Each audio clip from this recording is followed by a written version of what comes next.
Greetings, esports fans, and welcome to the Perfect World Shanghai Major European RMR. I am your host, Richard Lewis. Special shout out to everyone joining us from Europe. We know we're going to take you through the night shift as gently as possible.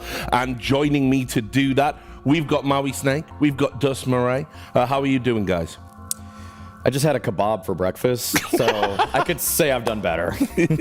Rock bottom. Yeah, honestly.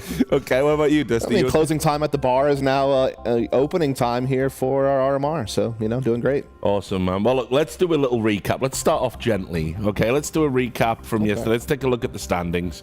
Obviously, we had a ton of action yesterday. That was the best of ones and the best of threes beginning, and you can see at the top, not necessarily a surprise to see Vitality 3-0, but it does have to be said, MOUZ overcoming Navi, their kind of nemesis over the course of 2024, to go 3-0, a very surprising result. For Vitality, I would say not quite the most surprising, but for MOUZ, of course, over Navi, that's got to be it. I don't think that MOUZ anytime soon are shedding the moniker of Studio Warriors. But as Dus pointed out, they made some nice adjustments that I think has really improved the team. Yeah, and I think there has to be something to be said that no matter what the environment is, when you finally conquer your demon, the team that you can't get, you know, the one that you've been chasing after all year, I think that still does something for your confidence. I mean, obviously, it makes it even that much sweeter the fact that they got blown out on the first map, were able to shake that off, come back and have two pretty dominant performances of their own on the next two maps to close out the series, and finally, again, beat a team they have lost to 3 times in different playoffs throughout the course of this year. I think, in particular, like some of their players are just looking in really good form.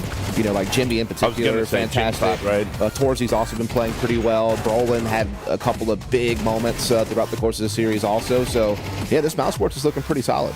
Yeah, I mean, it's got to be said, this was a very untypical MOUZ performance in a way, because, you know, as you said, they went behind, but then they were able to come back, win 2 maps comfortably against Navi. Other than the studio aspect, this is kind of something that, you know, maybe people are going to take stock of this kind of result and this kind of form, and maybe recontextualize how far they can actually go in the major for real. These are the kind of performances from MOUZ that I've seen throughout the year. Sure, maybe not against Navi, but against many of the other elite teams, that has me overrating MOUZ come arena time. And then we know that the Demons tend to rear up their ugly heads once they actually face all of the pressure in those big moments. But it's a good sign. Like, the proof of concept is there. They can beat the best teams in the world when they're playing comfortably. Yeah, you also have to take into consideration that their runs at Rio and Cologne are really good. You know, they have shown progress in that area of being able to perform in the arena lights. So maybe the major is that next step. Yeah, and look, Vitality also, you know, had difficult opponents to overcome. They would go through 3-0. They were looking very good. Made short work of FaZe. Didn't even need the 3rd map. I almost feel like the angle I would want to take here is just the way that FaZe look. I mean, Vitality got the job done. Vitality played in the way that we expected them to. Many of their individuals popped off. I'd say that the big narrative over Vitality right now is the Mezzy dad buff. That feels like it's actually playing into effect right now. Like, when you have another mouth to feed, you're going to do everything you can to put food on the table. That's why Jason is taking every single job that he can right now. No, just kidding. All mates. Love you, Moses. Love you, Moses. Love you, Moses. Just kidding. We got a lot of dads actually that are working with us nowadays. But no, I think that for Vitality overall, this is taking care of business for them. They're one of the favorites for the major in general. I'd say they're a top 3 team overall with G2, with Navi still. Maybe you'd say that MOUZ are in that conversation, but taking down FaZe in the fashion that they did, this is just, I mean, it's almost like a team difference now. Like, the individuals, you could say, go 1-to-1 well with FaZe and Vitality, but the teamwork is so much better on Vitality. Yeah, I mean, I think the only, like, death ball that's as strong as m0NESY, Nico, and MOUZ, the closest you get is that Flames, ZWoo, that type of 1-2 punch as far as just entry power. Then you do have Spinks, who's kind of that mid to late round specialist. Apex is one one of the IGLs out there who is capable of actually doing some pretty solid entry fragging. Particularly, can have a couple of pop-off moments in certain games, which makes the whole thing easier for the rest of the team. And yeah, like you said, Mezzy up to really good form. You know, you kind of wondered about him a little bit because he had to take a tournament off for good reason, of course. But he's shown right back up to the RMRs like, you know, nothing's changed, and they continue to show that they're a favorite. Seems to have worked for him because, you know, when we had that interview, he was saying, I've actually been grinding, you know, to try and get back to the level I was at before. And, you know, it looks like it's made him unbelievably sharp. So that's good news. Let's take a look at the schedule. It's a PGL event. So obviously we've got 2 streams running concurrently. You can see here, this is what's going to be happening on the B stream. The last game of the day over there will be Falcons versus GamerLegion. BB Team and Nemiga in the middle, Sangal and Eclot to start them off. We're going to find out about Falcons because I have to be honest, guys. I know we've talked about them a lot. Sure. I've got no problem with that. It's not like I don't think they're going to win the major or anything, but they're a team that's always going to command attention just because of the people on the roster. GamerLegion have been very disappointing for me. They labored yesterday. I think we're going to find out whether Falcons, you know, how bad things are probably a little bit later on. I have to give GamerLegion, like, not an excuse, but a little bit of context is that their roster has been in absolute turmoil throughout this entire year. Like, they just picked up Towson, like, literally in September. They just got a brand new IGL in ZTR, I think, back in July. Prior to that, they just brought Slen, their new opera. I think that was in May. So when you consider the revolving door that has been GamerLegion in 2024, it's actually impressive they made it to this RMR, and it's impressive that they're still here. You know, I thought that they could go 0-3 just based on all the chaos that they've had to suffer. So we'll see against Falcons if they can do something cool. Yeah, I know that this sounds a little bit dreary, but for GamerLegion, a lot of this just kind of feels like an audition for their individuals who will probably just get taken to other teams as well. Like every time GamerLegion does anything noteworthy, it just feels like they just get picked apart. I mean, Snacks even getting taken from their team. The fact that obviously Shuhei did as well. I mean, back at the Paris Major, they displayed all of their wares practically, and now they've just been completely torn asunder. No, they were a tier 1 team. Oh, yeah, the underdog story was real. Respect underdog, Richard. Respect underdog. I always do. Yeah. This is what we got coming for you on the mainstream. There's some absolute bangers here, and we've got something else to tell you about, but you'll see there, Team TBD versus TBD. My favorite. Yeah, more on that in a moment. But FaZe versus Fnatic, Navi versus Saw, but starting us off, Sinners versus Cloud9. It's got to be said, a resurgent and rejuvenated Cloud9 based on what we saw. But before we just get into talking about that, what is this TBD thing down there? I'm going to throw it over to Dust. We've got a new rule, a moment in history for the majors, right? Yeah, so in comparison to the PGL Copenhagen Major, the RMRs essentially worked out to where, you know, you would have so many teams make it to the major, sure, but you would have 4 teams that would skip over the opening stage and go straight to the elimination stage, and that was typically based upon seeding or Buchholz score from the, you know, Swiss system. So what they've done this time around is that your 2, 3, and 0 teams are guaranteed to go ahead and go straight to the elimination stage rather than the opening stage.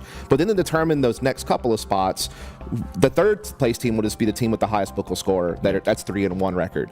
Then after that, your next 3-1 teams are going to play a 4th place decider match. So all of them are guaranteed to make the major, but you have that extra bonus of skipping the first stage if you can be in that 3rd or 4th place slot, and that is what that last game of the day will determine. There it is. Now everybody knows. So that leads us on to talking about the game that's going to start us off today. It's Sinners versus Cloud9. Obviously, I'm going to start by talking about Cloud9. I started the broadcast by saying I'm not a believer. I think this team has been an abject failure. I think they've dined out on the fact that they're the Cloud9 brand and have a huge fan base. It's been disaster after disaster after disaster. And if they were called Falcons, people would recognize that fact.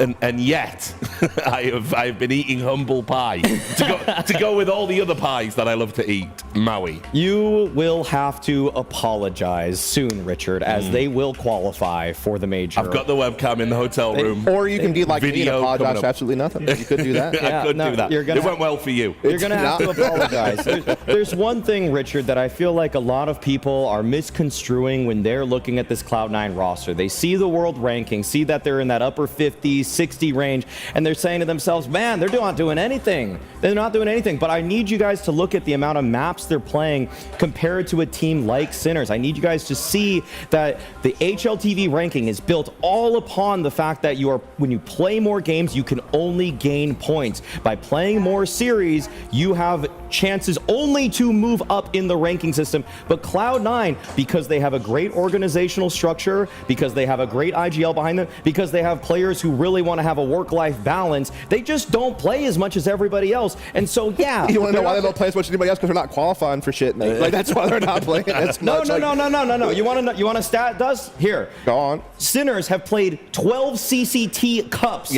this year. You know how many Cloud9 have played? 2. Yes. Wow, that's good. I'm surprised you actually have that. But look at that. In your face, Maui. In the last 3 months, Sinners are playing 3 times the amount of maps as them. And yes, we usually praise these kinds of teams coming out of the woodwork, being like, they've been grinding so much and everything like that. But that's really the only thing that's hurting Cloud9. If you look at the players, you look at the potential, you look at the IGL that they're using right there, it's a good team. And for some reason, we've changed our entire narrative around teams like this, where before it was any team that's above 25th in the HLTV ranking would say, okay, you can't really rank anything. Why did we suddenly change our tone and our tune when it comes to Cloud9? Like, they're a high ranking, sure, but they just don't play a lot, guys. Yeah, I mean, but here's my issue with it. Maybe they should, but they're doing well when they do. They do all right. They're looking good here. They're looking good here. Yeah, I mean, here's the thing. Like, if I'm kind of just tempering this a little bit, I think with Cloud9, they're exceptionally hard to read because they have had a couple of online successful runs. Obviously, they qualified for this RMR in pretty blazing fashion. Didn't take them any time at all. They 3-0'd. They were one of the first teams to make it through. They did qualify for that whole TWC tournament that we just had prior to the RMRs, but then once they got there, they weren't able to make it to the land stage. And then outside of that, yeah, they just played like these other small online cups where they just didn't really do much, where they were like losing one best of 3, and that would mean you were out in these CCT type events. So I think for me, you know, it's not necessarily that Maui's wrong, but what results have we seen that make us think that they will be a top team is what we're still awaiting, right? I mean, they've done well so far this RMR. I think the win over Sangal was good, but outside of that, we still haven't really seen much out of them, but we know the potential's there because they do have a lot of talent. I mean, I think they've been given a gift. I do think they'll beat Sinners today. We'll talk about Sinners in a moment, but we are about to get into the veto. I'm handing it over to you guys just to kind of give me some ideas about what we might see here. No Nuke from Cloud9 should be their top ban. That would be my guess. We have seen Sinners shift their permaban to Anubis when it used to be Vertigo. So that has happened. I think Cloud9 should be aiming for perhaps an Inferno or an Ancient here. And actually, you know what? They go with Mirage. Okay, that actually caught me off by surprise. Sinners have an option to pick Vertigo, which has obviously been a map that a lot of the Cloud9 players haven't liked much lately. And they do go for that one. We saw them winning that earlier here at this tournament. And for Cloud9, they could, I think they really should want to go towards, wow. Okay, actually, they go for Dust too. I'm a little bit surprised by the secondary bans there, but either way, I feel like Sinners are going to like the fact that they get to play Vertigo in this one, and to me, this is actually a little bit of a curveball. Like, in terms of recent pick numbers and everything, Cloud9 have been really liking Ancient, so I'm a little surprised they actually banned it in the second phase there. Yeah, that is interesting. They've actually been typically in their second phase banning Inferno in some of their most recent series. So that is a little bit of a swap, but Sinners kind of took care of that for them, I suppose. So that's kind of what allowed them to go ahead and get rid of Ancient. But yeah, going into Mirage, it is common ground. I mean, this is one of the maps that Cloud9 actually have been consistently successful on online. I think they have like an 8-3 record. They've done pretty well on LAN as well. They beat Sangal, you know, in this RMR on Mirage, and just did so by playing a very explosive play style where essentially you're just full sending Heavy God and Exile either at mid or on a site and just looking to just keep up the tempo and try to overwhelm your opponents with, you know, just speed. And I think that's what they're going to try to do to Sinners as well in this game. Yeah, I mean, look, if Heavy God maintains his form, I imagine they're going to wreck Sinners pretty handily. I mean, you know, but as I said, I agree with Dust's assessment that we don't really know how good Cloud9 are because I think they keep being served, you know, very beatable opponents, I guess is a nice way to put Well, it. witness them beat this beatable opponent today, Richard. Yeah, I think they're going to be taking down Sinners pretty convincingly. Sure, Shock and Oscar have been nice pieces for the Sinners team, but I feel like they're incredibly top heavy right now. Like, I've seen Mikey just send it every single round and just to his own demise and to Sinners' demise regularly. Well, we're going to bring in the commentators. There they are.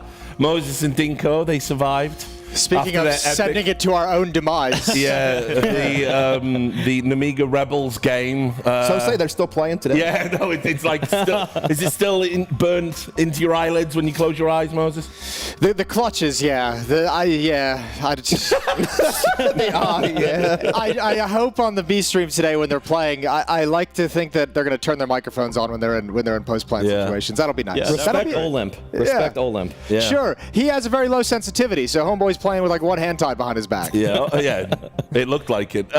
Anyway, let's talk about this matchup. How do you guys think it's going to go? You feeling good for Cloud9? Yeah, I think again they just got another very beatable opponent. As Mario was saying, looking at Sinners, they haven't looked bad, but they don't look like they're at a great level right now. We just didn't even mention them at all in the segment. That's kind of where we're at mentally. So fair enough. Cloud9's the more interesting one because it's at some level you are just kind of like, how are you guys not better than you currently look, or like you should be, like, right? Like Exile, where'd Exile go? What happened to this dude?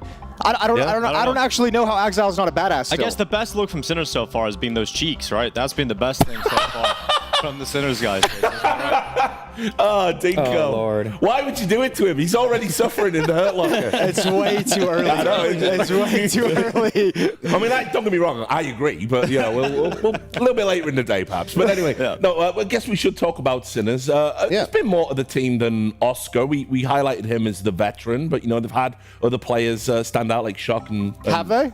Yeah, I think so. Shock. We gotta like We Shock. gotta give Shock a little bit. We're liking what we're seeing from him. Like, his anchoring and the way he just uses his mechanics in terms of like micro jiggling out opponents and everything like that. Like that's a cut above a lot of the people on his team who are purely sending it. Like, come on, like we've all seen Mikey just run it down. We're setting the bar very low for old Shock, aren't we? Yeah, I mean, what'll be interesting in this game when we're talking about Shock is that both these teams are going to play like a very 5-man execute 4-1 split just super fast. So it's going to be a quick game, whether that's because the score is just going to be lopsided or just because both teams play very fast. But that's where Shock can kind of get in the midst of the pack and hopefully flex some trade fragging. And that really, to me, is the only win condition that Sinners has, is him popping off like that. Yeah, I like to say, I don't really put any stock in them. Is there any chance they can sneak Vertigo, maybe? I think Vertigo's actually pretty good. It's the curveball pick, right? I mean, this is a team that looked pretty good in Vertigo in the opening game, right? Maui was saying before, like 2 years ago, they would be one of the best Vertigo teams in this circuit. But recently going back to it, I think Shock in particular, like Maui was saying earlier, he's been so impactful. But the fact that he started slow on Vertigo and still was able to rise to the top of the team just shows he's a consistent player, Jason. You guys are feeling very generous at 3 o'clock in the morning. I thought they looked like absolute hell on Vertigo the other day. They were disorganized, throwing utility around. They were lost. Their timings were off. It was gross. I mean, he was right. very Saul gross. lost that game more than they won it. Let's be honest. Like, they looked horrible in that Vertigo game in their own right. So that 4.5 hour fair best point. of 3 made you mean, Jason. It changed you. I'm just an angry bald man now. That's all I've been reduced to. Many such cases.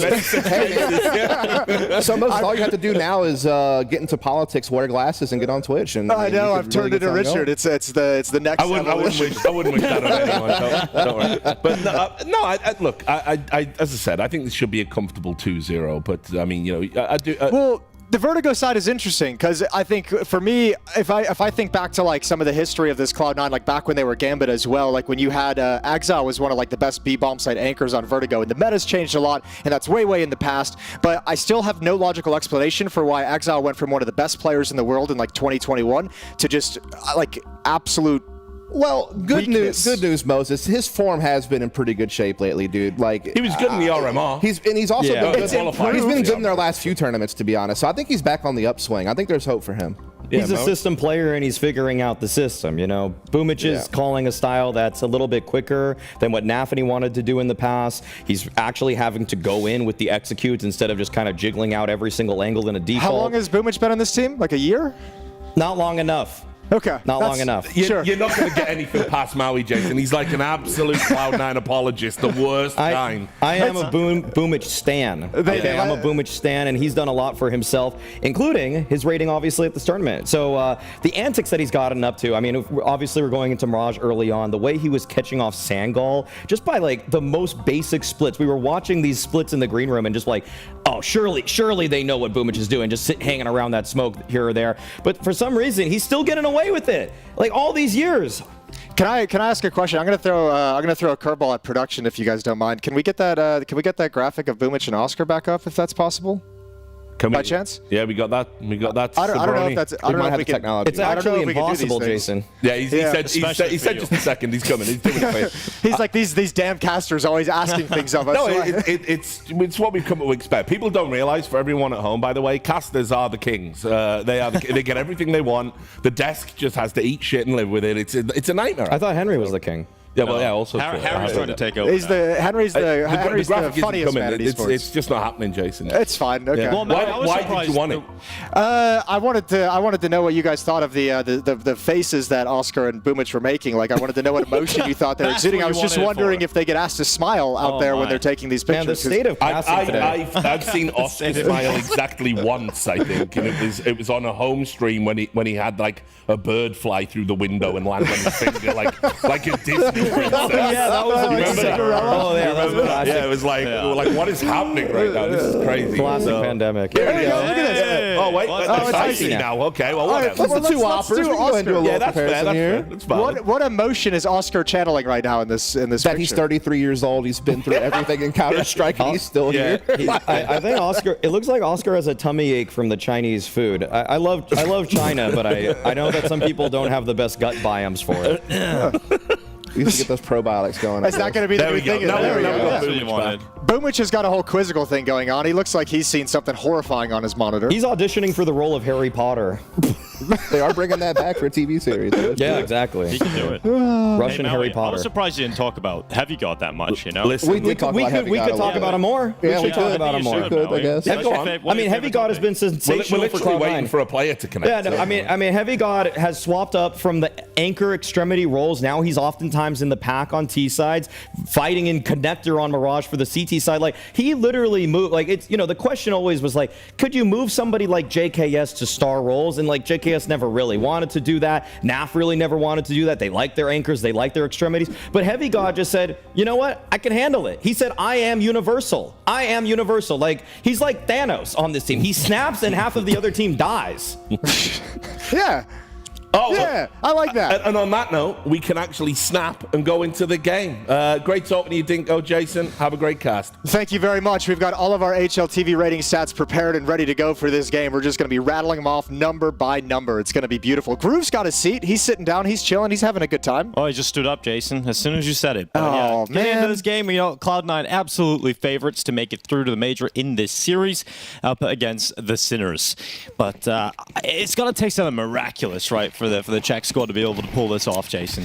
Well, yeah, maybe. I think Morisco had that really good game to start earlier on in this tournament, their opening game of this RMR. I think, obviously, Oscar, if he can find a way to pop off that we haven't seen yet. Look at this mid push. Oh. Ooh, there we go. Boys, What's up, Oscar? Straight away. A lot of damage done to the second players. Received some of his own. He's on 15 HP and will drop back to safety around the short wall. So Cloud9 trying to attack out into the B-bomb site. Axel goes ahead and dies immediately to Shock, and they've canceled that play because they were so separated. Well, very disconnected, I think, Cloud9. I think that's Exile trying to take advantage of that mid-push, maybe thinking the secondary defender at that B-bomb site is Oscar, who's pushed up towards middle and thinking he might be able to find a 1v1. And he was dead wrong, because Mikey was still there, so was Shock.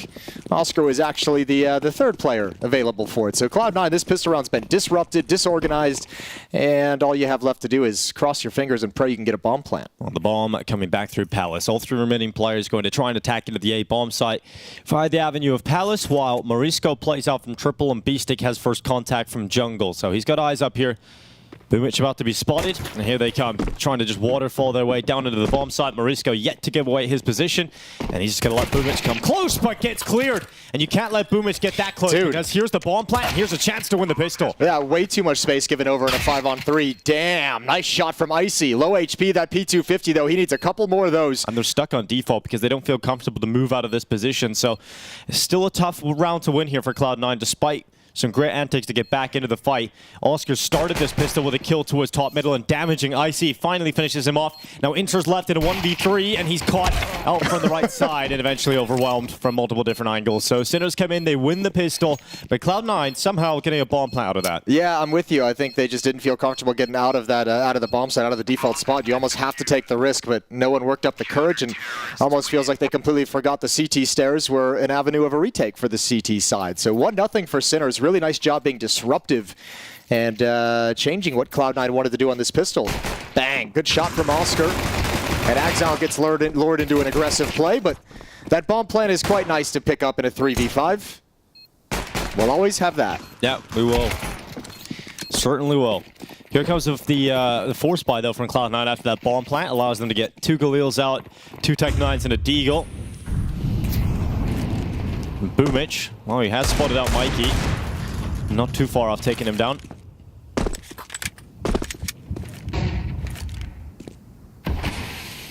To answer your question from earlier, Boomich has been in the squad for 1 year now. Nice. I nailed it. 148 maps played under Cloud9. I was actually surprised when they threw up the graphic of how many how few maps Cloud9 has actually played recently. That was pretty crazy to look at compared to Sinners. That like I mean, tier 2 grind. You haven't seen them. Yeah, that's like you haven't even opened HLTV and seen a match you don't want to watch. You know? Yeah, fair. Just hasn't been a whole lot of Cloud9. I like this edition of Heavy God, though, from when we saw him earlier in the year playing and how good he looked. And yeah, thought it was a really good pickup for Cloud9. See if it changes some of the success they can have. Obviously doing pretty good and making their way into this RMR. This is a qualification game. One of these two teams will book themselves a spot at the major. We just don't know exactly which stage and where exactly they'll end up being, depending on what other teams qualify around them. Yes. Because, you know, the Buchholz score is a lot of fun. Yeah, we got the difficulty score now. Morisco holding in from jungle. Heavy Guard to go down at top con. Icy up next. Nice little swing from Icy. And he goes back in the middle, unfortunately exposed to the window. His teammates didn't have that covered, and now they're trying to get up through short, but Mikey's got that covered. And it's just Inters and Axel trying to combine together to split into this B bomb site. It's possible with a kill on short. Now, if Axel can get out the window and into the bomb site, now B-Stick's under a little bit more pressure. But he handles Axel. Inters is taking damage on board. He's hoping that he can take down B-Stick at the back of the bomb site, but great work from B-Stick and nice shots on that MP9. Yeah, but that's pretty decent damage for Cloud9. Without a plant, I can't imagine they'd force buy again, but 3 kills is quite nice. Going to force some of those rebuys, so Sinners need to have this round be very, very clean after a few nice trades from C9 as they march towards the B-bomb site. Jason, you'll recall Icy from his time in the RMRs. Last time he played for that wonderful team, Amcal. Yes, sir. And we got to see a lot of Amcal and a lot of Icy.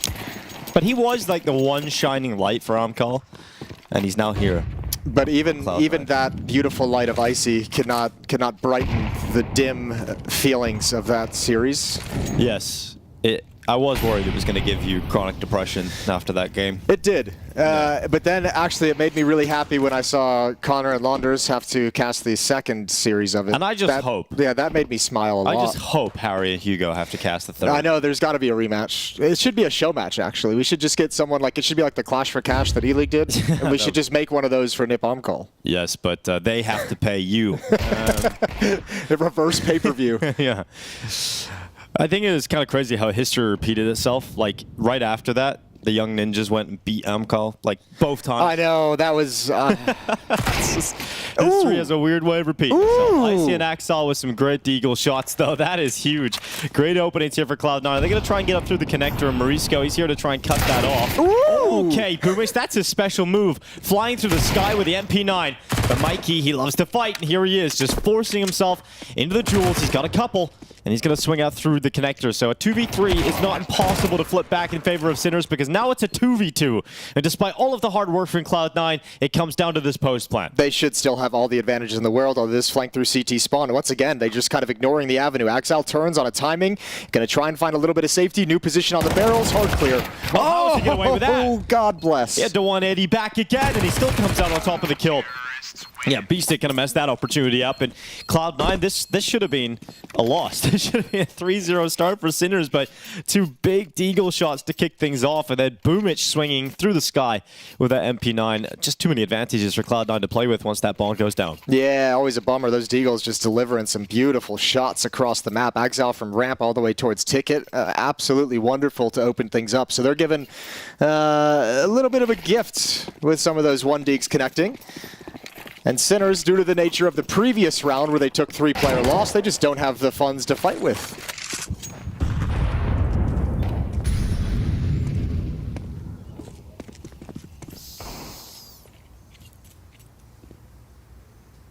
So Cloud9 gathering their forces for the A-bomb site. There's no defense being put up here for Sinners. No, they've decided to stack the other bomb site, which is just an unfortunate coin toss. So when this execute does come in, it's just going to be a nice little freebie. Another game going on right now. Sangal versus Eclot. We have so much counter 1-2 record over there. We seen Eclot yesterday against Sinners, and that domestic matchup did not necessarily deliver. Did not necessarily impress, yeah. Yeah, it was kind of disappointing. So they get a chance to try and stay alive today at the RMRs versus Sangal. That coverage brought to you by Vince and Jackie. B-push. Yeah, not going to amount to much though. So scoreline tied up 2-2. It's hard to know what the expectations for Cloud9 are, especially but for all the reasons that we've mentioned, right? The fact that we haven't seen them play much this year. We don't really know how this squad is going to work, you know, figuring out that new system that Boomich is going to want to put together with this squad.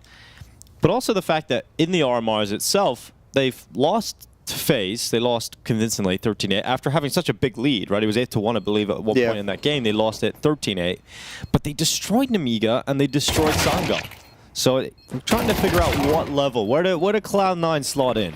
Well, at the moment, at the very least, you can say is they've beaten all the teams that they're supposed to beat, right? And convincingly. Yeah, and that's all you can really ask they've for. lost to the teams they should be losing to. Right, although, you know, when you're up 8-1, it doesn't always feel that way. Yeah, you know, that's also true. A little bit disappointing. Nice shot at the end of the day for Shock. Heavy losses and taken from Cloud9. Yeah, quite a lot of damage done at the end. That's surprising. Easier to manage on your T side, but obviously not something you want to have to manage. Yeah, true. Oscar's got the AWP out, though. So does Icy.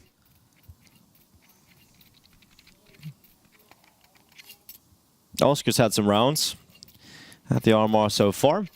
Definitely, yesterday nearly had a 1v5. Yeah. more so his opponent misplaying it rather than... I've had my criticisms of Oscar over the years when he was back on like MOUZ back in the day in like 2018 and 2017. Yeah.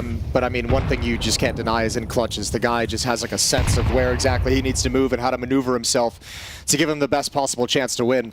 Here comes a B-stick to try and hold off the B apartments push. Heavy gun at the front. Oh god, they line up. They did not check B-stick at all. He gets a double kill. Really shouldn't have got away with 2 on the MP9 like that, but Boomich still trying to fight forward for Cloud9. Another kill, but they realize Morisco is still on the bomb site. Another rotation of that AWP of Oscar is coming back over to try and bolster this defense. Smoke's going out, severing off the information flow to Oscar's scope, but he actually steps in front of it, so it won't have the intended result. And just pumping the brakes, hoping that a mistake or an overextension from a Sinners player walks into the AWP of Icy or the rifle of Inters, but eventually Inters falls, leaving Icy alone in the apartments, who gets caught on his blind side by Oscar. I'm not the biggest fan in the world of that play call as your first gun round, especially when you just kind of got beaten up in terms of your economy in the round previously, because now you're in this awkward situation. Icy's got 1400. You just got the AWP on him as well, so the first chance he has to utilize that weapon is like, yeah, if it works, you take over the bomb site, you give him space to hold the angle towards market, towards catwalk, and get a little frisky, but coming through a smoke at like a minute and 20 seconds in your first gun round just feels like it's I don't know. It's a big risk, and it's not the most high percentage kind of an opening to how you want to play the map. AK-47 on Heavy God, Boomich as well. He had plenty of cash. Yeah, you can see that damage they sustained in the previous round. They would have had a decent buy here if they didn't lose too many players in the way out against the Pistols a round ago. But yeah, the MP9 just, the fact that it just catches 2 opponents either with utility in their hands or just not looking at him is a beautiful opening opportunity for Sinners. Well, it helps when they come through smoke, right? Yeah. That's the whole point. It looked like they had util in their hands as well, Right. Jason. It's just Coming through the smoke just to chuck some nades out. So awkward first gun round for Cloud9. We'll see if that can get cleaned up as we go on. Utility preventing anything fast from happening. Cloud9 going to go for an A execute, wanting to get into the bomb site. So all this utility is going to be spent and chucked out right at the start of the round, hopefully to net a bomb plant, and then we'll see if Sinners can retake. I wonder if Shock decides just to play behind the CT smoke here or move forward. So it looks like he's just going to stay behind it and allow his teammate to be committed up on the wood. So unfortunately for Sinners, Mikey's been unable to get anything there. Enters with a good smoke spam. Mikey going down, and a 4v5 for Sinners if they want to pull off this retake. Bomb isn't down yet though for Cloud9. Eventually going to be planted by Icy. That's a good opening from Inters over in Palace, and I really like his re-addition to this team. I feel like it's not necessarily an addition that's going to raise the ceiling of Cloud9, but it's going to raise the floor of Cloud9. Inters coming back to rejoin the former organization. Well, Shock is slipping in towards CT. Sees the barrel of Exile. Oh, his teammate will take him out instead. Icy doing good work. This post plant looks like it's going to hold on with the time. Being so limited, but Beastic swings out with the MP9. Time again, still a problem here for Sinners as they dive down into the bomb site. There's just not going to be enough of it as Icy stays alive. No, they don't. It's going to be real close. I take it back. I take it back. They're all good. 3v3 in terms of score. Cloud9 equalize after an A execute, but damage done. Everybody eliminated, and that means they don't have a whole lot of money left over on this T side. Or the CT side. Like, what are you going to be doing here? We're all battered and bruised. But that's the thing. You're going to be motivated to buy because you know as well, as you said, the T side economy is going to be great with everyone going down. So Sinner's going to battle. This is a really grimy start to the game in terms of the money both teams have to work with. 2 MAC-10s coming out, an MP9 over on Beastic. He got that double kill in the retake, 9 and 3. Had some good sequences, and he's had that one ugly sequence trying to retake through CT on the second or third round. Boomich out to the chair. Searching for a peek up, but it's going to be some aggression towards ramp for Sinners. Mid control is Cloud9's to play with. A stack towards the A site. Sinners banking on the fact that Cloud9 are going to want to finish over towards A. But they might get a rude awakening soon because Cloud9 are applying pressure to short, and the only B player is right beside them here in Beastic. Boomich to go around first, and nothing from Beastic this time on the MP9. So that's the site taken over. Rotation's coming in quite fast. The AK trying to arrive on time, but Mikey couldn't stop Boomich from crossing into the bomb site. Interesting that it was hit pause. Interesting that it was the MP9 all on its own on Catwalk when you have 4 rifles as well. Sure, I feel like maybe you'd want to put an M4 or an AK-47 there, but obviously feeling and sensing and taking the gamble that Cloud9 would be addressing more towards A. Well, they are going to the A bomb site right now, and Shock could step up here from Sandwich. He only gets 1 kill. If he gets a multi-kill, maybe there's still something on here for There's Sinners. an X factor. Look at this flank from Morisco. So Yeah. Oscar is going to be patient. Morisco's probably saying, freeze, freeze, freeze, don't play. I have the flank. Inters is watching it, though. Yeah, He's but with got- the Galil. Yeah, but he's also got wrong timing. He looked away. Icy getting the trade kill. Now Oscar left alone up on top of Ticket, and Icy still hits the headshot before Oscar can bring him down. So that buy from the side of Sinners does not pay off, and Cloud9 head into the lead. Yeah, that should be the end of this economic tug of war in these first like 6-7 rounds of play as well. Cloud9 stringing 2 together, and Sinners just don't have the money to fight back. Pick up a couple P250s in a deal, you could do a little bit more damage, keep that money limited, but Cloud9 able to kind of battering ram their way through. Really nice round from Boomich. The opening on Catwalk, stepping up in towards Dark at that B bomb site, waiting for the follow-up rotation, gets a couple nice easy kills. Eventually, Heavy God's going to show up to this map as well, right? He's going to get into it at some point. Right now, 0 and 6. Yeah, but it's nice in the sense that, oh, this is his warm-up round. Oh, nope, that's Boomich. Yep, Boomich going out big. Eventually, too many USPs. Death by P shooter, but eventually Cloud9 have gone into the B bomb site. Plant is already in. Icy's cutting off any of these kind of flanks and should try and remove Morisco. You don't want to allow him to keep this AK-47, and Axel's going to get an upgrade. So he'll hop on to that, throw away the MAC-10. 5-3 scoreline as predicted for Cloud9, and the bye will return now for Sinners, including a tactical timeout. Yeah, well, if Cloud9 win this one, they've got a great chance to just run up the score, right? Like they have a lovely chance to have a big lead going into the second half. No AWP in the hands of Oscar for Sinners as well, so big piece of that puzzle is missing. Utility might be a little bit haggard. Kits might be missing as well. Right on the edge of a solid bye. Were you about to say something about Heavy Go before the action started? Probably. Well, thoughts gone. Thoughts escaped. That's okay. No worries. Maybe you'll give us something to talk about immediately here. I'm a big fan of Heavy God. I'm interested to see what he's going to be able to bring out in this team as time goes on. And I mean, we have to remember as well, like with all the potential there, he's still relatively new to the top tier of the circuit. And already proven himself to be a very valuable asset just with the languages that he speaks, right? Like the fact that there was a possibility for him to go to Cloud9 after playing in an international team speaking English, going to now a Russian-speaking team in Cloud9, it's quite a great asset to have. It is, but I mean, you always have to imagine there's going to be some level of a communication delay, right? Like speaking in a second language. Mm.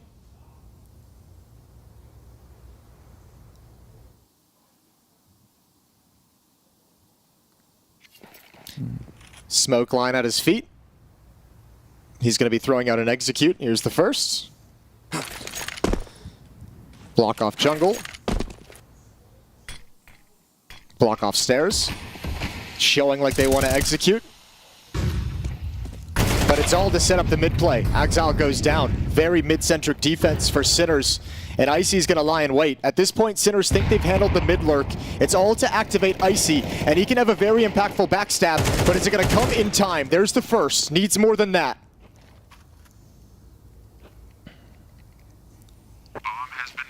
Smokes up currently keeping Sinners pinned back. Oh, Mikey getting caught by the flash. Gets into the corner.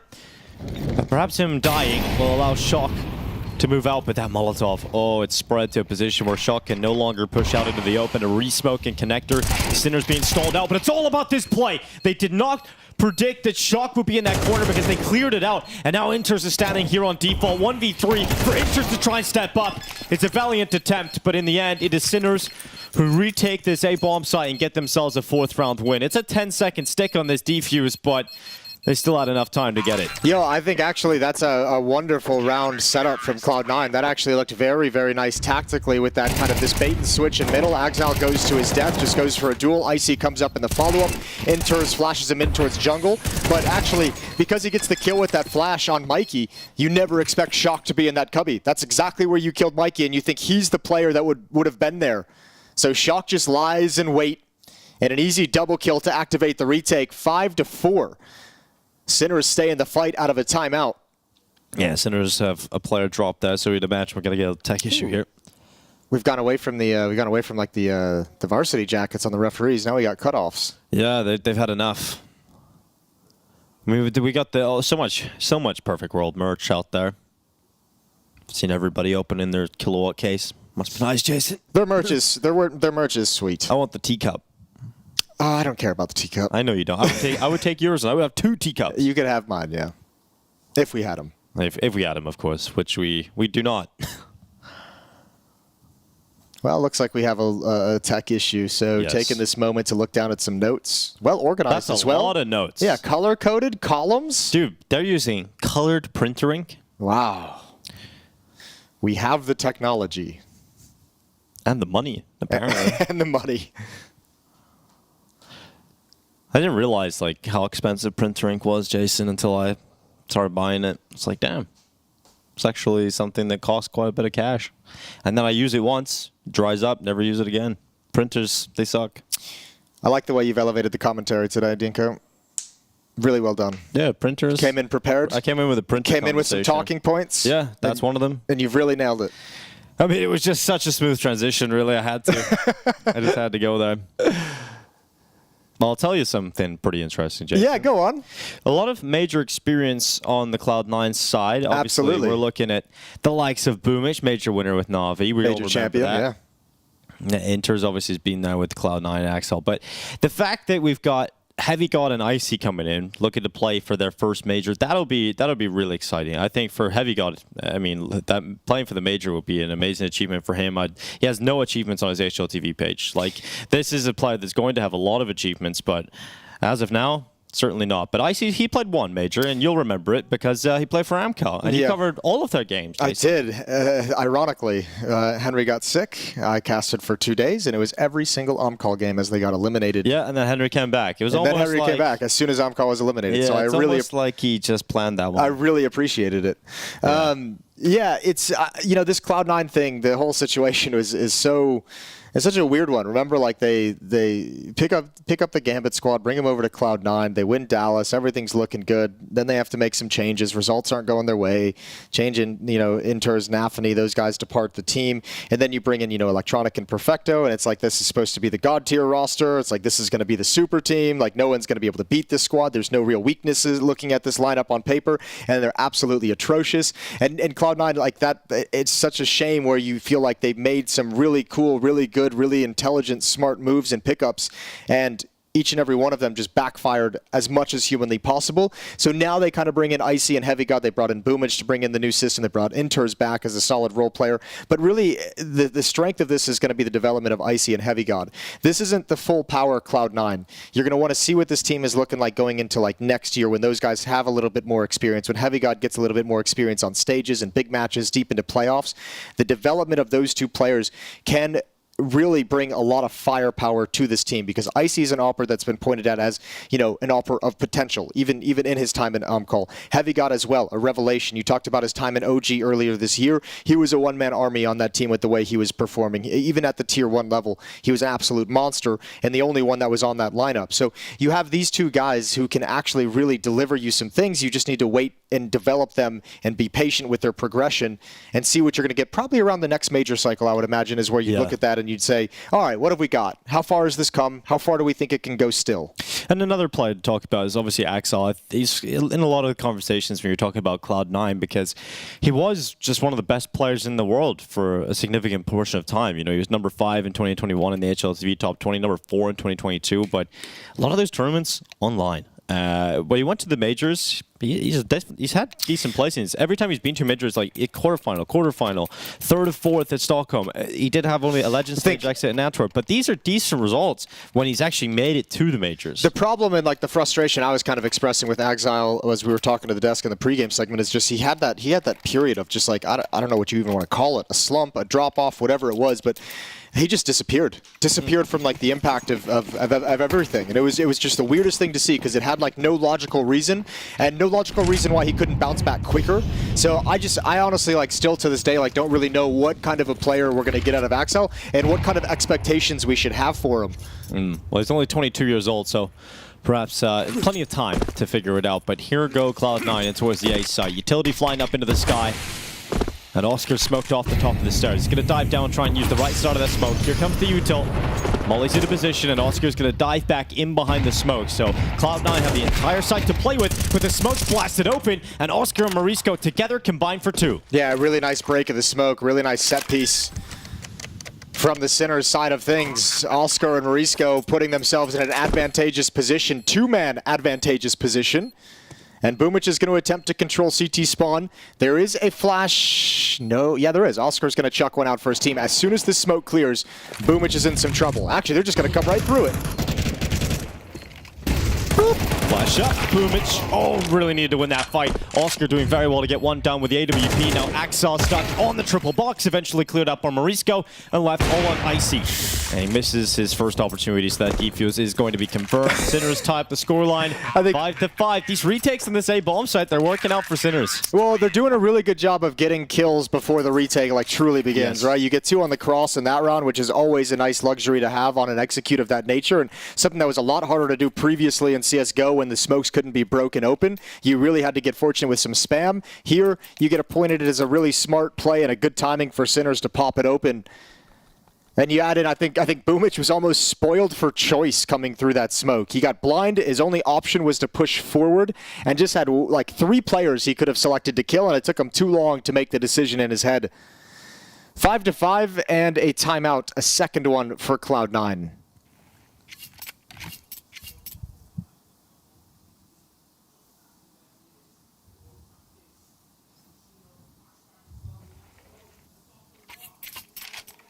I don't think this T side has. It's weird. They have 5 rounds, which ain't bad at all, but it hasn't looked sharp. Like I feel like they really had the luxury of punishing the economy of Sinners, and that's what gave them the advantage. But outside of that, I don't really have a whole lot of great things to talk about. Maybe a round or two that have looked tactically very cool for Cloud9.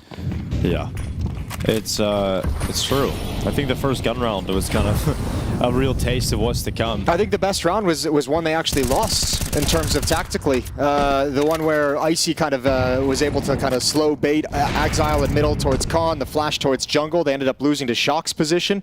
But outside of that, once Sinners have gotten some of this money beneath them and the op back in the hands of Oscar, I feel like when they have cash, Sinners sort of feel like they have the advantage on the CT side. Well, they just got 2 openers again, so they definitely have the advantage in this round. And this is Cloud9's map pick. This is the T side of their map pick, and it is looking pretty rough at the moment. Already 5 rounds to play with at least. Doesn't help that Heavy God still only has 1 kill. Yeah, he's had a really slow start into this game. That's a big piece of your puzzle that's not having a whole lot of impact. So Exile going to lead the way. Icy in support with his op. Sound cue given up beneath window. But not too much information provided to the defense. They're going to assume with some of the mid-utility. And Icy can see nothing over the smoke. Fades in window, and they don't have a whole lot of utility to replenish that and to start moving forward and progressing towards the bomb site. You need kills, and you only got 35 seconds to find them. And look at how disciplined Sinners is being. No one's offering up a peek. And that's the luxury of getting 2 opening kills in that fashion where it's like, well, we've done all the hard work already. Now we just get to sit back and see if Cloud9 want to force the issue where we have all the advantages, and Cloud9 doesn't. They want to save. Yeah, they wouldn't have anything to work with in the next round if they lost everything here, and that really is the most likely outcome if they were to try and attempt this 3 versus 5. So 6-5 scoreline for Sinners. They've taken the lead. They confirmed themselves at least a tied scoreline. And this has got to feel pretty good for Sinners. You know, you're looking at a series versus Cloud9 where we were talking earlier saying, oh, maybe Vertigo's their opportunity. Maybe Vertigo's their chance to win something in this series and get the ball rolling. But right now, if they pick up Mirage, this could end up being a 2-0 for Sinners and taking that opportunity to go straight to the Major. Oscar would return for the first time since 2019 and be able to bring 4 of his new friends along with him. Yeah, and the level of Cloud9 at the moment isn't anything that's going to give you confidence for them going into the next map, as you're alluding to. So yeah, hopefully they could show us something in the second half. Galil on Heavy God, Tech9 on Boomich as they try and seal this last round away, and it looks like they want to split to the B bomb site. 4 players headed up catwalk. That smoke is going to obscure all the vision, but Sinners are already on top of it. They're already a step ahead. Mikey's rotated back. You have Morisco inside the bomb site. You've got B-Stick up looking at Hull. So 3-man defense at this bomb site. And if Morisco can provide any kind of attention, any kind of a bait, yeah, miscommunication. Oh, well, B-Stick able to step up in his stead, though. A double kill. He fights as hard as 2 men. He's got a 3rd kill locked in. It's just Icy left alone, and this would be a perfect time for him to melt away a couple of players. He's got himself 2 already. Shock and Oscar on the other side of things. And Icy uses that smoke as temporary cover to reposition and get a better angle. If he kept going, he was about to take another life away. But he hops up on the van. No peek yet. Good discipline from the remaining forces of Sinners. He's got a lot of time to work with, hoping he gets a little information, a sound cue of some kind, or when he actually pokes his head up from behind the van, someone's going to be out in the open. But there's a lot of faith that Shock is putting in Oscar to hold the line, so he's got safety behind the pillar of the bomb site. And Icy's got to make this work, and he will. Missed shot from Shock. But now you still have Oscar to contend with. And you know it's an op on the other side of things. So he jumps over the bullet. He gets into the site. Bomb planted. Pressure now on Oscar to make his move. He goes into the open. Dangerous game Icy's playing, but ice in his veins. What a shot and what a round. That is an unbelievable clutch to round out the 6th round here for Cloud9. That's a 1v4. And I think Oscar even using the deagle at the end instead of the AWP. I wonder if he was out of bullets in the op. I don't know how. I don't think he got a whole lot of action headed his way, but that one slips out of the hands. B-Stick just provided everything, and they can't close the round. But there's that disorganization I talked about from the Sinner side of things that I mentioned we saw like in some of their matches on Vertigo earlier is you have Mikey over in Dark defending catwalk but playing anti-flash, and he's assuming he's going to have a teammate, I think it's Morisco who slid in over towards bench, actually able to spot for a catwalk play so that he can turn when that contact is there. but Morisco's not taking a wide enough angle to truly watch Catwalk in any sense, and Mikey just ends up being a free kill. All that being said, probably still should have won the round. Still put themselves in an advantage situation. That's crazy. But that's what you need sometimes if it's not going well in the first half. You need a hero moment like this to just get you that extra round to play with. And what a hero moment it was from Icy. He was playing a dangerous game against Oscar, the amount of times he exposed himself to possibly being taken down by the AWP, but he knew how he wanted to play. He knew what risks he was willing to take. You have to remember, too, in that op-on-op 1v1 clutch, Icy is going to be very intimately knowledgeable what kind of movements and mobility is like hard as for the opper to hit and where he's likely to be positioned and how he can actually take some of those jumps and angles. So put together very nicely for Icy. Yeah, 15-7.5. Great half from Icy, but tight scoreline. Sinner's going to be setting up for an A-play, bomb out ramp. Mikey coming through Palace, and Icy, he's got the Julies ready to go. Heavy got down below him. Good work from Icy to at least get his. Heavy got though going down without a kill. Yeah, he's really having a rough series, isn't he, to open this one up. Nice job. Icy's going to get one more. There is still another good flashbang, and that's beautiful. Yeah, what a beast. He's fired up after that clutch. Triple kill in the pistol, bomb down at the ramp as well, and it's up to Oscar and Beastick to put this one together and recover it. He might be given enough life to Cloud9 just to wake everybody else up, but give them enough time to get into Mirage. You know, he's had a clutch there in the last round of the half. He's won this pistol round for them unless somehow Sinners pull off the unthinkable, which does not look possible whatsoever. So, yeah, massive work here from Icy. And that's sometimes what it takes, just one player to have a good enough performance to sustain life in your team until everybody warms up. Yeah, and wake you up. You know, that 1v4 is obviously going to get the whole team fired up towards the end of the half to close things out. So Oscar might have found a gap if he clears out Khan. Unfortunate timing. He got cleared out by Khan. Yeah, he did. Oh, Beastick now reveals his position. He grabs the bomb. He's got 25 seconds. He's going to sprint. He's going to give it a good go to try and get to the B-bomb site. I think he's got time for this. And it's free, so a bomb plant's kind of huge from Beastick. It's not going to be free. Inters is going to beat him to the market window. I think since he's pulled his gun out here, he's not going to have enough time now, right? I mean, there's time to get the plant. It's just the fact that... Is there?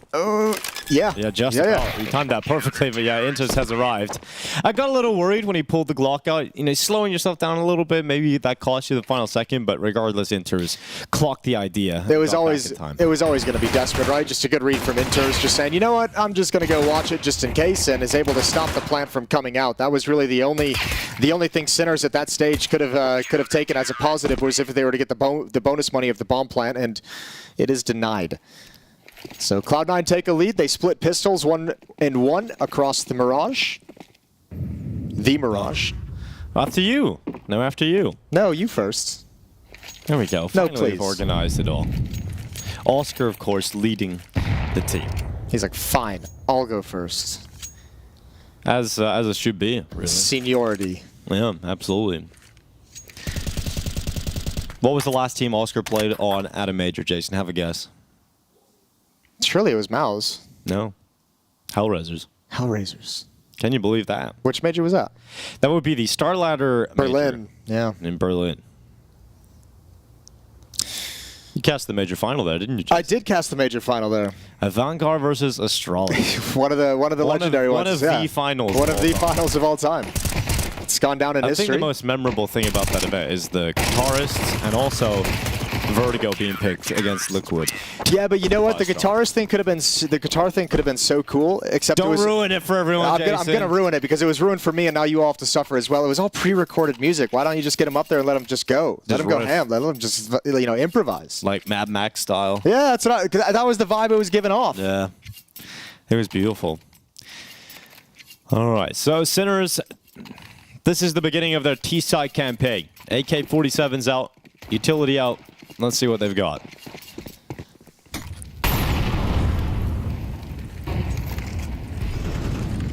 A execute, one player presence in middle. Oh, they're going to pop up quick, and the MP9 swing out wide.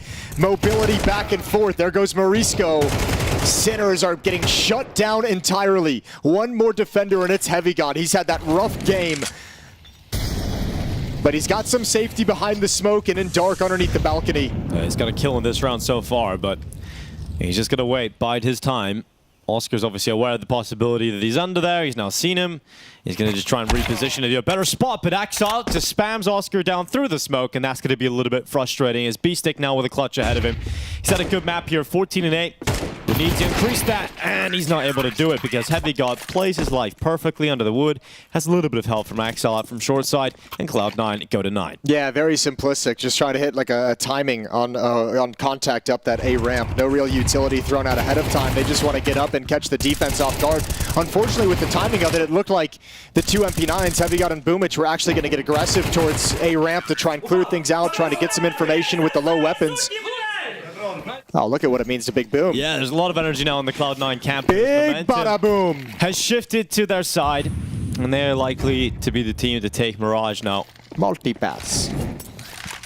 It does feel like we now need a Sinner's step up, like from an individual, just like what Icy was able to do for Cloud9 with a big clutch. It seems like we need something like that for Sinners at this moment. They need a hero. Yeah, that's exactly it, Jason. All right, Heavy God, what you got? Up in con. Timing, I think he spotted the shoulder there. There you go. Get some confidence underneath your belt.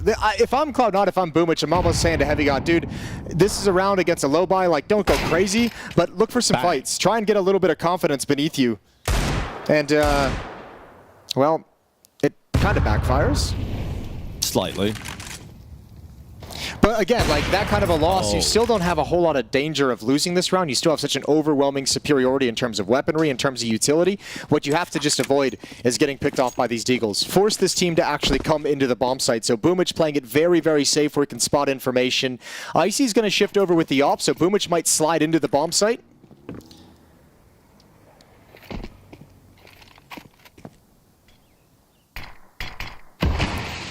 Let's re-smoke out to ramp. Boomich actually taking a lot of risks. That's some wide open real estate to move towards con. Yeah, they're going to start going through that smoke. Boomich, he's got eyes in CT. It's Icy to have a look. It's going to activate Boomich for a peek with that flashbang. Oh, Boomich got banged out though. Yeah, he did. Shock's the Eagle connecting. Another chance here for Sinners as they're running thin on time. They must commit to the plant now. So bomb goes down, 4v3. And remember, Shock has picked up an M4. Oh, no, this is horrifying. Another weapon picked up, an AK. They have a smoke on Icy. This could be a huge round for Sinners to collect, but Exile starts to move forward. And through CT, he removes Oscar's life. Morisco will fall at the hands of Icy, leaving Shock and B-Stick. It's a crossfire from Palace and Jungle to try and close this one out. Smoke deployed into the bomb site, and Shock not on target as this defuse is being stuck. It's going down inside of the smoke. They can't stop it. And just wasn't quite ready to put his crosshair in the right spot and stop that defuse. B-Stick goes down right at the end, and a nice steal away. Last second, grabbing the AWP. Yeah. And that's what Inters can do. He's reliable. Old reliable. Great at picking up weapons. Great at doing that. If you need a player to pick up a weapon off the ground, Inters is your man. It's true. It is true. That's usually what he would do. Maybe even drop you one too, Jason. Shout out to Sinners, though. That's a very dangerous round that they didn't bring a whole lot into. Just Deagles, not even really a whole lot of utility. And just picking Cloud9 apart, and they even had a shot to win that round in a 4-on-3 in the post plant. Just again, the superior weapons and the lack of armor on the Sinner side of things is their undoing. Oscar's got the op on his T side for the first time.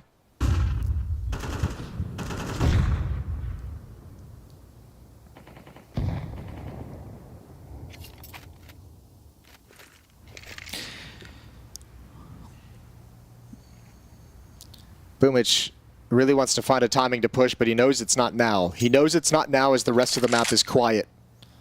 So just takes an off angle, push down ramp. Icy waiting. Just in the apartments. He's got a deep angle, but no one coming towards him. So a minute left on this clock. He's not seeing anything towards B, and that's because Sinners have taken some control of middle. This feels like the slowest, more tactical approach we've seen out of Sinners. Yeah. Compared to their other games so far in the RMR. Yeah, well, obviously, qualification on the line today, and they're running out of chances on Mirage. Now they flood through the connector. Bomb goes down straight away. Morisco looks to try and recover it. He's picked it up, but Heavy God starting to come to life now out from Tetris. He's not alone. He's got plenty of teammates around him, and that's a shutdown. It took a long time for Sinners to get into the connector, but then they erupt through the smoke together, and they don't get a single kill. Well, because they were so slow and quiet throughout the round, they weren't actually probing or challenging anything or using any of that early kind of utility that they used to get space. They weren't actually finding out and figuring out what the defensive setup is. So when Boomich is able to push a ramp, that gives Heavy God the safety to kind of get towards the top of ramp, and you set up a really nice crossfire between Axile with jungle, and it's just a massive trap that Sinners walked into coming up con with numbers. Really well done. And that feels like the round that should allow Cloud9 to kind of settle into this and just close it out. That feels like the very convincing round that makes it feel like the CT side is going to maintain its dominance. 5 in a row in this second half. Sinners have yet to put a T-sided round on the board. And they don't have a whole lot of opportunities left. Cloud9 just 2 rounds away from taking the first map of the series.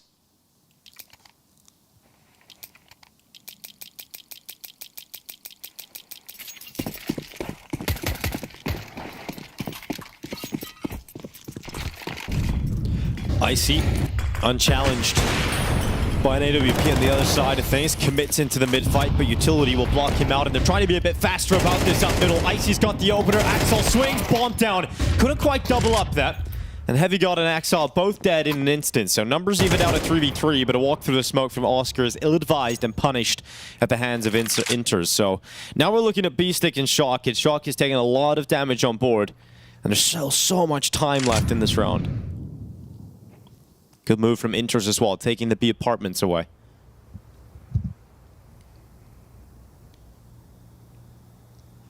Yeah, Sinners trying to take advantage of that walk through the smoke in B halls, all that attention in middle. They're hoping somebody rotated away, but Inters is a rock. And now with his pushed up position, he's got so much safety. So Cloud9 don't really need to worry about catwalk anymore. Don't need to worry about B. They don't really need to worry about the B bomb site, especially with this flank from Boomich coming in. Walking the whole way, B-Stick is looking for it, but by the time Boomich is ready to turn the corner, B-Stick will have had to move. Oh, here's the footsteps now. Boomich being loud about this. B-Stick turns around, so that advantage that Cloud9 held is now fallen away into a 2v2 with 30 seconds left. So Inters wins this round. Yeah, Inters taking the apartments away has been a huge move so far, and he's going to chill on the sofa, bide his time. I mean, as soon as B-Stick goes down, I think Shock just gives up and saves. So you clear this corner? Not well enough. Tough one. Well, actually making a lot of noise. Shock's still going for it.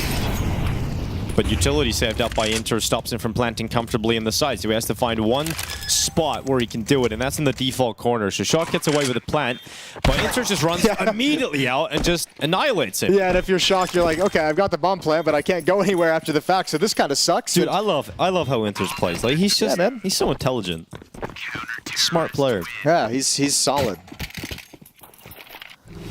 Well, that bomb plant does kind of tip him beyond the edge. It gives him a few extra nades to play with to have everybody on the AK Kevlar, but it's got to be flawless from now for Sinner. 6 rounds in a row just to get overtime, and it doesn't feel like that's going to be possible. This man on your screen, Icy, towards the end of the half, had that huge clutch, and then the pistol round just kicked him off in the right direction.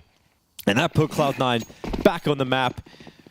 And they have dominated since then. I like this. Sinners, yeah, just go for it and execute. A lot of the stuff that you've tried to do hasn't really worked, hasn't really had impact, and they're going to once again try and hit a very fast timing coming through this little flashbang over, but they don't have smokes up for any of the crosses, so tons of damage dealt on the initial thrust. And still no smokes to put out and deploy. One comes towards Khan right now, but Icy still has a great line of sight. Actually, that's a Cloud9 smoke that just ruined his vision. They're going to smash it open, and Mikey's going to make it work. And okay, Sinners, that is a ferocious finish to the round. Who threw that smoke? Who was it? Let's have a chat. Just give him a little slap on the wrist. Icy's like, he's like, bro, at the line. We've all been there. The AWP's just holding. I've got a great angle. Yeah. Smoked. I thought it was going to go deeper. I'm sorry, my brother. More like, didn't know you were watching it. 5 more rounds for Sinners if they want to force overtime, but there's actually the money's kind of been chipped away for Cloud9. So if they win this, Sinners can scoot a little bit closer, still really far out of reach. Especially with the T side that we've seen so far. Mikey and Beast are going to come through underpass towards middle. Marisco will get a little aggressive as they're ready to turn this corner and join up with them for the mid-take.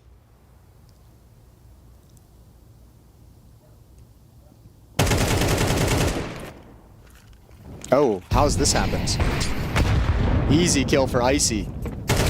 Oh, Axel coming back through short, and suddenly once again Cloud9 in pole position to close out Mirage. Shock has slipped out of Palace. Nice little lurk from Shock. Yeah. He's got beyond what Boomich can anticipate. And he's providing cover for his teammates that are coming ramp as well. Yeah, oh, but Boomich finds him. Still able to react, still able to get his crosshair in the right spot at the right time, and with 53 seconds left, Mauricio and Oscar 2v5 to keep Sinners in Mirage. It was a competitive first half. It really did look like Sinners are going to push Cloud9 to the brink, but Icy's clutch and a strong start to the second half defense. And it's ended up being a strong finish here from Cloud9. Great shot from Oscar through the ticket box. Punches that off Boomich. He's going to need a lot more than that, and Mauricio fails his shot as he goes through CT spawn, and now Oscar is asked to do the impossible. One bullet left in that AWP, and Icy will sink him. Cloud9 draw first blood in this progression game. Yes, there it is. A routine first map win for Cloud9 over Sinners. Didn't really need to get into high gear. Icy just took over that game and absolutely dominated them. So far, as our panel expected. I'll start with you though, Maui. Was there anything unexpected in there? I would say Icy's rifle was actually fantastic in the first half. That was the way that he was finding trades, but sometimes even if a player just dies and they're in a 4-on-5, Icy was the guy that breaks open a bomb site, coming up connector, going up short B at times.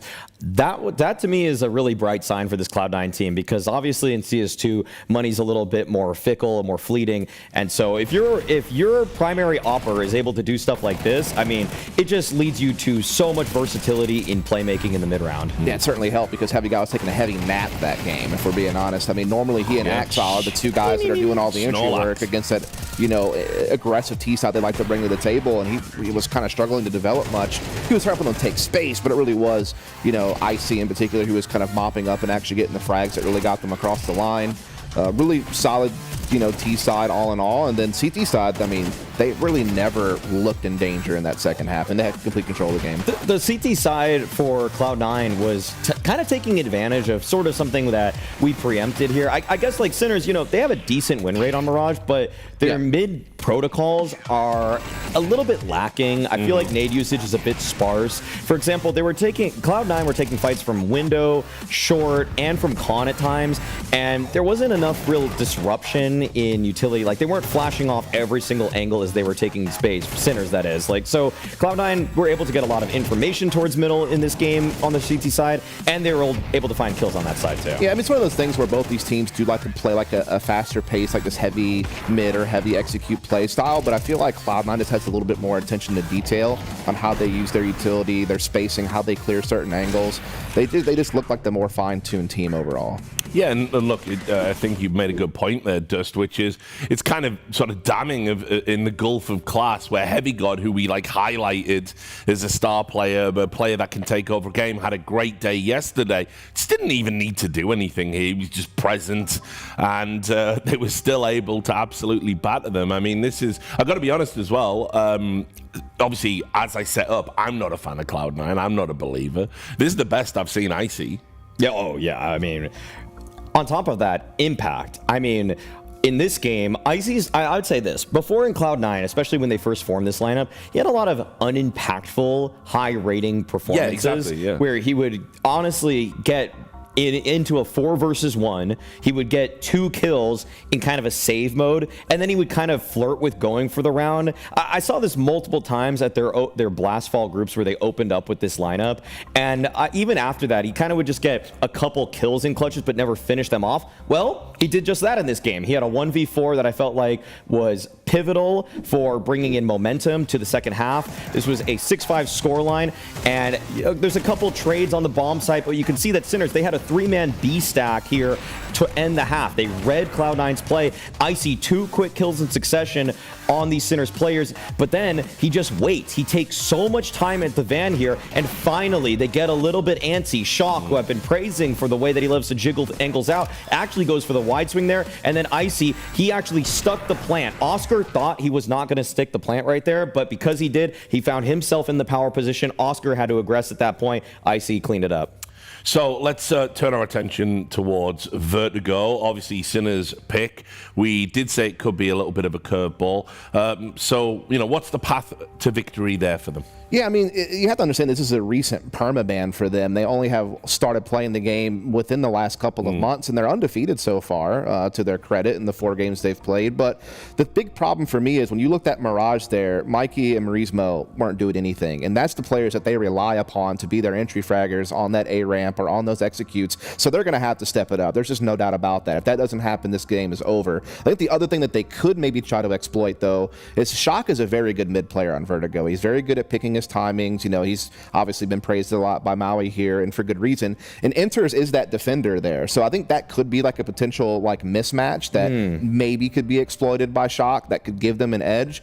But I do think they're just going to have a tough time because, this Cloud9 team's so good at split pressuring the map. You got Axile pressuring B at the same time Heavy God can pressure A, and it makes them very hard to read. And once they do commit, they're just an overwhelming force. As you saw there on Mirage, they can just entry so well. So it's going to be a tough game, but it's possible, but I actually think Cloud9 can 2-0 this. I think people might be sleeping on their Vertigo a little bit. They're actually pretty solid on it. I mean, you point out that matchup with Shock lurking out middle and Inter's defending it as well. And something that kind of caught on in, I guess, my community is that we used to call Inter's for the way that he liked to just play in terms of... I can't wait for this. Yeah. No. He loves to just show a little bit of skin, and then he loves to fade away. He doesn't give up kills for free. That's one thing. Even though his fragging output is very low, I just call him BBL Inters. He loves to show a little bit of ass, because in CS2, the model's got a little bit of booty. Okay, so BBL Inters is going to show a little bit of that, show a little bit of skin. And Shock, he loves going for a jiggle too. So I think actually... you're right. The actual mismatch is there. Shock is the better player today in my eyes, but Inters plays this kind of low risk style that is, actually works against Shock, where he likes to jiggle into all these angles too. And I feel like Inters is probably, he just knows how to reduce himself being a losing condition. It's just that he doesn't find himself as a win condition ever. That's my complaint about it. Oh, thanks for that. I really should call her. Anyway, we're going to go to a break. When we come back, we're going to find out whether Sinners can tie up the series or the Cloud9 will book their spot into the major for real. See you soon. She said she loves you. But she can't love me. But I love you.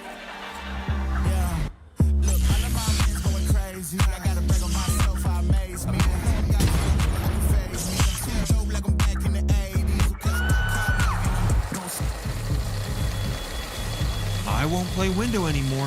What's going on? Play your role. 1xBet. On to the next one.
All right, here we go. Cloud9 versus Sinners, map 2. The winner of this series qualifies to the major. It'll later be determined where, but they guarantee a spot if they win this series. And Cloud9 one map up, Jason. We head into Vertigo. We've given Sinners a chance to claw their way back into this series on this map, but we'll have to find out if they can. Yeah, I'm going to reserve some thoughts until I see exactly what they're going to look like, because actually, I mean, it's a bummer they didn't get more rounds on their T side, but it was cool seeing them play a very disciplined CT side on Mirage that actually netted them 6 rounds and a great chance to get 7, which slipped away from them doing an icy 1v4. But here on Vertigo, a map they've enjoyed going to, I feel like I've seen them be more disorganized than I would expect. And if that happens here against Cloud9, yeah, then this isn't going to be Sinner's qualification game. Well, Mikey just sitting in behind default here. They come out to the open, Heavy God, blinded and still fragging.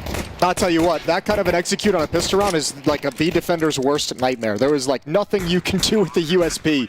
Good shot from Oscar though, a rebuttal, and that's a big piece of this retake to get activated. That's a very crucial portion for Cloud9 that's taken away from them. Oh yeah, they come into the bomb site. Heavy God still waiting at the generator. Second kill for him in this pistol. Icy fighting out from double stack, but it's not going to work. And so Boomich just left in a 1v2. They tap the defuse. They do not have the kit, but they've got plenty of time. Damn, after bro. that shot from Shock. That is another retake for Sinners chalked up in this series, and one that'll get them going here. Shout out to Oscar and Inters. I think that BBL now he was talking about maybe backfired. Gave Yeah. Oscar the information of where he was. Definitely. He's got to stop doing squats, my man. Famously, BBLs are doing void squats. Sure. That's fair. That's the fast pass. I apologize. My knowledge. That's the fast pass, Jason. My knowledge is not what it's not what I thought it was.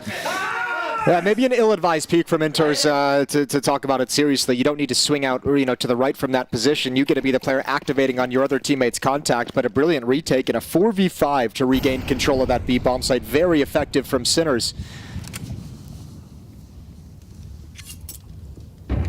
And out of the plants, not an investment from Cloud9, just upgraded pistols. Going into that first gun round with plenty of cash. Well, speaking of that first gun, I would like to see a better call, out of the gate. They didn't really get off to the hottest of starts in their T side. And sure, we talk about Sinner's CT side, being patient, having some great retakes, but it felt like the lack of good starts in Cloud9 on their T side was definitely a part of that, and I think the gun round was just a little flat. So I'd imagine we could see something different from Boomich here.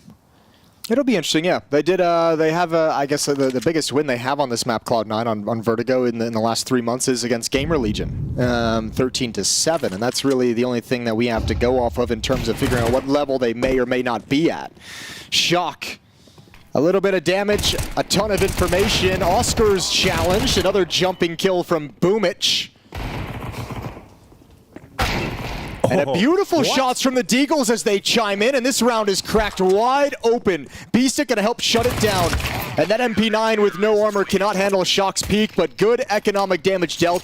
And that sets Cloud9 up perfectly to have a brilliant first gun round where they can decimate the economy of Sinners and take an advantage once again in the early going. It was that economic tug of war on Mirage. The Cloud9 T side really benefited from the fact that they buried Sinners in a position where they did not have the money to fight back with effectiveness. And another chance to start Vertigo in the very same fashion. This buy round coming right up for Cloud9. At least Sinners do have an opportunity to get a full buy here. So everyone on M4A1S, decent amount of utility for the CT side. And Shock, he's pushing into middle, but Icy's at the ladder room. Alongside Inters, they have 2 players. This should confirm at least a trade, and Icy's going to grab that.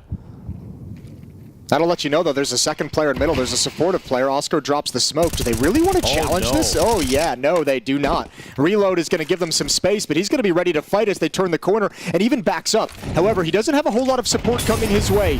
It looks like Mikey is trying to get back, but it's going to be too late. Oscar's gone down, but the re-peek is there, and Sinners collapse on the attack, and the defense holds strong. Yeah, great work from Mikey on that double kill through into the construction. I mean, the perfect utility from Cloud9 to try and clear out Oscar, but the responses were that. And that mid play does not work out for Cloud9 whatsoever. Oscar did a good job at dropping back behind the box. It felt like Boomich wanted to get that trade before they moved out into middle, but he had already got around the corner. And Sinners recover the economy game, so the damage, there's an opportunity here. If they win this cleanly, then the damage they received earlier on is kind of negated by the fact that they can build up money on the CT side in this moment. Yeah, that's a relatively clean win, and another one here would be absolutely lovely. First gun rounds for Cloud9 on both maps fall flat. 3 AKs picked up for Sinners. That ain't bad. Here goes Oscar in a flank. Yeah, he's thinking in his head, visions of the AWP coming out with all the bonus money he could. Oh, they're so lined up for him. One. And should be a second, but unable to grab it, and he's going to get away. How did he not get like 6 kills there? I feel like he should have been able. He should have been able to kill everybody and himself in that moment. Not necessarily criticism of Oscar, but it felt like they were all going to be lined up for that MP9 to just do work. Yeah, I mean, sometimes the Kevlar, if you're just hitting those body shots, the MP9 isn't all that effective, but at that kind of range as well, so we need to land some quick headshots there. And he gets away with one. I think he realized, okay, my opportunity to get a second is gone. I'm just going to reposition. Good flash to activate the peak from B-Stick. Double keep. Okay, I don't. Okay. This is crazy. The amount of turnarounds Cloud9 have had with the low-buy pistols. They had one of these on Mirage as well with Deagles, and now this is a nightmare for Sinners. AK-47 recovered, and Buchholz has head armor as well. Oh, he's going to build on it, and he's away. Oh, the fact that he gets away is absolutely massive here for Cloud9's chances of closing this round in their favor. Heavy Guard goes down, and Buchholz. He's so quick. Twinkle Toes gets out to the left side of the map so fast that he can't just deal with it. It's 4K picked up. Fantastic work from Buchholz. He's up 6-3, and he did the majority of the work on the pistols, closed it out with the AK. I love this version of Buchholz. He's coming in. He's looking very svelte. He's getting hyped up. He's got some energy to him. This is lovely. Leading the way for Cloud9. Quad kill in the round as they turn the corner. That Tech-9 doing God's work. And the AK-47 recovery with head armor as well. And now you look at this and you're like, man, it really felt like Oscar having more impact on that flank would have been a lovely thing to occur. Oh. E. Come on, Buchholz, I just hyped you up. You know, he's earned one this game. I just gave you a little something. Yep. Well, you might give him some more here, Jason. Who knows? He's down the bottom of the ramp with that AK. Money on the brink of collapse again for the Sinners.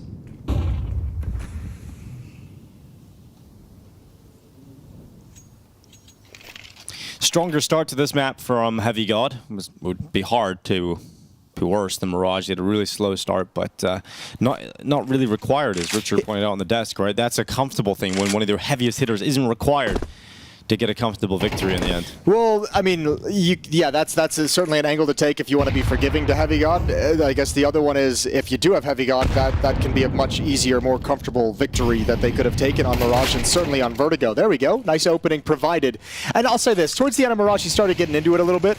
Slow start, didn't seem comfortable in some of the engagements in the first 6-7 rounds, but switching sides onto that CT side started looking a little bit better as time wore on. Good trade from Icy, CT spawn overrun, and Icy's just going to back out. So all of Sinners is going to have to converge towards CT spawn to take care of what they think is a lurk.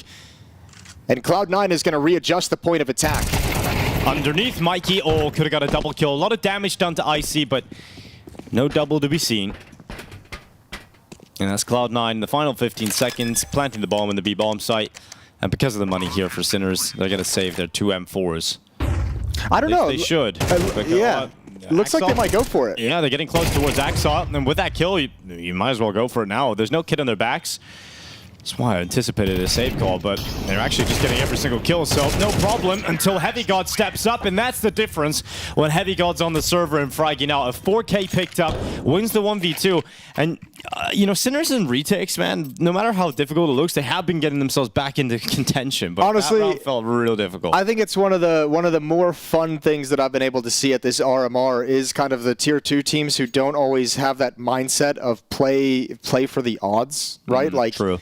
Because they don't save in nearly as many situations. They go for more retakes. And it turns into some exciting scenarios. And you know what? I get caught off guard by how frequently some of those retakes actually pan out in the favor, where I'm like, they should be saving. Yeah. I'm used to seeing top 10 teams saving in this situation. It's That's not why the I said it there, because you see the 2 M4s, you see the economy, you think a top team would play for the percentages here. We don't have any Utah, we don't have any kits. Surely we just save, we get another round coming up soon. But yeah, they go for it, and they come pretty close. I like it. I hope it becomes a trend, and I hope the top teams even kind of build on and catch on to the fact that some of these retake scenarios are a little bit more doable than you think. And like let that start going for more. Create some exciting situations that we used to have in old school Counter-Strike that we haven't really seen in the past few years. No money now. Unfortunately, that is played the percentages. They probably should have saved. That is the downside.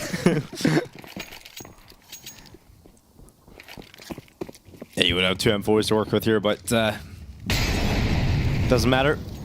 Let's just see what they can do with USPs. Not a P2000. Nice comfortable lead.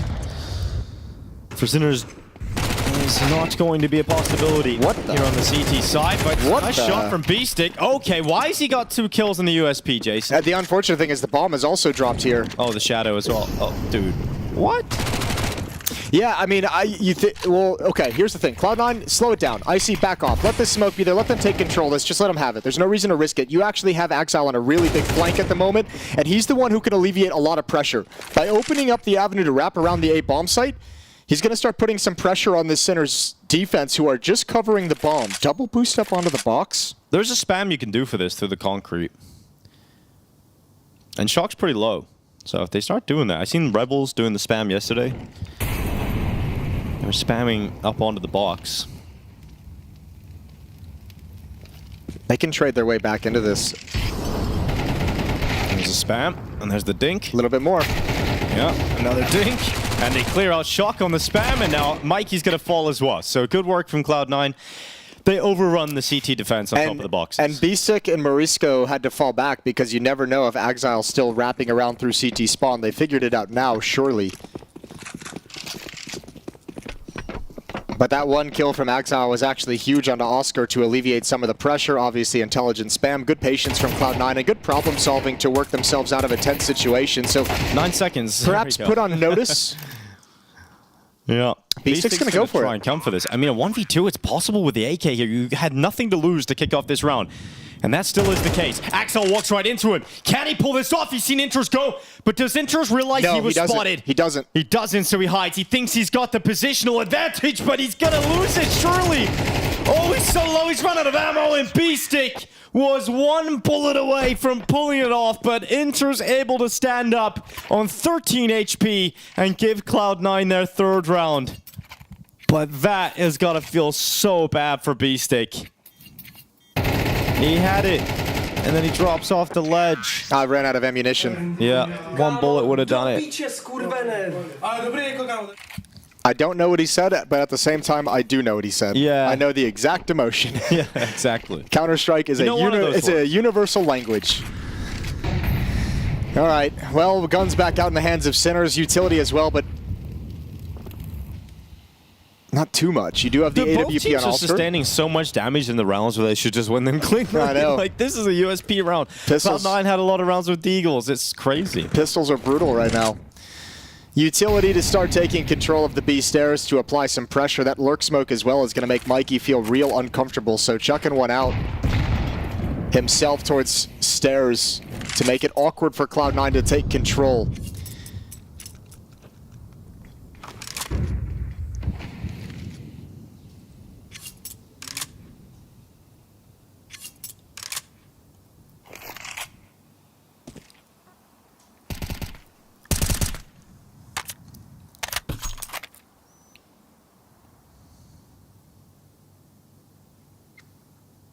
Four opening kills of the 6 rounds played in the favor of Sinners.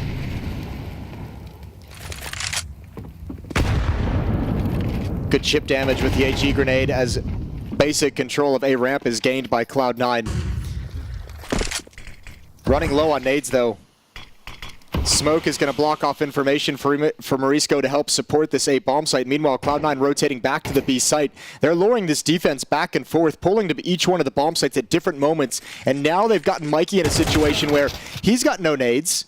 He's got no utility. Shock has no nades to slow down this hit. But the time, if he can slow them down even with bullets, with 10 seconds left, Cloud9 need to get into the bomb site. They need to start planting soon, and that bomb nearly goes down to Tetris. Oscar trying to stop it, and now they have no time to win the round. So Icy dives down off the stairs, and Sinners pull it off. Yeah, both teams, I think, right on the edge because of the damages they sustain against the pistols in terms of utility. So Cloud9 do a great job of making this defense, move around the map, pulling them back and forth, but they don't have the flashes to actually activate into the bomb site properly. So Sinners, as they rotate over with 15 seconds, is just like everything's a fight. Everything. Slow down Cloud9. Make them work for every step they have to take. And it falls out of their hands. So advantage gained, 4-3 for Sinners. But Vertigo still not kind of settled. Both teams in terms of economy still not comfortable whatsoever.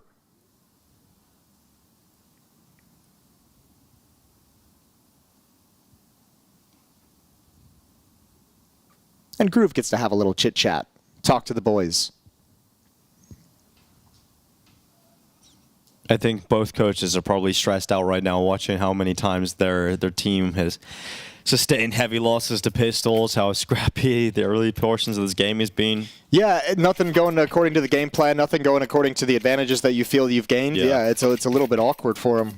But it's fun to see the players put under that kind of pressure to where they have to find solutions on the fly.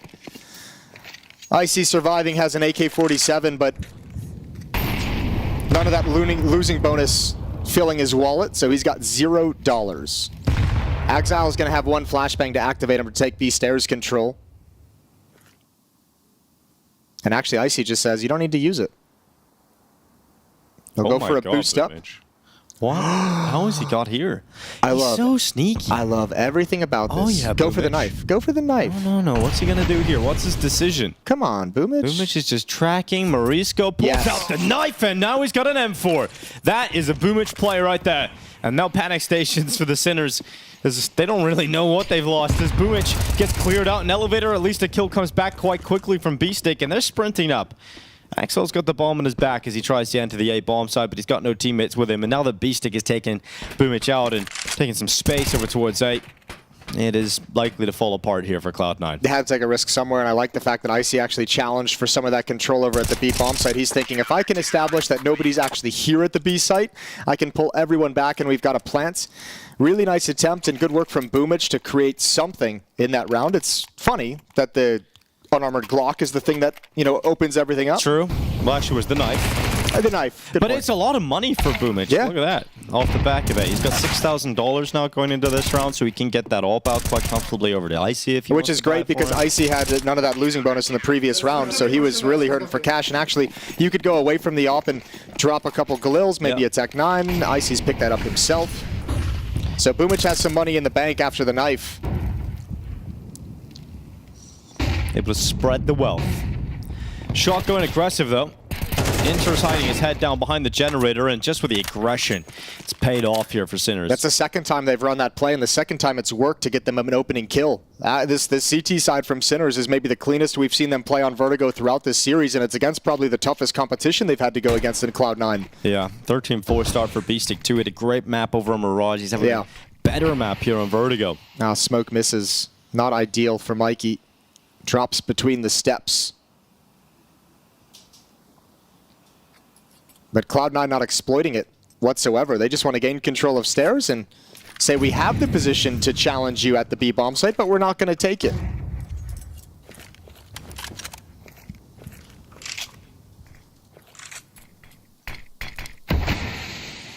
Nothing fast in this half so far for Cloud9. No fast control of A ramp. No fast control of B stairs. Everything's been really quiet and measured. And it's allowing Sinners to keep a lot of utility in their belts for the late stages. And once indication is there that they're taking control, good chunk damage popped off by an HE grenade. Oh, the spam's pretty close.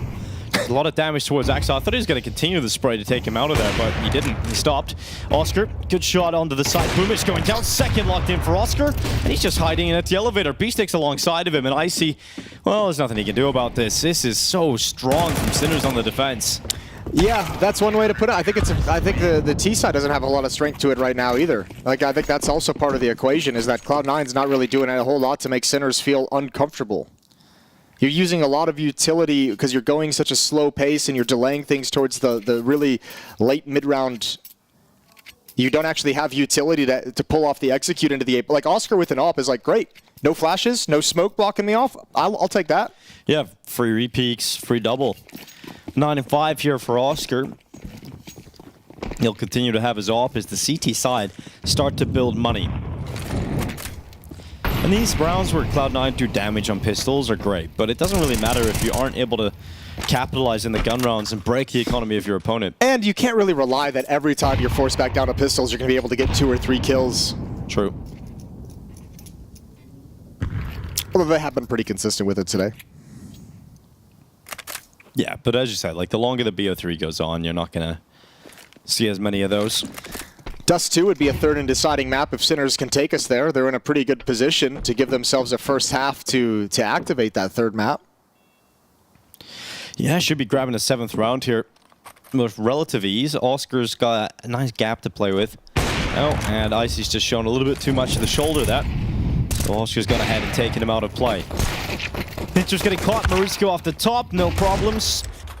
And a strong defense for Sinners. They don't lose anybody to these pistols. So it ends up going to a 7-3 scoreline.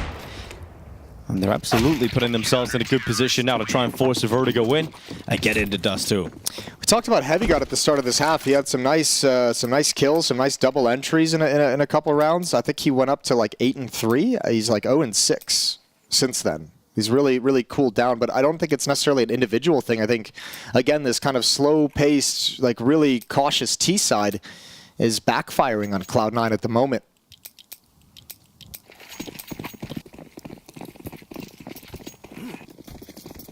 Heavy God, the only player who has provided opening kills for the Cloud9 side at this stage in the game. 2-2 in his engagements, 0-3 for Inters, 0-2 for Boomich on openings.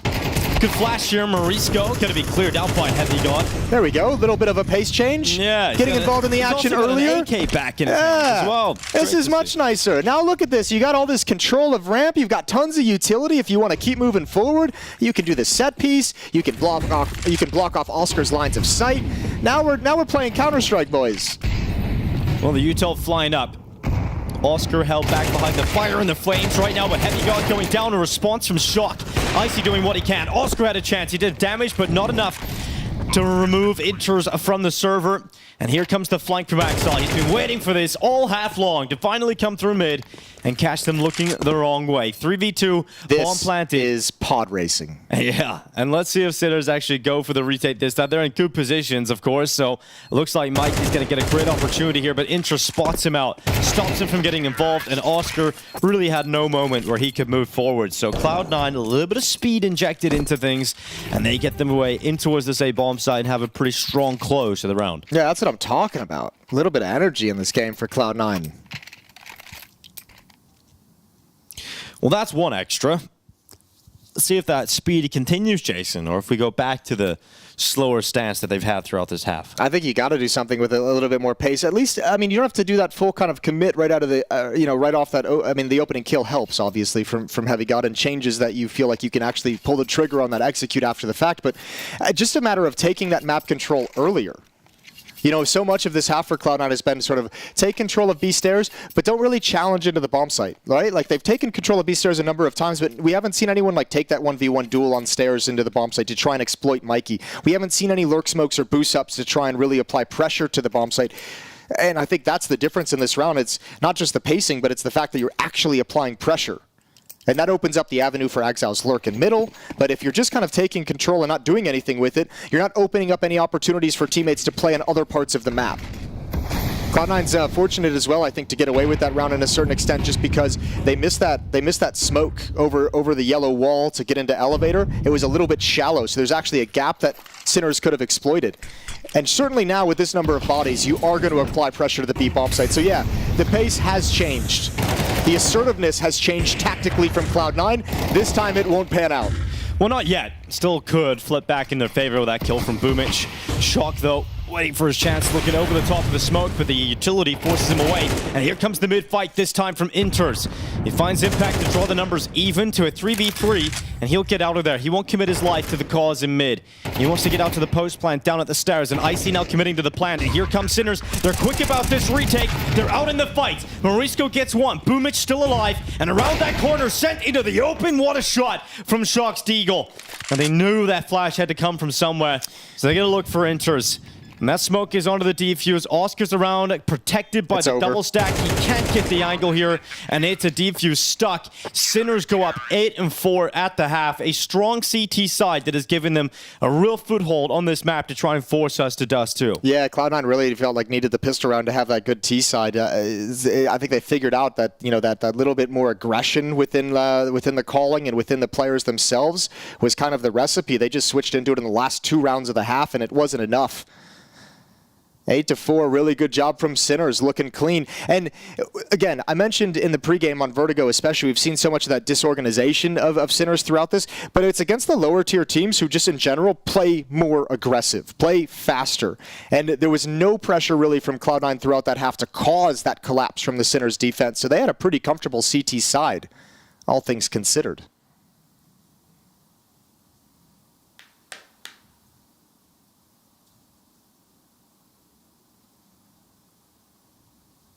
So a little conversation during halftime. Let's see what Cloud9's defense is going to look like. Pistols bought no dualies. Flashbang on Inters. There's the dualies on Icy coming in. We see what he can do with those unspeakable things. Well, Sinners can set themselves up very, very nicely with the pistol round victory to get to double digits early on and kind of coast into a map win. Towards the B-bomb site we go. Cloud9's defense centered on the map towards middle. Shock's going to get some attention. Oh, the timing on that. Turning to set up utility. So now they just have to pull the trigger on this B hit, and they're not having the flashbangs they would have liked. Axel just waiting in behind the generators. Icy's so low. Another shot for Cloud9 landed. Bomb plant being secured as we speak here for the Sinners. So 2v4 thanks to that kill from HeavyGod. Cloud9 have a huge advantage in terms of players, but will it be enough to get back into the bomb site here as Sinners dig deep? Smoke clears and Icy runs in first to his death to show where the crossfires are going to be. Well, there they go. The peaks come in and immediately the numbers evened out. And remember, they're so low in HP and Mikey gets a headshot regardless on Inters, and HeavyGod's left in a 1v2. From a 4v2 to 2 players versus 1 in favor of Sinners. It is an unbelievable turnaround in this post plant. Cloud9 see this pistol go the other way, and I don't think they're going to quite believe it, Jason, because they put themselves in a real powerful position. Yeah, well, I mean, that with that kind of a mid-push and setup from Cloud9, you don't actually have anyone in the B bomb site, so when they're rotating back to handle the B hit coming in, sort of out of position, a lot of goosh is dished out really early in this take from Sinners that puts them low HP and made them easy to clean up as time went on. Mikey and B-Sick handling business in this B bomb site to take the pistol, and Sinners up by 5.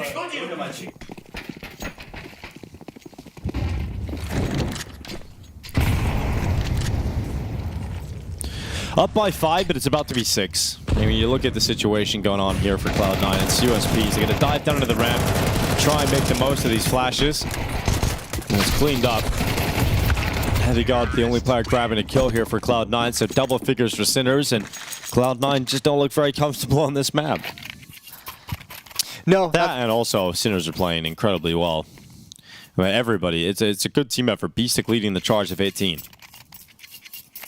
You know, Mikey's even had some good impact, all things considered. I think he had. I think he's fortunate that Cloud9 wasn't super motivated on their T side to challenge into the B bomb site. Obviously, I think that B anchor on Vertigo is one of the toughest positions to play, one of the toughest roles in Counter-Strike, and he really didn't get a whole lot of pressure applied his way. You know, we talk about some of the individual skill of guys like HeavyGod, Axel, and the AWP of Icy.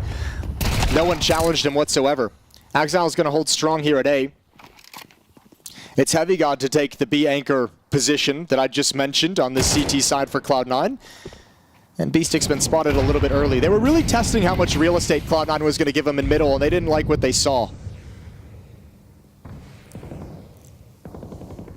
Boomich is always behind them. Boomich is always on the flank. Here he comes. Mikey, not going to enjoy that one. Really sick timing on that flank. Like, Oscar's following in his tracks. 2 players coming down those T-spawn stairs. Now, Cloud9 might think the B bomb site is entirely open. Thankfully, Boomich gets the information. A Molotov will segment this attack. It's only Oscar, which makes him an easy cleanup, and HeavyGod can slide into a strong position. He's going to play behind the double stack and peek out, get in behind cover once again, and re-peek on the other side. Does damage to B-Stick, but his head is removed And this would be a 1v3 for Beastic if he's able to pull this off. And you can see Cloud9 electing to go for a double stack. One player on top of the other. Axel on the top, Icy just below him. And this should... Oh, the drop though. Beastic knows where to look, but it doesn't matter when Icy hits the instant headshot as soon as Beastic rounds the corner. Looked like Boomich wanted to get a better gun there, but it blasted off the map. So you're searching for it, couldn't find it. Cost him a few seconds in terms of repositioning. Had to fight with the FAMAS instead. Still, if you're Cloud9 and you want to start clawing back into this game, that's a lovely little round to handle. Never truly in danger of losing it despite taking 3 players in loss. But still a solid buy, and Boomich has his trusty SMG. MP9 in his hands, 1 AK-47 recovered on Icy. Sinner's going to run it back with 2 MAC-10s, and they're going to get right into the aggression. Good start here from Axel. Morisco, he's gone. So another opening here for Cloud9 to work with. Another opening for Axel. He got the first one in the previous round as well, holding onto the A bomb site, getting that first player coming up ramp. So good find for him and starting to put some work in.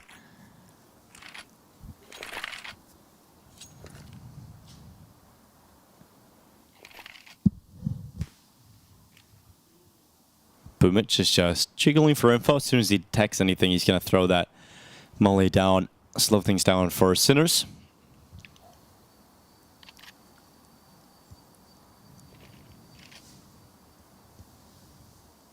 One minute left on the clock. Utility-wise for Sinners, they've got 3 smokes, 2 flashes, and a molly. So enough for a full execute. Look what Cloud9 have though, because again, it's much like the first half because it's so quiet at the moment. They have to just hold on to it. Able to hold on to utility. Boomich will drop this, but once they eventually take this bomb site, plenty of Molotovs to delay the plant, harass the plant, harass the post-plant positions. Well, here they come. Boomich, close quarters with the MP9. Still comes out on top of the fight, despite looking the wrong way at the wrong time. Sinners move into the bomb site, but they're falling. With every step forward is another kill for Cloud9. Boomich, that's why you called it his trusty SMG, because he's very effective with it. A double kill from him despite having a weaker weapon. And a 6th round collected now for Cloud9 as they shrink the gap to 4. Even when Boomich is leading the major winning Navi roster back in 2021, he loved those SMGs. It was a trademark playing banana on the CT side, always with an SMG, so he could just be mobile, could be very aggressive, could just be a nuisance. And he does lovely work with it here in this round. 6-10, and no plant means Sinners back to Glocks. Exactly. They've broken the money, send them back down to the eco. And the gap will... As long as Cloud9 don't have an absolute disaster, an absolute nightmare here, it'll be a gap of 3 rounds. And then you're looking at a very possible comeback. And we haven't even seen the op-out for Icy yet on this CT side. You have to imagine things are going to get more difficult. Icy sees the mid-play coming in, enters. Only gets the 1, but no danger. Only the Glocks, and they couldn't exploit anything. And actually, that allows Icy to pass over the AK-47 if he wants and pick up the AWP. Yeah, that death is almost a blessing in disguise. And you can see he has actually gone for the AWP straight away. So he'll have that up. We'll see if that changes the game at all. And for Sinners, it's 5 AK-47s. And they can probably realize now at this point, if we don't win this, we are allowing Cloud9 back into this map. And we spoke about, throughout the Sinners games, we've got to cover the majority of them, I think with 3 out of 4. And we talked about their run and maybe having an opening game versus SAW, then the 3rd match was against a team from their own country. It feels like the Sinners run has been quite favorable to them. Yeah. This is the best chance to qualify. So they got to take it today against Cloud9, but being a map down and watching their Vertigo start to shrink away could get a little worrying soon for Sinners. They had that really rough second half on Mirage where it took them a while to get around on the board. They at least got the pistol here, but certainly you lose this map after winning both pistols. You got to feel like you've set yourself up so nicely and let a great opportunity slip away. Cloud9 got money behind them to sustain round losses.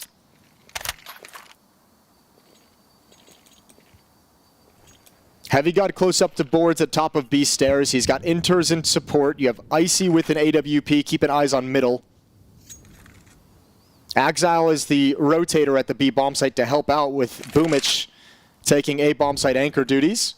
And they're going to make a little bit of a shift into the late round as the op holds on to the A site. Probably would have loved to have had that in middle, but now this setup at the B bomb site does wonders. Absolutely lovely. Bomb is dropped. Oh, with Oscar taking a kill through CT, numbers are evened out at the 30-second mark, and Morisco moving forward up towards Tetris, making no secret about his position, and Inters hears everything. That bomb being picked up, and he's going to try and peek up and end it right now alone. He's so close, but Morisco fights on, and so it's down to Boomich. And Morisco's looking for that fight, but Boomich is not going to give it to him just yet. Grenade goes in, and he flies into the sky. Boomich, I have no idea why he tries to force that fight. Morisco would have had to plant, and then he would have had a favorable fight, but Boomich just jumps through the sky and gives away the 1v1 and allows Sinners up to 11. Don't have an answer for that one. Yeah, I did look at you, just kind of waiting for what you were going to say, Jason. I don't know why. You have the nade primed, and it's like, wait for the plant. There's 18 seconds on the clock. I mean, you can really mess with him in that kind of a situation. I think Inters does lovely work in this round. A good reposition to push downstairs as well. Good find from Oscar on the lurk. Yeah, you just wish Inters was in that 1v1, right? You just wish he was the one playing this. He would have played it better, but Boomich, yeah. Not going to be happy with himself, that. Yeah, I don't understand that decision in the 1v1. What he thought might have been happening, even kind of jumps into the edge of the smoke to make it even more difficult on himself. So kind of putting himself in a handicapped situation. Drops the AWP over to Icy, gets an M4 in return. But the Cloud9 comeback on this map just kind of slowed. It hasn't stopped just yet, but they're out of money after this. So if Sinners win, they're on 12. Cloud9 have no money, and then you've got us primed for Dust 2.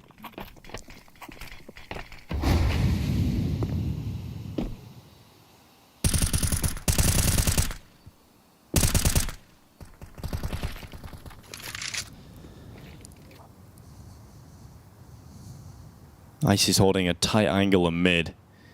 Looks like he's about to get plenty of opportunities for a kill here, but the utility, if a good flash lands in front of him, it could be devastating. And the boost up. Yeah, there's this is dangerous timing to be out here exposed. Yeah, a lot of dangers coming this way. There's one, flashes up, gets around the corner, and he's close to a second, but Morisco does well at just dodging and weaving away from those shots. And Inters comes in to clean up at construction. His teammates are going down, but Boomich makes sure that the fight remains here for Cloud9. 1 minute left. Defensive smoke put up by Inters, and he drops back, but Oscar's going to try and move with it. Oh, he's clear behind the smoke. They do have a Molotov to delay the plant a little bit, although Axile's not in position. He's holding on towards middle, and it looks like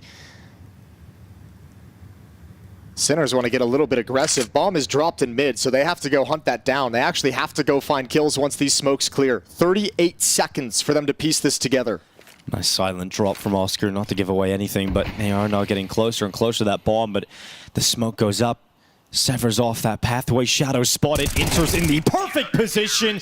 They line up. Inters has a great round. 3 kills collected. And he's just so reliable for Cloud9. Yeah, exactly. Like, he's never going to light up the scoreboard for you, but he's going to be a rock in situations where you need someone to play an intelligent scenario, and he's done it again. Nice double kill to close things out. And it's Sinners who are put on the back foot. That was a great chance to break Cloud9, to waltz into a map victory, to waltz into Dust 2 with a win at your back. And now it gets more difficult. Cloud9 closing the gap slowly but surely. Going for a peek down short, but it's quick here for the pistols. And Axel's going to handle business. Axile's been great at this A bomb site. I know this is just an eco round, so we don't need to get too excited about it, but I think this is the 3rd or 4th round where he's got the opening kill of the round for Cloud9 at A. Done lovely work. All out for Oscar again. Back to the buy straight away for Sinners. We didn't have to wait too long to get their buy back because that round was so quick. Well, and the loss bonus is built up so far, right? Yes, Yeah, true, yeah. Yeah, so you're getting plenty of cash flow even without the bomb plants. 5 of the last 6 going in the favor of Cloud9 on defense. Only 1 single gun round won by Sinners so far. Yeah, that was the 1v1 where Boomich flies through the sky. Been a lot of questionable clutches these past few days for us, Dinko. Yeah, quite a few. Mainly yesterday. Don't worry, Jason. It's all over. It's all over. Good start, though, for Oscar.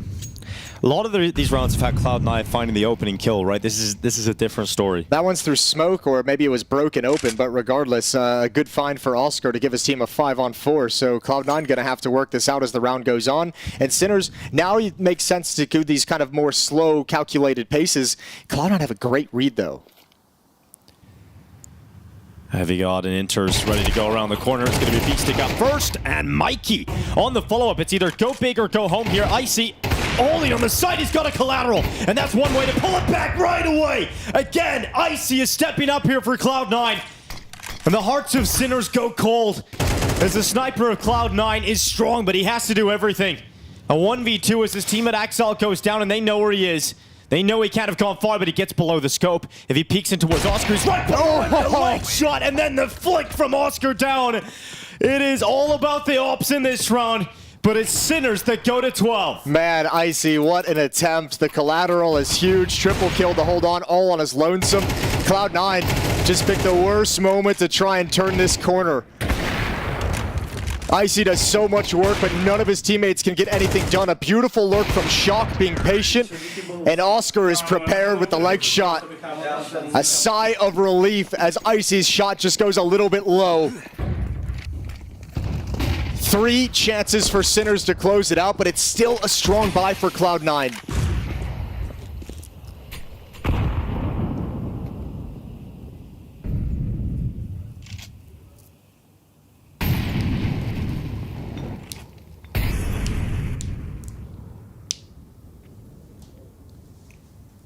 Shock.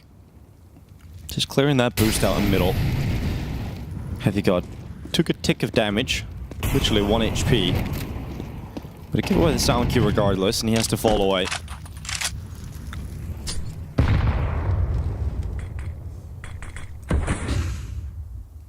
Morisco looking to use this gap on the ramp smoke. Just the right side, he can walk around behind it, and as it fades away, he'll now try and get ever closer up the ramp, but look who's waiting for them. Icy, who was last detected towards the B-bomb side in the previous round. He's changed it up. He's gone to the catwalk with the AWP here. Yeah, well, Oscar's going to be peeking into the site, so nobody can be exposed. Oh, missed shot. No. And now they're going to swing wide, and he recovers another leg shot. Another heartbreaking leg shot for Icy. Oh, that's going to be so devastating. Boomich goes down. Oscar stepping up right at the end, and Sinners are going to force a map 3. Dust 2 will await and decide who is heading to the Major in this series. Heavy God will come back over from the B-bomb site, but it's Oscar to close it, and a 13-9 finish. Sinners battle through Vertigo, and they remain in this series. Well, if Cloud9 are going to secure it today, it's going to be via the scenic route. We have a game on our hands. Sinners taking their map pick of Vertigo. And, yeah, look, I saw glimpses from Cloud9 that were competitive in this, but it was quite clear that they don't really have a handle on the map ultimately. Not quite. I would say that Boomich, without the Blade lineage that has propelled him to be a solid in-game leader in my eyes, that has obviously not been passed down. Blade has never been a coach of any team that has played Vertigo at this point, nor was he coaching Boomich to learn the map in any respect. So I would say the mid-rounds for their T side obviously leave a lot to be desired. The fact that they try to seesaw between both sites, but they don't really do it with a full effort. They're just kind of throwing one guy in, one guy out. It's like you got to commit to one thing or the other eventually.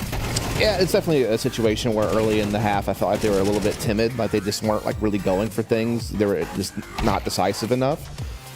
Eventually they did start to recover, and they started to put together a little bit of something on the T side and try to put themselves within striking distance as they swap sides. And I have to say, Icy surely tried his damnedest to drag him across the line with AWP defensively, but super unlucky, really. There were a couple of moments where you wonder if he got those kills instead of back-to-back kind of like leg shots. Yep.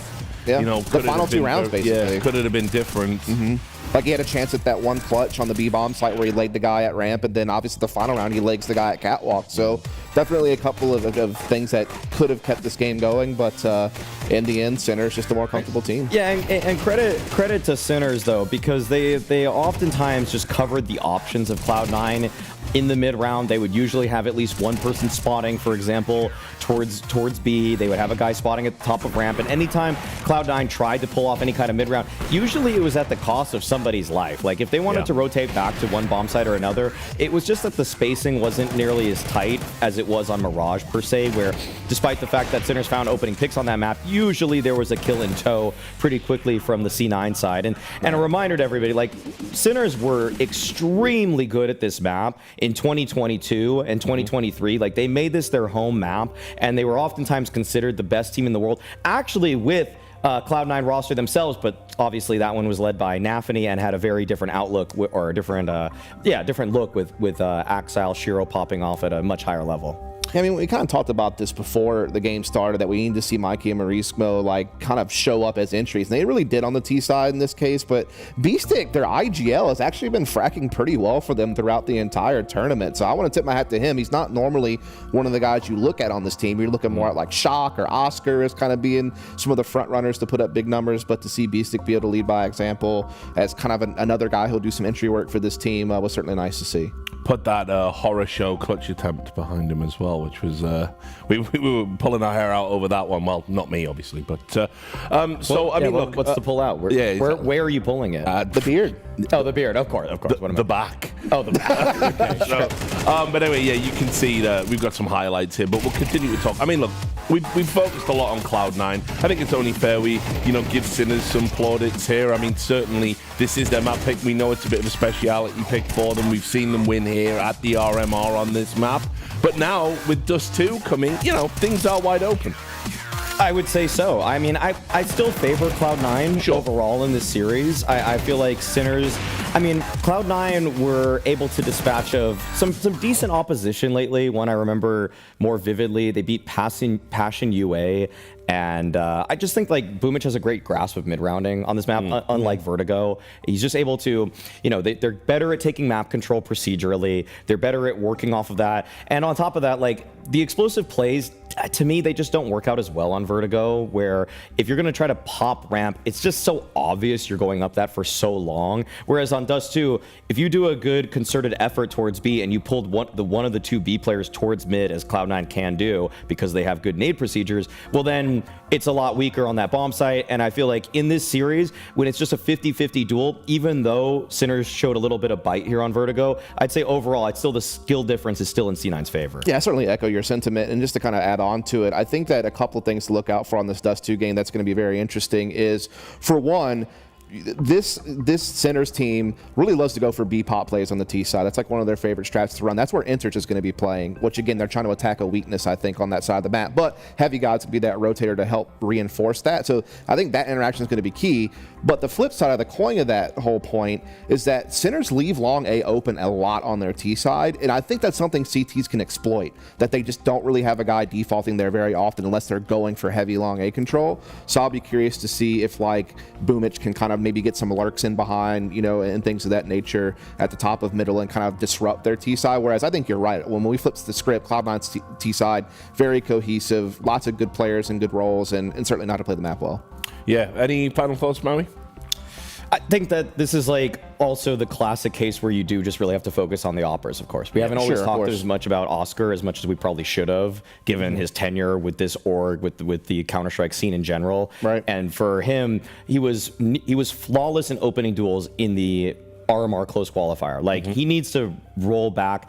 I mean, that's only a month ago, really. But like he needs to invoke some of that spirit and energy to lift his riflers who are kind of flimsy and sort of sporadic in pop-offs, because he can be a consistent force when he's in his zone. Yeah, okay. Thanks as always, guys. We're going to go to a quick break.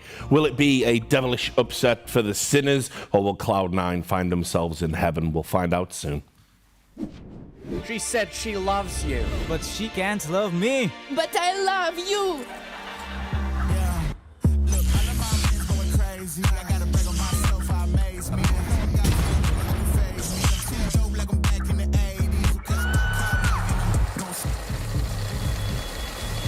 I won't play window anymore. What's going on? Play your role. 1xBet. On to the next one.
Welcome back to the Perfect World Shanghai Major European RMR. We are into our third and final map here of Cloud9 versus Sinners. One of these teams are going to book their spot at the Major, Jason. Isn't that exciting? Yeah, I mean, it would be great for both of them. Obviously, for Cloud9, it'd be a lovely thing to have. I mean, trying to find a way to work all these different roster changes they've had over the past year and a half into something manageable to qualify for a Major. So it'd be lovely, I think, especially with the inexperience of some of the players that they're going to be relying on in the future. For Sinners, I think it'd be awesome to have Oscar, obviously, back. Shock is showing some really cool things. Beastic's had a massive day today. Yeah, he really has. 2 good maps back-to-back from Beastic, and that was something that Maui was saying on the desk earlier today, that in their wins, quite often it's been very top-heavy with the likes of Shock and Oscar at the top. So good to see some more presence coming into the squad, and they're going to need that if they're going to beat Cloud9 in this final map.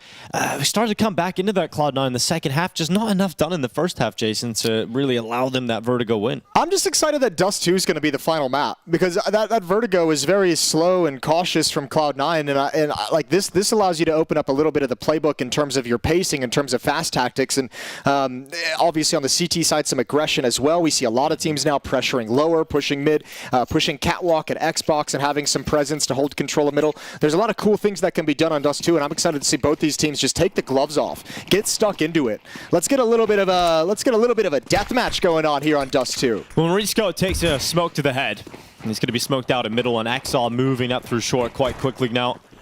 Some space grabbed, and Marisco, he's trapped. He's stuck in the lower tunnels. He's going to be rattling off shots with the Jewel Berettas. They dive down, they look to fight him. Heavy God clears him out. And that gives some space now for Cloud9 to work with up through short in this 4v4 thanks to Shock. Yeah, really lovely shot to find that equalizing kill as well. But, however, Cloud9 is already set up to go for a catwalk execute. They can throw out the utility and actually drop into a mid to B split. You're going to have Heavy God lurking at the moment in lower dark. And if Oscar tries to push and get a jump on this flank, he's certainly going to go down. So Beastic looking like he's going to be called upon again. Drop into CT spawn. And there's that push from Oscar. Beastic and towards long A. That's perfect. Him and Mikey. A lovely little crossfire. And Cloud9 make no progress. Well, Heavy God is going to do what he can. I mean, he's had such a quiet series so far today by his own standard. Bottom of the team. This would be a massive moment to step up for Heavy God. They've spotted him out on short. But it just looks difficult with one player in the bomb site and Mikey out towards ramp. 2 very different angles that Heavy God would have to compete with, and they just don't allow it to happen. So Sinners with the pistol picked up here on Dust 2. No bomb plan for Cloud9, so no force buy coming right up.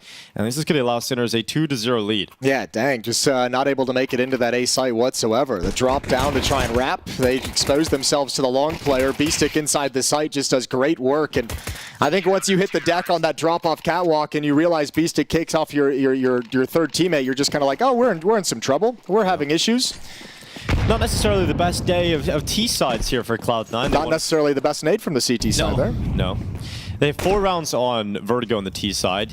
Barely got the 6 on Mirage. It was a good number of rounds. It just didn't feel great watching it for whatever reason. It's like the numbers look good, but I, some reason, just don't have a great feeling about how that went. I'll have to wait and see what the T side of Dust 2 looks like. Right now, I'm not off to the best start. Nice and clean from Sinners. No damage done from Cloud9, and they're going to get themselves into the buy rounds. Yeah, nice and early. I think both first buy rounds on the T side for Cloud9 have been pretty weak. Yeah, both of them were plays through smoke. On Mirage, it was the bust through the B hall smoke to get taken down by an MP9. What was it on Vertigo? It was like a B stairs, right? They like tried to force themselves through the smoke. No, it was in middle. Yeah, it was in middle. Yeah, they tried to go through the mid smoke with like 3 or 4 players and spammed down by Oscar, taken down by rotation. So yeah, first gun rounds, Cloud9, their T sides have not gotten out to great starts. Oh. Good work from Mikey, though. Just gets off to the edge, and Heavy God goes down first with that long spawn. So he's out of there. Cloud9 down to a 4v5 immediately. Yeah, you love that opening, and Cloud9 have all 4 players here. They're not spread across the map, and the danger about that is already Marisco just kind of took a flashbang peek towards lower and saw absolutely nothing, so he can shift over with confidence, but Cloud9 just decide to back off. They're like, we know that you know that we've taken long, and now we want to subvert expectations. And you can see Sinners bust out that, I guess it's not really new anymore, but this smoke towards long to prevent and delay the push from the T side. You have 1 smoke for the cross, so keep an eye on when Inters puts that out because they have to use it. Yeah, we've gone for that re-smoke, but this time it has a little bit of a gap left side. That'll clear up soon, and Axel's just going to move through it, and a great shot from Icy.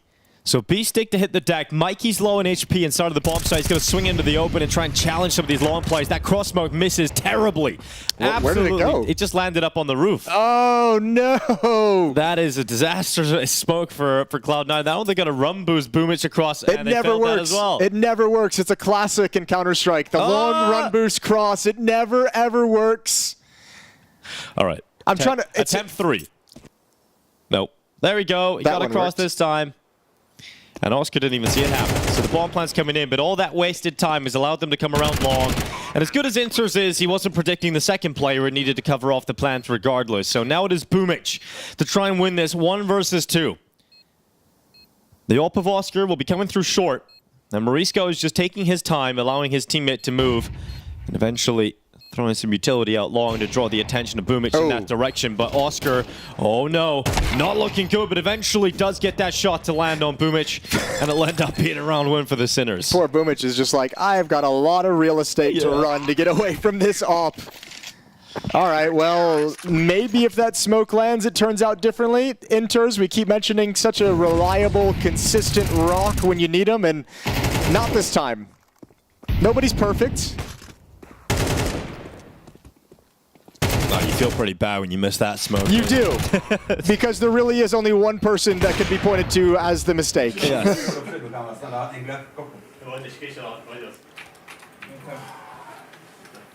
Well, they tried to make the most of it. They were problem solving in the moment, and the run boost isn't a bad idea, but that's another bad gun round, well, opening gun round for Cloud9. I'm trying to remember exactly what caused. I think there's like a change in elevation in the ground at long that messes with the run boost, which is why it always seems so difficult. A little skybox or something right above your head too. It felt like he was hitting some, like a lamp or something. So, yeah, it's kind of weird. A little street light. Yeah, might be something along those lines. You did see Boomish's head kind of hit off something. But regardless, Cloud9, they're going to be down to Tech 9's P250. Lurk smoke out middle. B-Stick is going to investigate around it cautiously. And now that he has this information, it's not going to have the impact that Cloud9 want. They want to make Sinners feel like a lot of this thrust is going to come from middle, but it's all coming through B. No, Boomich just charging out with the P250. Smoke fades away, and B-Stick up in the window, laying down the law. It's going to be B-Stick and Shock with a good couple already locked in. And it ends up being Icy and Axel left alone. Should be cleared out by Morisco, but Icy, again, finding Cloud9 a way into these fights. He eventually goes down. And Axel's coming out of the tunnels at this point. Morisco's got his AK out, but he can't stop him. It requires Oscar. It's happened again, my man. It's happened again, these Cloud9 pistols doing work where it feels like they really shouldn't. There were 3 players at that B bomb site and a great crossfire at Car and inside the bomb site, and Cloud9 still make the Tech 9 sing. 4-0, but Sinners take a lot of economic damage in that round, so a lot of the money that they built up previously has gone to waste. Yeah, but if you're Cloud9, you have to capitalize on the opportunity you've created here with something that they struggled on. Vertigo, you know, they couldn't really get that gun round after the pistol damage. And despite setting themselves up multiple times throughout the half, weren't able to get the T side going. Icy's got the AWP out early here on the T side. He's had a great series so far. Shock and Oscar with a double push into the tunnels. That flash forces them back and also gets information as to where the AWP is. I really like the Sinners that we've watched today. Almost like feels like their best series yet. Yeah, it feels like they've built up into the RMR, and like now that this the chance to actually qualify for the major is there, they're all fully focused and locked in. I'm seeing a lot more intelligent plays. I'm seeing a lot more like calculated risks in terms of, you know, we just saw that upper B push to try and get in position. Flashbang forced him off the angle, but I like kind of the variety of the defense we're seeing at the moment, and not as many like crazy disorganized peaks or plays and overextensions that we had against some of the lesser teams on their route to this 2-1 game.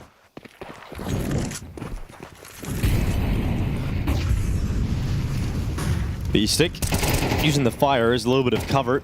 Unable to take the first fight and make it go as well as that bomb plant is being secured on the back of the site. It's going to be B-Stick now moving forward. Inters to clear him out in response, and a nice shot from Oscar as he tucks in behind the car. Sinners has been great at retakes, and now that they're a player up, it feels pretty good for their chances again. Axel's in middle. Yeah, well, they know there's a lurk coming in somewhere. It's obviously not towards long at the moment, but Sinners have eyes on every little location, and Icy picks one off. Heavy God adds 2 kills with the AK-47, and Shock spent so much time looking for the lurk. Eventually, Exile hunts him down. First round for Cloud9 on the board. No, Oscar has a lot of money here. He's got to make a decision, though. Do not. Do you want the AWP? Do you want to drop an M4? He wants the AWP. He wants the AWP. Of course he does.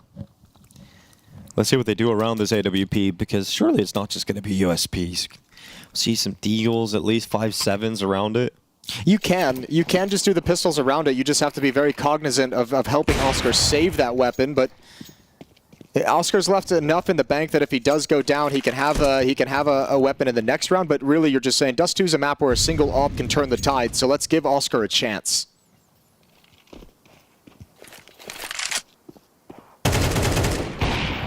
Tall mid push, prevented by Icy. And Boomich. And Boomich. Don't forget about Boomich. Yeah, never can forget about Boomich.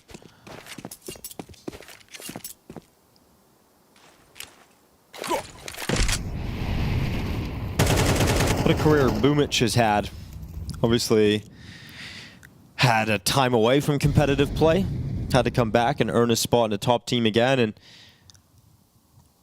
finds himself here in Cloud9 looking to try and make it to a major. A lot of people see that the Navi era that was possible being set up in 2021 could have taken away from them in a way. Ripped out of their hands. Yeah, and Boomich could have been a massive part of that. Well, to see what he could do with this Cloud9 roster if they do manage to make it through today. I mentioned Cloud9 is going to, I mentioned Sinners is going to be really cognizant of how they position this AWP as this round kind of plays out, and I think they've got a pretty solid situation going on. Oscar can have relative safety out towards long if they exec up Catwalk. If it's this mid to B split that's coming to fruition, take some blind shots, but don't get involved in any fights, don't budge, and you've got 2 pistols out towards long to help keep them safe and ensure that the AWP can be brought forward into the next round. Oh, gap over the top of the smoke. That was the chance for Oscar. He'll send the shot out. Okay, well, if I'm Sinners, I'm hunting now. Yeah, because you know it's available. And the pistols have just pushed to give up their lives. So now Oscar's got no backup and no support. And they know it's an AWP, so here they come. It's going to be a difficult road here for Oscar to go down to try and save this AWP. They're coming in from all sides, all fronts. And Oscar looks to defend his prized weapon. Hard times make hard offers. And Oscar, great shot. Couple more of those needed. Goes in for a second, looks out to the long push. Oscar with some great shots, but there's just too many targets, and he'll go down. Like you said, he did save enough money left over, and with a couple of kills at the end there too, it just gives him a couple $100 extra on top. So $3,950 is not the best scenario for Oscar. Yeah, but MP9, FAMAS, if you want to go for a more rifle, you can even go for a scout if you're feeling crazy. You can go for an M4 too. You could go for an M4 if you don't want utility. Yeah. I thought, you know, I'll be honest with you, I didn't even have that in my head as an option. Yep. I had in my head that utility would be prioritized. I was incorrect. Get the gun out. I see on top of his teammate's head, boosting down into middle. Boomich is sent forward. Good damage down onto Oscar. He's going to cross in towards CT. Marisco also. Bit of chip damage to the doors. Quite an isolated player at the moment. Shock inside of the B-bomb side with just an MP9. Fortunately, not being pressured.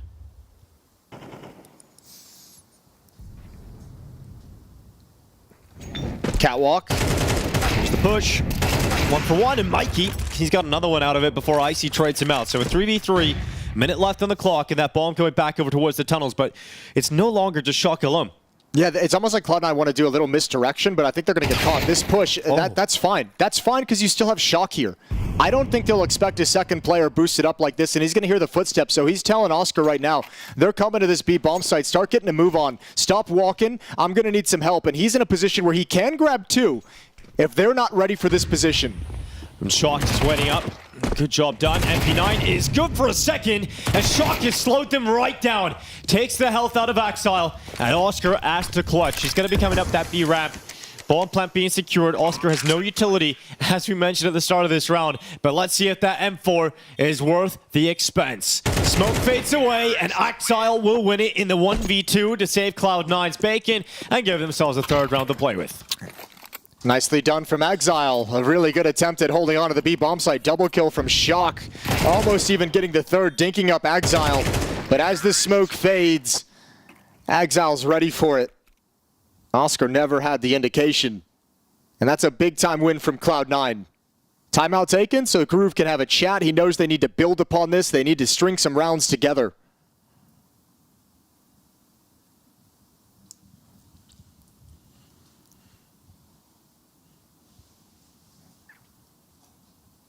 Third and deciding map in this qualification series for Sinners. Oscar would make it to his 5th major. Beastick, Shock, Morisco, Mikey would all be at their 1st major if they can convert Dust 2 here.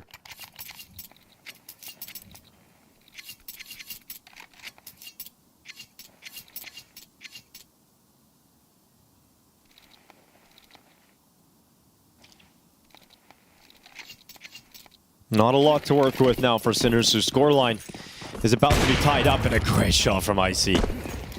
One on the cross. Shock didn't make it. Here comes Heavy God out long. Mac-10 leading that charge. And Inters to follow up. All right. On Morisco. Cloud9 starting to build into this a little bit. Yeah, they are. Can even up the score at 4-4. Heavy God's had a decent start to the game. I mean, I'm definitely watching him throughout this final map. I hit a strong start on Vertigo, just wasn't able to keep it up. It obviously a really quiet Mirage, but when it comes down to the deciding maps, you want your big players there. And if he can join Icy, there's a lot of firepower now on the Cloud9 side. Yeah, we haven't really seen the qualities of Heavy God in this series that make him such an interesting and exciting player and prospect quite yet. Not yet, but there's still time, still space to work with here on Dust 2. And an AWP tossed over towards Oscar as the buy returns here for Sinners. The last time he had the AWP out, the highlight moment was trying to save onto it. Did manage to get involved in the round and really had changed the outcome, but this time that'll be a different story as has the rest of the supporting cast around him with the M4s.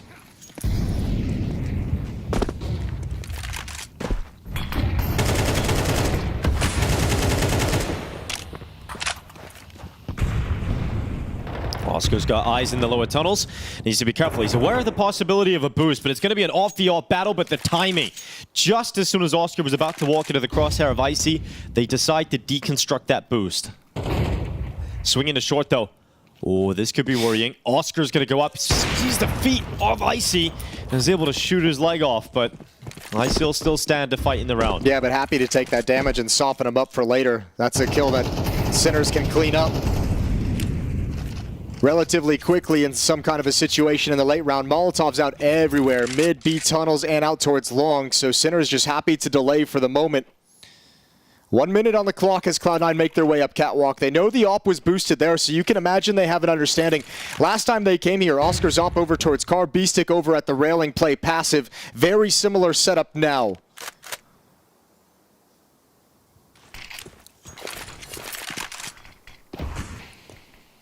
Smoke execute created here for Cloud9. They're going to try and get their way close to the bomb site, and they are very close now. Flash is going in, keeping Oscar back. As long as they keep that off pick, it's going to be difficult for Oscar to get involved, but eventually gets his chance, and he will not miss it. Heavy God goes down, Boomich to follow, and Cloud9, only now are they getting to plant. Sinners looking so good in this round. 5v2. Cloud9 have been unable to trade any of these kills so far, and it falls down to Axel and Icy to try and close out this post plant. But look how many players from Sinners are now swarming the site. Icy gets annihilated. And Axel has nothing to say. So not a single kill for Cloud9 as Sinners take the lead again. That's so clean.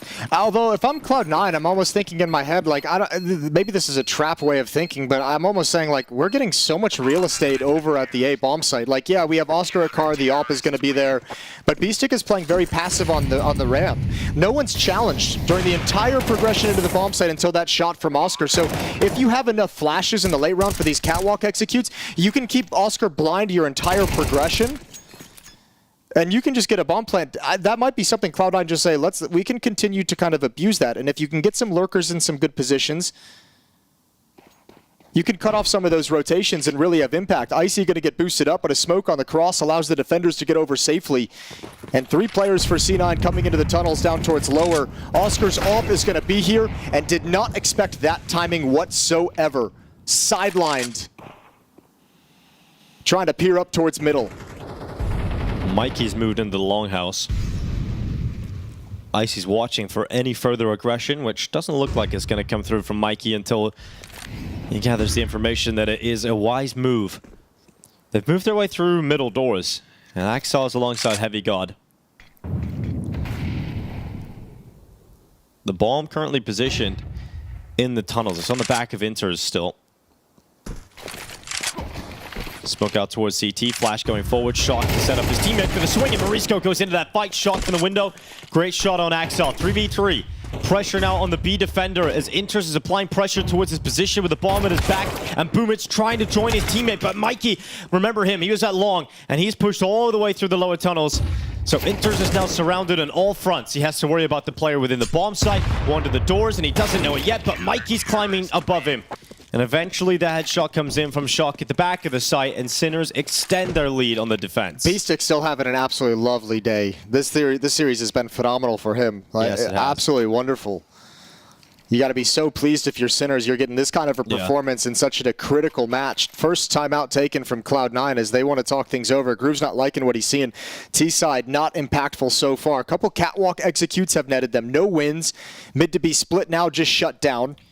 Yeah, after the first 2 maps of play, Beastic was 42 and 28 with a 1.31 rating, and it is continuing here, which is super positive for Sinners. And that's a 4v5 conversion for Sinners. Oscar got taken down for free. He was peeking off catwalk towards the top middle and just got trucked from lower, but they're not able to convert.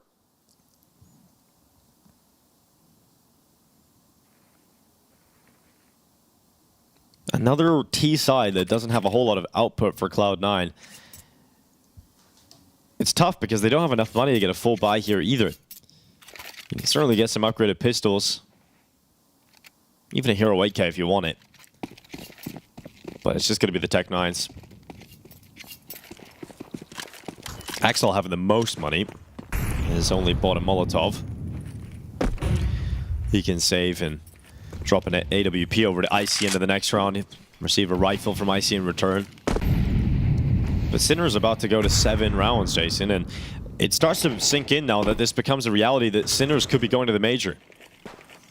It's a very real possibility where it maybe didn't feel like coming into this matchup, just especially by virtue of the names that we're seeing. Tons of Major experience for Boomich. Exile's been at 4. I think Inters has been at 3.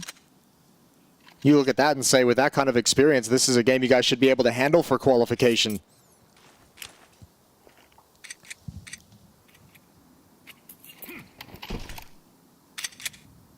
Yeah, and of those 3, it's been 3rd to 4th place in Stockholm, quarterfinal at the IM Rio Major for Inters, and obviously got removed from the squad for the Copenhagen one. Here's Maurice Scott. The doors could kill from Boomich. There's always a little bit of potency in these Tech 9s for Cloud9, but Beastic's going to hold it from the car, and he's got Shock beside him. So far, yeah, now it won't get out of hand at all. So Icy gets caught by Mikey. 7-4 locked in for Sinners. Last round of the half coming right up. I'm going to give him props again, just because this is awesome. But I mentioned Beastic still having another good game here. He's been kind of the player who gets to be really mobile and move around the map based off feeling. We see him a couple times. He's over in middle when there's a mid to B split. He has a good read this round. 3 players positioned at the B bomb site to defend against that. Clutches Cloud9 off guard. And whenever they've executed catwalk, he's over at the railing being a nuisance. So he's always been at the point of the attack, having impact, providing help. And look at this little round from Sinners. 1 player going A, 3 into the B bomb site, 1 in middle. You have to imagine this is to set up a push. However, it should be punished. Icy misses the shot but sees the elbow, but they still don't have information on numbers. Icy once again having to start around with low HP. It feels like with where the bomb is dropped for Cloud9, they want to just kind of clear out middle and take control of it, but it feels like they want to apply pressure to the B bomb site, which is playing right into Sinner's hands at the moment. Shock's holding this angle, this tight angle that might catch Icy out, but he's so quick on the scope. He loses more of his health. He's down to 21, but he'll take that fight on B, and he'll be happy he won it. Cloud9 with the advantage will now slip down into the lower tunnels. And see if they have a follow-up plan from their original idea. I might just walk out and execute a mid to B split, right? You lose a B player, you think that mid player might just shift over to the bomb site. Yeah, long push coming in. That might change things now as well, because it's a 2-man advantage for Cloud9. They can play it patient. 45 seconds on the clock. Mid to B smoke deployed to make the defense nervous. Oscar is going to shift over to try and watch CT spawn. But there's still 2 players in B. This is recoverable for Sinners. Well, charging through into the B-bomb side. Morisco needs to go massive from the window. It's B-Stick stepping up from behind the car, but his teammate's now gone. Oscar takes a risk, goes through the smoke, gets another kill picked up, but it's B-Stick to close out this half. And they realize he's in the site. So they leave Boomich at the window.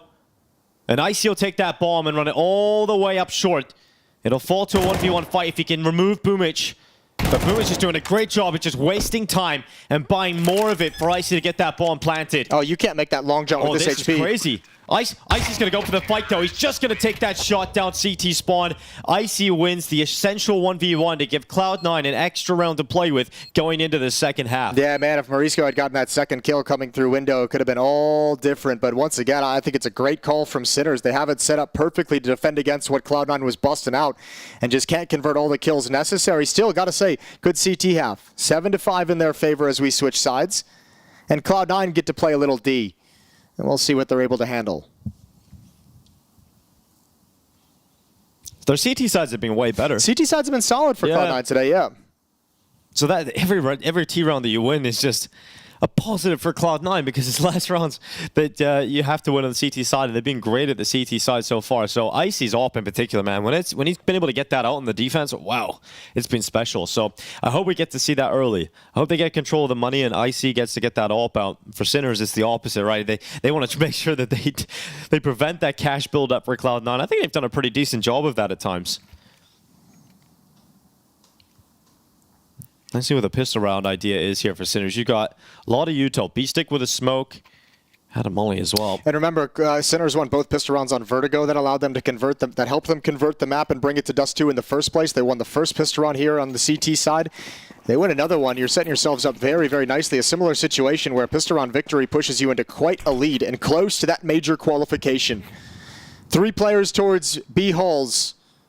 B-Stick looking and gathering information on any mid-push together with Morisco. But they never spotted Exile. Yeah, Exile just waiting with the dual Berettas, ready to go. He can unleash hell upon these 2 players. He's got the first. Great secret play from Morisco, though. Silently moves in behind the box, doesn't reveal his position, waits till Axel turns, and then just comes out for that trade kill. Yeah, I almost think Axel was expecting a little bit more aggression from his teammate up on Catwalk to watch Lower Dark, to have his back, to at least be a distraction, or at least maybe you get a lucky headshot, save his life. But he was very much isolated and alone, despite 2 Cloud9 players being kind of aggressive with him. So 4-on-4, 1 minute left on the clock, and Sinner's going to fall back into this B hit. They have no smoke to chuck out towards window or double doors. They do have a molly for back plat. But Heavy God will have his chance to snatch a headshot. And Boomich is here in support as well.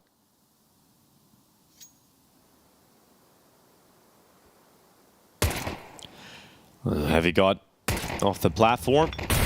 A lot of pressure, not landing enough shots. Eventually does get one. He won't prevent Sinners from maintaining the player advantage with Boomich going down quickly after. 3 versus 2. This is a tough retake. Gonna go straight through the doors. The bomb isn't down. He's caught. B-Stick once again from behind that car, delivering impact. And as good as Inters is, these aren't the rounds that he's able to win. He goes down, knocked off the window. Sinners have that pistol round, both now on Dust 2, and this is looking real good for them. Yeah, this is lovely. Exactly what you want if you're Sinners. Inters did grab that kill from Catwalk. It wasn't Exile with the dualies. So that catwalk player was aggressive. My apologies, Inters. Just the follow-up play from Exile is turns his back and gets taken down. Not able to have as much impact as he would have liked on the mid push. Or the lower dark push. So only USPs for this CT side. Boomich with one flashbang to activate in case they come out long, and it's there. Nade stack as well. Good damage. Oh, you got to give it up, Mikey. Don't lose this AK-47. Half HP. You don't need these fights, but he's going to rattle off some kills. And now it's time. As ammunition runs low, let him have the Galil. That gun sucks. The Galil just catching strays. Boomich, though, he's going to make it work and upgrade into the AK-47. Yeah, they're going to wrap around him and take it back anyways. Oscar with the MAC-10 coming in hot, and he's going to wait patiently. Boomich falling back, so Oscar's going to be able to peek out with impunity, having timing, listening to the footsteps the whole way. He's going to start moving off of the elevator spot now and wrapping around the back of Boomich. Great play from Oscar, not just swinging, not just taking that fight and giving a 1v1. 4-round lead for Sinners. Looking to cause an upset here and qualify for the major. Yeah, getting closer to major qualification. It's crazy to sit here and just watch in 2024, towards the end of 2024 as well. We're watching Oscar back in the server looking to qualify for a major again.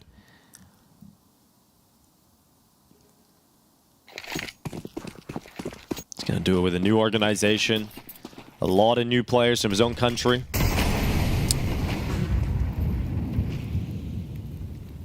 Cloud9 still could prove to be a difficult team to put away here. You know, I think for someone like Oscar, I think it's going to be a point of pride as well if he's able to help make a Czech team qualify for the major. Absolutely.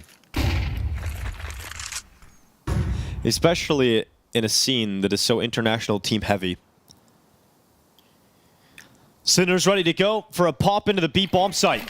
Two players here designed to deal with it. Inters, blinded, completely counts it out. His teammate does nothing. Heavy God just gets hard cleared, so Inters has to make up 3 bullets for the mistakes, and he gets taken out by Morisco. So the B bomb site falls eventually, and Morisco is looking sharp. Nasty little double kill to secure the bomb site. If you're Icy and Boomich, I don't think they want to go for this. There's no money left over. Yeah, they have no kit. They do have a little bit of utility. Icy's got Molotov smoke, but they back off quickly. Sinner is just a nice B-pop with flashbangs. Can you believe it? Almost no, I can't, about Jason. I can't believe it at all. I think right now when you're looking at Sinners as well, what the best part is they're playing with so much power across the entire team. But it isn't just a hard carry from a few of the players here. It's everyone having a great moment. Mikey in this map, B-Stick has just been a beast throughout all 3 maps so far. I think also one of the great things is Sinners is keeping it really, really simple. They're not trying to do too much across the map, not trying to do too much fancy plays, not trying to spread out and play this heavy tactical game. A lot of it's been focused on entries, on trading off the back of that. The fact they just turned the corner, 4 flashbangs come in, Inters gets blind. They just destroy Heavy God over at Carr, who's able to mount no resistance whatsoever. And Sinners inch ever closer to the major.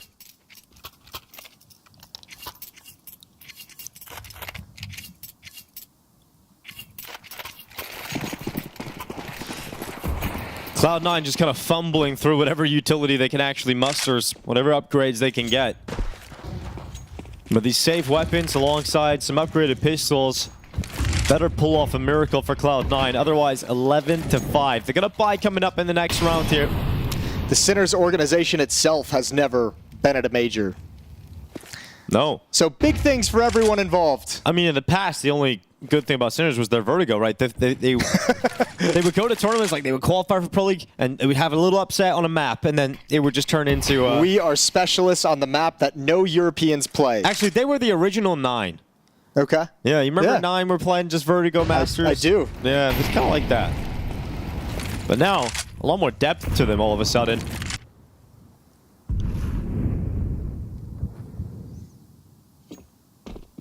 Looks like we're going to get something similar yet again out of Sinners. All right. You can see Morisco's in position to drop a smoke and make some fake over at Catwalk, but Heavy God's already spotted out information. They just want to take advantage of this. Oh, 4 players ready to take down anyone who peeks in. And now they're going to press forward. 2 defenders here. Inters with the Deeg, goes down without a fight. And Axel's moved into the bomb site, but he's got to go massive. 1 kill on the M4 is not going to be enough. 11-5 for Sinners. Yeah, they are getting absolutely picked apart, Cloud9. Icy is here And it looks like he might want to challenge a little bit, see if he can create an opportunity for Boomich on the flank, who indeed gets a kill with the 5-7, and now this could get interesting. Is Boomich just going to back off and save? This might be a round they just want to try for, especially now that Icy's grabbed a kill as well. 2-on-2. Called the round done, but immediately Cloud9 come right back into it. All of a sudden, the round goes in favor of Cloud9 on the retake. Yeah, scoreline that definitely should have been 11-5. Sinners let it go. Cloud9 fight their way back in. And now they've got plenty of cash. There we go. That's Cloud9, a 2v4 post-plant retake. And Sinners, those are opportunities you cannot let slip away, or else Cloud9's going to come back into this one. So it's set up quite nicely for us off the back of that round. Icy's got the AWP back in his hands. And man, Sinners got everything they wanted. They played this so well. Molotov towards back plat, follow-up entry, 1-for-1 trade on the anchor inside the bomb site. Morisco coming back to check the flank a little bit late, and Boomich already had a solid position. Good shot with the 5-7. But it's going to get more and more difficult for Sinners to close this out.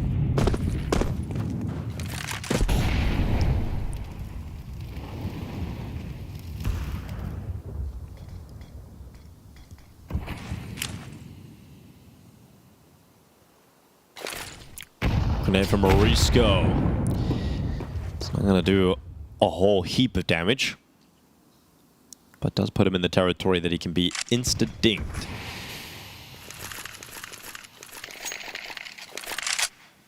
Sinners occupy the tunnels. Quite a number of their gun rounds have been B-focused. Oscar's job is to just make sure they don't push out long.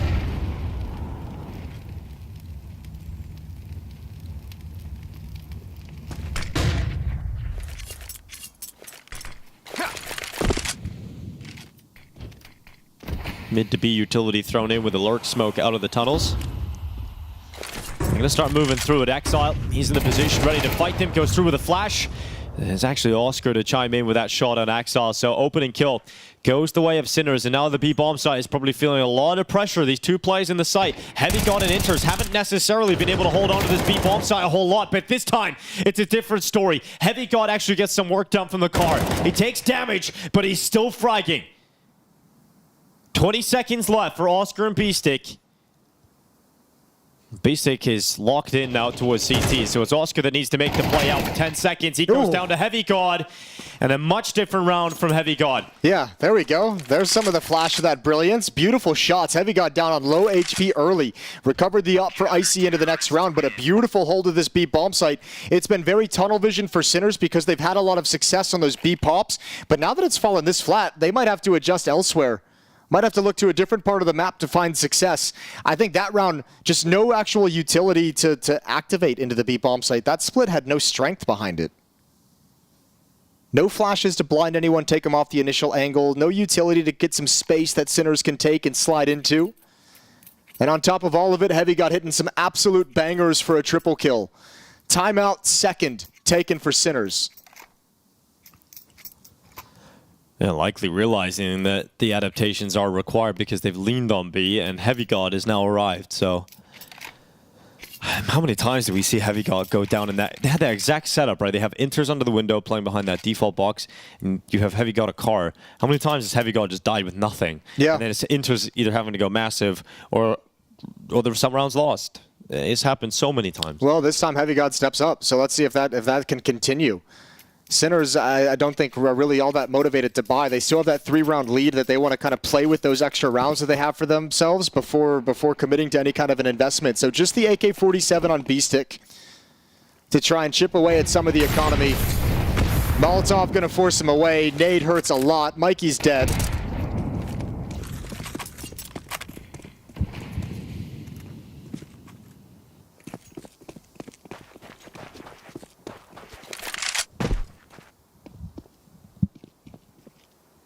And actually, Heavy God said, I want a double op setup. Yeah. I'm not passing this off. He's got that confidence back now. He's like, yep. Well, he's been pressured so much, and they've gone to this B bomb site so much, and he's like, okay, if you guys are just going to keep popping and contacting through B halls, like, please do it again. Now that I have the op, please come. They're going to avoid him. via the tunnels at least. They're going to go out through the mid doors, and Axel's in a perfect position here. There's no smoke for the cross. So this M4 should just light them up. They don't fully extend. They don't give him the free fights. They just get the info that he's playing that, and then send the AK to watch the angle, but fantastic flashes coming in and really good team play. It's going to allow Axel to get a kill without putting himself in harm's way. And the low HP, the poison chalice of that AK-47 as they try and pick it up. Axel's got an ace. He got all 5 holding on that mid push. Yeah, good job from Axel. Nice setup as well. As you mentioned, good teamwork from the B bomb side. Inter is chucking out a flashbang. Axel sets it up with 2. B-Stick's looking for the repeat. Flash comes from the other angle. He never saw it coming, so absolutely perfect. Cloud9 just 2 rounds back, and this double up setup has yet to be spotted out.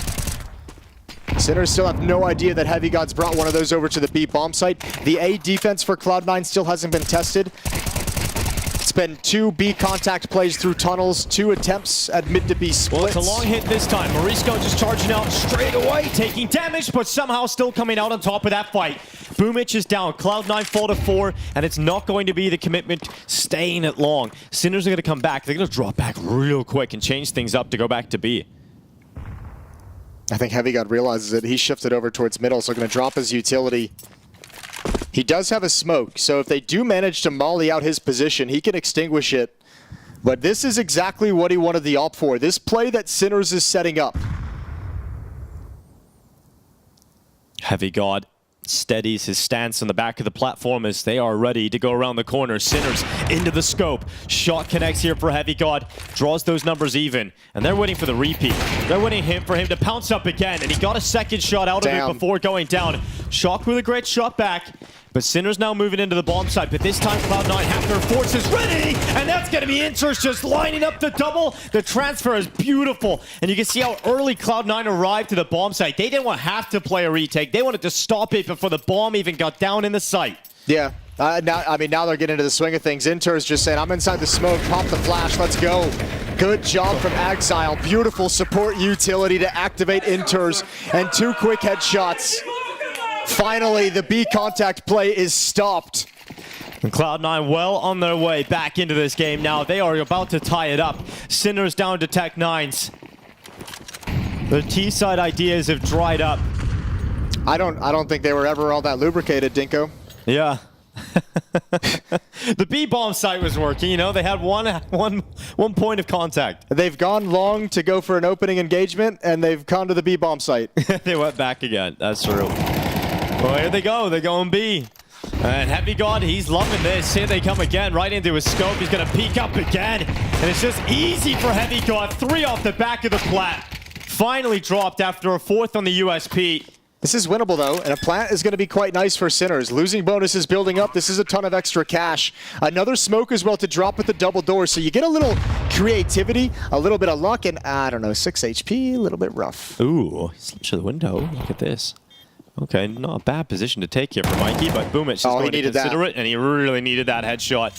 Now that utility's flying towards him, and there's 2 players looking to remove him, Mikey has a very low percentage chance of winning this one. Boomich taps, takes the kill, and Icy on that defuse. Yep, 10-10, all tied up. Does Heavy God want to go back to the AWP? At some point, you have to be thinking, surely they're not coming B again.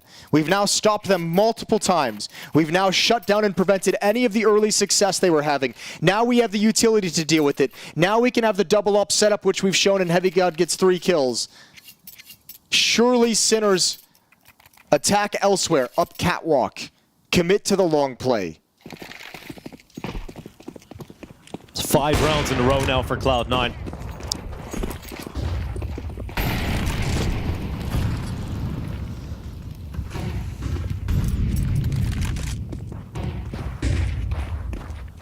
Just moments ago, they were getting ready to talk about Sinners qualifying for the major, but they stalled out on this T side. Icy getting close to the AWP, looking for a short pick.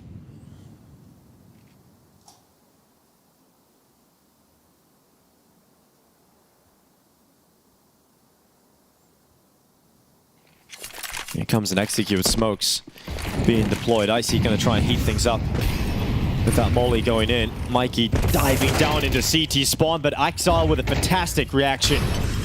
Flicks his crosshair down, deals with the threat of Mikey, and now Sinners are forced into what is going to be an A attempt. And they have no more utility. They have nothing to actually make this awkward. It's Cloud9 with all the utility that can make it uncomfortable to get control of the bomb site itself. Beastic might have to take a really awkward challenge. Icy doesn't want to move. Morisco's going to come towards him in that smoke. It expands just at the wrong second, but Icy still moves out and takes the kill. No plant yet for Sinners.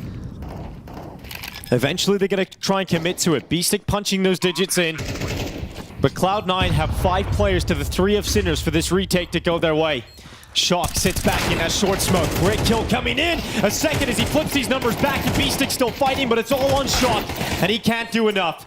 He can't step up all on his own, and it is going to be Cloud9 continuing this streak of round wins. They up it to 6, and they go into the lead. And we got to touch on the inexperience of Sinners once again, because it's now 6 in a row for C9. Can you actually reverse your fortunes? Can you stop this momentum? They tried to go for some knockout blows when they had economic advantage and found a weakness at the B bomb site, but Cloud9 have since closed that gap. They've changed that weakness into a strength, stomping the B hits 2 or 3 times, and now Sinners late in the game have no experience attacking into this A defense, and Cloud9 outlast them 11-10. And Boomich is back to being fired up.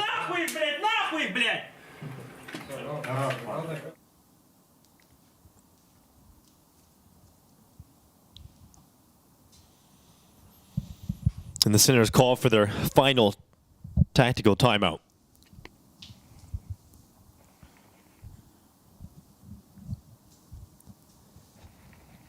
We mentioned earlier, this is the Sinners' best opportunity to qualify for the major. You don't want to have to go into the 2-2 bracket. Well, especially having such a big lead here on this map. I'll say this at least, the favorites to go through in this group still, FaZe and Navi both have games that they absolutely should win today, right? So you're not going to have any of those heavy, dominant teams in the 2-2 games, in theory. In theory. How long? It's a full commitment. Ooh. And Icy's going to nail his shot on Beastic.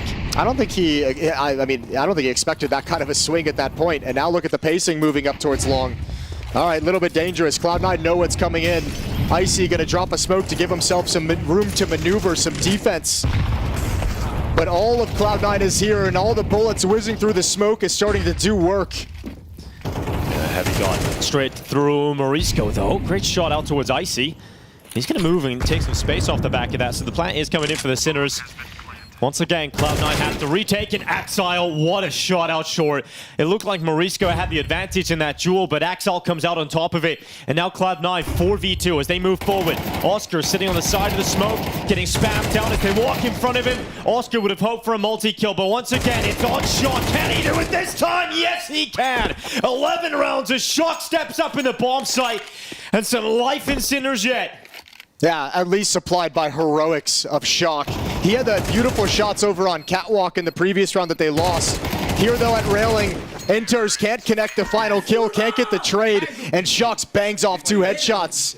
Tied up again, so neither team going out without a fight, but the money is an issue for Sinners out of a win. Mac 10 on B-Stick, Galil on Morisco. Meanwhile, Cloud9, they got cash.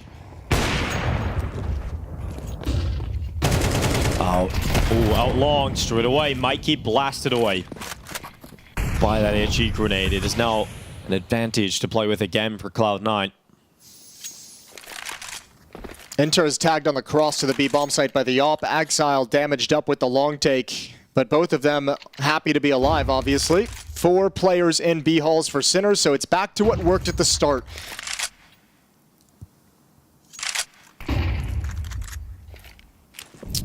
And if you're C9, it's like, Enters, don't leave the B bomb site. We need 2 people parked here.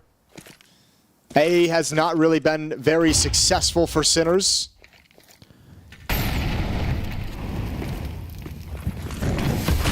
Here comes Shock, the hero in the last round, into the open. Shock is down first. Heavy gun with a double, and Enters at the back of the bomb site. A 1v4 here for Oscar.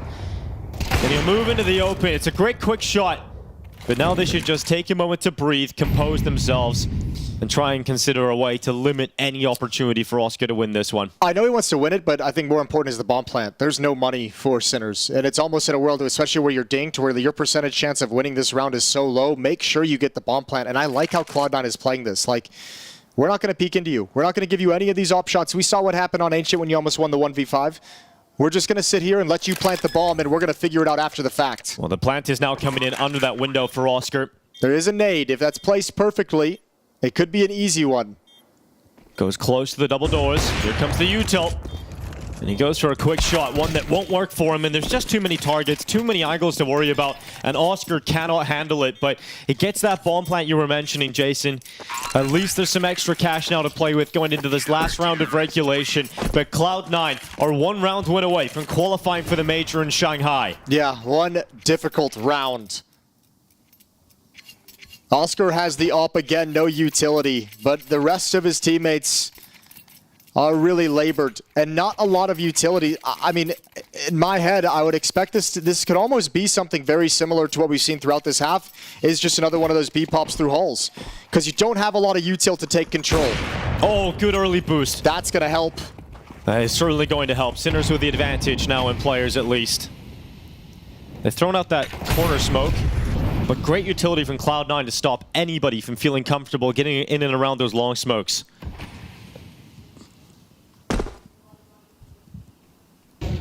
Sinners looking to force overtime.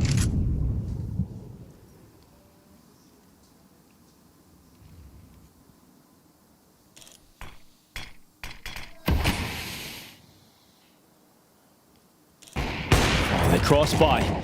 Just about getting past the scope of Icy, but he goes and he repeats, this time to a different angle, and this time to a different result. It's Morisco to go down, numbers evened out, and 1:05 left. Yeah, but Cloud9 don't really have any kind of significant defense over at the A bomb site. They're all huddled up in middle. I think they're still expecting Sinners. Oh, good boost up again. Creative. Cloud9 problem solving, and they're happy to retake the A bomb site now with the man advantage. Still worried about the B bomb site as Icy slides over with an AWP, but if you're gonna have an AWP in this position, you might as well get Inters moving somewhere. Only a single Molotov for Sinners to hold off any kind of a retake, and Cloud9 gonna take control of middle and bring their forces to bear up catwalk. They were able to win disadvantageous post-plant just a few rounds ago, but it was off the back of a shock clutch. Cloud9 have consistently put themselves in the better spot when retaking this A bomb site. And the utility comes in. Molotov into the site. Forcing B-Stick into the open. He gets back to Goose, but he tries. Icy stops it from becoming reality, and Shock looking for more heroics. But for Cloud9, it is a step in the right direction. They are going to qualify for the Shanghai Major. They will return, and the Sinners just about missing out on their opportunity to go through today. They're not eliminated, but it's all about the celebrations for Boomich as he returns to the World Championships of Counter-Strike. Well, yes, high emotions there for Cloud9. I do have to say, guys, worthy victors over the course of the series, but they certainly made a meal of it. Oh, yeah, but these are players that have been at a major before. Obviously, many of the guys on Sinners don't have that sort of experience. Would have been the first for a handful of them, but on the Cloud9 side, for the organization, 14th major in total. 8 for Boomich now, 5th for Axile, 4 for Inters, 2 for Icy, and the first. He didn't have the best series, but the first for the man, the myth, the heavy god. Okay, yeah, Dust. Yeah, I mean, when you kind of look at that Dust 2 match, it was simply a story of Sinners getting hot starts to both sides, right? They got the 4-0 start off the pistol round in the first half, second half, the 3-0 start to do that. But I think the big thing that you saw there in the second half that allowed Cloud9 to close out is exactly what we talked about pregame. It's the fact that this Sinners team is so B-heavy on their T side. They leave long A. They practically ignored it until like the last couple of rounds of the half. And what you saw Cloud9 do was read that perfectly and adjust by going for double op setups with Heavy God in the back of B platform, or just setting up certain types of like crossfire plays between Heavy God and Inters in the B site to do enough defending to make the retakes a little bit easier later on. So I think it was simply a case of like a good scouting report by Cloud9. It was pretty obvious how Sinners were going to play the map. If I could figure it out, I'm sure their analysts could too. And I also just think that they closed when the pressure was on, you know, and I think that comes down to some of that veteran savvy that, you know, I'm still not a believer though, guys. Like I'm just gonna say this. Like This should have been a gift. This should have been a freebie for What don't you believe in? What will make you a believer? Right. Well, like how far do they have to go? So let me explain. Okay. What it is with Cloud9, you look at every time they put this roster together, right? And this is another iteration since Cloud9 went in the direction they did. Everybody goes, oh, this is cool. This could be a super team. This guy's an upgrade. They never all turn up on the same day. Rarely. But and I'm not sold on Boomich leading either. I'm a say. I think in today's market, you're going to have a hard time finding somebody else for that type of team to come in an in-game lead for one. And for two, like the only upgrade they could possibly do is like bring Perfecto back to the starting lineup somehow. I mean, put it this way, yeah, I'd have him instead of Inters. Oh, of course you would. Yeah, but that's fair. That's a fair. So I don't know what has gone on there, and also as well, I don't get why Groove has been immune to criticism in a community that like torches coaches. You know, like they want to fire Taz at G2, like. You know, but Groove just gets, you know, chance after chance. Also, let's say it. Icy had a hell of a series, dude. I mean, he performed. They would have lost every if he single didn't. map. Oh yeah, Probably. definitely. On Mirage and on Dust 2. Yeah, he was their top performer on both those maps. I would say this for Cloud9, the problem with this team is that they're the opposite of onliners to me. They just are. Like these are veteran savvy players. These are. I mean, you got Axile, you have Boomich. A lot of these guys, they turn up in these kinds of high pressure games. Not like, today though. Not exactly. Well, on that last map, I would say that they had a couple clutch moments between the couple of them. I see. Okay, well, cutting you off. We've got around the banks in the chat. 3-1 just taking down Sinners and Heavy God. You failed in Copenhagen with OG. You moved over to Cloud9. You changed the language you were communicating in, and you make your very first major at 22 years old. What do you want to say? I don't have many words, to be honest. I'm really emotional, and I'm happy we make it. In terms of being happy you made it, though, this game against Sinners certainly wasn't the easiest coming in here. Talk to me about some of the struggles you guys were having on Vertigo, because I think Mirage looked very comfortable, was your pick, but on Vertigo, there was certainly a chance for you guys to take it, but there were some, I guess, small mistakes. I think they did really good preparation against us, and they know what we're doing, basically, and because we didn't play them up so much. So I think they really prepped really well. They played well, really, and yeah, applause to them. Now looking at Dust 2, there was a moment I think you were 10-6 down. It looked like Sinners had control, and they had the B-bomb site. I think Boomich comes through tunnels. You get a couple of kills of Icy. You guys managed to pick up a round that normally you shouldn't be winning in that retake. Is that what spurred you on? Did that change things for you guys to be able to fight back? So I think first of all it was, I don't know how they even won this round, because we said like let's go save, but we just, I don't know, incredible. I don't know how they won this. And yeah, I think from this moment we understand that we just need to take our hands and control the game more and be less nervous, and just continue and wreck them and listen to our IGL Boomich and just believe in what he says. Yeah, that's it. You do have to believe, that's right, you have to believe the whole way through. But I want to see what the difference is in Cloud9, because if I look at before the RMR, it was not good results, it was struggling online, it was very not what we expect from a team with these players on. Then you have just about like 3-4 weeks break between officials and then coming into here, and you do look like a different team. So what did you work on? How did you prepare? So I think we worked on a lot of stuff, and we did our best like to fix many small mistakes and stuff.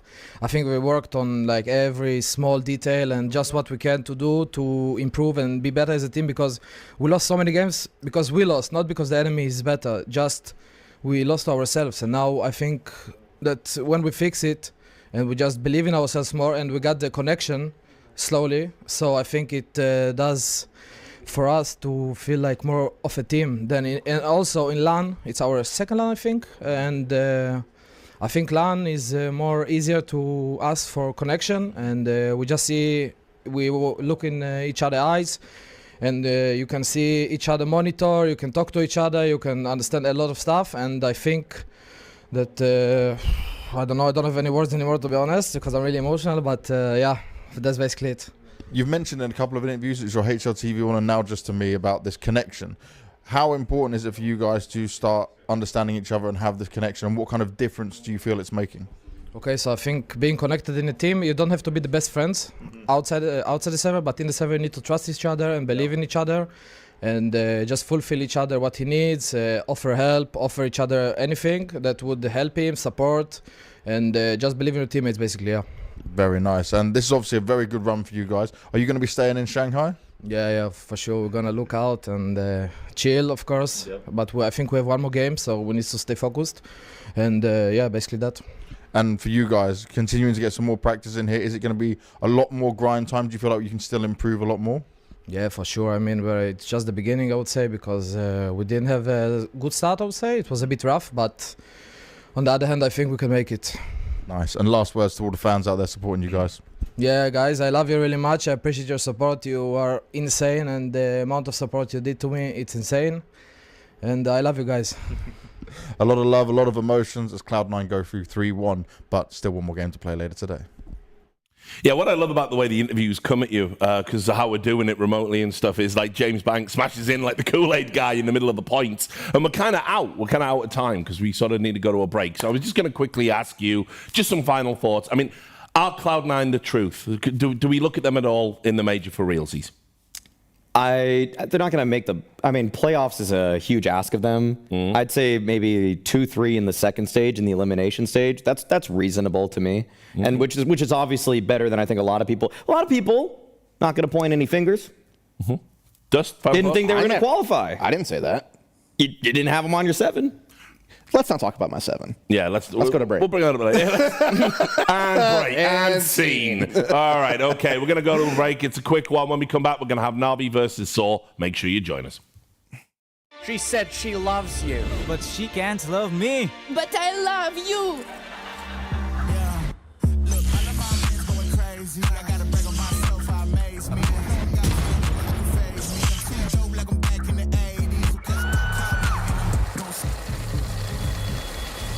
I won't play window anymore. What's going on? Play your role. 1xBet. On to the next one.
Welcome back. We're about to get into the second best of 3 of the day. It's going to be Navi versus Saw.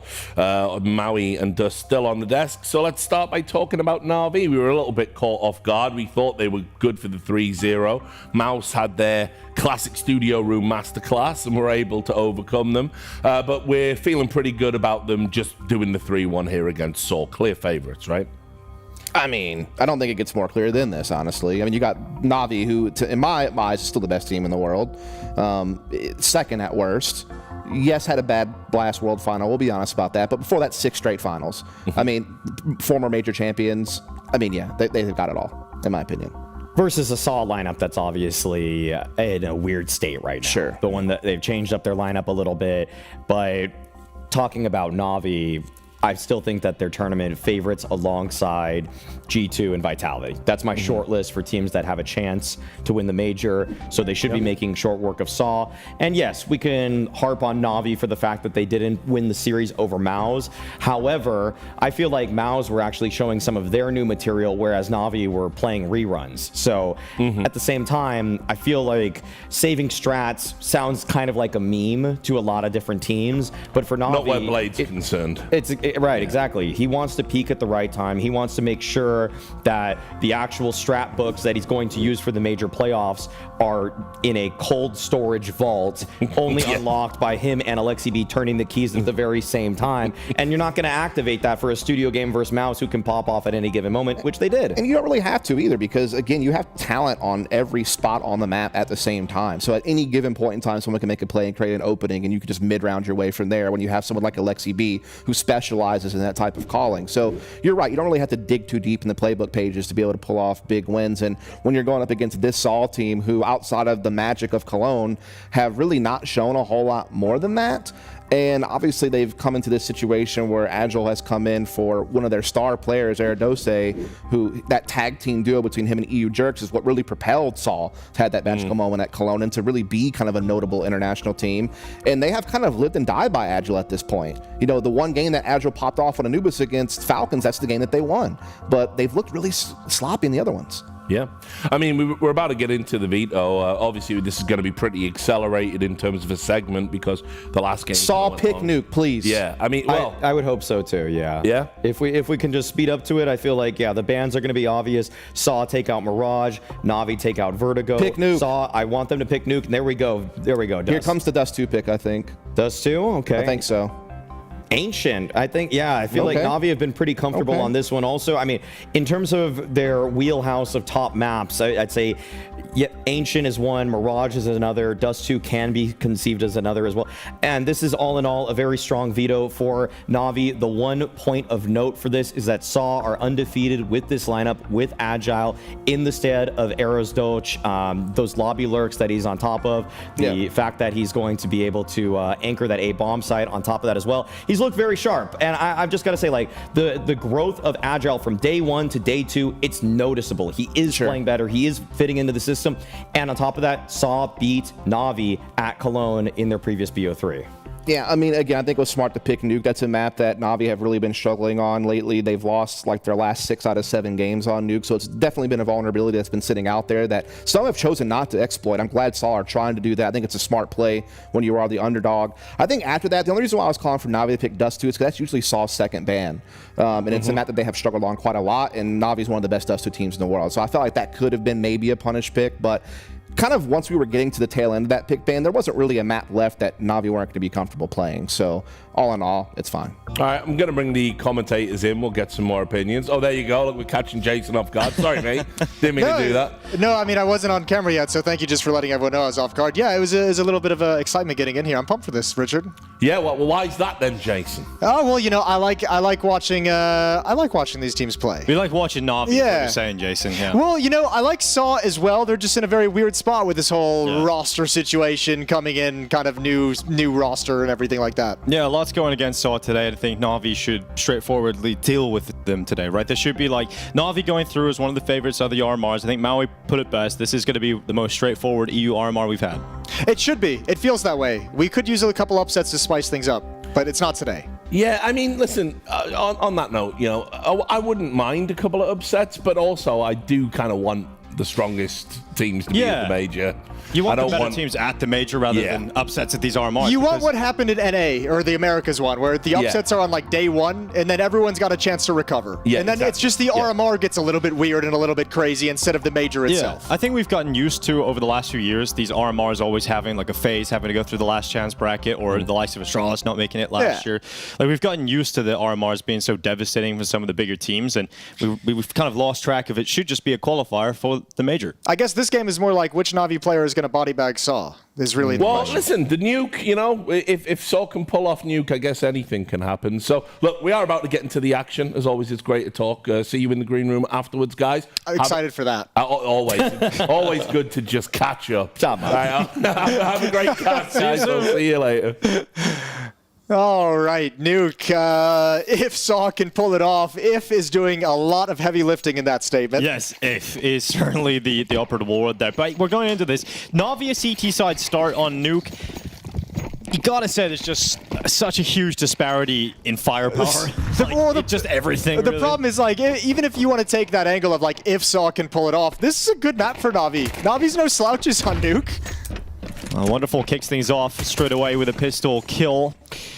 Mirage gone and out of there. Bit just hiding down in the corner, and they're running him down. They actually put a lot of pressure on him. Story through the sky. Bit could not stop that. Yeah, actually, it took a long time for reinforcements to get down here. Oh, poor timing for Ema, but he survives crossing over. He's got so much pressure. Julie's doing work. Good takedown from Roman. Oh, another follow-up, and there's Saw. Okay, well, if they can pull off this pistol round, it'll be a nice start. Yeah, well, it looks like they're about to. Alexi be on 4 HP.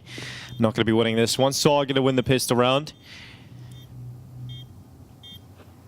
And with the amount of changes into the Saw team over the last sort of few weeks and months, it's been crazy to watch them have to go down, you know, lose Aristos, lose Berry. But Nuke back in Cologne, you remember there was some huge moments, some memorable moments, the best moments of these players' careers, Materis in particular, on Nuke. So we know they're capable. That's why, you know, they're saying on the desk, you know, they're saying that if they can beat them on Nuke, Jason. There's definitely a valid reasoning behind it. To an extent. Way to hedge your bet. We're all just trying Way to hedge your bet. Yeah, I always hedge the bets, Jason. It's the best way to play it. Oh, man. Yeah, well, let's just say it like this. If Saw is going to cause an upset on this map, they've got step one underway, is you win that pistol, right? Because there's going to be a moment where Navi's CT side really locks in and makes this difficult for you, so at least you have the benefit of winning the pistol, especially if you can convert this second round. All of a sudden, you're looking at a world where maybe you only need to win 1 or 2 T-sided, or maybe probably closer to 2 T-sided rounds to have a good T-half and set yourselves up for a second half that can be something special. But everything just, all of that just seems so far away from reality considering how strong Navi is.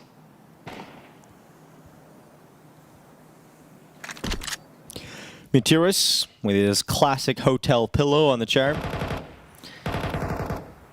Let's see if it helps him out today. Mac 10 in hand, up against the force buy of Navi. He is leading the charge of Ujerks.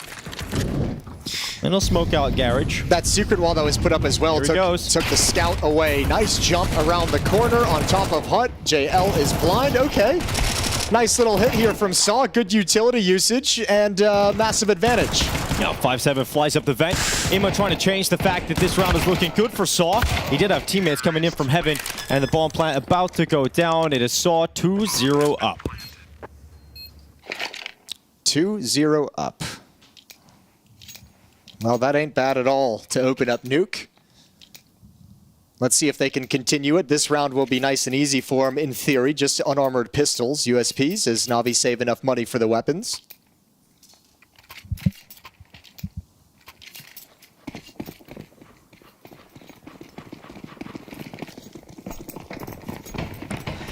Full eco for Navi. Dual Berettas, 5-7s. We'll see what they can do with it, but for Saw, a 3-0 lead is almost guaranteed. And how important is it that you keep the core of the squad as the experienced players, Jason? When you have something crazy go down like Saw, you have the likes of Aristos leave, the coach leave. How important is it that Materis and Roman stick together, for example? I mean, it's been massively important for them, those two players with all the experience. And I mean, just not necessarily in majors. Remember, you mentioned like the first major they qualified, just the last one. Yes. So not experience at these events specifically, but just experience of dealing with kind of pressure and dealing with trying, you know, how you build a team and a foundation from the ground up.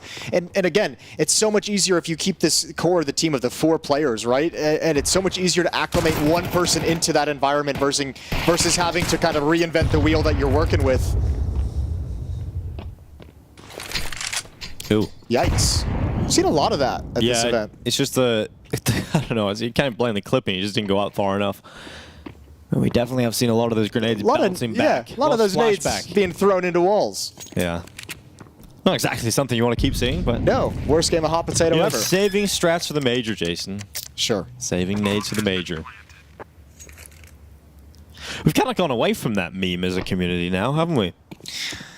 Yeah, well, it no longer works. It kind of, you know, it sort of made sense like way back in the day when the events were fewer and far between, but now that there's so many events, like you just can't.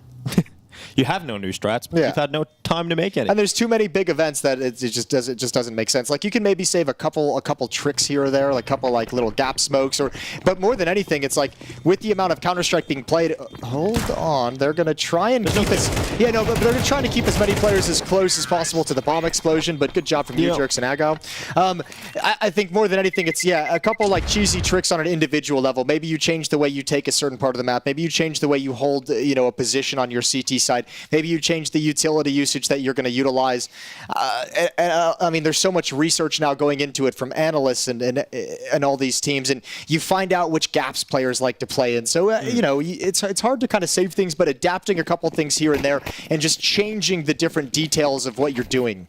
There was a slight moment where Wonderful had the AWP in his hands. Got Soul back, of course, as they stay with 5 rifles to get a lot of utility. Soul very quick to take outside control. This is very speedy indeed. You've got Meteorus behind red, and the outside wall is erected.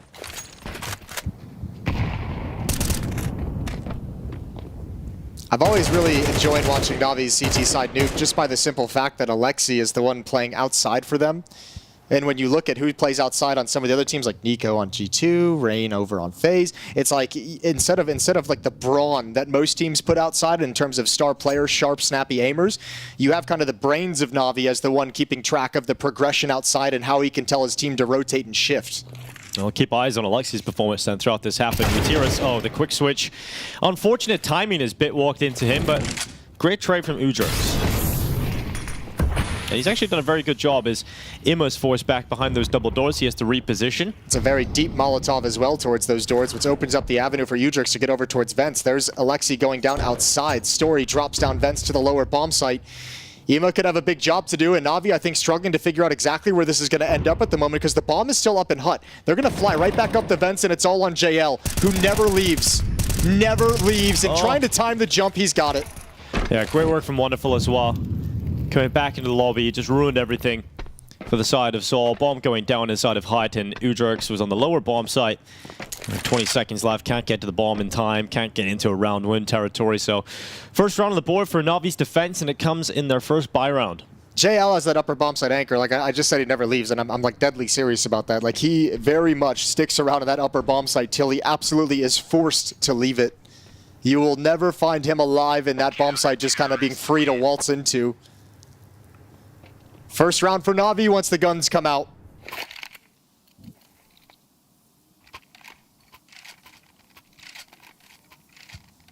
Opening game for Saw was pretty rough. It was against Sinners. And they looked flat. I mean, they lost that Vertigo 13-11, so it was a close affair, but you expected Saw to have a little bit more. I mean, obviously, even with the roster change, you kind of point at it and say there's a reason why there were some deficiencies, but... Yeah, and a reminder of Navi's run so far. They beat MOUZ. Oh, sorry, they lost to MOUZ yesterday, 2-1. That's why they're here. They beat Fnatic 13-9, Sinners 13-5. Early skirmishes go down 1-for-1. Wonderful and Story both off the server now, and Alexi B committed up towards red. Ujers hitting some sharp shots. Yeah, he's 6-0. Hot start here on Nuke. Meteorus, he might just walk into Alexi. Alexi swings for a second fight. This time it won't work out for him, but look at Imma going aggressive out of secret. Agile taken down without a fight, and Imma, he's looking for a follow-up, but can't do it against Ujers, who is so sharp right now. 3 kills to his name in this round already, and a 2v2 setup off of his back. A minute left. But then Bit slides over, and you're kind of like, oh, it's the final boss. Yeah, true. As sharp as you are, we know Bit can just be sharper. And Ujers has a great read. Oh, that's beautiful. Look at what he's done to Navi. Melted this entire defense. 4 kills for Ujers, and he set Roman up for a clutch. Well, he knows where Bit is. Taps a bullet into him. But now with 40 seconds left, Bit has possession of the bomb. And so Roman has to come to him, and Bit knows he can just play around red. He can re-peek from anywhere, but what a shot from Roman. A fantastic round from Ujers. And they needed someone to step up to get them into that round because a lot of the early fights were traded or Alexi being disruptive at red. Ujers just steps up to another level. Yeah, that's nasty. That's really cool to see out of Ujers, especially because in Saw's rise throughout this year and even back in the last year, it was him and Arisdos, who's now off the team. But Ujers filling in a great position with such an incredible start. And Navi themselves equally feeling like maybe a little bit cold. This is a team with players that, so many players that have so much multi-kill potential, and UJerks prevents all of that from happening. Oh, great shot from Roman. At least JL able to trade it back. For how long can he hold on with the Justice 5-7? Perhaps till the end, because JL steps up alongside the rest of his squad, and that A site is impenetrable. Saw do not break through, and Navi with their second. JL doing what he's done this whole year for Navi is just whenever they need impact, whenever they need someone to step up, JL just seemingly can just press the button and say, I'll be the guy. I'll put the exact stop that we need. Triple kill with the 5-7, essentially on a solo defense as his teammate went down. And he can turn the fortunes 2-4.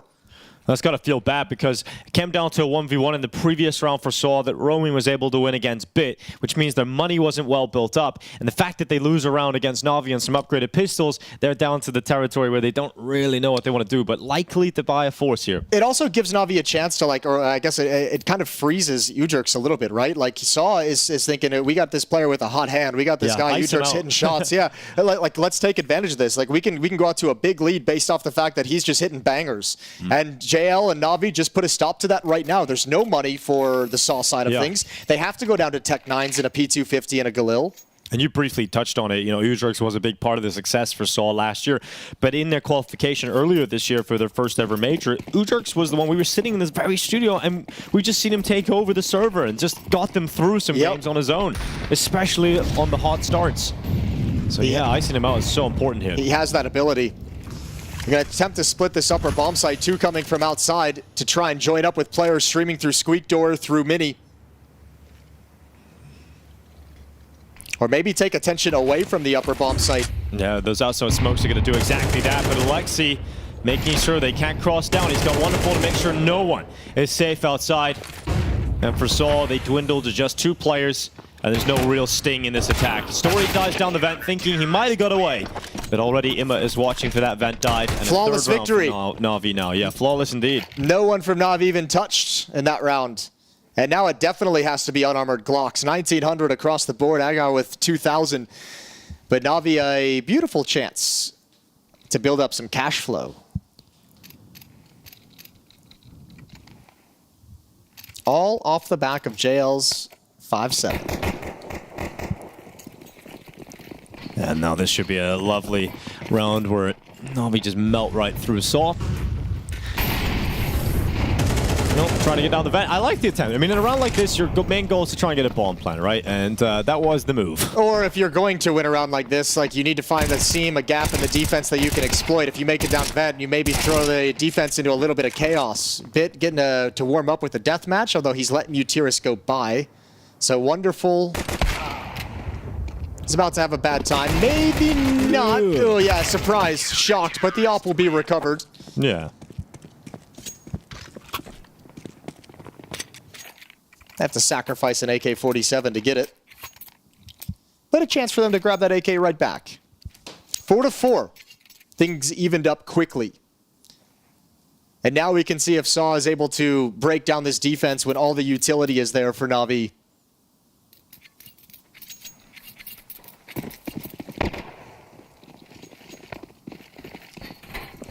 Well, let's see if UJerks can get back on his heater as the AK returns to his hands. Saw's timing on throwing these smokes outside has been really early, but this is something JL loves to do as well, right? Get aggressive into the hut. Take this advanced positioning. Not overstepping the mark either. Just holding the spot. Wonderful pushing into the lobby as well. He's not alone. He's got Bit moving forward with him. The ramp royal with the double, and JL peeks out from hut.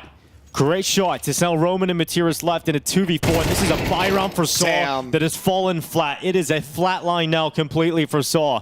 Well, it's a buy round for Saw that falls flat because Navi don't let them do anything they wanted to. Don't even let them get to a point where they can execute a tactic of any kind. A beautiful delayed lobby crunch instigated by the ramp push and built upon by JL in hut.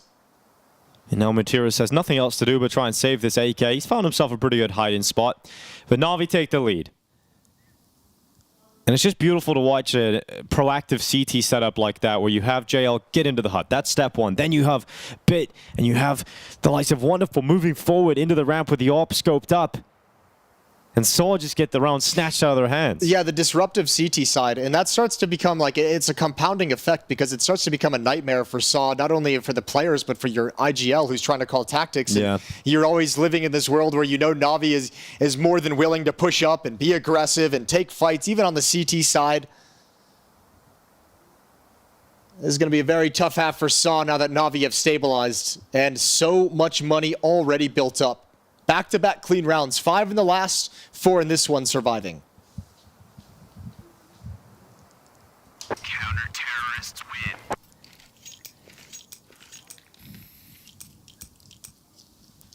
win. Long hold save for Materis, but he's given the mercy to do so. So at least an AK here for Saw. We'll see what else they want to invest in around it, whether it be anything. Some util here for Roman. Tech 9, as you would expect, maybe some Tech 9s out here, and they can still be potent, but we'll see what kind of ideas Saul run with. Good start from everybody on Navi. No real weak link whatsoever so far. That's a pretty big trend of Navi. They're one of those teams that just feels like more often than not, everyone's kind of sitting and huddled around the same thing. Obviously, we've seen games where any one of them can pop off and lead the way. But such good cohesion.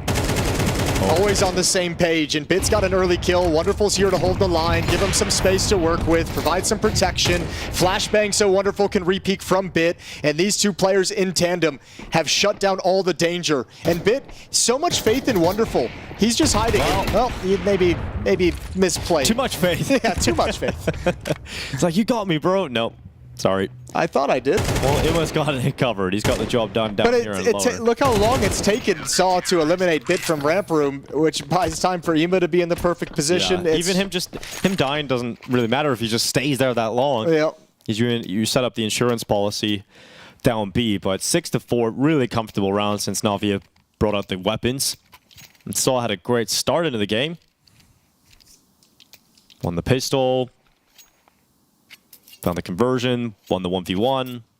Just a lot going their way. But it's been stalled out now, and we're getting to the end of the half. You can see still some weaknesses. Materis has to pick up a Galil. Everybody else has got an AK. But there's the disruptive nature of Wonderful's AWP. It goes outside to try and peek off the top of Silo. Now needs to get back to safety as it doesn't go his way. Yeah, you have the aggressive protocols that we've already seen from Navi, and now if you're the IGL, you got to worry about that, and you got to worry about this AWP that's going to be so mobile. Is he going to be outside? Is he going to be in secret? Is he going to be over towards ramp room at the start of the round? Wonderful's got another. That's Materis taken down over the smoke. As it fades, Story just crosses into secret, thankfully. But you already have a defender down here in Ima. And now Bit's going to go join him as Wonderful takes over ramp control, and JL still a rock in the upper bomb site. Some jump spotting to make sure that they get the early info. Ima's going to detect it, calls for Bit to peek up, and Bit gets away with one, a little bit of damage, and Story left alone. He will actually get past him. A good fight for him. Goes into the vent, waiting for the drop of JL, but it's not coming. Because they know Alexi B can go down secret. Story collects the bomb. He's going to give this one a good go. Gets past the scope. Now they know he's committed to the bomb site, and that's going to free up JL to move down the vent, and it's going to free up Alexi to move quicker towards the double doors. As Story is down to 5 bullets, he'll go for a peek towards the top of the stairs and not spot Alexi because JL's moved in through decon, so Alexi's going to join him instead. Look at all the utility. And now this round just looks impossible as Wonderful covers off double doors, and as you pointed out, there's a whole heap of utility still to use as well. Yeah, they had so many options on how to win that 3v1, and good call as well. Once he safely gets in towards control doors, JL's like, no, I don't need to take the 1v1. Yeah. Why even bother?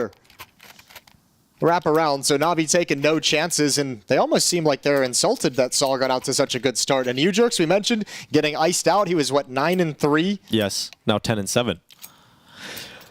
Definitely gone cold. Outlasted the hot hand that didn't last too long. Yeah, true.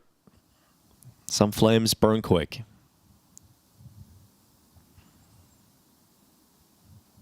Blade looked like he was admiring like the hotel room artwork. Yeah, he's just walking around. Yeah, it's like, just keep doing what you're doing, guys. Yeah, he's like, you guys are, this is awesome. Like, you guys are doing great. You seem to have everything under control, so just kind of enjoy this 30 seconds. Don't change anything, really. That must be an easy timeout for a coach. Wish you had a few of those, Jason. No. Just imagine being relaxed. Imagine.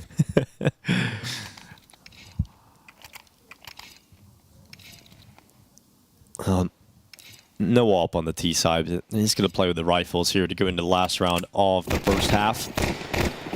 Navi looking to exit with an 8-4 scoreline. Seoul will do everything they can to battle for 5. Early timing on the outside smokes again.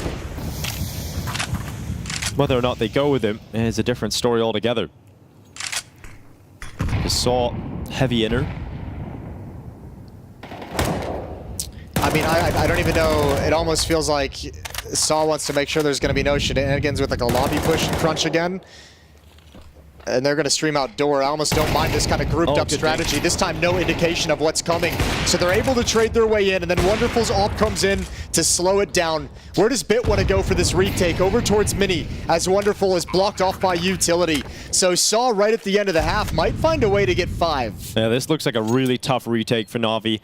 They have 1 flash left, and Wonderful's pinned at Heaven, and Bit is smoked out at main. And you know, as dominant as this half has kind of been in terms of recovery for Navi, Saw did just enough in the early going to make it so this one little round at the end that they might snatch away can be super impactful. It puts a lot of pressure on the second half pistol rounds. And they gotta go now. Wonderful. Oh, close shot, but it's gonna be Bit to come out on top. Wonderful with another one, and suddenly it's down to just Story. They gotta get on the defuse. He found the final kill. Wonderful will stick the defuse, but it's not gonna be enough time. That last second kill out of the hut got the job done. Shout out to Story. That first bullet accuracy to save the day, stop the defuse that had to come in. Other than that, it's a beautiful retake from Bit and Wonderful. That just falls by the wayside. Still, you got to be happy with how they played. You got to be happy with how they looked in terms of teamwork. It's all onto Alexi B's calling. So you put faith in the guy who's already won you multiple trophies throughout this year.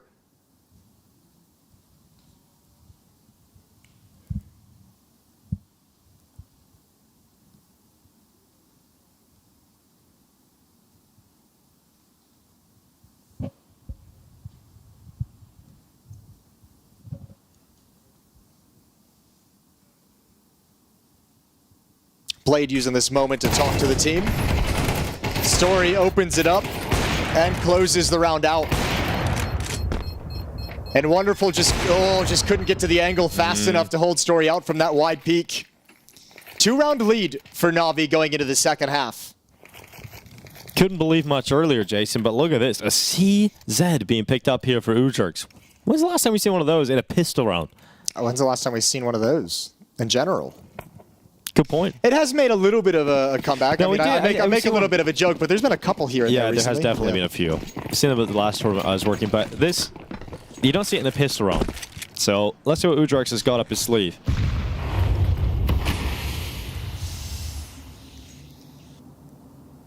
I like this. An old classic. And with this, oh, damn, that's a P250 and a half. Yeah, that's why you buy a P250 on the T-pistol. It just allows that much more range to play with. Here goes the CZ. It goes right in towards JL. It looks like the patience might pay off here, and it does. So not a shot. Yeah, JL's like, no, don't want that. What the hell's that? Goes back to try and find the lobby. Yeah, but look at how many, off that one kill outside, look at how many areas that Navi gets to pressure. They pressure Secret, they pressure Heaven. And now they have the upper bomb site. Roman going to walk right into a headshot as well. Good shot from Alexi. The dualies, not a fun fight for you. And pistol round's going to go the way of Navi, so getting their own good start in the second half on the T side. Buchholz in a 1v4 won't even get a chance to shoot. Navi has warmed up into this game. Bit looks unbelievable right now.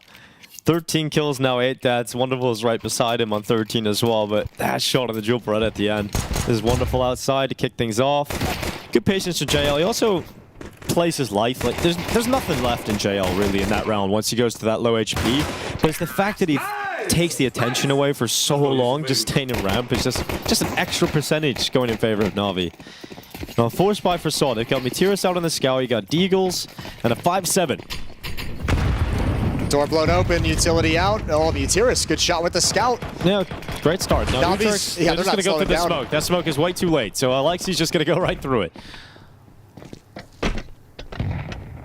So they've got plenty of utility. Even if they want to hunt down this lower bomb site, they got smoke for windows, they got smoke for decon, they got Molotov as well for deep control.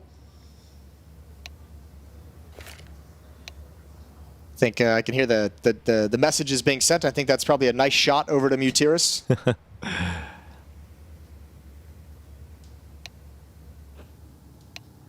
Or quite a lot of chat. Yeah. Maybe they're insulting each other now. Laughing with each other. Oh, no one's laughing now. Yeah, great work. Bit. Mag 10's good, but still in this fight. Saw another shot from Roman on towards a light C. Oh. And that shield turns around. A lot of damage done, but not enough to bring down JL. 1 HP. Left on the legend. The ball plank going down to the back of the site. Navi, despite coming close to losing this, Bit's playing with ego. You can't give an opportunity like that. Bit just runs over the top, and Uzurks, he's now set up with a 1v2 with 2 low HP players left in front of him. And this Deagle, it can be real potent in this situation, but Wonderful stays composed at the back of the site, probably wondering, what is happening? Why are my teammates jumping over the hut? I know, I'm just thinking like, I bet Bit makes that play, getting a little bit crazy on top of Hut, and I bet he just like kind of looks down, doesn't want to look at it, doesn't want to look back at Blade. He knows he'd get that stern glance. Yeah. Well, for Spy, despite coming very close, doing a lot of damage and getting into a winnable situation, Saw do not win it, and so they're down to an eco again, and Navi staring down the barrel of a 10th round.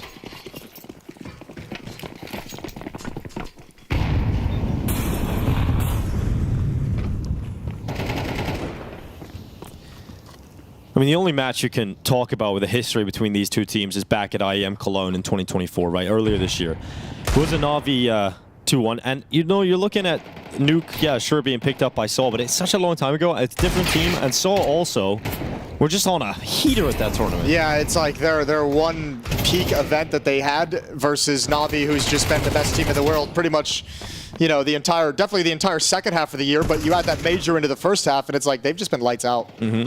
And they've only been getting better as the year has gone on.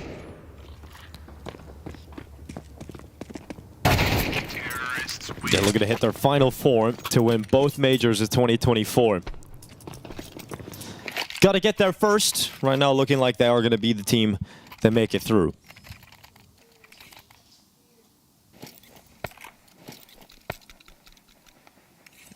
First gun round's going to tell us a lot. Let's see what Navi decides to bring out. Up in the hands of Story for Saw. 4 players without head armor, so the pair of Galils on Ima and Alexi can do some work.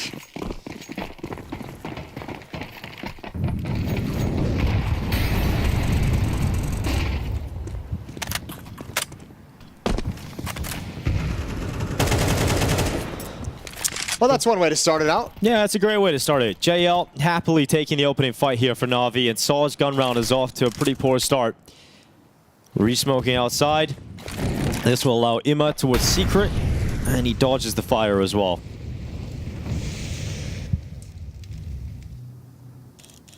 Nutiris is one of those players without head armor, and he's down in Secret challenging against the Galil. Roman does have it.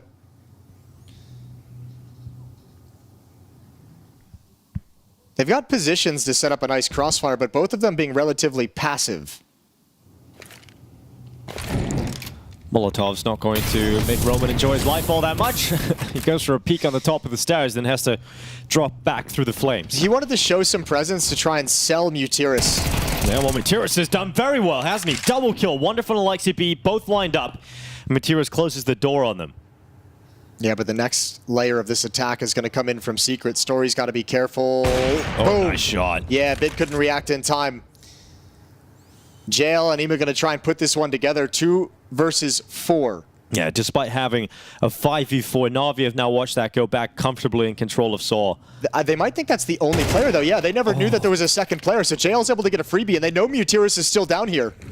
Well, time is limited here for Navi. They're going to put their utility in place and force Mutiris into the open, but they didn't hear it. And still, Ima is able to react and take Mutiris out. He misses his chance. Ball going down. Story falls on ramp, and you can't let this one go, Saw. So it's Agile to step in and try and win it on his own.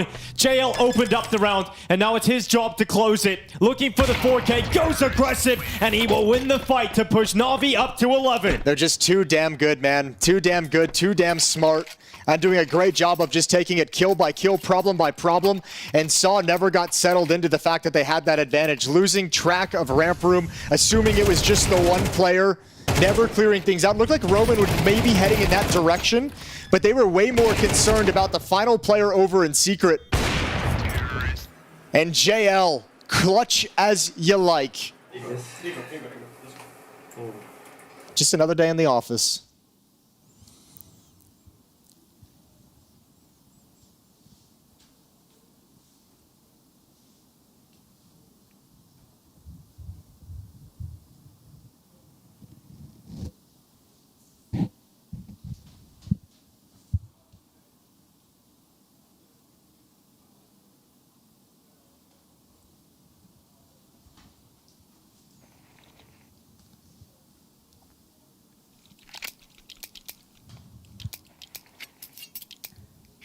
Now look what Saw have. Barely anything to work with. Meteorus on an MP9. Agile also on the SMG. And just upgraded pistols for the rest. So Navi almost guaranteed to see 12. Saw leaving Cash over to have a good last chance buy. But it feels like Navi are just a few moments away from confirming themselves victory here on Nuke.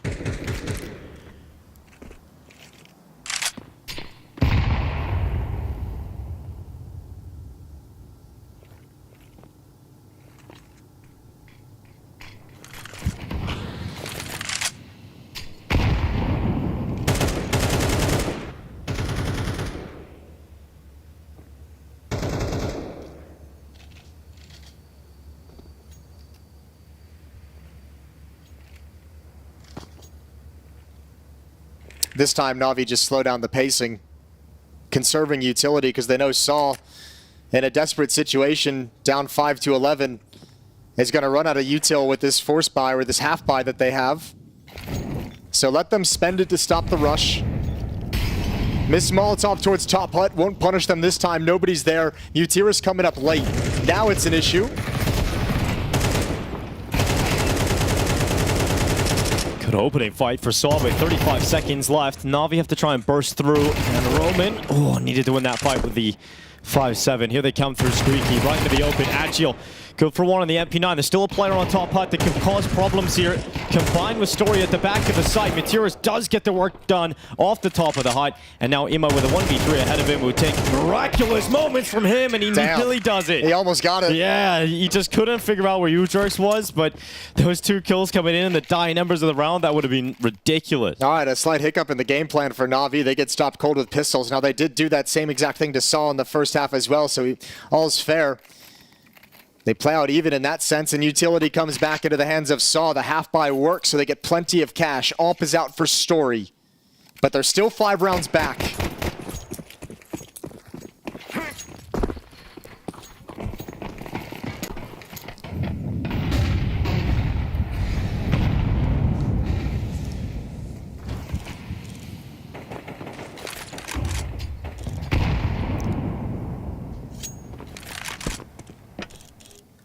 Uh-oh. Yeah, Story's just going to move away from that. Yeah, Bit saw the offer come out, and he's like, I don't want that fight. I want actually nothing to do with that fight. He caught an awkward timing that I wasn't prepared for, and you know what? Fair play to him. Slides behind the silo, and Ima goes outside. Story's repositioned already, and Ima wasn't quite ready for it.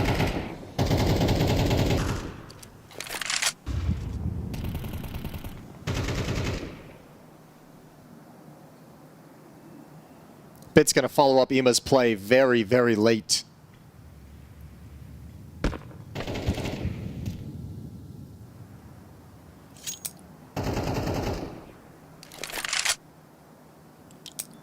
He's away from the team. You can see him talking, saying he doesn't see anything. Navi trying to come up with a plan, so he's going to cross to secret. 37 seconds for Navi to piece this together. And they're about to go into a 2-man ramp defense. Story holding on. Great shot. JL to go down first, and he goes for a second, but he has to get away. Ujerk still hasn't left his position behind the big box, and this could now be devastating. As Alexi B at the bomb in his back, Bit and wonderful turn around and fight back into this. 15 seconds left. Story with 1 bullet left in the AWP, and it's got to be a banger. And there it is. No scope down. Bomb dropped. And all he needs to do is just hide around the corner, keep that AWP, and he hit the 1 shot that he required. Yeah, beautiful round from Story altogether. He just pieced it together the whole way through. 3 kills, takes off Ima. Outside, trying to get an aggressive lurk going through the smoke wall. Over and ramp at the perfect timing, set up and ready to go. Here's Ima stepping through. Here's the ramp room play. And obviously a cool shot and a desperate no-scope to make sure this round can't get out of control. CT side's looking pretty solid. It's kind of a bummer they lost that 2v4. And they forced Navi onto pistols.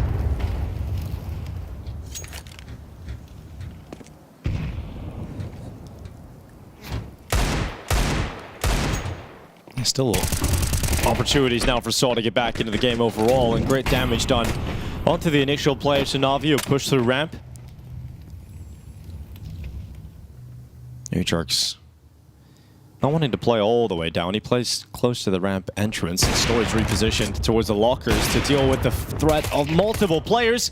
Pulls out the USP and comes in to save the day as Muterus. Now they've got one player left in Imma. They know exactly where he is, and he just had 5 players peek him all at once. So Saw keeping it clean, getting right back into this. Back-to-back triple kills from Story with the AWP. Really well done. Had some support with him this time, so never in any real danger, but that AWP. Easy fights, good repeaks, and the pistol comes out. First time out for Navi. They're saying, okay, now this is starting to get a little too close for comfort. Let's have a quick chat. Blade no longer admiring the artwork. No, has to go to the notes this time. And the first time out that they've taken.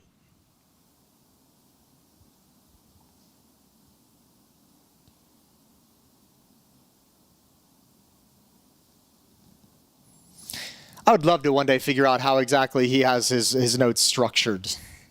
That everyone on that team is like looking down at him all the time, and what information exactly is in there that they deem valuable. Didn't they leave a page on the table one time that the cameraman zoomed in on and went on Reddit? I think every team's left notes around somewhere. Yeah. So you can kind of maybe get an insight there, but they're one of the early adopters of the notes.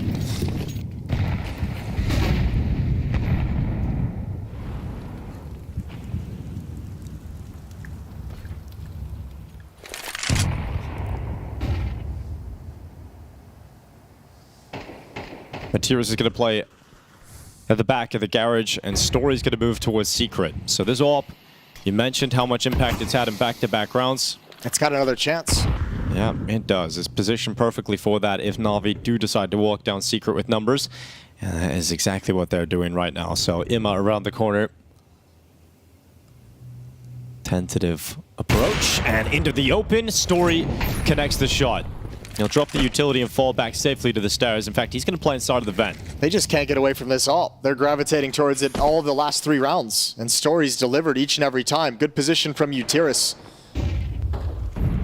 Yeah, Materis at the back of the garage, but a bit aware of that possibility. Materis is frightening out, though, and he gets back to pit as well. Lovely work. Ooh, JL swipes over, traded off. Again, Muterus. It's his chance for a multi-kill in a big impact round. 3 frags for Muterus from Big Garage. And nothing for Wonderful to do. He can do some economic damage, maybe. But Roman shuts him down before it begins, and Saw is now within 2. And Navi has been kept far away from the bomb sites in all of these last 3 rounds.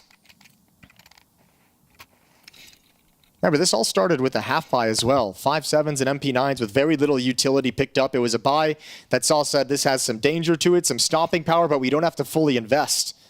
And boy, has it panned out.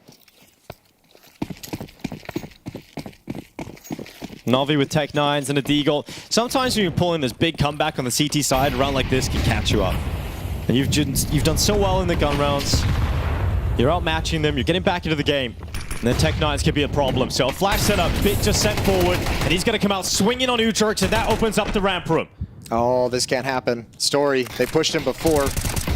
Oh, Muterus had that beautiful round last time. This time can't connect the shot. Now he's got to be worried about them wrapping behind him. Awkward situation for Muterus, so he's going to step into the smoke, do what's the most unlikely, and it almost netted him success, but it's Bit again. And now a double swing, surely, but not even needed. And Saw, for as good as it's looked, of course, it's a Tech 9 round to deliver for Navi. I almost feel bad. I feel like there was some sort of curse involved in that one, but it's just Navi coming out swinging through ramp, and Bit was so low the entire time. He was a player that gets the entry down into the bomb site, and you expect Materis to land at least one shot to drop Bit, but he gets closer and he actually gets in behind that smoke and is the player to stop Materis' play. It's also just like, you have to say for Navi, they have so many different styles they can switch into, such a variety of tactics, and so much of it has been slow-paced and tactical leading up to this moment. And then Alexi's also got such confidence in the individuals that he can call a round like this where it's like, all right, guys, we have Tech 9s. Like, this is a round that, you know, let's feel a little bit of individual freedom to get a little crazy, a little bit wild, and his players always return that faith with a play. This time it's Bit with the double kill to get into the lower bomb site safely. Yeah, Bit's having a great map here. Tank damage by the Molotov and bullets, and still was able to come down into the bomb site. and deliver the essential impact on that second kill on Meteorus. And it's a round like this where you almost panic when you see Bit get that opening kill with the Tech 9 in towards ramp room, and then you kind of, I think in another gun round, a more tactical round from Navi, when they have AK-47s, the player on top hut is probably way more cautious in terms of how he transitions over towards vent. But this time it's like a panic moment. You see Tech 9s and you think maybe it's a bust, maybe it's a rush, maybe I have to get there very fast to help that lower bomb site, and JL's there in the perfect position to cut him off. Absolutely perfectly played from the individuals of Navi, always understanding the positions they're in, what's required of them, and what their role is in that moment.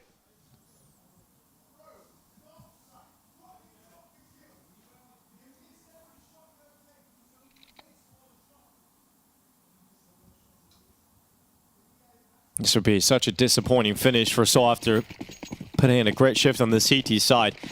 There was another timeout ahead of this round for Navi. They just want that final blow now. They do not want to allow the opportunity for overtime to exist. Yeah, they've struggled in these rounds. Oh, and they're gravitating towards that AWP, as you mentioned. Again, they go outside. This time they know where the AWP is early, and Story hasn't punished them. And they haven't even attempted to cross, so that utility, that Molotov to delay, goes to waste. Now, a number of times we've seen Navi set up this initial wall and then set up a new one right after the fact to activate the crossover. Let the utility salvo break the first wall open a number of times. And then you have free access with the secondary wall coming in. Saw hasn't shifted anyone downstairs. They're calling the bluff and don't truly believe that anyone's crossed over to Secret. And look at the timing. Look at how perfectly they've beat the timing of Story's reposition.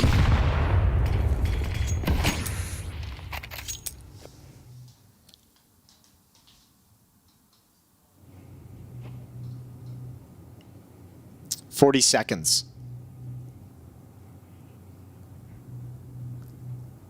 And because Saw don't realize anyone's made it to Secret, they haven't shored up ramp room. If they knew someone was in Secret, they would say, okay, you're going to try and connect the dots by going towards ramp room. So when they come back, Ujurx is the solo defender and in a position to be traded. 25 seconds, they've got to be real sharp with this Navi. They go into Ujurx and he's stopping them. He's not letting them pass today. What a game he's having. There's not enough time to recover this. Yeah, Navi win on thinkable rounds, but this one is impossible due to the time, and now Ima going down as well. Even after the timeout, not able to put this map to bed just yet for Navi. That's actually a really big kill after the time. Wonderful $1,500. After the time, yeah, and I mean, Navi's going to buy here regardless, but you've at least taken away one player's weapons.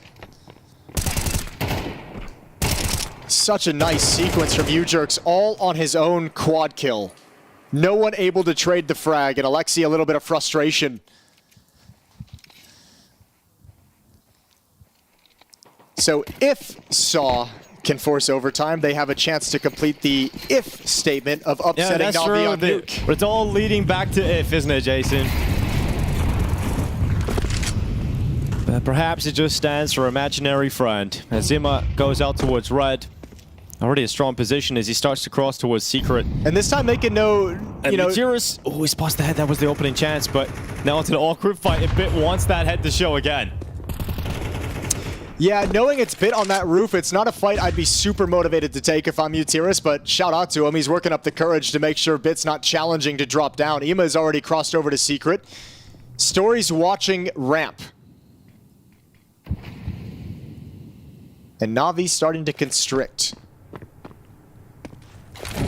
Well, the last round they tried to go ramp, it was Ujurx that just melted them away, so... Yeah, but he's pushing this time, and he's pushing right into the waiting arms. They need the trade, and they'll get it. Stepping into the flames. JL adds one as well over towards lobby. Add two. Make it two. Meteorus and Story out of position. Trying to flip this one back. Gets the offer on the sidearm, and he gets away with one close kill on Alexi, and that bomb drops. He goes back into the fight, hoping for a hero no-scope, but Bit will eradicate him. And it's now Meteorus left alone in a 1v3, and Navi about to close out Nuke in this series. A step closer to qualification for the Major as Navi take a 13-10 win against Saw. So it was a valiant effort by Saw on their map Pick a Nuke, but in the end, despite poor form on that territory, Navi are able to emerge victorious in the first map of the series. Over to the desk. Gentlemen, it was fairly routine. The scoreline might tell a slightly different story if you just look at the numbers, but didn't really feel like Navi were going to let that one slip. Right. By the numbers, it was close. But in reality, I feel like actually Navi, I said that line about saving strats earlier. They're throwing practically the same cross smokes on the majority of these rounds, and then they're just trying to work around them with a little bit of ramp pressure here and there. And yeah, I mean, I think the credit is that Saw made this close, but in reality, Navi was from the very first gun round in quite a bit of control. That's something I've noticed. I don't think they've got the razzle-dazzle on us yet. Like, when we've seen Navi play, they're kind of beating their opponents just by being really good fundamentally. Yeah, I mean, the tough thing for Saul is I feel like Nuke was their one chance to get something done this series. And we have to remember, if you go back to Cologne when Saul had that magical run, part of their way of doing that was they did beat Navi on this map of Nuke. Now, they lost the rest of the series, but it was kind of one of those moments where you're like, oh, man, you know, this is a great breakout for them. And in that game, they were able to get 8 rounds on the T side. This time around, they had the hot start on the T side, but then as soon as Navi got their economy in order, they pretty much wiped the floor the rest of the half. And when we switch sides, they're able to just get a really good jump on things early on, go ahead and start building up that lead up to 11-5. And yeah, you know, Saul was trying to bring it back into striking distance, but Navi, when the pressure got on, they were eventually able to rise to the occasion. One thing about Saw that was so impressive about that Cologne run, and in general, and even leading up to this tournament, they've won 4 maps in a row with Agile on this map, is that when they pivot in the mid-round, it almost felt like they had predetermined reactions. Like when watching them, especially when they were playing with Eros Doce, is that they were just rotating so fast. It felt like, it almost honestly felt like they had radar hacks. Like, I'm not even saying that, like, I'm not actually pointing fingers back sucks. I'm just saying they were really quick on rotations and understanding what their opponents were doing. And I do think that when it comes to playing against a world-class team like Navi, everybody has to be on board. Although the problem is Eros Dos brought it or taken out for Agile, and unfortunately he just hasn't gotten the memo yet of how to play with this team. You read my mind, because we've been on Agile Watch, obviously the new edition, we've talked about it a lot. We said, look, this is one of these kind of environments where it's sink or swim. And unfortunately, in this series against an elite level team, arguably the best in the world, maybe not even arguably, Agile didn't look up to the standard, Dust. No, he hasn't. He really hasn't. The only game he's really had that's looked good was that one against Falcons on Anubis, and it was Falcons, so I really don't care. But I do care about, though, is that Wonderful is picking up some speed. Because here's the thing. A lot of people have been on the Wonderful watch because he did struggle at the Blast World Finals individually. He did struggle in some of the earlier RMR matches, and people were kind of wondering, hey, where's Wonderful? Because he's one of the best operas out there. But I think it's nice to see him be able to put together a good game. I know he's also been ill, so just kind of wanted to put that context out there. Apparently, he has been struggling with some illness, and so maybe as the tournament drags on, he's able to recover a little bit better. Hopefully we'll see more games like this one. Hey, it's better to be ill now than during the actual major, and then Vitality has to say that you're not ill anymore, and we don't know whether Zywoo was actually ill or not. Okay, that's a little bit of a tangent there. Yeah, no, I mean, I think that he's obviously proven that he's a class above Saw at this point, and I don't think this series is getting any easier for them. No, so we can turn our attention now to the next map, Ancient. Obviously Navi's pick. We know Navi are good on this map. We see them do. I think they were one of the early kind of meta setters, 100%. You know, on this map. So it's a real tall order for Saw. What are some keys to victory here? I mean, Saw have gone 4-1 in their last 5 games on Ancient, so they've had a recent upswing on the map. But what's going to be really difficult for them is that they play this map very differently than most teams. You know, most teams kind of work from that default and kind of play from that, and then they throw in the pacing changes. Saw, just like Anubis, as we talked about earlier, they do the same thing on Ancient. They are very execute heavy, so they're either sending multiple numbers middle early, or they're executing a site early. They're not really spreading out the default. And Agile has taken over Dose's spot on the A side of the map, which they are a very A-heavy team. I think this team hits A more often than almost any other team that I've seen play Ancient, but he's going up against Bit, one of the best side anchors in the world. So good freaking luck, like, is basically all I can say about that. Whereas, of course, you know what you're going to get from Navi. Super well-rounded, super dynamic, and Bit is that dynamic player. Yes, he kind of lurks A lot, but he's also a big key in their entering on the B site and helping out at middle, and that's what makes Navi so great, is how dynamic Bit is a player.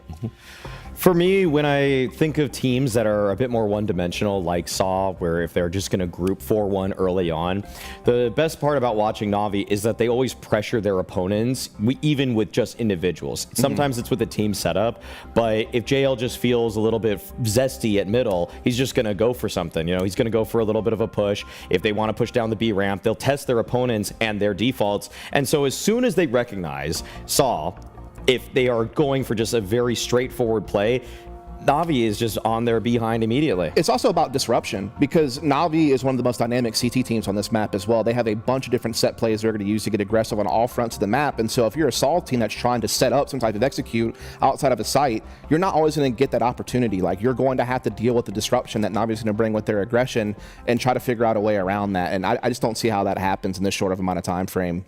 Any final thoughts from you? I really just think the series ends here. You'd want to prove something to your opponents to at least put up a good fight, so people don't see this as a punish pick. But I mean, like Dust said, like, they've been winning this map against teams of their own caliber. Exactly. But if you can put up a really good fight against Navi, people are going to start to respect your Ancient, regardless of the result here. All right then, thanks a lot, guys. We're going to a break, and when we come back, of course, we'll get straight into the action. We're Saw looking to chop down the mighty oaks of Navi. We'll see if they can do it in just a few moments. She said she loves you. But she can't love me. But I love you.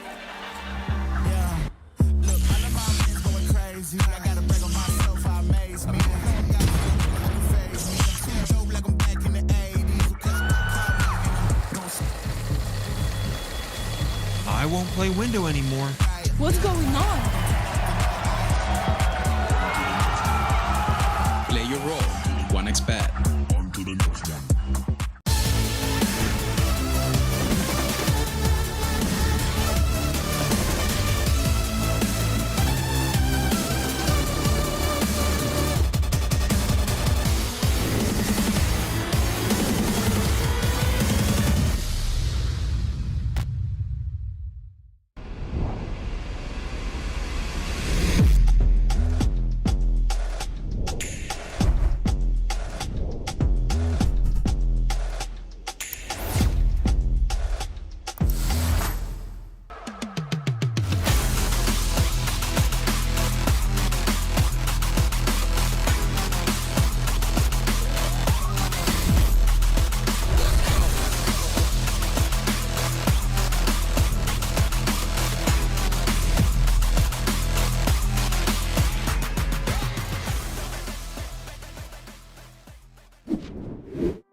Welcome back to the Perfect World Major EU RMR. Navi are one map win away from qualifying themselves into the major itself in Shanghai, Jason, and it does feel like they're going to do it. Yeah, it does. And I mean, look, we always knew this was one of the teams that you'd for sure put as a lock to make it through whichever way they have to do it. And that's the whole goal of the RMRs. Yeah, they dropped that series to MOUZ, but who cares? Saw them overcome plenty of struggles on Nuke. We saw them, like, the strengths of Navi were all apparent. This is not a team that's coming in slumping or not playing their best. This is a team that actually is still working together very, very well. Communications on point, protocols are on point.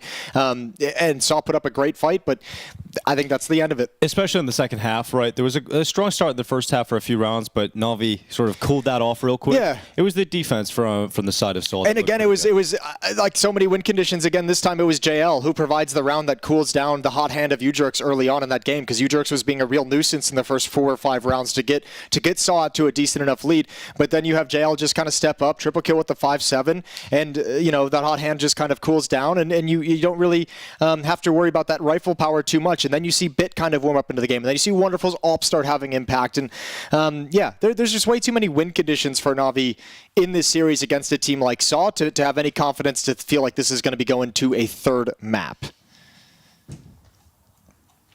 Ancient, our second map of play.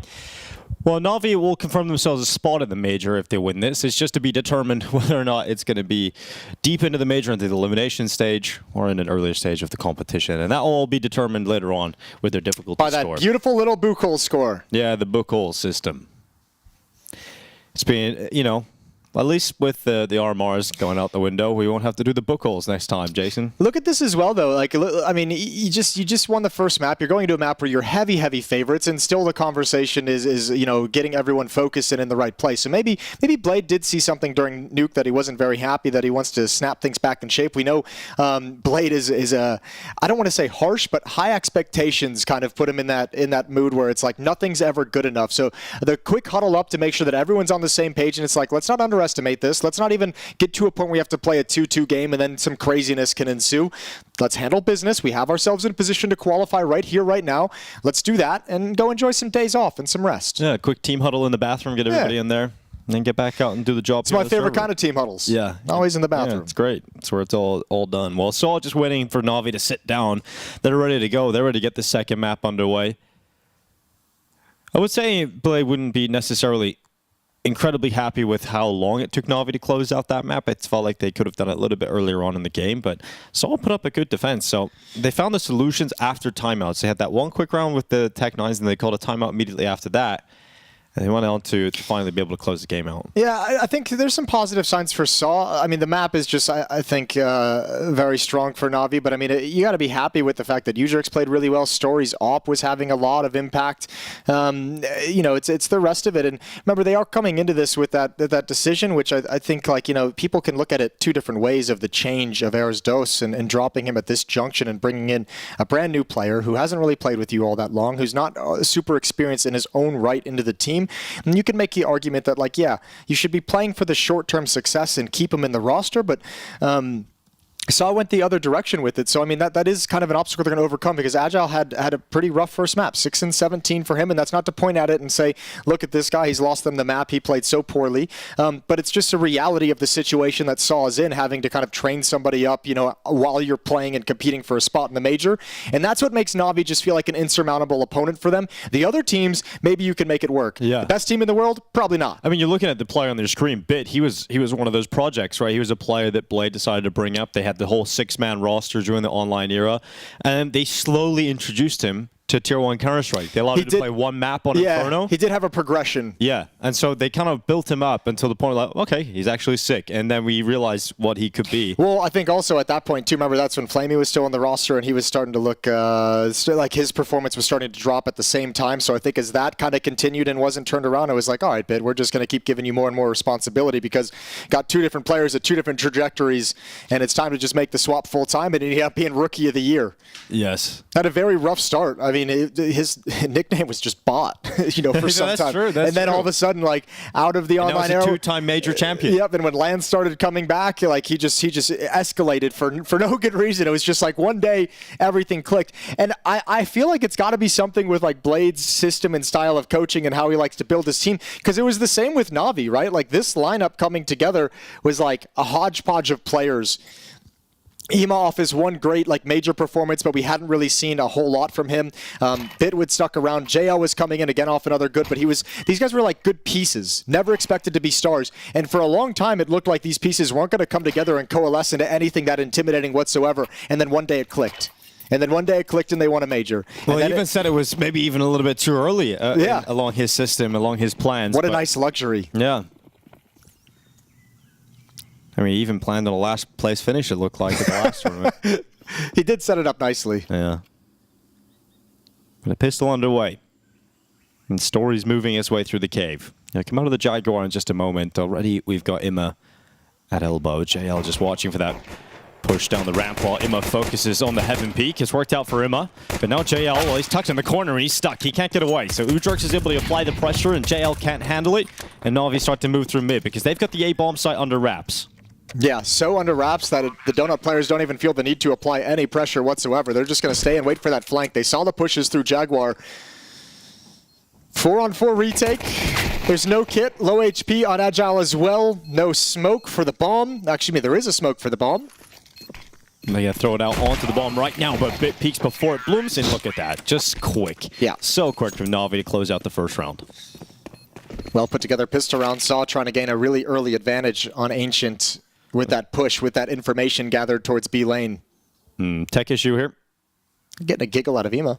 He's having a good time. Yeah, I'm glad he's having a good time. For me, he's one of the players to watch on Ancient. I think he's really fun to watch in mid on both sides, T and CT side. I think when he gets out elbow, he can be just his T side elbow is really strong. And it's funny, we just kind of talked about the progression of this Navi team. I remember watching them early on Ancient, and it felt like Ema's the plays he was trying to make at elbow were very forced and sometimes mistimed, and I think he was like, he didn't have a whole lot of confidence. I think he felt pretty uncomfortable in the team at that era in the early going, so like his individual performance suffered.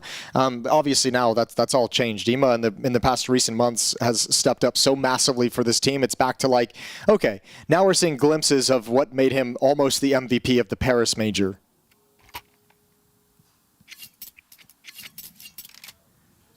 So I have not gone for the force buy yet, so we'll see if they just stick with a full eco.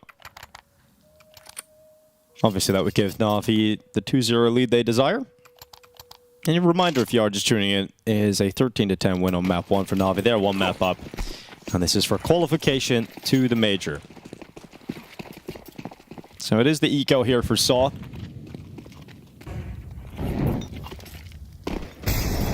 Plenty of utility for Navi, and they're going to make their way up B lane quite quickly.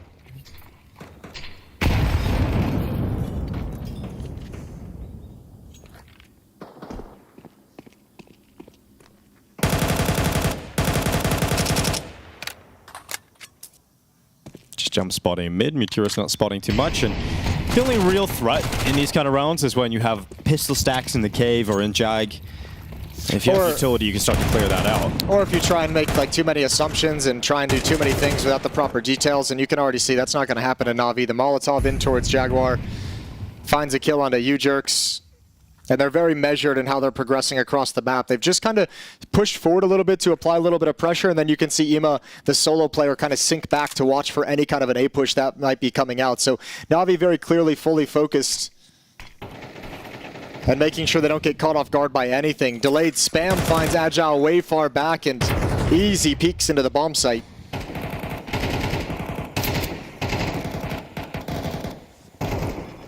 Take it over the site. Navi limiting the casualties.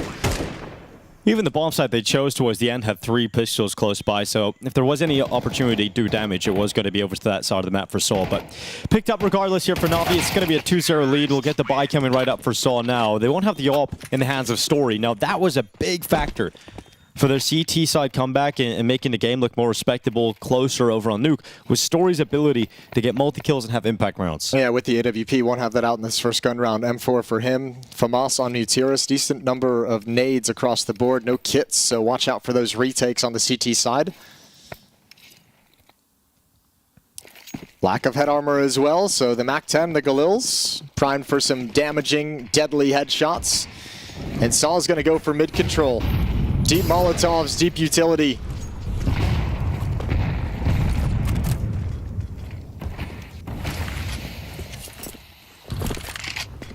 Gathering in behind the smoke, here come Navi. Udrix is going to be under pressure at the back of the bomb site. Initial damage is good, he's running thin on bullets, but he's still fragging. And he goes to the sidearm, his teammates make the rotation in, but Wonderful and Bit still somehow keeping Navi in these fights. I have no idea how that's so effective. I have no idea how Bit got that last kill. 5-0 for Bit to start this map. Bomb's going to be planted. Agile's blocked off from helping out. They know Roman was over in cave. Couple of bullets whiz towards him, his face. But he doesn't want to go for that peek just yet. Roman still in cave. The 2 remaining CTs getting ever closer in the timing. Oh, it works out perfectly for Bit. He's so low in HP that he would have went down there with 1 bullet to the chest. But Bit is still fragging out, and a 4K collected, and a huge turnaround for Navi to grab their 3rd round in a row. What a god, but you know who wins this round for Navi? Alexi B. Look at the pace, look at how much ground he gained with the MAC-10. He got all the way to the default boxes before he was encountered, and that allows all the room for Navi to work with, because none of those flashbangs actually connected with the player behind the default pillar. A really good hold, I believe it was Ujerks, who actually gets a double kill in the round and does wonderful work, but Alexi creating all that space for the rest of Navi to slide forward and make sure that trade can happen, and an awkward angle for the fights for the rotating CTs. Bit capitalizes on Alexi B's work as the entry. Well, the buy doesn't work out here for Saw. Back to 5-7s they go with an MP9 here in the hands of Udrix. Oh, even that spam connecting for JL.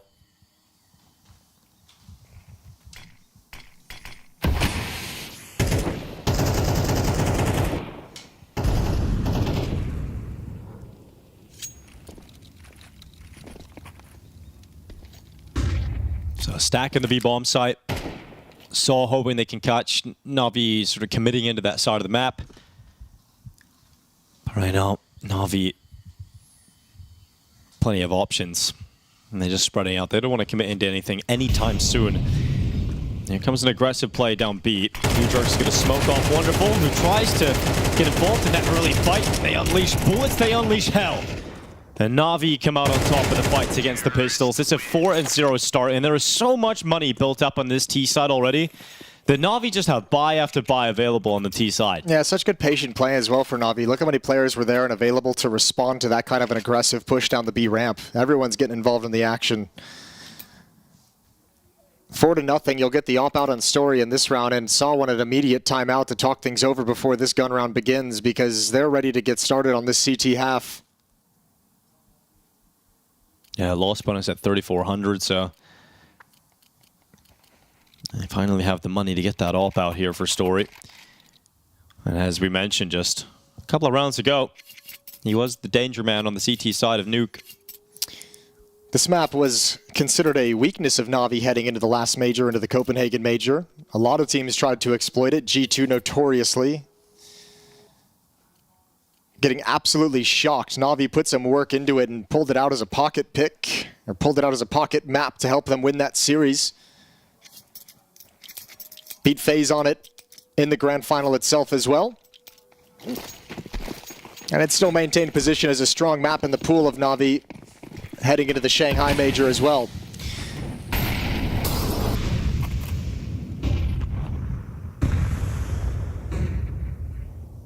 This time Alexi calls that standard default with more of a lean towards the A bomb site. 3 players, including the bomb, heading towards A main. Ema and JL going to work together from elbow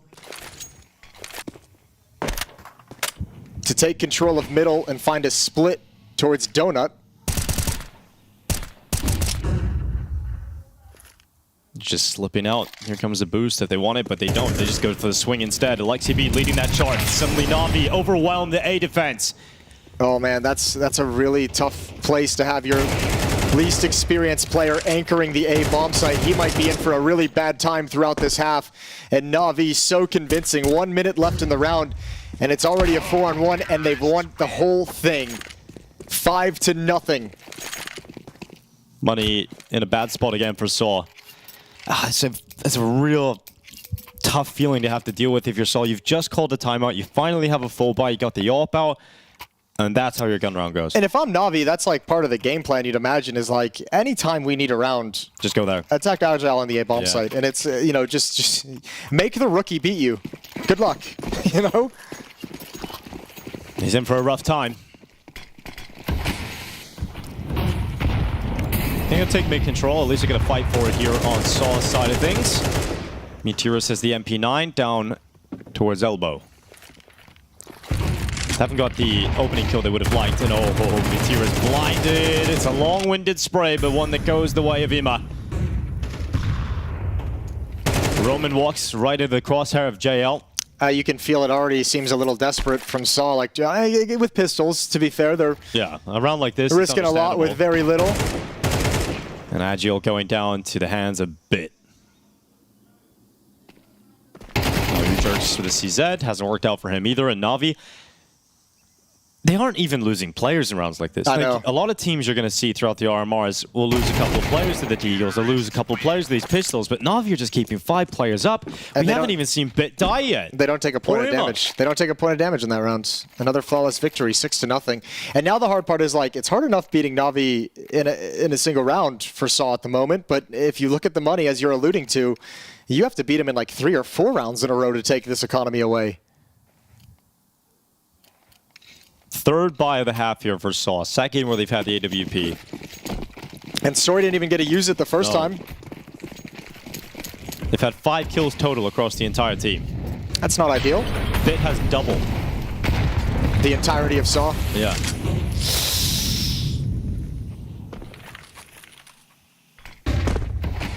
On the boost up, Wonderful climbs up on top of the boxes. No one aggressive, no one giving him a chance, and he's smoked out, so they'll just take their time. Navi have all the space in the world. Agile this time, he's done pretty well, but can he get away with a second? No. Bit will not allow that to happen. Bit is immortal. Well, that immortality will be tested because he wants to challenge the space of the A-bomb site. Here's the Opering out in towards Donut and sees if he wants to challenge, see if he can catch a rotator. Good reposition from Roman. Realizing Emo is dead and saying, all right, your mid-elbow player is no longer alive. I have no problem sliding out. I've done my research. I've watched the demos. I know you're not going to have anyone there. I have an opportunity. And he's given them a 4-on-2. 55 seconds to let Wonderful and Bit work with this. Meteorus getting information that the AWP is in middle. Doesn't want to offer up his life. He wants to keep them distracted. And Roman gets the lineup. Good round from Roman. Nice, smart play. Way to read who's still alive on the scoreboard. And make a good decision appropriately. Story gets to keep his AWP. He netted himself 1 kill with it in the round. Navi still with the 5-round lead and plenty of money to rebuy into things.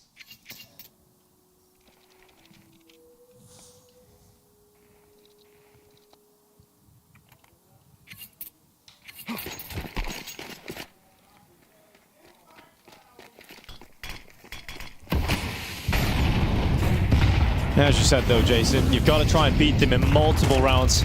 And that can prove very difficult. And here's Ima going back to his bread and butter, which is just taking mid-control. He heads out of the elbow. First kill is onto Agile. Ujurk's trying to respond by going down to the bottom of B. LexiB is aware of that possibility. They start spamming him. LexiB actually goes through the smoke. And Ujurk is able to come out on top of that fight despite taking low HP. And this is Ima still fighting in middle. JL to get the trade on Ujurk. And Navi flip this back in their favor. Until that push from Ima. It was looking like it was very comfortable for Navi, but it still could be. As the final 3 members of Navi walk up into the B-bomb site, and Roman has to go massive. Yeah, it's an off angle, though. He might be able to catch one. All that smoke, okay, blocks him off, but Bit steps just before it plumes. 2 versus 2, a winnable scenario, and Story has arrived as well. Everything smoked off. Roman gonna test his luck. And now it's just Story left. Bomb flank going down, safe side of the pillar. Story makes some noise with that scope, and Wonderful is primed. He'll take that AWP, he'll save that over, and head into the next tier with Navi once again back to winning ways. And you have to buy again if you're Saw 1-7. I know you kind of you prioritize that AWP if you really want it that badly. Story can go glass cannon. But Navi just have all the winning plays. And that's what I mean by when I kind of mentioned Saw starting to get desperate, is that sort of a play. Roman not allowing the 2-on-2 to unfold, not allowing the smokes to play. He wants to get cheeky. They already feel like they have to beat Navi with a little bit of insanity. But Navi is way too good for that. Roman, oh no, it's so awkward for Roman. Caught by the flash, quick switching to nades in the open, and blasted away by Alexi B. And Navi can now sense weakness, so they're just going to crank up the dial. Yeah, they know they've got Saw on the ropes, and they're going for the knockout here. Story's going to wait in the donut. Ima going to clear it, but the trades are so good from Navi. And they know where the last remaining player of this defense is. So they're going to take that bomb safely over towards the B site. They'll place the utility down into a CT spawn. And Wonderful can plant the bomb right now. And just, I mean, it's a small detail.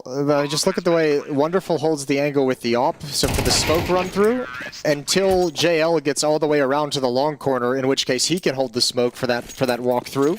And Wonderful gets to plant the bomb. There's just, they're not leaving any gaps and any moments of opportunity for Saw to do anything to bring them back into different situations. Ooh, that's pretty. Yeah, I guess that's the only thing going for Saw. Yeah, well, that's not ideal. No. You hate to see it. No, you really do. Second timeout from Saw, and I mean, they might. You got a lot to cover, you know, in one timeout. Unfortunate, but I mean, Saw to get to this point, they beat Unity, they beat Falcons, 13-5. So I mean, they've shown they can handle.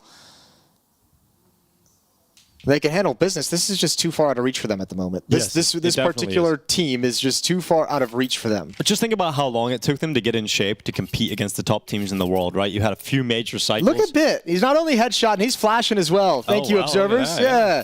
15 effective flashes. Get your flashes in. 5-7's Deagle out of the timeout.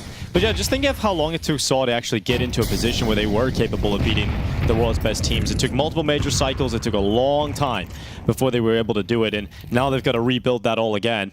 Here's JL walking up the ramp with Alexi B. Ujark's blinded. Great utility. It's Wonderful getting on the flash assist board. And just, I mean, most of this half, Navi has played pretty spread out and kind of default. And a lot of the opening gambits have been in middle where they found their opening picks. And now it's another changeup. And on an easy round for it as well, and Saw is just like, well, how are we supposed to call a play that puts enough resources to stop Navi if we never know where they're actually going to attack into?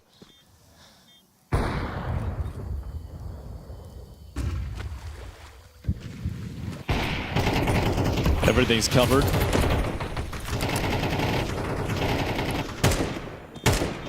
Saw at this point, it's just like, well, might as well have Kevlar to save into the next because he ain't doing much in this one. Story's looking for an exit as they try and retreat down the ramp, trying to do enough damage so the JL dies to the bomb. But there's no money problems for Navi, so it doesn't really matter all that much, and JL survives anyway. Another round where all 5 players from Navi survive. So it's just, how many of those can you really have? Like, it's just so crazy how dominant this has been from Navi. A lot, apparently. You can have a lot of rounds like that. Just look at the ADR as well. 2 opening duels, 1 for Saw across the entire map so far. Just so clinical at the moment. That Navi not even taking their foot off the gas. They're being ruthless about this one. And you can understand why with major qualification on the line. I mean, yeah, would have wanted to go through flawlessly, but a loss to MOUZ has forced them into this game. And they'll take their best opportunity now to just go through. It's all right. Navi beat MOUZ in Rio. True. So they're just like, you guys can have this one. And maybe they'll have the revenge at the major. Maybe. Peek out from Roman. Spins back. Alexi to take him out. And yeah, speaking of Rio, it was Ancient where that huge comeback came in. So Navi well versed on their T side. Yeah, it just feels like Navi, they're just like, you'll get nothing for free. It's bit. Marching up. Mutiris has a big job to do, but he's only got, we saw 24 ADR for Mutiris so far in this game. Struggled to find too much impact. He'll have a chance here. Needs something from his teammates to activate him, but there's no flashbangs available.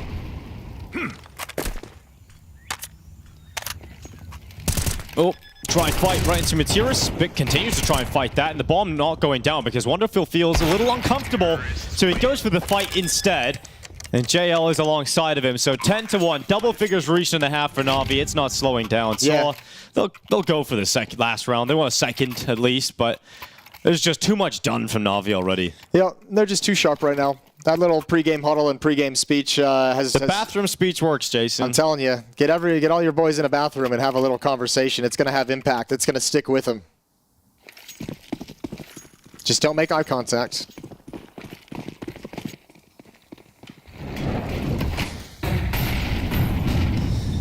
Or do, if that's your thing. Here comes Imma out of elbow. The one round Saw picked up. Immediately after they won their first round, Imma just started going to elbow. Just started punishing them, abusing them. But Roman's going to try and pull it back in here. A second round again, teed up for Saw. Agile wins this fight in A main. And a 4v2 to try and close this. And Alexi, confident, runs in with a bomb and wins that fight. Now we're cooking. All right, good job. Good multi-kill. And it's been Roman. In the first round they won, he had that triple kill sliding out of Jaguar. He's got a double kill now to try and get them this second round and a chance for it. Ujerk's going to push up Roman behind him. Alexi's very low, so JL's got to be the one to deliver this for Navi. There's the first, expects a second, quick inspection. And can't handle the fight on Roman, and neither can Alexi. Quad kill. So Roman in the 2 round wins that Saul get has 7 frags total.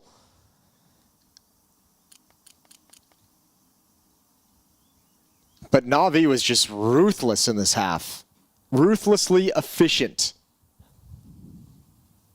And Blade's got to be happy about that, right? He's got to, now he's got to be happy. I don't know if I'd ever call Blade as a Coach Blade now he's happy. Got to be, yeah. He's got to be not mad. Less disappointed. Yeah, less disappointed. It's like, oh, but we could have had those too. He wants another picture, Jason. He wants his next Instagram post to be in Shanghai. Yeah, another major as well. He didn't want one. He thought he was maybe spamming the feed a little bit in Singapore. So he was like, guys, come on. I can't be... I need to hit the algorithm properly here. Give it another event. There's one more.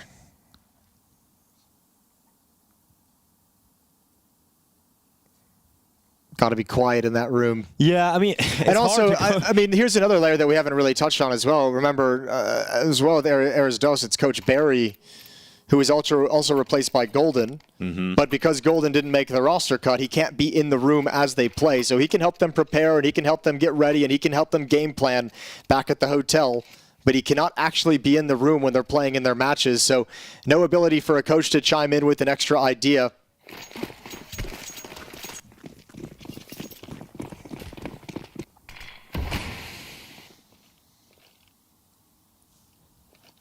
And Saul are going to give this a good go. But with a pistol loss, the map is over. And Navi will qualify for the major. They're going to head in towards middle. It's Alexi B to drop back in towards spawn. And he's going to start just taking fights on his own. Imma now required, and he actually loses his life. So not bad from Saul so far. 4v3, they pump the brakes. They've got a minute 20 to play with, and Story now realizes he's cleared most of it. He can feel comfortable enough to plant, but here comes Bit. Oh my God. You're never comfortable to plant because the headshot machine is right here and ready to go. What are you supposed to do about that? What are you supposed to do about that? Oh, they've actually pushed forward. Wonderful's dualies. Leaves JL in a clutch, but boy, is he a specialist in this situation. Oh, but he's running in. He thought Meteoros would just commit down in the bomb site, but JL just runs right at him and sits him on his ass. Okay, Navi just flexing on Salt. I mean, sometimes there's nothing you can do to combat just the insane level of confidence that your opponent hits. And even if you play it smart, like Mutiris kind of has given himself an advantage in that situation, but this is filthy. This is filthy from Bit. He kind of gives himself an advantage because JL's assuming he's running to the bomb site. Buchholz steps back to catch him rotating that quickly, that nonchalantly, but JL is just like, I'm going to win this no matter what situation I find myself in. So what are you supposed to do?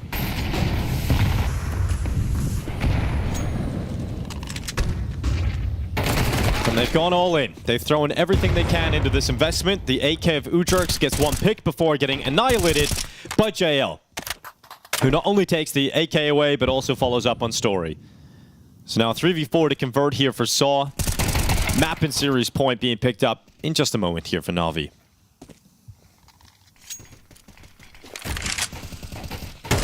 Unless Roman's got something else in him. Yeah, you believe in that? Let's see. He's got the AK. Give him a chance. He's got it.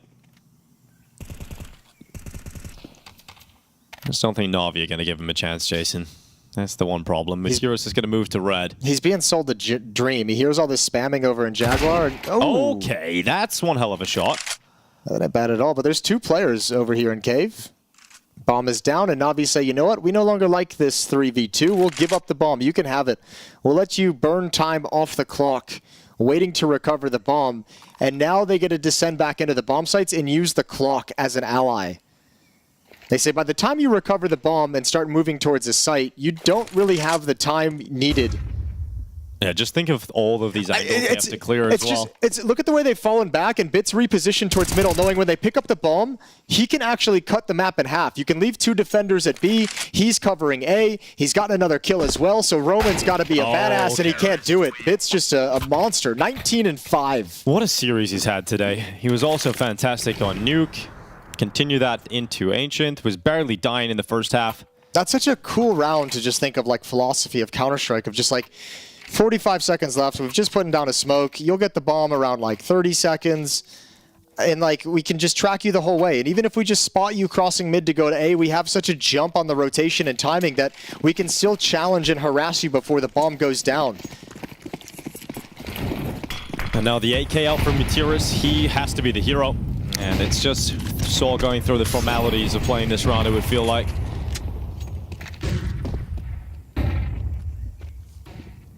Imma dropping back into the donut once he hears some steps making their way up middle. And Saw about to apply pressure to his position, but he's not alone. He's got Wonderful, and what is that? Actual just flying forward with the Tech 9. Imma cleaning up though. USP in hand for the third. And just a couple of kills away for Navi to confirm qualification to the Major. Story coming off the ledge, catches Alexi B looking the wrong way. And some fight left in Saw yet. But JL looks up towards the ledge, and Story is the final player. Navi pick it up versus Saw. The incumbent Major champions will stay in Shanghai to defend their Copenhagen crown. Yeah, that's absolutely a wonderful performance out of Navi. I mean, the tough battle on Nuke, but they found everything they needed, but Ancient showing their class and quality. Quality indeed. We did call it that Ancient was going to be a very different beast to Nuke, and Navi have once again shown why they are one of the best, if not the best, on that map. Guys, I know there's not a lot to analyze, but let's try.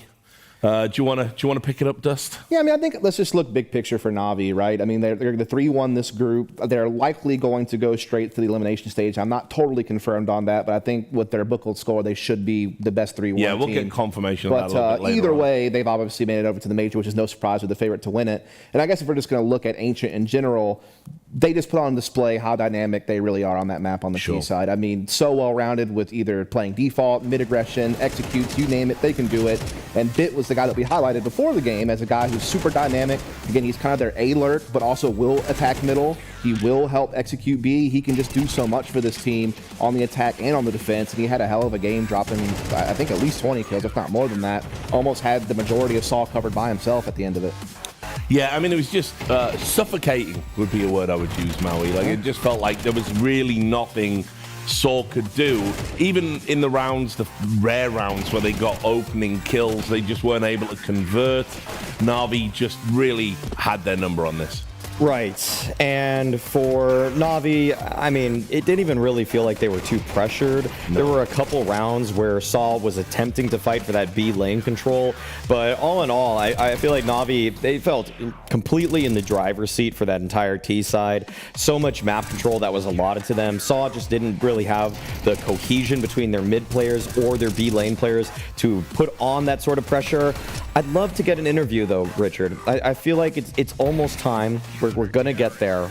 I know that there's one guy that has to talk to Navi Nation. Yeah, well, I was gonna say, it's coming. The Dr. Banks interview is on its way. It's percolating right now. Anything else to add? Look, this is one of these ones where it's kind of like.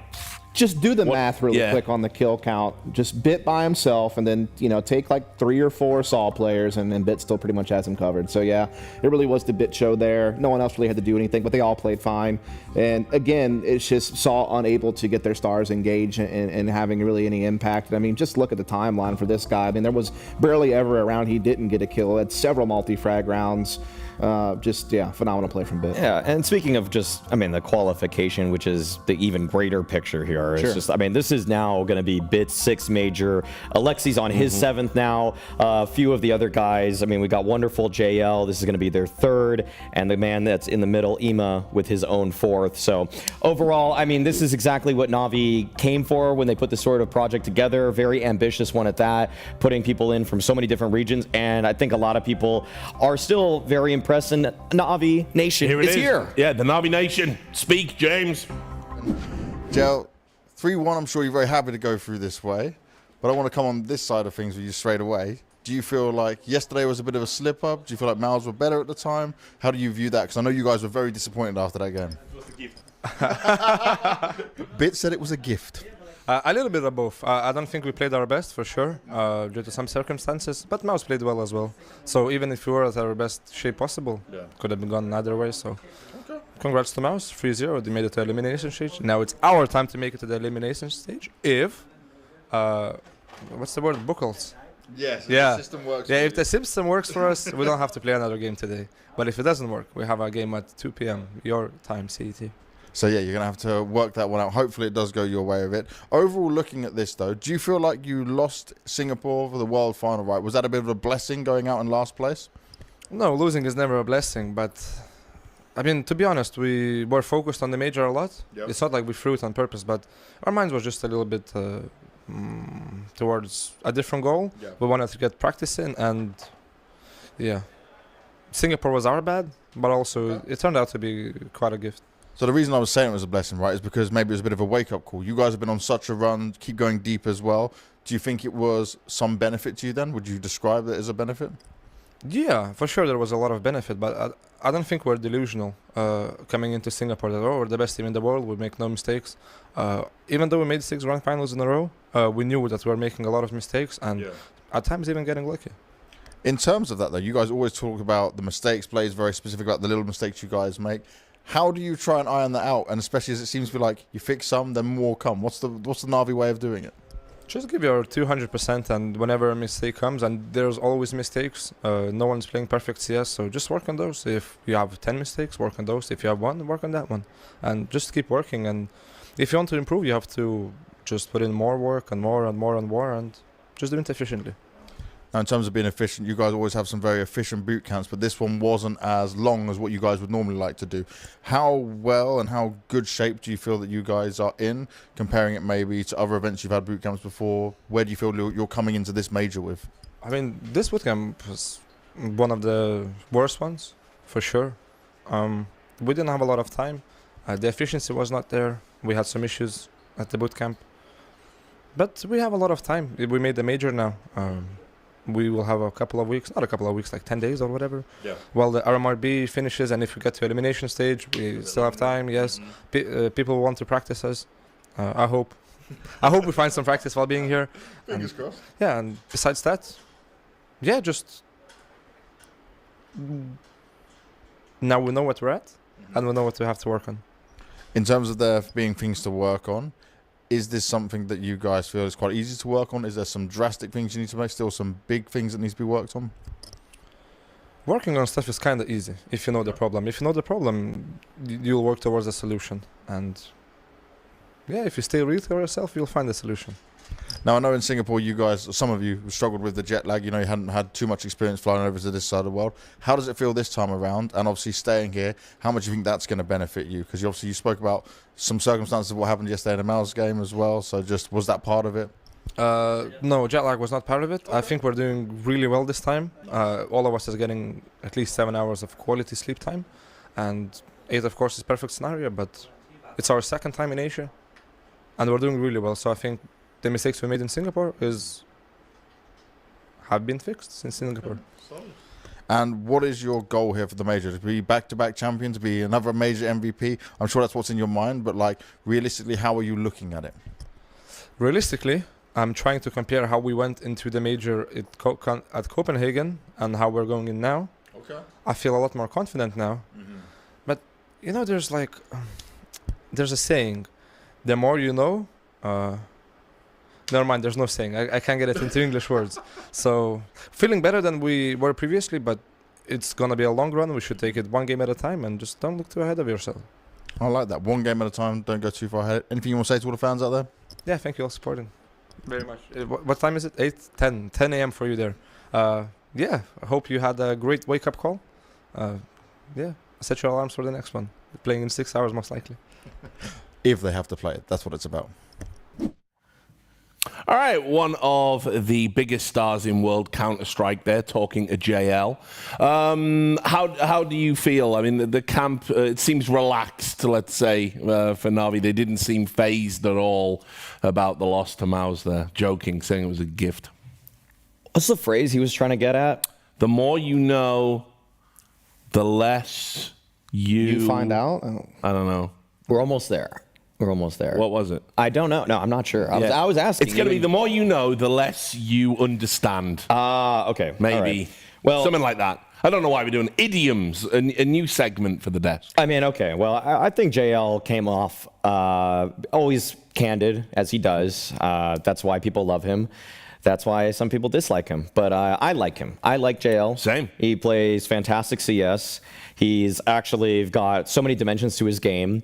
And he was one of the main reasons that they had the major run that they did, obviously winning the major MVP before. Would be cool to see him win back-to-back MVPs, because then that conversation for could anybody usurp him as that number 4 player becomes pretty difficult, actually. I almost feel like he locks his spot in right there. And it'd be cool to see Navi win again. I want to see Team CS win over individuals. Like, if I'm comparing this team on a greater scale right now to like a G2, which just seems like it's stacked with firepower, my main thing that I love about Navi is I feel like they play Counter-Strike the right way. Like, I feel like they're always playing off of their teammates. I think they have a great structure. I feel like the individuals have now begun thriving in that structure, knowing when they can bend the rules, when they need to actually make an X-Factor play. And people like JL, I think he was one of the first people that actually became acquainted well with the Blade structure, and he was the first guy that looked like a star on this team, which is supposed to surround him with star power. He's supposed to be a more supportive element, and so for him to actually have the pop-offs that he has in terms of popularity and in terms of, dare I say, cultural impact, it's actually been quite impressive to see his journey thus far from a guy that was more or less a role player on Apex. Yeah, I mean, Navi is a special team in the sense that they just have so much flexibility with all their players. I mean, obviously, Wonderful's a primary opper. Obviously, Lexi B is one of the greatest IGLs that we've had in the game.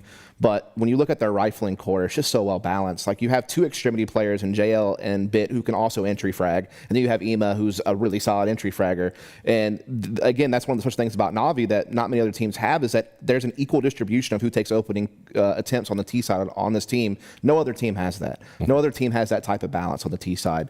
And that's what makes them just so incredible and dynamic and able to really just pull off any kind of play they want. It's like Alexi B's dream, because then he can just so more easily mid-round, knowing that he's going to have a player who's comfortable making a play on any given spot on any given point in time. And you get to winning another major, the legacy. Like, there has to be a real debate about, if Navi does go on to win this major, have we lived in the Navi era for the last several months? Is it the first era of CS2? That's going to be a fun discussion.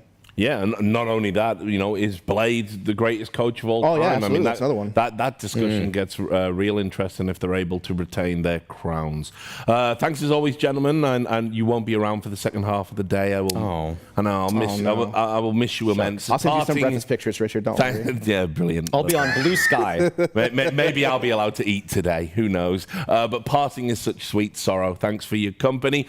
We're going to take an extended break for all you at home. It's going to be about an hour, but when we come back, we'll have another best of three between two organizations that know what it's like to win a major. It'll be FaZe versus Fnatic. Make sure you join us.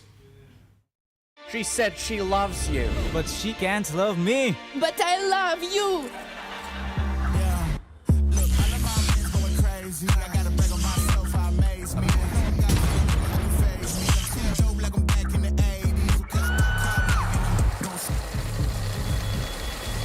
I won't play window anymore.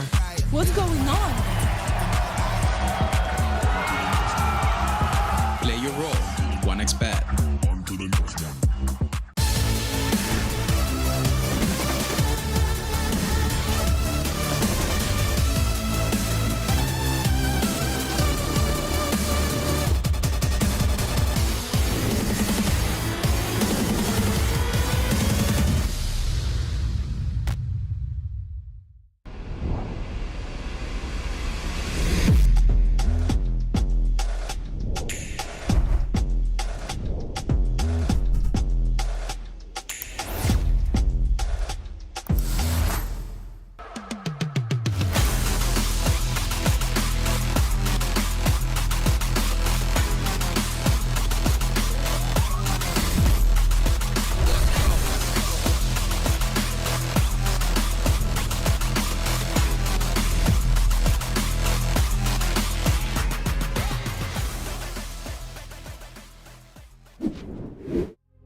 Yeah, welcome back to the Perfect World Shanghai Major European RMR. I'm still your host, Richard Lewis, but we have changed things up on the desk. You do know them, though. They're not total strangers. We got Blair, we got Yanko. It seems to be we have to bring Yanko in every time FaZe play so we can torture him some more. Wheel him out. Yeah, exactly. Wheel him out. All right, son. Yeah, unthaw him and then refreeze him. But how are you guys doing today? I'm feeling great. I'm just looking forward to this particular matchup as well. Obviously FaZe yesterday, a little bit of a crumble, but that being said, I think today, considering what's on the line, we saw some of the overdogs, so to speak, just take care of business. And again, the big question, can FaZe get it done? Yeah, what about you? Looking forward? Yeah, absolutely. Some interesting results today already. Cloud9 qualifying. I think that's maybe a surprise for a few people how dominant they were. Nemiga being out, people had them, potentially like also making it through. Jason's favorite team. Yeah, we'll see if today we can also continue with some upsets in this game.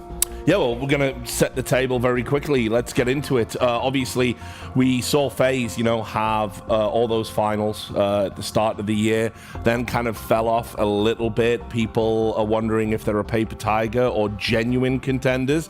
Now they go up against, for me, the ultimate fallen giant. You think about Fnatic 2015, 2016, how synonymous they've been with Counter-Strike excellence throughout their history. Some of the best players to ever touch the game of war that jersey, and where they are now, it's kind of sad. So look, we'll start by talking about FaZe.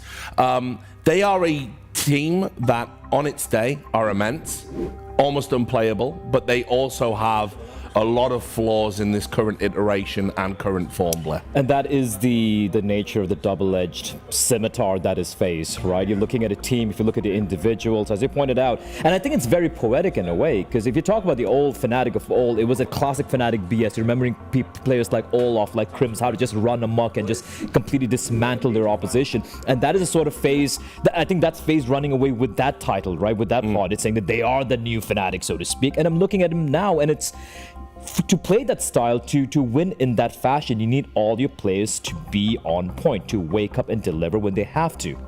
Hasn't happened. Yep. I think you just look at that graphic and you see the two lowest rated players for the team are Rops and Brokey. Like two of the star players of the team. Rops is the bottom 10 of the tournament.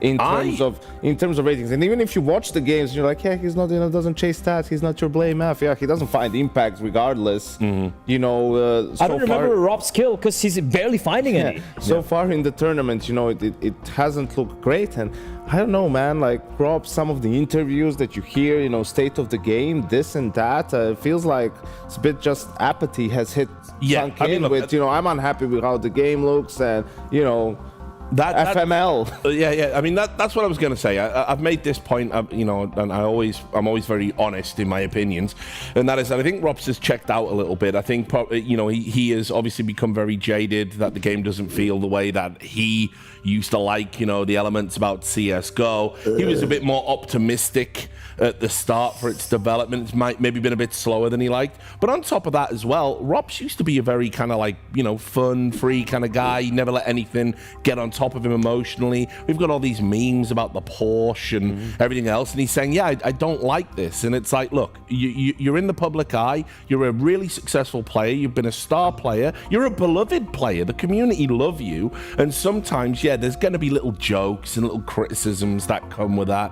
And for it to suddenly all get on top of him, and now that he's underperforming, it's been a big loss for FaZe. And because he's kind of CS royalty, I think he's been allowed to get away with it for a little bit longer than other players would. I mean, look, listen, tough shit, right? The game's not at the place you want it to be, and all of the jokes, the Porsches and all of that. But at the end of the day, man, like, you're a professional. He's been doing this for quite a while right now. It's not his first couple of years on this particular rodeo, right? So just wake up. And sometimes I do wonder, losing a coach like Roban in this team, maybe, you needed, maybe he was that Rops whisperer, maybe he was the Brokey whisperer, right? I'm not taking anything away from Neo. Obviously, he's doing a good job. You look at the initial streak of events they had with him at the helm as the coach as well. It's looked good. But you do wonder, it does feel like a mental game. It does feel like, you need that someone to deliver a speech or just kind of keep whispering, Rops, you're still good, buddy. You're still good. You don't need the game to be at a good state for you to be great as well.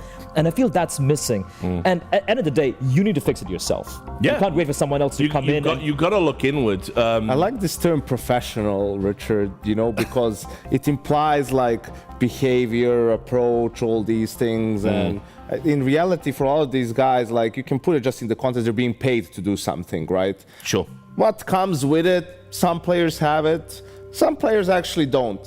Actually, probably Listen, a lot of players if I wanted don't. to put you on the spot as a former coach of FaZe, I would ask you some awkward questions now. I'll spare you. Maybe we get into that later. Let's instead look at the other side and look at their opponents. Fnatic, as I said, a fallen giant. This current lineup, for me, a bit of a patchwork. Yeah, jump straight in. I was going to say, like, that's why you're spot on, Richard. And actually, you know, Blame F being on this team was a huge shock. Yeah. You know, because he is a high caliber player. I heard he didn't have a lot of options, honestly. I mean, like, you know, he had the Astralis kiss of death, all the bait F memes, you know, and all of that stuff. I mean, this, by the way, we could dub this the Battle of the Baiters with Rops and Blame if you want to do that. But I mean, when Fnatic signed him, they were aware of how big a deal it was to bring a player of his caliber. Yeah, because, you know, who were the additions before that? Yeah. I mean, no offense, but Body, Mattis, Afro, you know, Dexter there as an IGL for a while. Like, it's obviously they're trying to find value in this lower tier of players and try to say Blame F is, you know, a splashy acquisition, so to speak, and potentially a sign of things to come in the Fnatic division, hopefully for them, but absolutely someone who you bring to kind of push you to go through a tournament like that. Like, if you look at the past five majors ever since they've had this international experiment that Fnatic have been going, they've only made it twice, and even in those two majors, I have to open up Wikipedia to find out how deep they went in those majors. That's how miserable this experiment has been for this team. But I agree, once they picked up Blame F, that's the first time in a long time that I just it piqued my interest a little bit. All right, that might be doing something a little bit here. And I won't lie, I don't want to be too negative with them, because recently, if you look at the results that I've had so far in some of the smaller events they're playing, the small lands, RES lands, and all of that, they've been doing decent. They've been doing okay. And looking at the level of opposition they have at this RMR, I would peg them to make it, actually. Just to pop a pin in that for a moment, because I think the veto is coming in. Let's just talk about that, and then we'll get back to the teams. I think here the interesting about Fnatic is they play all 7 maps. Even with Nock, who joined recently, they only have, you know, 25 maps with him, played all 7 maps with him too. So Mirage is the veto they go for here, was going to be probably either that or Nuke.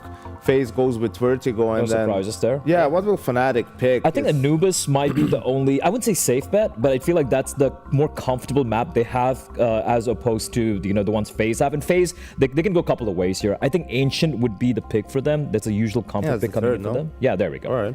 And maybe a Dust or a Nuke decider. I think FaZe had to pick at that, because Inferno should be banned out by Fnatic. All right, Nuke should be the decider here. Okay. All right. That is interesting. I think they would have gotten Ancient as a third if they left it through, and then maybe could have gone away with a different pick, perhaps a Nuke in there. But I think Fnatic are happy. Sorry, FaZe are happy with this, the way it's planning out. Ancient, Inferno, 2 maps are usually very comfortable. They would even pick it. Yeah, but just to go back to the whole Fnatic storyline, I mean, you can argue that Blame F is the best player in the server right now. He is. I think it's obvious. But then this is the other issue, right? So I've pushed back on the bait F narrative and that he doesn't have impact. I've pushed back on that for years, it feels like, at this point. But I do have to say, when you start pulling up some of these numbers and you see that he's like, you know, when there's an eco round, they're more aggressive. You know, we were talking Blame is about the highest rated player of the tournament with, I think, like 1.63 rating or something. The next guy is 1.4 something, right? Like, he's not that player. Like, he's not, you know, that's where it gets inflated. But it can't get inflated from 1 to 1.6, right? It gets inflated from 1.3 something to 1.6, which is also really high, right? Like, so I think that's sort of the thing that people sometimes forget when you talk about, like, sure, he is an eco, he loves getting aggressive in those anti-ecos and finding those kills, but that doesn't mean that he hides away in gun rounds and doesn't find impact there. And sometimes you need to get those kills just to, you know, build up a little bit of confidence, be like, I could own these folds, and then next round against a buy round, he is going to get a 3k, he is going to get those impact kills. So I think in this iteration of Fnatic, the entire beta meme is maybe a little bit overblown out of proportion. And I do agree with that. You're playing with, you know,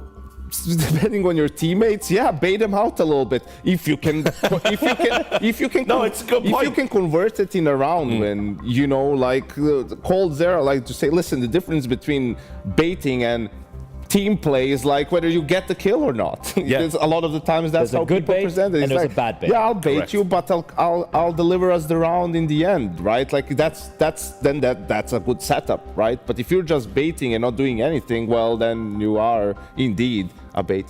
Yeah, I mean, look, just in terms of this matchup, because we've talked a lot about narrative, I mean, FaZe for me should be favorites, strong favorites. I know they might not do so well on Anubis.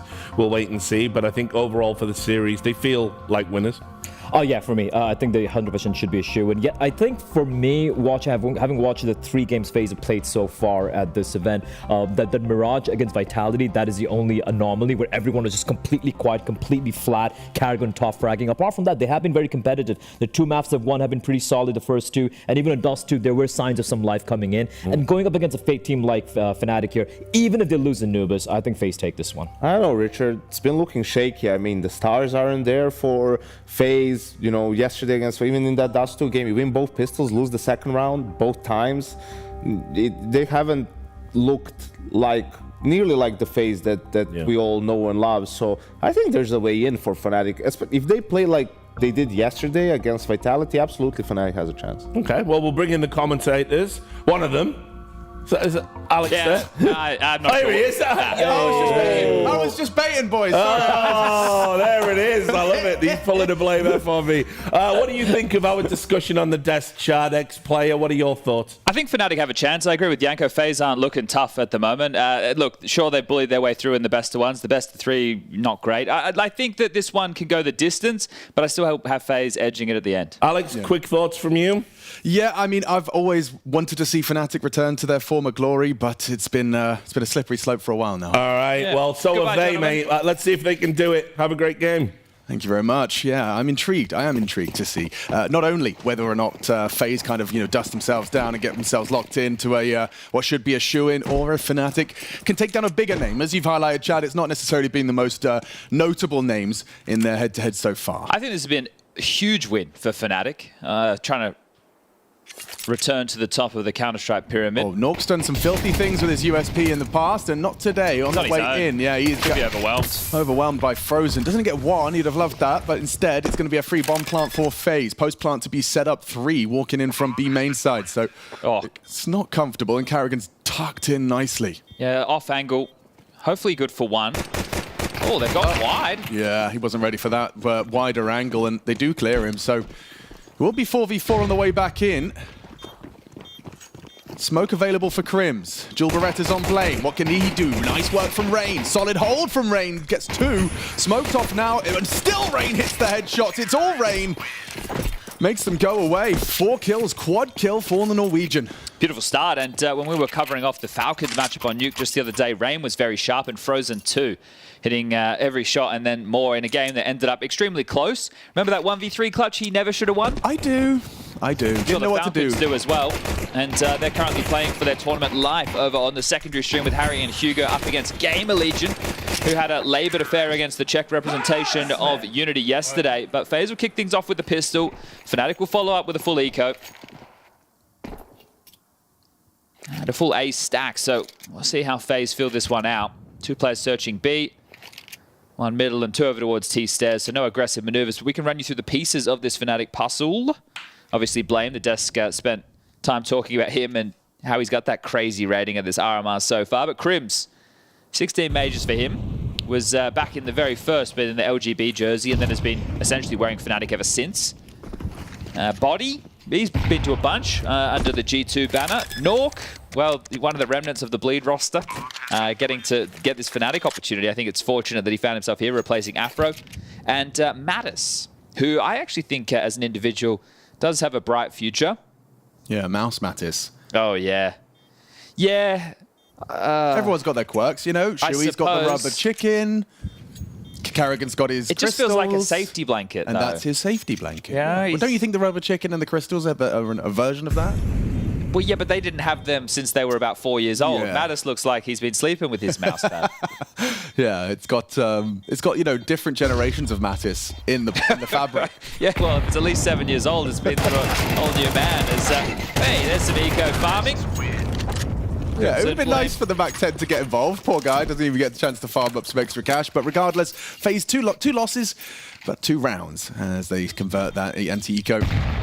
Yeah, decent value for money because they only invested that P250. So a couple of kills ain't too shabby. FaZe will piece together their purchases, drop the AKs across. Frozen, the only one light on regarding utility. But that is a big problem for that of Fnatic. So what's the first gun round called by Carrigan? Throws out that deeper dark smoke thrown by Rain. And they start quite postured towards B. Wow, so yeah, Rop's responsible for a lot of the map. Carrigan the same in mid. But look at the setup from Fnatic. Nobody's starting A. Crimson blame mid and 3 towards the B side. So ready for something from FaZe early. Info, Body needs to get himself tucked in because, ooh, nearly got a chance there, Natus. Re-peeking in is a brave endeavor and punished for it. Despite that, though, significant damage dealt to Frozen and Brokey. I like that. That's just aim map. Just contact in and take the duel. Harassed with nades now. Blame with the flash. Oh, wow. Rops was fully blind there. Hand over the eyes. Blame F unable to find the bullets. And Rain down to Body. A nice brave reaggress from the CTs. Regardless, a man disadvantage. And receding out of mid, despite taking full doors, Robs and Carrigan have pieced out. Yeah, it can still go wrong. Frozen and Brokey are quite low. Now an aggressive gambit from Fnatic crawling through water. And they might cut them off at the pass. The bomb's still postured outside of B, so they've completely evacuated the other side of the site. How much info can the in-game leader get? Rops, the bodyguard, twice for Bin. And now Carrigan chimes in. Just Crims, A holder, B's open for business. 4v1 situation. And the veteran Swede might just have to save. 2 different elements to that round from FaZe Clan. Like you highlighted the kind of contact opening towards B, just saying, all right, we go in, we search, and we see what we get. It's very premeditated. It's not default at all. It's direct. They're looking to harass and take those type of duels. And then that cut of noise as well. You know, you essentially get the info and then group up and start searching elsewhere. The 2 of them partner up. Rop's very quick on the draw, despite, you know, having an element of surprise there on Body's Canals push. Looking good, and I assume Rops is going to be at the tip of everyone's tongue in terms of a player to watch. That rating, when it popped up on screen, was alarming, albeit only after. Yeah, that's an in-game leader rating, isn't it? Yeah. So if he shows up, Fnatic are going to have a tough day at the office. And 2 important kills there, both times bodyguarding Carrigan. So beautiful work from Rops. And we'll call it a 3-0 start as Crims does retain the Silent M4. Wonder if we get to see that exchange with Rops and Blame in mid in the replays. Just because it was so apparent that Rops was blind and just committed to the spam. I don't know how many chances Blame got, though. Wasn't it Carrigan closed doors and Rops was just behind him? Maybe it was. Maybe it was. Because Rops got the kill with a Galil just spamming. Yes. Blinded. I've taken a look at FaZe's run so far. They've had to play against household names. Cloud9, Falcons, Vitality. Obviously, Cloud9 not who they used to be. Falcons, what can we say about them? And Vitality throwing them around the server. But Fnatic, they played Navi in the opener. They won both pistols, but lost both follow-ups. So in a 13-9 scoreline, they had a bit of an opportunity. Played Rebels, owned them, and BB Team as well. That was 13-11 on Nuke. Look at this one. This is a little unusual. A more shallow A main smoke, and just hoping that Nork boosting up Crims gets a sightline onto that cross for the A player. Now, Robs is playing it passive, Rug, so a silent dismount after no particular success on their venture there. And so that's not... I mean, this is what we want to see from CT sides, right? Is these kind of... you need to be creative. Creative openings. Well, there's going to be 4 individuals for Fnatic ready to defend their honor in middle. Flash, and it's good from Natus, P250, Rain 1.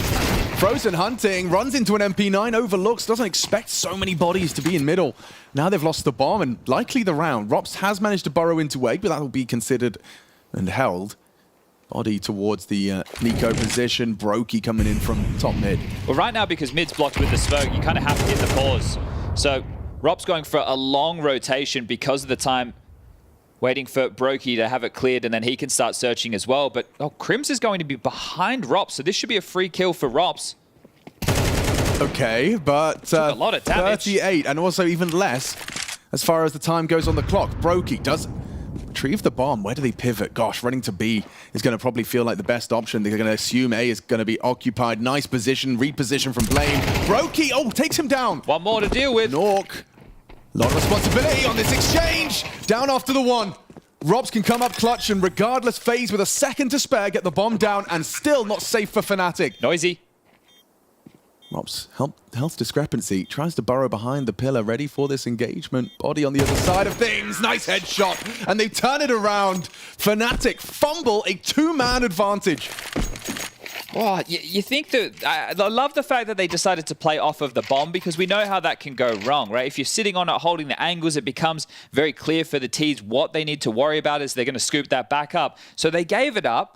But they just, I thought they positioned themselves well. It looked good. It did, but I guess they started searching everywhere. Crim's getting caught off by Rops in spawn, obviously having no idea that he had infiltrated.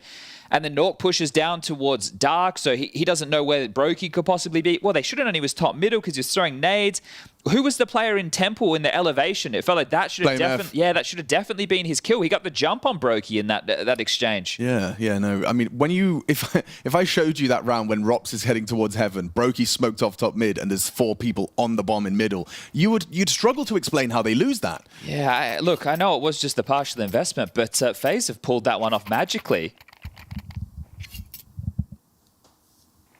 And this is a miserable start for Fnatic on their map choice. Sure, they're on the CT side. That was just their first opportunity, you know? Yeah, well... Squandered. Let's see what the AWP does. Nuke will be starting over towards B with Natus. Body as well. Blame F mid, Crims towards A. AWP posted up on Jail. Might even start searching, but this is direct. This is all in towards the A side. Let's see what you got, Crims. Nothing but a bullet between his eyes. Rain owns him. What a lovely pace change. Now, is there a finish off the back of that? Looks like there will be. Frozen smokes out Cam. What are you going to play in front of that? But he's alone on this. Some diligent util, the incendiary to be brave. Through the HE, Rops thinks twice. And yeah, I don't fancy Fnatic's chances. Safe? Probably. A beautiful shot from Rain there. And really, that should be it. Still the possibility to lay up more smokes towards Cam. So that'll just buy more and more time. So for Fnatic in a number disadvantage, losing a round like this, it's pretty tough. I like the calling from FaZe early. I was about to say, from an IGL to an IGL, you could admit that was like, what a perfect time for it when you know that they've just kind of gotten close in a half bite. A sudden pace change into the A anchor, and Crims, he's just going through his protocols. He's just, putting out second incendiary, ready to set up for the defense. Well, you look at it, right? So the T's basket control smoke is landing. He's hearing it hit the ground like, well, obviously they're not just going to swing. They wouldn't do that. Why would they do that? Rain, nice little opening. So at the moment, you look at Rain with the pistol round, massive 4K, and Rops as well. In 2 rounds, well, one was the gun round, one was the with the save and the partial investments, finding impact. So dreamy, as Keita will take this opportunity to get on the microphone. First tactical timeout called in the series. Yeah, but Crims Vet not going to let anything like that kind of get under his skin. Perhaps, more of the rookies would find that frustrating and let that impact the rounds that precede it. But now, what do you do if you're Fnatic, right? When the next rifle round comes into play, do you start heavier, eh? And it will be now because of the saves. But the thing that you need to just keep in mind is the first rifle round, they started 3B, 2 mid, nobody acknowledging the A side. Then the next, they start 1A, 1 mid, but Body was already floating B as well. So right now, I feel like I'm Fnatic. I want to try and throw some aggression into the mix to dictate the tone of the round, because right now, Carrigan is calling circles around you. That T-stairs smoke would already have you getting a little bit more sketched out, but they did primarily just go for like a Rugs advance, so I'm intrigued what the play will be. I mean, I'm sure knowing Crims, you would say, I'm fine, boys, that won't happen again. That's the same stance they opened with on the first gun round, so 2 middle, 3B, but this time with the B aggression, going to push out B main. Carrigan. No, nothing. Oh, and Mattis down 2 to Frozen. This is abysmal for Fnatic. And now, what is Body supposed to do? Goes down to Rain. Everyone winning their duels. A messy skirmish on the B-bomb site. Nuke going to feel a bit foolish about that opening death as well. Save. Yeah, but no AWP to be saved. That was irretrievable. Oh, the hunt's already on. Goodbye. Oh, God, Carrigan, let's go. He's entering B and already hunting T-spawn. Off the leashes. We've seen this one before. Crims, last man standing, waltzing around Anubis, checking out the hieroglyphs, wondering what time the tour starts, as he'll be deleted as well. How long's this one been going for? Yeah, no, it's just rapid, isn't it? This is a quick start from FaZe Clan. Do you want the positive? Have you got one? Because of the saves, they're able to buy again. Okay, that's positive. Second tactical timeout from Fnatic. I mean, I don't blame them. I don't blame them. Just at the moment, it doesn't feel like they've had anything to dig their teeth into. Just a strong start, bar the skirmish in mid that they did not, or were unable to convert in the 2v4.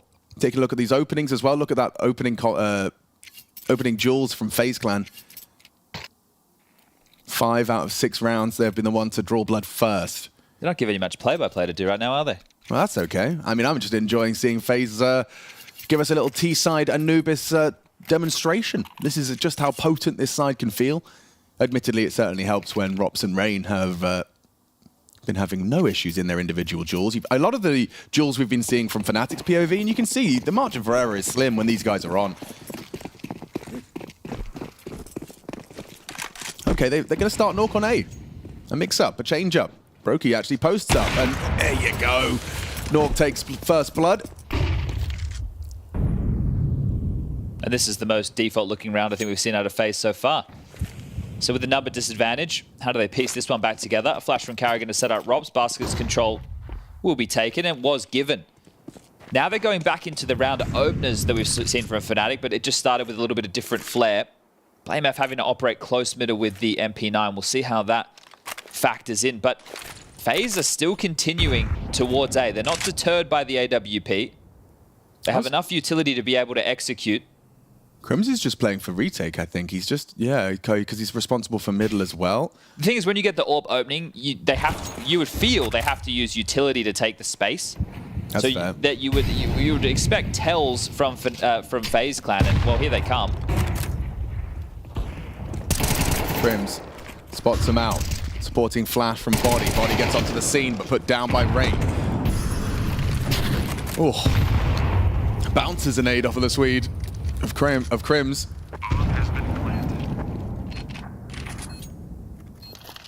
This already feels like a hard retake. Crims has a go. Rain has the angle. Another kill for Rain. Fakes the drop. 10 kills already. Save. Yeah, again. What a miserable fate for Fnatic. Miserable's the word. You even got your opening there. Just as we were discussing, perhaps that would lead to a more promising sign. It's just looking too well drilled. It's a game of your nightmares right now. Yeah, truly. Well, 7-0, running away with things. This is not what I expected whatsoever. I thought Fnatic would put up more resistance than this.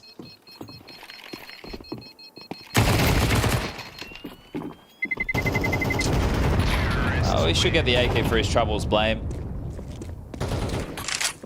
Exit kill added to the tally.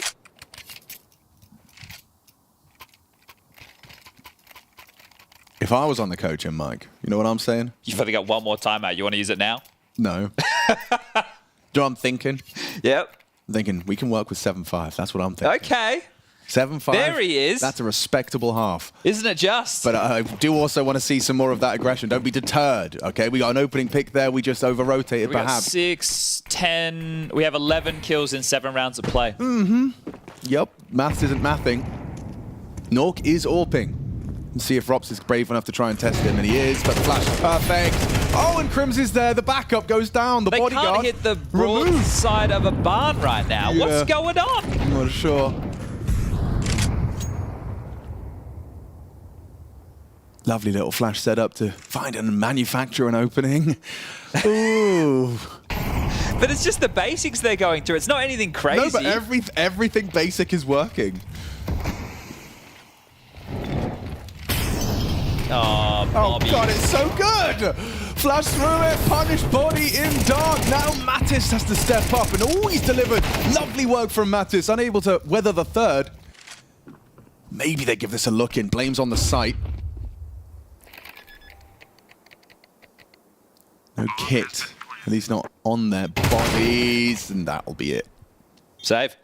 Wow. Yep. Wow. Body, look, this is just from the type of moves I've seen him make, classic in-game leader moves. It's like, this is coming, I need to be in this position, and you're playing so far ahead. You need to be more selfish sometimes. In-game leaders are the least selfish players in-game leaders should be the least selfish players that you have. But it's one of those, especially that exchange you just had there on Dark or Connector. It's so common. Every single person who's played a bit of Anubis on that B-bomb site knows when that molly's thrown in, and you've already got that smoke, it lulls you into this false sense of security. You know, you're like, oh, I can play in front of this. They'll never expect this. And suddenly, of course, he's either a clear of the smoke or a flash in your face and a big Norwegian charging in, putting you in the dirt. Yeah, and it's also the one that he had on A, where he was coming over to assist Crims, but Crims is playing to like Heaven, which he should have been the one more established on the site, while Body's trying to set him up, and it operates in a different fashion. So sometimes you do just have to give over that territory. They lose absolutely everything. Nice. Fnatic will use their third tactical timeout. I don't blame them. I mean, I would too. You just can't. I'll tell you now. You can't lose another round if you want to have a voice on Anubis. Well, they can continue to buy. That's something. That is to be celebrated. Oh, aren't we all? Keep a stiff upper lip and try and get your head straight. I mean, it has felt like they can't, no matter what they do, whether it's, you know, starting Nork on A or Crims there on his own, it feels like whenever FaZe wanted, they've been able to take it. Same could be said about B. I guess 8-0. It speaks for that efficiently. This is where I want to see the class out of FaZe, not getting ahead of themselves and just going crazy aggro, making sure they keep it together, nobody getting overzealous. Because, yeah, again, you said 7-5, 8-4, still manageable. That's likely what Keita just said. Hello. Canal's clear. Matt is bait. Body ahead of that smoke. But Carrigan's calling his boys into something B-centric. Yeah, to me, it looked like Fnatic picked this map thinking FaZe were going to do a lot of mid-centric plays based on the setups we saw earlier, and that just hasn't been the case. This is the contact B again. Contact B, Natus. Ooh, doesn't even get one. Blame F does deliver in combination with Body. This should be their round. Blame catching Frozen. Slows them down. They'll press tab, they'll see. Brokey and Rops remain. Rops likely was Rugs. Crims acknowledges that with a little advance of his own up mid. Gets doors control. We have seen a 2v4 go wrong already. No, that's not This one again. is a whole lot more fortified in terms of the weapon department. If Nork gets a kill as they come knock on the A bomb site, should be done. Should be dusted. Should be no issues whatsoever. If Nork goes down without the frag, Brokey can smoke camera, they can molly Heaven, and they can set up for a very winnable 2v3. It's going to be this AWP head-to-head. Brokey will peek into Heaven. And that shadow advantage, all Nork needed. Removes one of the two. Hobbs gets himself across towards that bomb plant. Fakes it out, tries to punish Nork. Oh, he got hit. He's off the bomb, yeah. Wallbang through the thick stone. He's not winning this. Most definitely. James coming in for the flank. Yo, looks good, looks deadly. And Fnatic break their silence. 9 rounds into our first map. And that contact B seemed very 50-50, didn't it? The amount of damage being done, but the CTs do prevail this time round. So Fnatic finally waking up and putting something on the board. This is it. Look how crazy that looks from the cam perspective. Just all these bodies. And Body, one of them staying alive. Blame F with a double. Okay, now you're showing off. Oh, come on. That's beautiful. Cinematic. Yeah, I think it illustrates the tell that Nork had coming his way quite perfectly. 2-1-2 CT start now. Rain just dropping in. Wants to make a quick arrival, and Incendiary will force him into the corner. I wonder if in all the chaos they heard the cinch, because he did take a slight lick of damage. Here comes that flash and push again. Body. Oh, he gets them both. Good find. Rob's clear to fight. Body doesn't have to acknowledge it now. Mattis and Body combine. That's what you wanted to see. An ace between the two of them. Mattis and Body working together to get all 5. That one should inspire a little bit of confidence right there, because the individual's just shutting it down. Right, they were under pressure. Body, I think he was still in the spray from the first kill, and Rain steps into it, trying to revenge Carrigan's death. Avenge, not revenge. Same thing.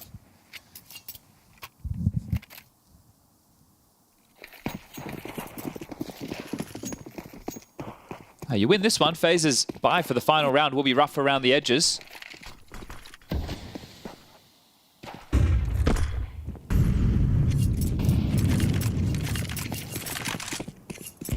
It's amazing how quickly you can wash away an 8-0 start, right? If they end the half with 4, win the pistol, closes that gap very, very quickly.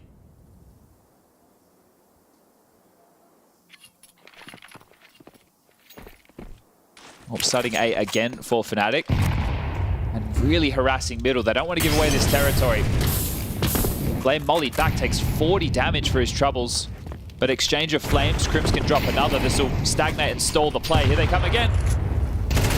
Oh, wasn't ready for that one. Blame somehow gets away. Should be dead to the wall bang. So low. Molly and bullets have found him. Nade might do it. It could. Blame down to the nade. Nice find from Frozen. I like that smoke being dropped. And I like this aggression from Body. Looking well. Oh, now Fnatic 4v4, a real chance. Frozen is holding this. A nice pre-aim. Perfect place crosshair. Finds the head of Frozen. Good timing on the incendiary as well. Looking good for Fnatic. An overextension from Body could give them a way in, but he's managing his angles well. Hasn't peeked into Brokey just yet. Now a smoke from Natus. Oh, wow. They have got nothing. Nothing for FaZe. A clear and go. Body safe. Played this well. Molly to force him out. Crazy that Brokey finds him through the smoke. Just a slight commit to the spray. Through the flames. Rain down. Brokey has to plant if Natus can get him off it, but covered by Rops and doesn't want to overextend. Waits for his teammates. Nuke and Crims, and then still gets isolated. It's Rops. An important headshot. Brokey and Rops to wrap this one up. They've already closed down a numbers disadvantage. Can they win this one? Ooh, awkward, awkward. It gets awkwarder. Fnatic crumble, despite what looked like a very strong and comfortable start. Well, Rops has come to play today, hasn't he? And Natus, you said waiting for his teammates. He was until he wasn't. He felt like he had done the right thing, staying alive, but maybe worried he was going to get pushed, overextending, now making it a 2v2, a difficult round for Fnatic to get back into, and what could have been 8-4. Now the best they can muster is 9-3. Still money for the buy as they actually opt in for the double AWP. It's Blame F on the secondary. Quick B, look at that, just running out. Ooh, info, nice from Frozen. Good nade. Frozen, not shy, still peeks, and Matty gets himself an opening. Crims as well. But now revenge is found as Robs is stubborn for that control. Nork's pushing A main, so with his aggression, has a lot of early info. If FaZe try and return, I don't think they'll flash him off the line. He should be good for the opening kill. They've pushed B as well, so Nork hyper aware that this could be coming. Expect a flash though. You reckon? Oh wow, I can't believe it. Just like that, Nork goes down. Rob sets up Rain for success. Into the A site, Rain pushing. Oh, missed smoke for camera. They can still play around it. Silver lining on that. Ooh, Blame on the AWP, ready for the most pushed up player, given an AK by Rain. And that smoke, they will play around it. So Body coming in from main. Crims gonna be coming in to join towards Heaven's side.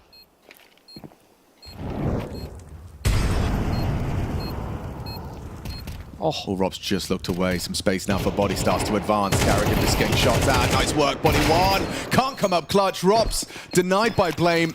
And Fnatic leaving with a meager but workable 3. It's not the 8 or the 7 that we were talking about, but it's still better than what could have been. You know, winning 3 of the last 4 rounds of play. This is a scoreline that I feel is quite familiar for FaZe in matches against top 5 teams, but the other way. Okay. And then I always see them go into the second half, they lose the pistol, they force, game over. So let's see if Fnatic can avoid that same type of a fate. A few rounds there to inspire a little bit of confidence, but this is going to be a tough match to grind back into.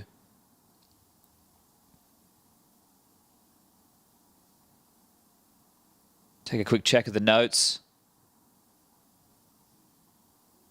This is their map choice. Coming up next, we do have Ancient, and the third and final, if we need to go there, will be Inferno. Now, Fnatic have played both Inferno and Ancient. Nuke would be the third map in the best of ones. This is the first time Fnatic are jousting in the best of 3s for the RMR Group A Europe side of things. Perfect World Major on the horizon. I've just remembered that Fnatic, of course, bar Nork, were the ones that had that crazy overtime affair versus M80 on Anubis. Yes, exactly. So they've got their reps in. Yeah, they definitely got their reps in. Just a casual 37-34 scoreline. Don't know if this one's going to take so long. A gamble set up as well from FaZe on the pistol. That's a lot of responsibility for Robs. It's not crazy to see, like, pistol rounds things can be a bit more out of the box, but yeah, Robs is going to be under a lot of pressure. Hits the first, clean as you like. That was lovely, just not flustered. Bomb spotted as well. Tracks body, smoked off, bomb spotted, so Robs knows he's got a lot of work to do here. Holds the line, peeks back in, doesn't hit the first or the second, but he's stubborn, sticks around, keeps trying to hit some shots. Natus finally brings him down. Now Carrigan takes his place. Blame F, got a lot of bodies in front of him. And now denying the plant, Natus goes down, Brokey's aggression. They don't give him a second to breathe, a second to establish the plant. Instead, they just run into the site, they overwhelm, and there's nothing left for Fnatic but one. Crims, supposed to be the last and late arrival, instead left without even the bomb ticking. Great response time from FaZe there. Loved the decision-making, and Rops also, as soon as his teammates, they throw the flash and he steps out, puts his life on the line, buys the space, they come charging in and should be dealing with Crims in a moment. Time, the fact that two of them are up towards Fountain, double swing, they can hear him stepping, waiting for him to take sight contact first, and then they'll pop on out. Well, they don't need to. Brokey with a tidy shot for staying alive, and sometimes you just get that beat stuck in your head, you know? I can't believe Arabsin found a twitching foot of a dead corpse. Of a dead, of course, well, yeah. Yeah, they're on their A game today. I don't think you... A living corpse. Yeah, that's like zombies, isn't it? Yeah, I can't help but feel like maybe that temple smoke would be better off in cam, just to stop Brokey pushing as quickly and aggressively as that. Only on pistols, but... Yeah, well, they've rotated a lot of players through Heaven as well, it felt like, so... Yeah. Well, I'll... They had to take two essential Falicos, haven't they? Yeah. Oh, dear. Well, guys. Ancient. That's the next map. It's green.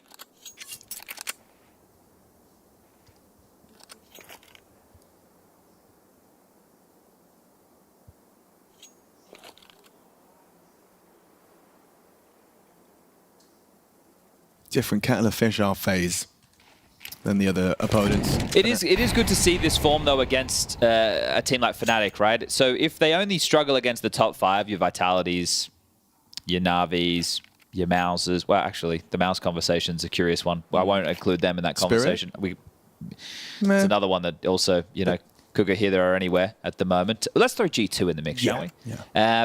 Yeah, against the bigger names, if that's where they struggle, okay. You do want FaZe locked in for the major. And winning this match will do exactly that. Oh, 30 seconds, guys. You have to come through. And Frozen has handled that one pretty damn well. Blame last to fall. FAMAS. I was going to say I was going to be retrieved, but I think they'd rather have the MP9 yet. Couldn't quite get to it in time. Well, when you see the full eco, you know what follows. The AK-47s, at least 4 of them. Natus on the Galil. Need the extra utility to work with. This is it, Fnatic. If there's any conversation about your map choice, needs to start now.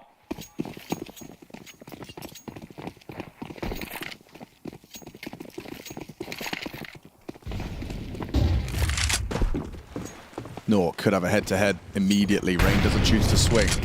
Nuke running straight in, gives it a couple of shots. Warning to Rain.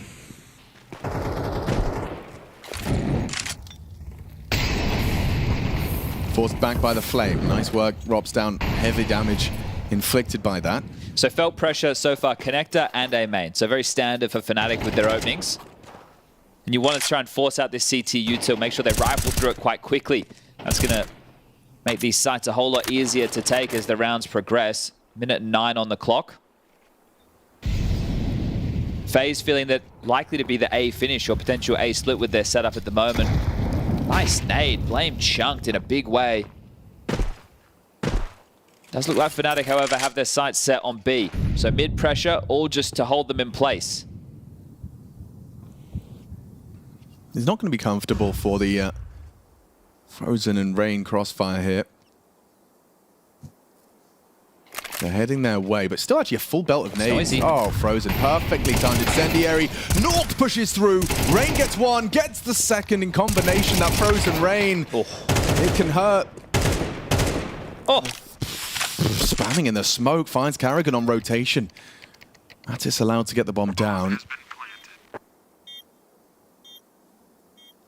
He has to beat Blame in a mid-range fight with an MP9. Oh, never mind. He's lost Brokey as well, so Robs really has got no options available to him. You don't really want to be saving this either, so let's see Robs. Get an AK. Oh, hanging around for damage.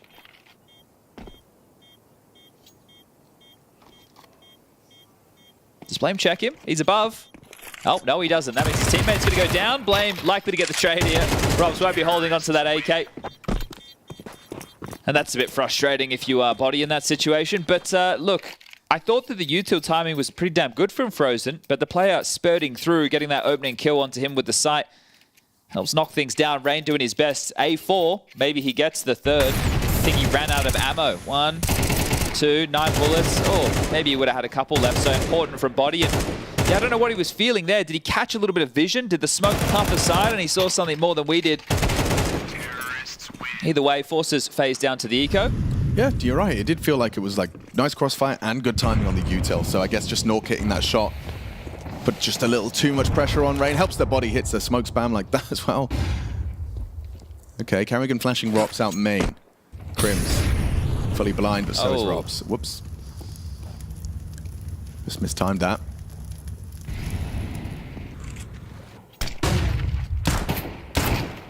Still aggressive. Still a decent amount of information given. But you don't expect a lot from a round like this from FaZe. Brokey's dig, 5-7, Carrigan P250, USPs for the other two.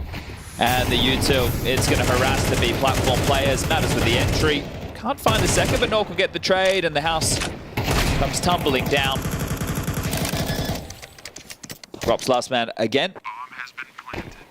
Same play, same position, different result. Body with the Glock sits him down. And it becomes a 6-round game, 11-5.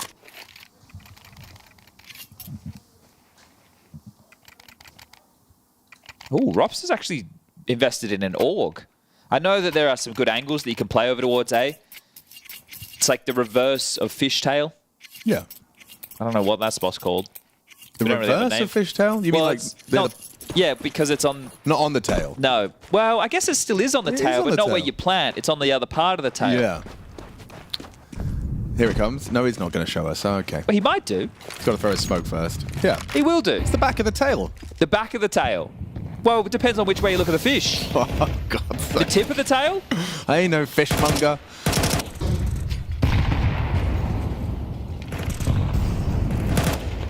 Blame F going down in his opening venture. Caught by Carrigan. Only Carrigan's 4th kill, and I think 3 of them came in the same round when he entried B. And then he chased Blame F T-spawn for the save. That's right. Felt like a very long time ago. But maybe one of the more impactful. I really kind of want to see them go A main just to see how their clears are on an angle like this. I mean, it's just... It's an angle that he wouldn't be holding if he hadn't have bought the AUG. It's exclusively... Yeah, a hard clear to get through. You typically an AWPer can sometimes try that, but Crims, what have you got for us? Oh, it gets the info safely, so that's nice. Rops, he's been noted, and now they can pivot into a regroup for B. Carrigan might have to drop out the window if he wants to assist this B defense. Frozen and Rain, you get tested again.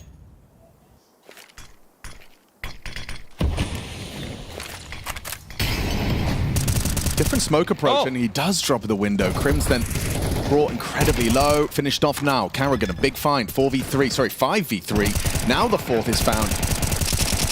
His Body brings down Brokey. Carrigan next victim. Natus, big find. Now they can focus on their main body of the assault. Rain on site still. I don't see a kit.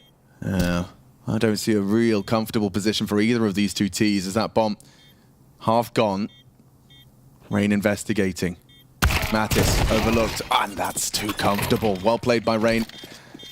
Like, he was there the whole time. Same as Frozen. The B defense, both of them staying alive. So they block them. They make sure that they can't infiltrate the site. They're stuck to positions like Connector and B main. Allows the retake to be a little bit simpler. As 12 found. One more round now for FaZe to pick up their opponent's map choice and quickly move on to Ancient.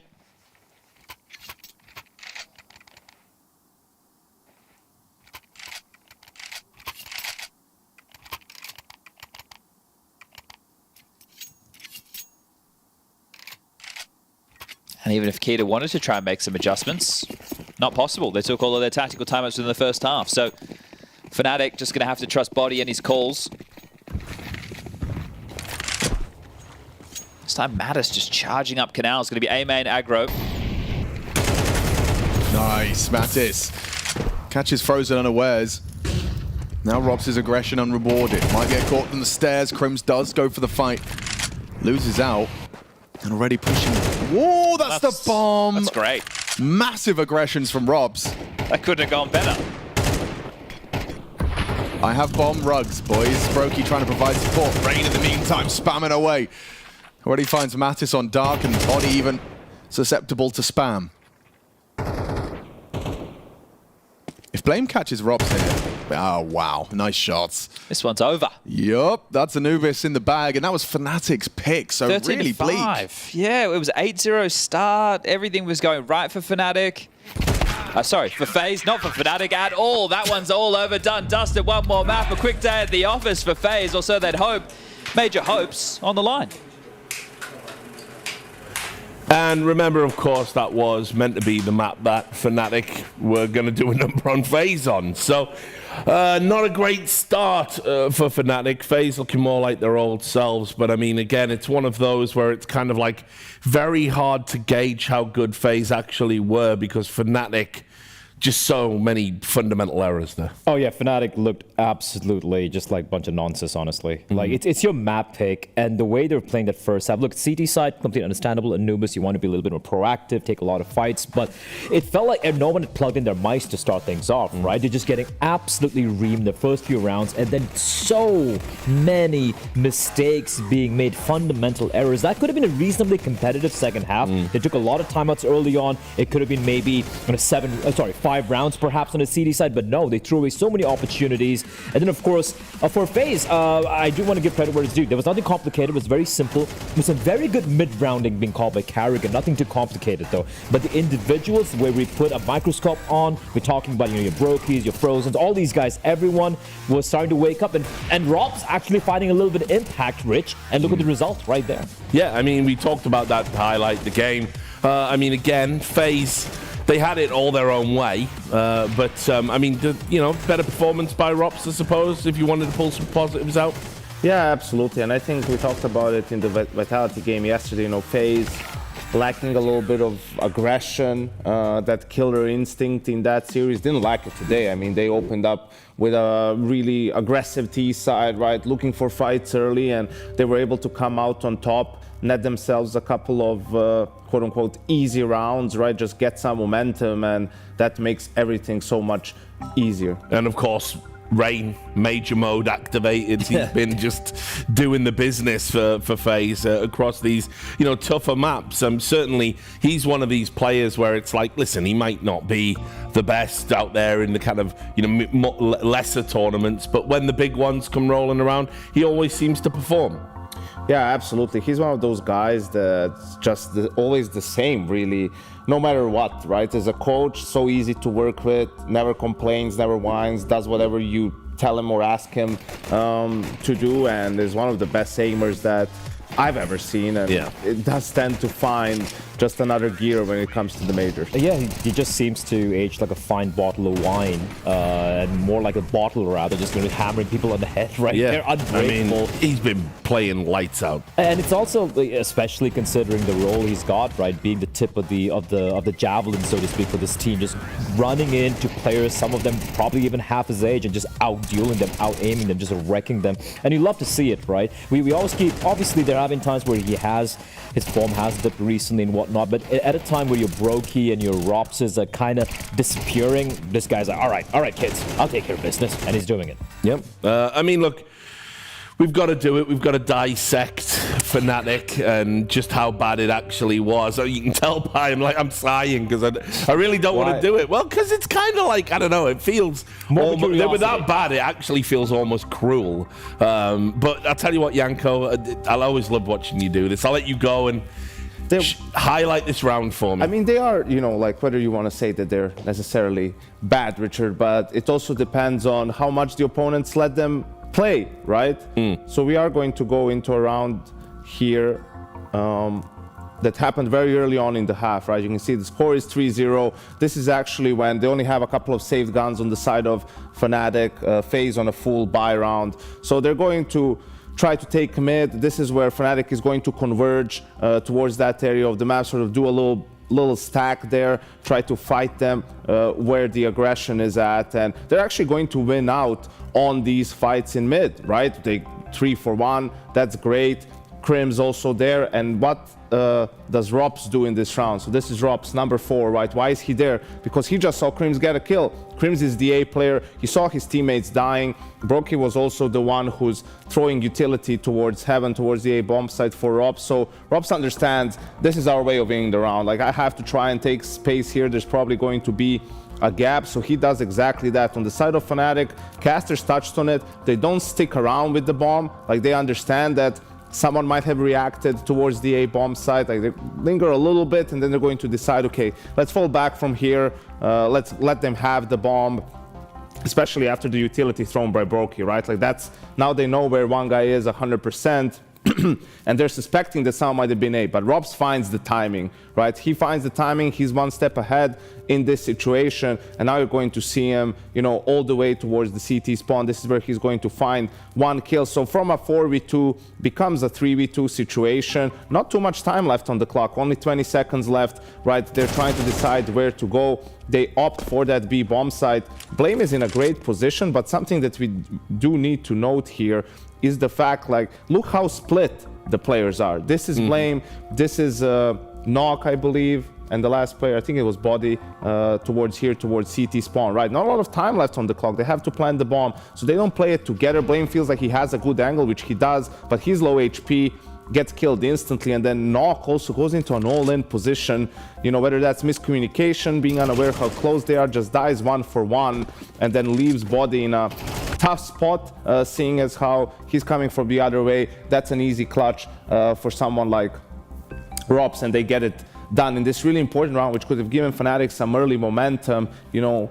Good reaction from Robs, being aggressive and taking that space, and then towards the very end, Fnatic just not playing together enough. It felt like was the bane of their existence. Yeah, well, thanks for that. We're getting technical. You noticed something as well, Blair. You're not going to get out of your comfy chair and tell us about it. But. Yeah, this isn't as ornate as, you know, how that particular round played out. But I think it was round number 11 when they were starting to get a couple of rounds going their way, 8-2, right? And this is such an important round because, again, it's going to be a heavy man advantage for the side of Fnatic over here. Or rather, it's a 3v2, right? And there's not much time remaining.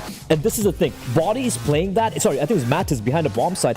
I'm not sure why he doesn't swing out right to prevent the bomb plan, but he's like, fine, fair enough, I'm going to play the man advantage. And bomb gets planted, and he swings out, and it gives the kill to the FaZe play. It was a 3v2. They absolutely should have won in a way more convincing fashion. So make up your mind. Are you not going to swing? Are you going to play the player advantage, wait for your teammates to arrive, and then go for the retake? Fair enough. Then why are you swinging out from the back of the bomb side, gifting a free kill to Robs, who was, you know, kind of on a tear as well? So these small little mistakes, if it hadn't happened, that was a 9-3, you know, scoreline in the first half. It could have been a 7-5. And if you get 5 rounds on the CD side on Anubis, sure, we have a game in our hands. Yeah. Let's talk about Ancient then. Obviously, FaZe's pick. We know FaZe are very good on this map historically. How good are they at the moment, Yanko? Well, we'll have to wait and see, right? I think things have been shaky, but I think the confidence you get is it looked much better today, right? Like against Fnatic so far, just in the way, in their approach, more grouping up, finding those opening kills, Rain being on a tear. Like, that's what you want to see as a FaZe fan. Yeah. Oh no, this looks like pretty much a done deal in all honesty, right? And for me, it's not about the maps being picked and whatnot. It's just the sort of mentality the players have, and the rounds they're winning, like this 2v4 conversion, like Yanko just demonstrated earlier on the telly right there. Sure, mistakes were made by Fnatic, but I love how FaZe, they seem to be going for these rounds. They seem to be zoned in and ready. And even individually, a couple of players where we were marking out to watch for, like your Rops, they're starting to wake up, and suddenly you're seeing this FaZe make it to the next stage. We'll see. This is Fnatic's most played map as well with this roster, right? So there's an opportunity there. Maybe there was a little bit too much stress on the opening map, right? You're going up against FaZe. They haven't faced many tier 1 teams lately, right? So hopefully they can settle a little bit more coming into Ancient and put up a better fight. They'd struggle to make it as bad as that Anubis game, I think. So we shall see. Anyway, we are going to take a break. When we come back, we will go into the second map of the series, which will be Ancient. Make sure you join us. She said she loves you. But she can't love me. But I love you.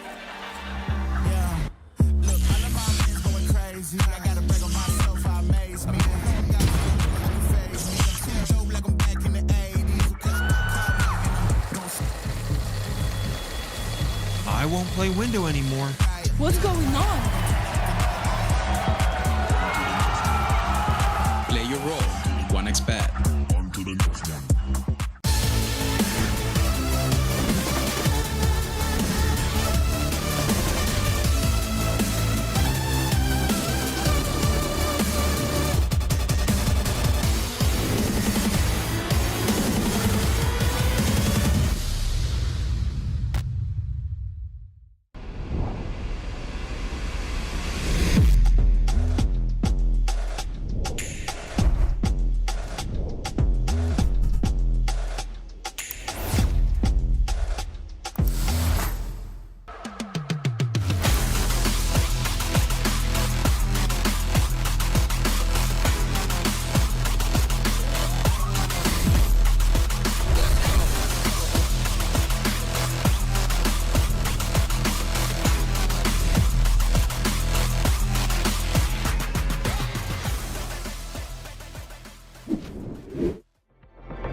perfect world, European RMRs for the Shanghai Major continue. We got FaZe versus Fnatic and a real comfortable day in the office so far for FaZe Clan. On Anubis it was. Now we're heading into FaZe's territory. And FaZe, of course, runners-up in Copenhagen, Chad. Now looking to get themselves just a spot at the second CS2 Major. Damn, this happened real quick, didn't it? I thought we were going to have a little bit of a delay to get things underway. But, well, it started fast for Nork too. Gooshed on his A main look. So information, sure, but now the walking wounded as Fnatic would love to get things started with a pistol. Having to play from Temple while his teammates investigate B. The rotation might be too little too late as Rain will just pipe a Glock bullet through and they're in. Feels too comfortable, too easy. There was no reaction off of Nork's early info. I guess they thought just a default spread, but FaZe have had intention behind a lot of their maneuvers, and I love this deep molly. That's going to force Natus further back and buy even more time. Flash for body to set these dual Berettas up for success. Feels bleak. Be one hell of a flashbang push. Rops has vision and Mattis next victim. Good find, maintains Temple control. Crossfire can be held between Donut here and that Brokey box. Nice one from Rain. Again, an impactful pistol, a multi-kill from Rain. First it was 4, now 3 here to start off Ancient. Yeah, I like the way that Richard put it, Rain in major form, right? He's flicked that switch. He's going, oh, this is the tournament that I actually like to play. Looking for his 18th. Carrigan's looking for his 19th major appearance. So crazy careers when you think about it, and this will be the 22nd major. So if you're Carrigan and Rain to have attended almost 20 majors apiece, that's insane. I mean, that's insane, yeah. Yeah, Crim's on the other side repping 16. But, he might have to wait an extra day to book their spot. Fnatic, well, looking like they're going to be putting up too much resistance here. I know it's only the pistol, but they didn't win a pistol on... no, it's orchid. This is an interesting looking tank. You don't see this setup every day of the week. I don't think I've ever seen this one before. Unusual. Look, they're being crafty. I wanted to touch on the CT setup of Fnatic while we have the time. We'll see it in the next rifle round. So Nork, as your AWP, is going to be the flex player. Body's going to be dealing with the B extremity, B ramp. Mattis through Cave is the player that I actually want to keep an eye on. He really thrives around the pushes through the smokes. It's somewhere that it caught my eye when we first saw him come and play in the Fnatic roster. He's quite proficient. So that's somewhere that Rain is going to have to try and lock him down and make sure he doesn't get out of control. But Rain's in great form right now. Crims to anchor over towards A. And Blame F will be your mid defender. That's the CT setup, what you can expect when we get into the next round. But really enjoyed the calling from Carrigan. Helped that they were bailed out by individuals in certain scenarios. Yanko, just for that last little segment, if you didn't catch it, breaking down the partial buy round that Fnatic coulda, shoulda, didn't win, and the little plays that went wrong to make sure that FaZe held on to a 8-0 start. Well, Rain's about to get the info. And a kill. How many more? That's only the 2. Crims, long range, good work. Combines with Blame, puts an AK on the dirt. Frozen's going to have to ensure that doesn't fall into enemy hands, as will Carrigan as he farms up 600 bucks. Oh, they want the AK. Where is that AK? Just be on the ledge. Yeah, they should grab it. There it is. Boom. Defending it. Tooth and nail. FaZe for staying alive. AK retained, and now the buy for Fnatic. What will their opening hold look like? Now, if you're not checking out, I actually think, even though this is bigger names of the orgs, Falcons potentially being eliminated by GamerLegion is one that I think the Counter-Strike world will want to tune into just to see their downfall. No. Obviously, Simple coming in, replacing Sampaius. I'm sure he's sitting at home, and maybe a bit like Joe Biden right now. Yeah, he's probably chilling. Big smile on his face. Big smile on his face, having some Serrano ham. More coherent than he's ever been. Having a good time. Unlike the Falcons. Oh, default spread for FaZe. Flash over, body blind, and yeah, the spam tells that he was aggressive. Oh, not only that, but he was full blind. So they've allowed Nork to defend A from Donut while Crims and Blame F have gotten this full mid control, and holding on to it for now are Fnatic. U2, it's just a smoke. So that's all they have left to block with. This is going to get tough for Fnatic, especially if they don't read this rotation and start to assist Nork. Swedes under pressure.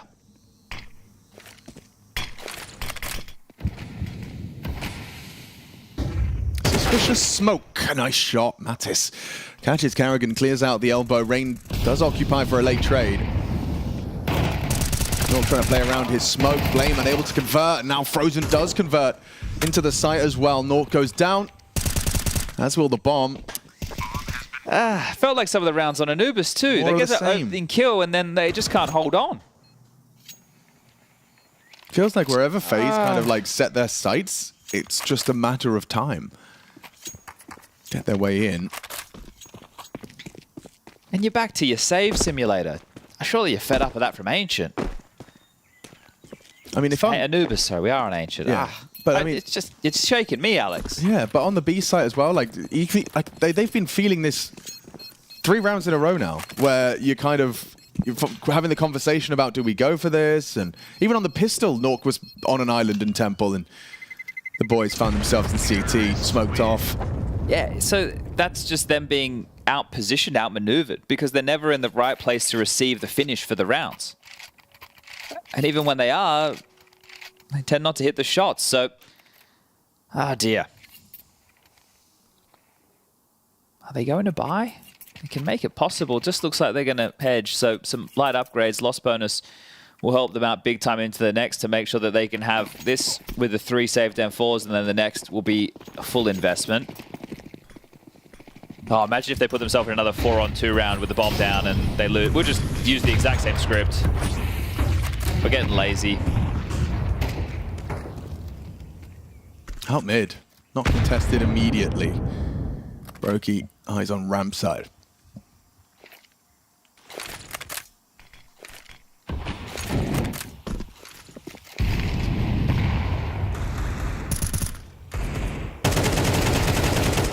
Whew.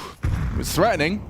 Committing to the spam gives the little window of opportunity for Blames 5-7, but now rotation is forced and their pivot is here held. Crims, little burst. Oh, ooh, doesn't finish off the job. Brokey gets away with the bomb. That was the most important, that the package has made it safely to be. Crims has to scarper over there to ensure Mattis has some help. Short smoke lands. Yeah, Carrigan will just search. Big, very important duel here. Crims not anticipating someone so pushed up. Mattis, high impact round from him. Just go A. Double kill. Just go A indeed. There's time to do this. A 40-second round time left, and this cut of noise looks like actually Fnatic are having the same thought. So they're ahead of the rotation here. They might actually have the whole squad there. I wonder with the time how you feel this out. Noisy now. I think Body would have seen something on the job spot, and they're coming in. Okay. Oh, they whiffed the molly and donut. Yeah, and still hasn't stopped Brokey from getting one onto Mattis. Rops is very low HP, but the bomb down all the same. Rops trying to get away and allowed to by Nork. Burrowing into that corner. Oh, Brokey's hit some bangers. Double kill from Brokey. Look at their HP. 20 points of health between the two of them. Not impossible for Body. Not comfortable either. And Brokey on low HP, he seems to get an extra buff. Just instantly hits the head when he's got that low HP. This time not the case. And now the 1v2 taking shape. Oh! Body comes up clutch. Close, but no cigar. Fnatic, get onto the board early. Okay, so not the same script as map number 1. They're actually able to pull it off. The defuse comes through. But that was on the script that you thought for a while it was going to be the same. Yeah, and look, the molly that they missed there, maybe they body blocked each other because that should have been towards CT spawn. It lands in donut behind them and it really removes their choices. Mattis with the double, the second on a rain through the smoke. Great shot there from Brokey. But Rops trying to assist. He's actually the first to fall in that fashion. And okay, Fnatic. Come on. I'm sorry, bias casting for a second. I just was like, I want to see a competitive game. Yeah, you just want to see it back and forth. Yeah, let's have a little bit of to and fro, a little bit of tit for tat. Oh, ouch. And missed elbow smoke, well highlighted. Mid control completely taken. Layering of util towards mid to harass any aggression. You can see those mollies making sure the CTs aren't comfy. You're either aggressive or you got to drop in this static stance and blame F. A nade on his nose. You never want to get caught on that side when the smoke fades, so Blame will relent control, drop back, passive in towards CT spawn, and the nade at Mattis's doorstep as well. So these HEs unconfirmed, but have found great damage.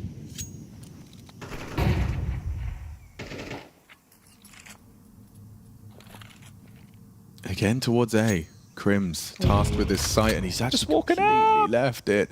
The timing is brutal out here. He's going to get shot in the back of the head. Oh, turns around, nearly got his crosshair on the right place. Still winnable. Certainly. Blame, however, walks in. Nice shot, finds Frozen. Now awkward for FaZe. Two-man discrepancy. Body and Natus late to the party. Robson Brokey boosting. Burrows in just in time, so unnoted. Nuke can smoke the bomb. Flash from Natus. Flash is great. Brokey completely blind. Lovely work. Body and Blame come through Temple. Successful. Body closes it down. Double kill for the IGL. And Fnatic make it a one-round game.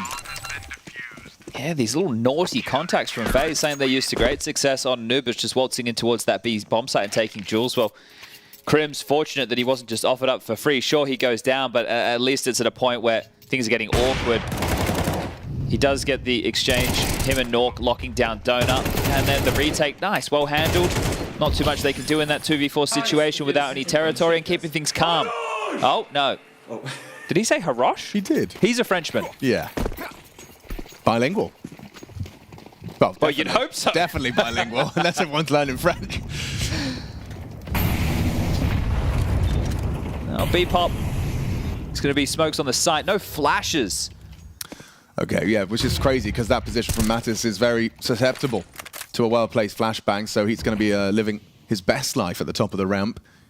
Body spotting, Carrigan burrows deep, gets full cave control. Now they start to advance. This should be comfortable for the B players, and Natus looking very much so. Spots the tip of the head of Rops there and still goes down, so good shot from Rops on the Tech 9, but Carrigan down, spammed away. Rain doesn't really have the health for much, and so nice hold. I mean, that's always a very good sign of life for a CT side of Ancient. When the Tech 9s, the Deagles come their way, they can swat them away like pesky flies. Yeah, beautiful work. And now it feels like we have a game of Counter-Strike, doesn't it? Yeah, bit of a bank as well accrued for Fnatic. They'll have a little bit of some liberties to buy again if FaZe find a way in. Okay, so now FaZe are going to have to start working hard for these rounds. So let's see what the call is. We've seen them go for these openings that are quite heavy middle with a lot of harassed utility. Doors and elbow smoke thrown. See if it lands this time round. Looks to be the case. 3-2 split. Fnatic starting nobody A. Really want control. Really want this fight. There's Blame coming through. Charging. Spotted. Executed. Rain down early. First blood drawn. Blame. Set up for success, and he thrives. Natus, despite the man advantage, is actually considering and flirting with a bit of a ramp push, and it's perfectly timed. Carrigan, just before the smoke fade, just before Brokey could have vision onto Natus, he advances. Down now, though. Yeah, good find from Brokey. I like this from Fnatic. Now they can reset. Make sure that you're playing for information, and then you can group up with your teammates once you understand what FaZe are looking to end with. But map must feel extremely small for FaZe at this point. You know they went full mid-press and B lane. They have control of that. They have info, so can you return to it? Well, they don't think so. Brokey, Rops, Frozen, three of them. Grouped up in A main and might just contact out again. Yeah, and Crims has got the perfect angle to spot this when they're contacting. You two. You should get a small shadow indicator. And what sound cue's heard. Yeah, get out of there. Donut smoke lands and he plays behind it, so giving them some space. You'll take the plan. Oh, incendiary on the corner. That will make it a little more awkward for Brokey. Finds an alternative, but that's susceptible to spam. Well played here by Fnatic. It's taken shape. Looking for them to take the lead. Rops, however, still got a chance to try and find that bomb plant. He's worried about Donut. The smoke's now faded. Oh, goes down. Missed AWP shot. Oh, it's falling apart. Rops gets two. Still, though, time is of the essence. Blame cannot disrupt this plant. And Frozen catches Blame as well. 2v4. Fnatic fumble. Unless Crims can save him, Rops doesn't have to move a muscle. Frozen has his cross. Peek on my contact, he says. Crims does take that contact, was ready for the transfer, doesn't have it. Rops the restraint on that swing. And it's a 2v4. Fnatic unable to convert a two-man advantage. Well, the tale of the tape, the story of the stats is that Rops has been missing throughout this RMR, and he showed up on Anubis, and he's doing the same here on Ancient. That was massive work from him. The first shot onto the Donut player was a one-tap, then flicks around, kills the CT player. So great work from the Estonian. Round shaping up very well for Fnatic. They get what they were looking for. And even the fact that Brokey left with few options for the plant, they're able to mow him down. Frozen lets out a roar. A big round to win, but Money still a little bit rough around the edges for FaZe. With only one player staying alive, it means that Rain and Kara are going to operate with some Mac 10s. I wonder what Rain does with that. He's got a decent spawn for anything kind of quicker towards B. Maybe they really just fight for this B lane control with 3. Right? The thing is, your AWPer won't be able to cover Heaven because it tends to be smoke. Okay, maybe it's just going to be all in towards B. You get harass nades in middle from Frozen so they can't jump up Heaven. He's molly Tetris. Boost the AWP up.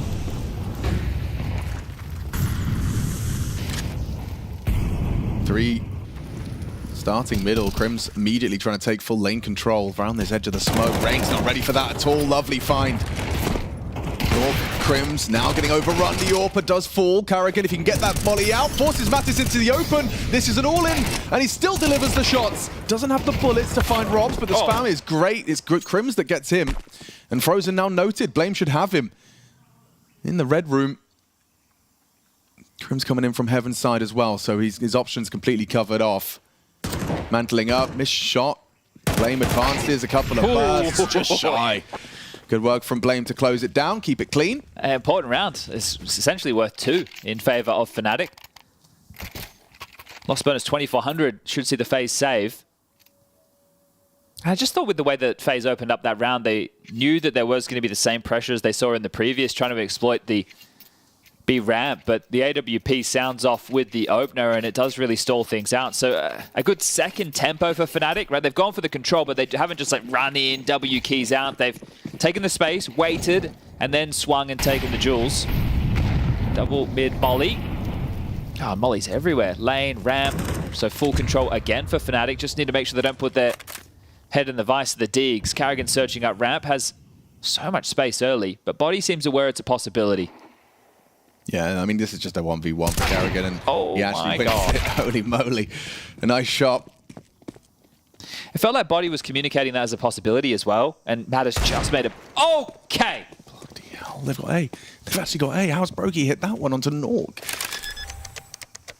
That was a country mile. That was an AWP. Yeah, AWP v Deeg. What's happened there? Straight to the face. Damn, Brokey.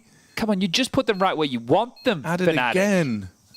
Well, with the blue it's still Deeg. 2 Glocks and only 2 Deagles. This is tough. This is still tough for FaZe. Oh, feels tough for Fnatic somehow. There it is, Crims. Activates with a lovely double. Even hard for Robs and Rain to get anything more. Forget the Robs Deeg. It's the Rain flank I'm looking at, but he's just a little too slow. Not planted for him either. Won't be able to get him off the bomb in time. Mattis just holding it. Ooh, a couple more seconds. And it gets very awkward. A Glock as well. Had that been a little Tech 9, perhaps, a chance to go a bit more proactive about it. But Fnatic, they do stabilize. This is a little topsy-turvy at times, but Fnatic, they're making a CT side they can be proud of. FaZe will get their guns back out for round 10. Yeah, so with a little investment, you'll take that if you're FaZe. I mean, keeping Fnatic sweating. Nork is definitely wiping the sweat from his brow. Doesn't feel good saying, yeah, they're on A. Yeah. They're on A. Somehow he's done that. Looks like they want to fight mid. FaZe coming through. Okay. Frozen eats the nade, but does get out. Is there a clear from Crims? No, doesn't.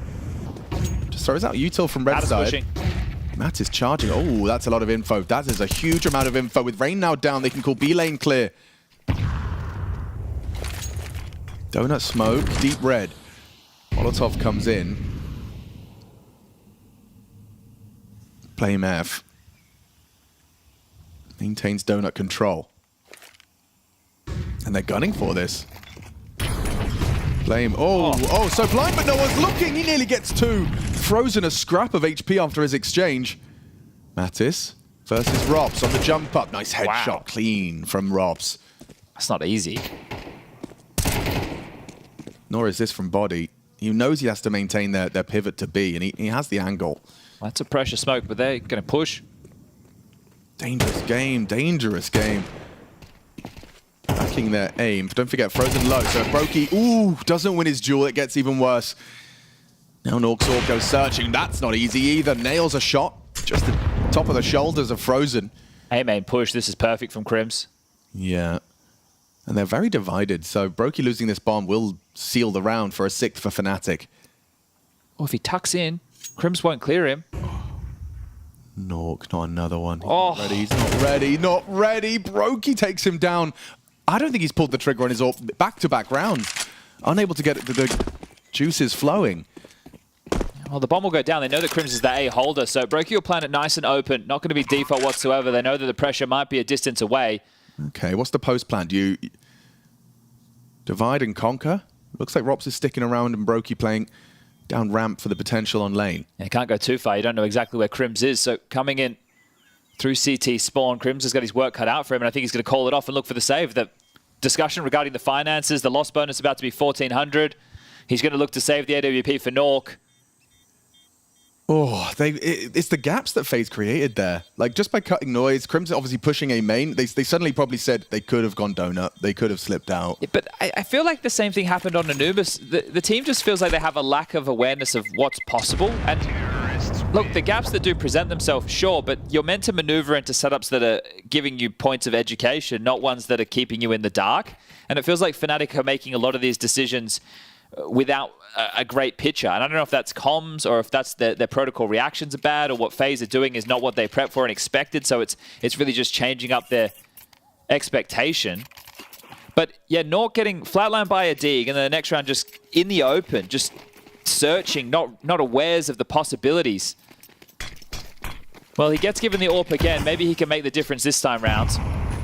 Flame's going to push in towards A main. Nork's AWP over towards B. FlameF is going for a P250 A main push. Now, Rain's already crossed that line, so maybe overlooked if anyone else comes joining. They're aware it's a possibility. Yeah, he's certainly locked onto that, and Brokey will likely clear it.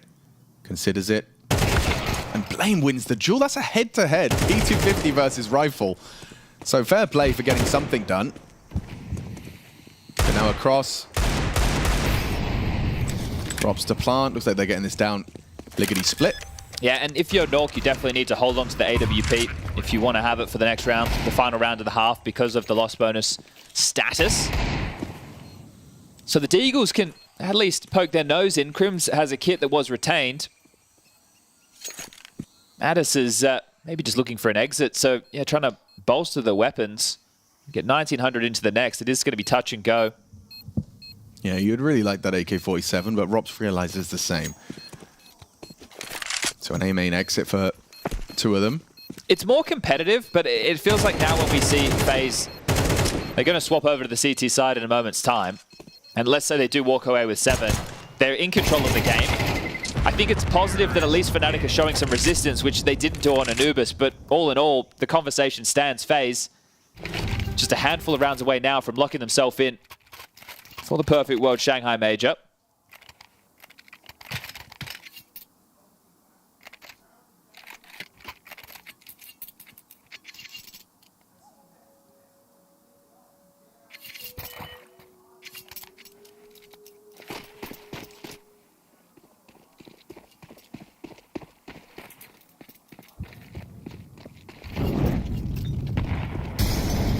Blame tries his luck towards lane, pushing through. Oh, down early. Blame with the double, pushes through. Brokey and Rain completely unprepared for that. Frozen not ready for Crims's angle. List is looking perfect for a 6-6 half. Carrigan gets nothing done.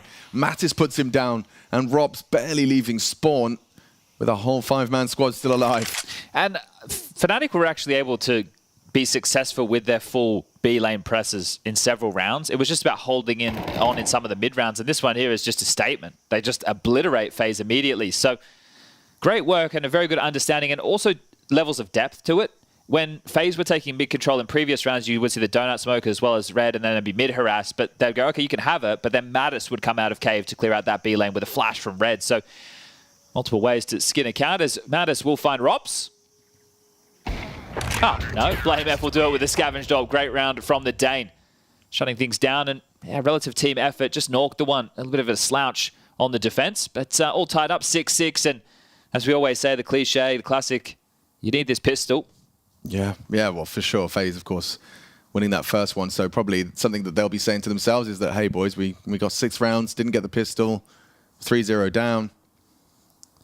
Some rounds to be celebrated, and a couple that it's easy to be critical of. So it's kind of a weird, they kind of balance each other out to an equilibrium. I think just at the moment it's 3 out of 4 pistols in favor of FaZe. So let's see if they can make it 4 out of 4, because those are massive tone setters. In the best of ones, we use those as a massive metric. You know, you win the pistols, you win a couple of clutches, it's game over. And, well, when you refine, you boil it all down. That's what we're in right now. Yeah, well, weren't you saying that also Fnatic had won some pistols and then lost some second rounds as well? So they're experiencing the worst of both worlds in the RMR so far. That was against Navi in their opening game on Inferno. And that game was 13-9. So if they were actually able to convert off the back of their pistols, they could have pushed that game even further. You never know what would happen. You never know how those flow rounds change. And Navi are a class team. Not locked themselves in for the major with a victory over Saw a little bit earlier today. Cloud9 as well. And coming up next, we will have a placement match. Hang around. The desk will be breaking all of that action down for you and letting you know how it'll all unfold. Interested to see what the finish is. 2 smoke pistol. Noisy, not making any secret of their presence towards B lane. Looking to clear out middle. Double donut setup, Frozen and Rops. But the util on Crim still outside. Oh. That's a clean execution. Well, they want to go B. Brokey should be set for success here. Oh, couldn't track body. Nice movement there. Bounces his head off of the door frame. Molly limits Carrigan's confirmation of presence, and the bomb now going down. That's it. So that was very aggressive, but traded by body. Some high impact on his Glock. Gets his double kill. There was a flash there. It must have just been too deep. Maybe landing directly above Carrigan's head. Still, though, very much up for debate here. Cave needs to be cleared out. Low HP on one of them. And oh, nice proactive jiggle from Body, but he doesn't hit the shots. Scary, very scary. Cave goes down. Now they'll start to hold it. He has to hit this shot. Frozen closing the gap. Long range as well with a USP, and Frozen connects. Gets the double, gets the pistol. Fnatic unable, empty-handed in these pistol rounds. They are going to get another chance tomorrow, assuming this continues to go in the way it is to try and qualify for the major. And I thought Body, you know, really done a great job opening up the account. He's had a few impactful rounds so far for them on Ancient. The Frenchman. Nice. Sick there. Oh, yeah. Oh, yeah. And for FaZe, this is taking care of business, right? This is getting the job done. These are one of the top names in Counter-Strike, the level of expectation that they will be at the major. As an org, I think they're looking for their 14th appearance. Only got involved in the major circuits as of 2016. Obviously, FaZe more synonymous with Call of Duty than Counter-Strike, but the Counter-Strike team, the first to piece together these super teams. Right? You've got your Olofs, your Guardians, massive names under that roof.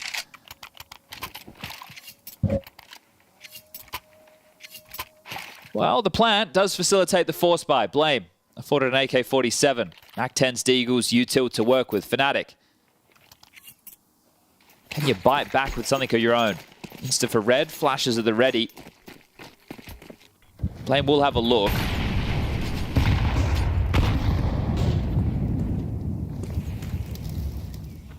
More than a look, a full search, a full press. Gets out mid, smokes out Donut, so already there's going to be some question marks for FaZe Clan. And FaZe have bought for the Force because it's very rifle heavy. They haven't gone SMGs and tried to clamp down and win the duels early. They're actually going to play at range.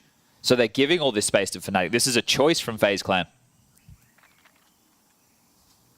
Mac-10 from Crim's going to draw the fire. Nork throws out this smoke behind back red. Forced into the fight with Crims. Needed that one. Still forces the fight, but it's Frozen who leaves with 2. Rob's on the back of Brokey. Peeks out, finds Body. Nice work and comfortable in his collection of the A side of the map. Now, Nork had the bomb, so we're going to wait for Blame to work some magic with this AK. Clean with the first, finds Frozen. Robs, however, catches Nork and the bomb now spotted. Rain and Carrigan spring to action to rotate. And Robs down to Blame. Is he going to make this hero rifle into a round? Work cut out for him. Oh, Carrigan's closed the door. He can't pivot all the way back. 30 seconds, Blame. So much uncertainty, and getting this bomb down is going to be a real tough task now with Rain so close to Temple. Oh, he might thread the needle and go B. Yeah. There is time. Oh, this is the play. Carrigan's caught him. Oh, wait, just behind, just in time. You could have lost him around that corner. It becomes a much more favorable clutch for Blame. Good awareness from FaZe, and they do get past and through that force buy. All right, well, should be 9. Likely to see just some pistol upgrades for Fnatic into round number 15. Some good shooting from Blame, but not enough.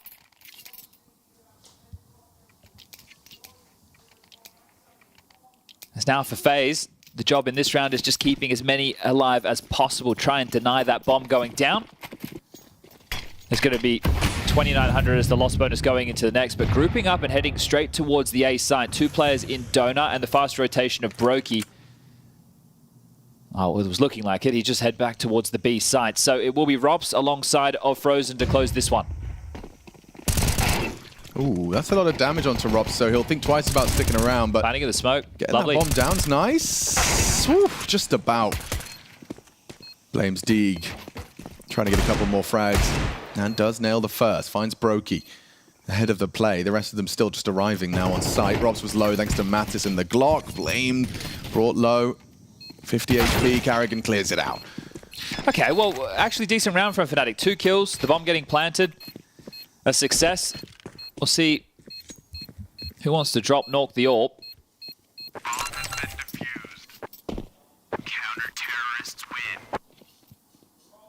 Blame can do exactly that, but okay, they're going to operate with 5 AK-47. So I was going to say would have had no utility to work with. As oh, we have a technical timeout. Yeah, Rain's going to be restarting his game. So he's a system tray launcher. Seen you do that as well. Oh, you don't do that? No, I go to the library like a little really? bot. I go to I move like a bot on Steam. Oh, okay. All right, fair enough. What do you think Carrigan's thinking about? He's probably wondering where all of his crystals have gone. Don't they normally have to be closer to the mouse hand to make sure that his aim is fully charged? I thought that's how it works. No, you're right. But he's also waiting for the next full moon for a recharge as well. When is the next full moon? I'm glad you asked, because I've been doing my research and the full moon. There's the see there, right next to the mouse hand, the crystals. That's how you make sure that you get the majority of the power out of the stones. You've all seen Thanos. We're looking forward to December's full cold moon. Ah, one of my favorite moons. Our moon is my favorite moon. 4 a.m. That's not helpful. December 15th. There you go. That is the grand final of the major. Well, well, well. What do you know?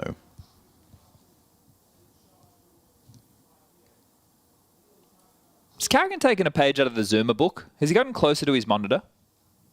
Well, I know he's been kind of grinding his individual form. I feel like as you play more and more Counter-Strike, your monitor ends up... Got to get closer and closer. It does, yeah. It's because you actually want to be in the game. Yeah. Yeah. I was just looking at Frozen's profile. I'm sure there's a lot of them are idle hours, but he has got a crazy number of hours. Do you know he is the same age as Mattis? Is he? Yeah, well, he's been one of those kind of young veterans, hasn't he? Yeah, well, he is the young veteran. He is the young veteran. But he has played 0.9 hours of Black Myth Wukong. Oh, well, he must have enjoyed it. I think he can still get a refund, actually. Yeah, at that point. It's like 3 hours. If it's less than, I don't know exactly. Let me know. But I'm sure someone let him know. 18,788 hours on record. Bloody hell. Wonder how that compares to like a Rops. Because Rops likes this video game as well. Or he did. Hidden. No. Okay. Oh, dear.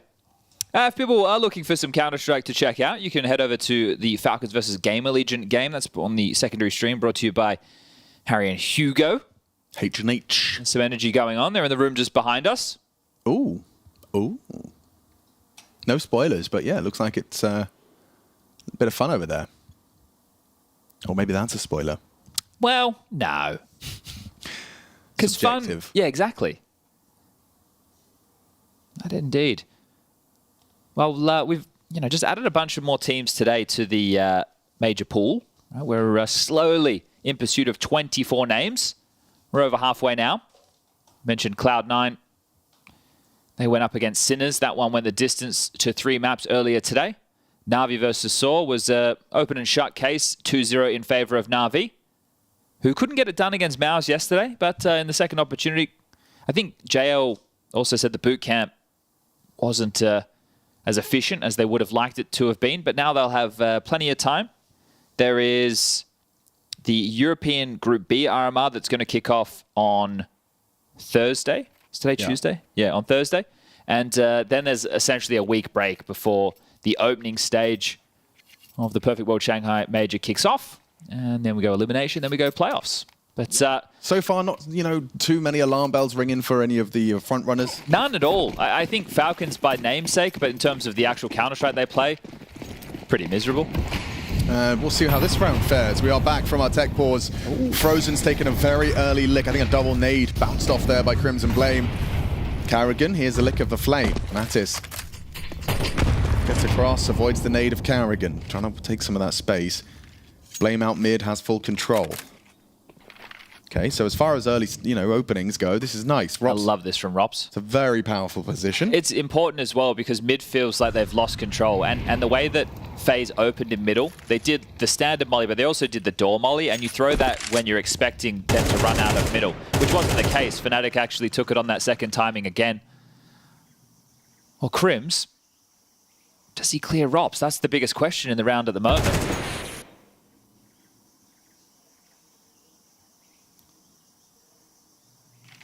This is where I hate it for the observers, because you know this duel is going to happen at some point.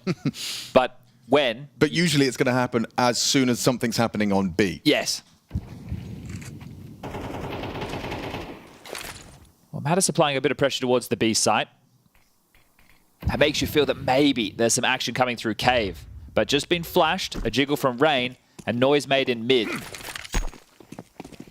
They split. Yeah, through red seems to be their preference. Brokey hears this, confirms. Yep, they're heading CT. Robs versus Crims. It looks like we're about to get this showdown. Oh, he's actually good for it clear. Rob still wins the duel, though. And having a main is going to really bolster your chances of a retake. Jeez. Not if Carrigan's not ready for Nuke mid. Had he skates on, didn't he? He was just hightailing it to try and support this A site. Gives away a kill, and now in this 3v4 situation, Fnatic can hunker down. Really nice. I mean, that's one of the potencies of hitting A through red, is that you're likely to force a lot more saves if those B players don't have teammates finding frags elsewhere. I really like that round from Fnatic, though, because FaZe had no answers. Oh, sure, they had A main control, but that was literally it. And Frozen took all the damage early to the flax of the HEs coming through, so he knows that he's walking on eggshells. He can't really be brave with the type of fights that he's looking for, and as soon as he dies, Sight's given up. Ooh. Body. Not going to poke his head around the corner as Rain will sound off. Let him know that he was over towards Cave for the save. But nice round. I enjoyed it from Fnatic. This is the kill. There you go. Side open. You know where Robs is. Rotations are cut off. Frustrations for Carrigan. Understandable. You want to get this done. You don't want to take it to a third. A lot of the favorites, there's more pressure in just qualifying because we know they should be there. For the underdogs and the smaller teams, the smaller regions, it's obviously about securing the stickers. For these teams, it should be a formality. For sure. Flame loses his head-to-head. Rob, good for one. Rain builds around it. Mattis dead. Rain hits every shot he takes. Lovely work. Yeah, and Rops has really been here to play, hasn't he? 16 kills. A really good showing on Anubis as well. And the stats coming into this from the tournament showing that he's been having a tough time in Shanghai. The Crimson Nork, Swedes. They will get a fight against Carrigan. More frustrations for Carrigan. Oh, not motivation double. Lovely find. Back the wrong horse on that one. Thought Crims set for a nice hard clear, and Carrigan nails it. They walk away with 4 AK-47s. Rain getting the upgrade away from the MP9 in the final moments of that one.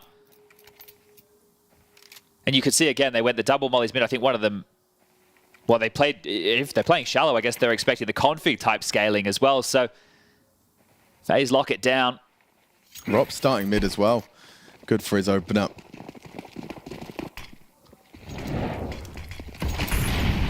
3B. It's the right call at the right time. As they start with a boosted orb. Could catch him off guard, Brokey. Ooh, the flash just as he crosses. So that's nice team play with a nade on top. Brokey now borrowed, safe across. Oh. Rain, dangerous game. They're in. Brokey provides and escorts one off the premises. Body onto Rain, gets him back. Brokey, good for one. Missed shot from North. He's dead too. Solid hold. FaZe, a good read of the situation. They had 3 bodies here, and it's worked out brilliantly. Crimplay piece. Frozen couldn't finish off the job, puts him onto 13 points of health.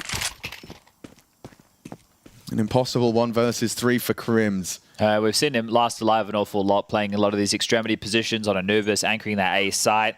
All these B defenders will get mowed down, and he's having to try and retake or save, and well, save it'll be again, and now it's about if he even can. Plenty of time to do so.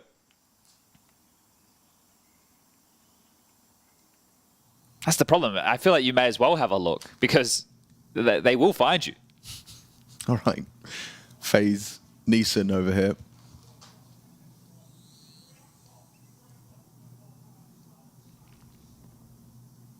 Yeah, Robs is the one that's being given the green light to be active, and Crimson Brokey just maintaining control of that bomb site with the bomb in the center of it.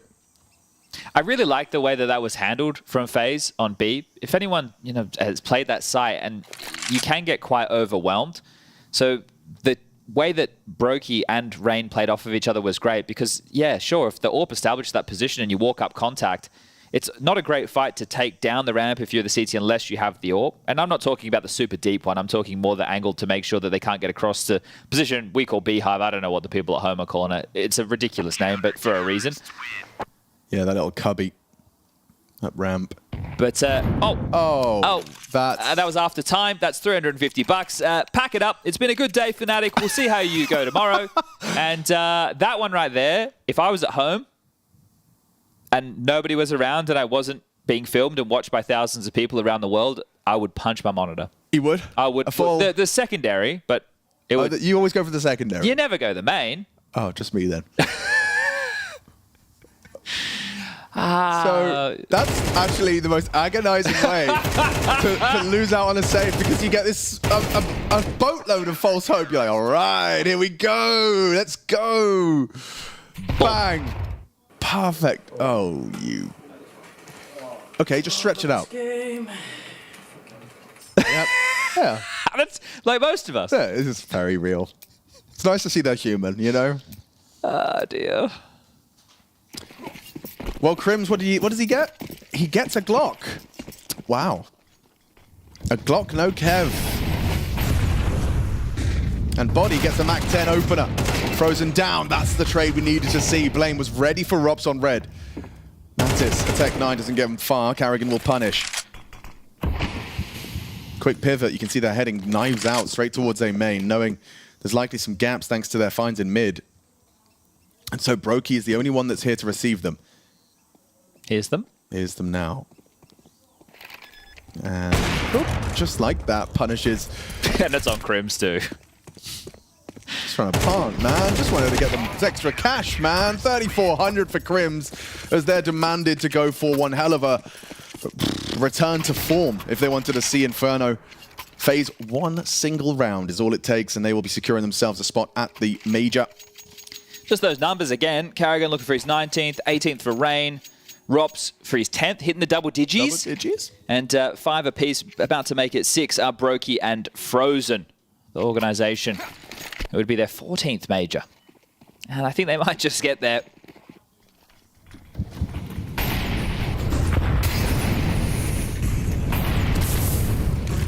Natus aggressive, trying to take some early mid fights, and Brokey's AWP is ready to receive if he goes a step too far.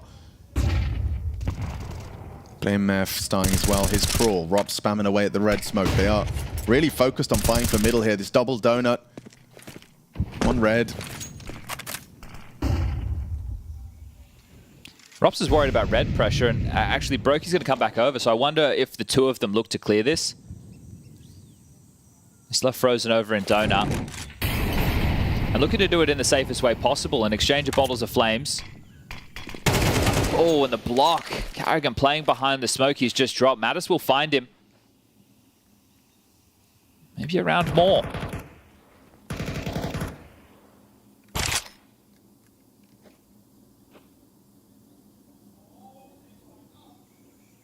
Oh, look at the gamble. FaZe is just going to cheat everybody over towards B. Perfect read.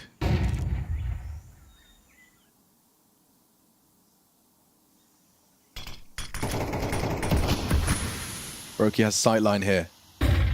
Good flashback. He can dip into the smoke and potentially peek back out. Just got to catch the right timing here. And ooh, Nuke nails it. Gets another as well onto Brokey. A missed AWP shot from FaZe Clan. Robs, just the one. Frozen actually another. There's no way Fnatic let this one go. Oh my god, he's so aggressive. Just pushes through. No one's holding Cave. Rob pushes through. But still, it's Nuke with his third to keep Fnatic in the game. You can understand from Fnatic's perspective because they're not ready for the gamble. So you think of Robs, okay, A defender, Frozen towards middle, and at that point both of them activate, and you're like, uh-oh, we're under a whole lot more pressure than we thought. And the call from FaZe is really good too because, like, well, if they go towards A and we lose the round, it's all good. We'll just save. We only need one more. It's not a problem whatsoever. If they come B, maybe, just maybe, we can make some magic happen. But Brokey under pressure between multiple bodies, Rain not being able to get anything, and Fnatic will walk away with their 8. Good early damage onto their mid setup. Blame F, spotted something. Blood in the water will start his swing. Or, however, maybe going to be a problem. Never mind, Brokey. Back-to-back rounds. We've seen missed AWP from the FaZe AWPer. Oh, Prim's just accelerating. He suspects there's a gap, and he's not wrong. Gets himself towards red. Lots of, you can see Motor Mouth moving. Spam not far off of Robs. Tucked into Cubby. Carrigan the crossfire. Holding and deleted. Mattis, he's been consistently finding some successful fights into Cave. Yeah, well, the way that Ancient's meta has shifted... No, hold up. Rops is here. Rops is here. I thought they were about to push on in. Maybe we do get a moment. You don't have anything to execute with if you're Fnatic, just a flash and a molly. No smokes. Both teams very light on in util. 50 seconds. Hitting the brakes, expecting an aggressive play, but nothing's coming their way. Oh. Oh, it's missed. That could be costly. Shadow spotted. Oh, he gets info. That's something. That's something. And now Rain hearing the pivot. He's hearing the pivot. He's just going to stand and bang, stand and bang. Mattis first frag. Oh, lovely. Double out of Rain. Still, though, a man advantage for Fnatic in this fight for survival, but with their knives out, Brokey collects. Blame unprepared for him. And FaZe just one more click of the mouse, and they're off to the major, a 2-0. Fnatic will have to fight another day, but FaZe locked in for the perfect world Shanghai Major. Job done. Job done indeed, Chad. And yeah, I mean, look, there was a lot of exaggeration about how shaky FaZe were coming in and what their prospects would be. One of the lazy narratives that had fomented out there on the internet was that, you know, FaZe are the one that you can't actually trust them back to get through. And in the end, they've done it at a canter. Yeah, how does that milk taste now, right, Richard? Indeed. Like for a lot of them. Delicious. I think the final round is a very, I think it's very indicative of how there was just a difference in how FaZe and Fnatic approached that game. You just look at the way Fnatic played there. The moment they spot a player inside a cubby, let's run A. You have no information towards Donut. You have no information towards mid. You have no information towards A main. Just running in towards A when you're battling for survival in the second map. I think it's telling they weren't really on the page they wanted to be. They were nervous, and FaZe just taking advantage of that. Might have been even worse. Had some wrong information potentially to just run out like that. But yeah, unfortunately for Fnatic, you know, just outmatched today, had a couple of opportunities, especially on the second map, but against a team like FaZe when they're playing well, and they did play well today, you had to take advantage of those, and they weren't able to do that today. And look, obviously, Fnatic are going to get another bite of the cherry, but I just don't know, man. This team, it just feels like it's lacking maybe two pieces, honestly, to get to where it needs to be if they want to get back to, you know, what we associate with Fnatic, which of course is excellent.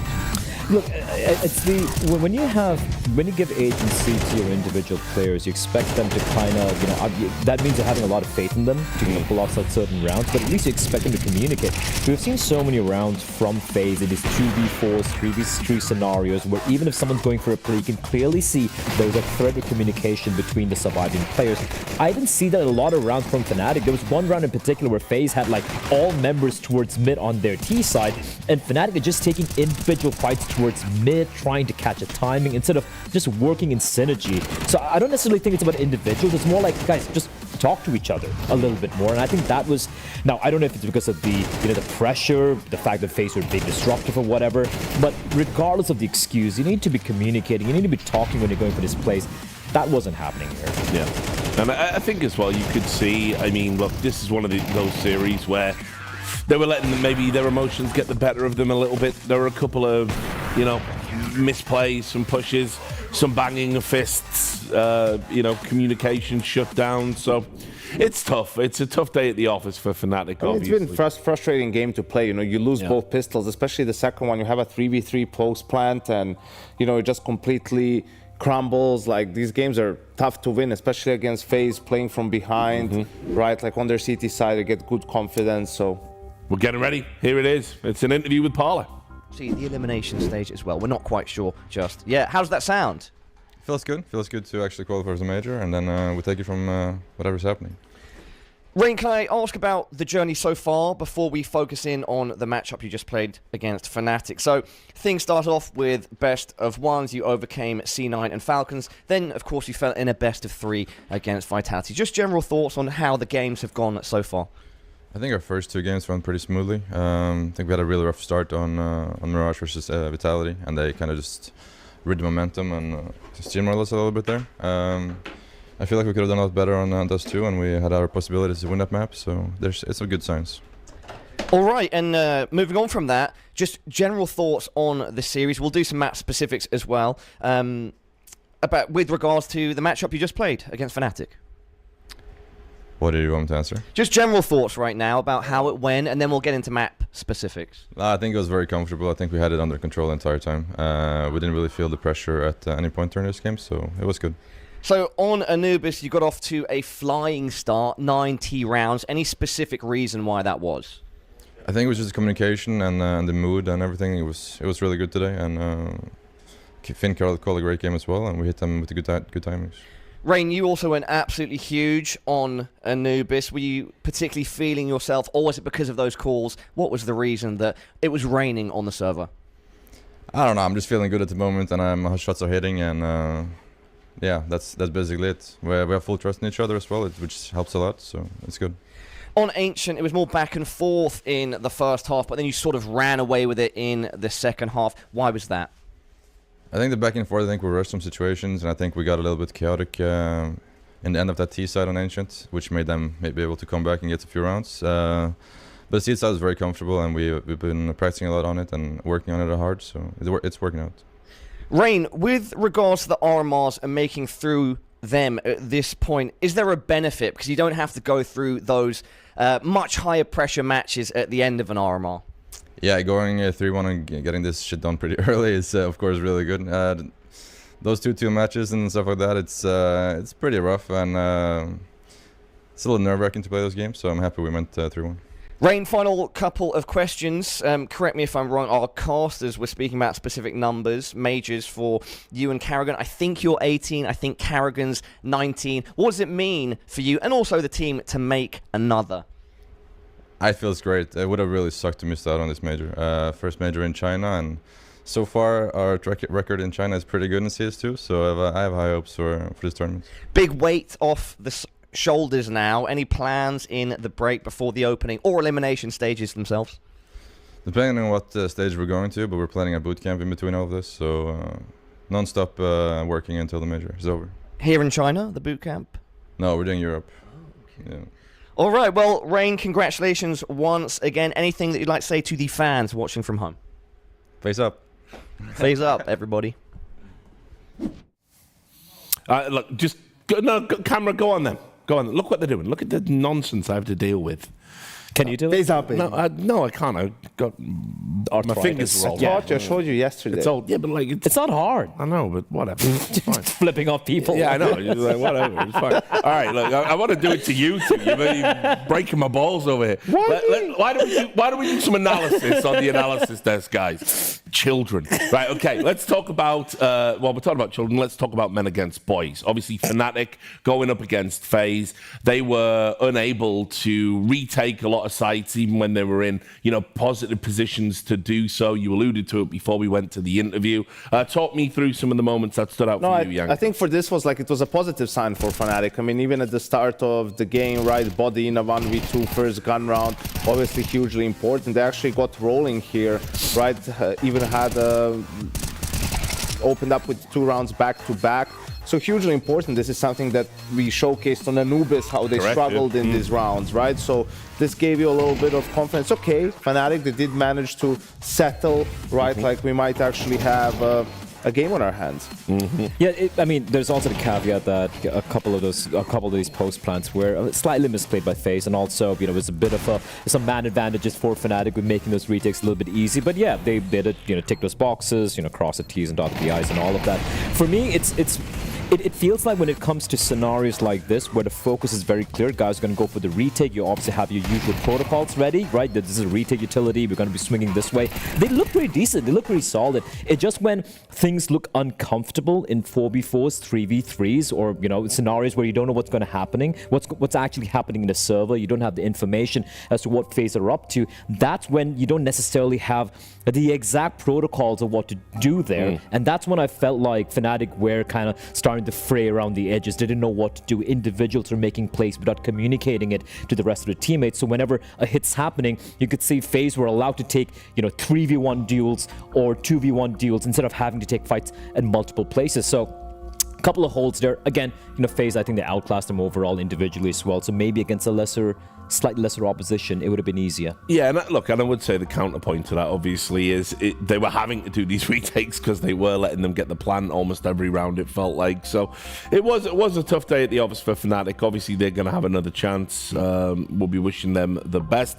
Let's just quickly talk about this other issue we've got emerging at the moment, right? Because I don't think people at home know what's going on. I don't know what's going on, if I'm being honest with you. That's why we're here. Yeah, that's why you're here, right? Yeah. So what's happening is we've got this other game going on the B stream, which is Falcons, or Falcons, as everyone seems to say for some reason, and GamerLegion. And the winner of that is going to dictate which one of the teams is going to essentially automatically go through. I believe if it's Falcons winning, it's Navi, and if it's GamerLegion, it's FaZe. Is that the other way around? The other way around. Yes. Production just told me correct. Really? Yeah. Maybe it's my bad then. There it is. Yeah, Yanko. Got him. Right. Okay. Good. I don't think so. I'm rarely wrong, Richard. Yeah. Okay. Well, we'll put it to the test. out. I mean, if that is the case, obviously it does mean that Simple has the opportunity to help his guys out. You know, like by taking that win home. Do we know the score, by the way, guys? It's map 3 right now. Just started. What's happening there? We've just gone up to map 3. It's all tied up.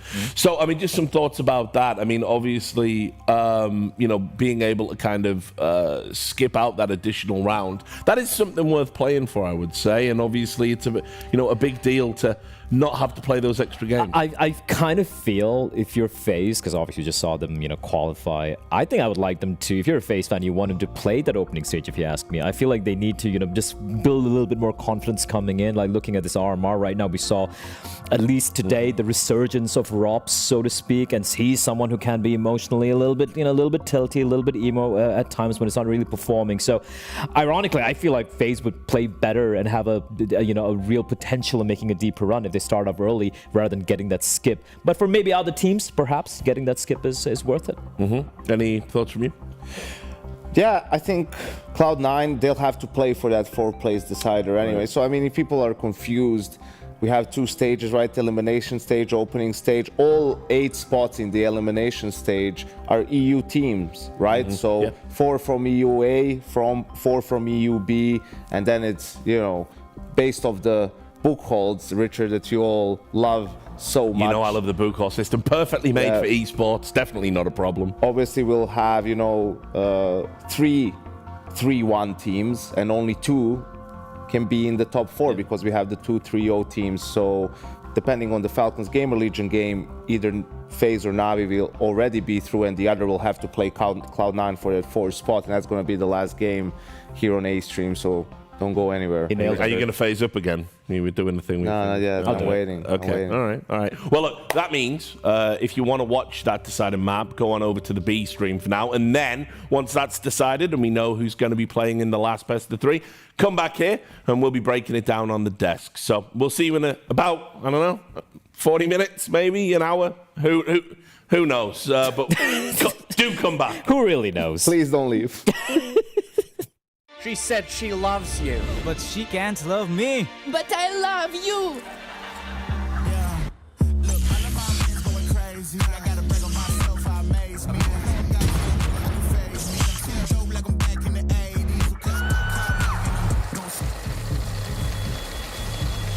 play window anymore. What's going on? Play your role. 1xBet. On to the next one.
Yes, welcome back to the European RMR. And just to get serious for a moment, I want to say about 2 hours ago, we did broadcast something that was below our usual standards. My producer and longtime friend, Seb, he misread a chart, and as a result of that, perhaps accidentally or maliciously, he gave me the wrong information about who would be playing in this game, leading me to say that Janko was wrong and that we'd got him.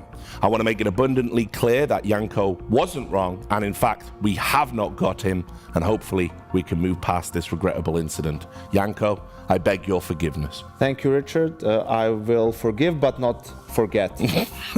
Spoken like many an esports worker. Right, guys, this is it. It's the last best of 3 of the day. It turns out it is going to be FaZe versus Cloud9. We've got it right this time. And look, I'm intrigued because there's a lot at play here. We'll start by talking about FaZe. Obviously, they played a little bit more recently than Cloud9. Might be a factor. Talk about that in a moment. But let's just remind everybody of how FaZe were looking earlier, Blair. FaZe were looking, I think, much better than what we've seen from them so far. At least a couple of players where we kind of laid the microscope under. Robs is looking comfortable there. Map number 1 and 2. Fnatic, I think the pressure got to them, in all honesty. Played a little bit sloppy, but credit where it's due. I think FaZe made it look very comfortable. Rain even mentioning in the interview, the post-game, there was never a point where it seemed like things would ever spiral out of control.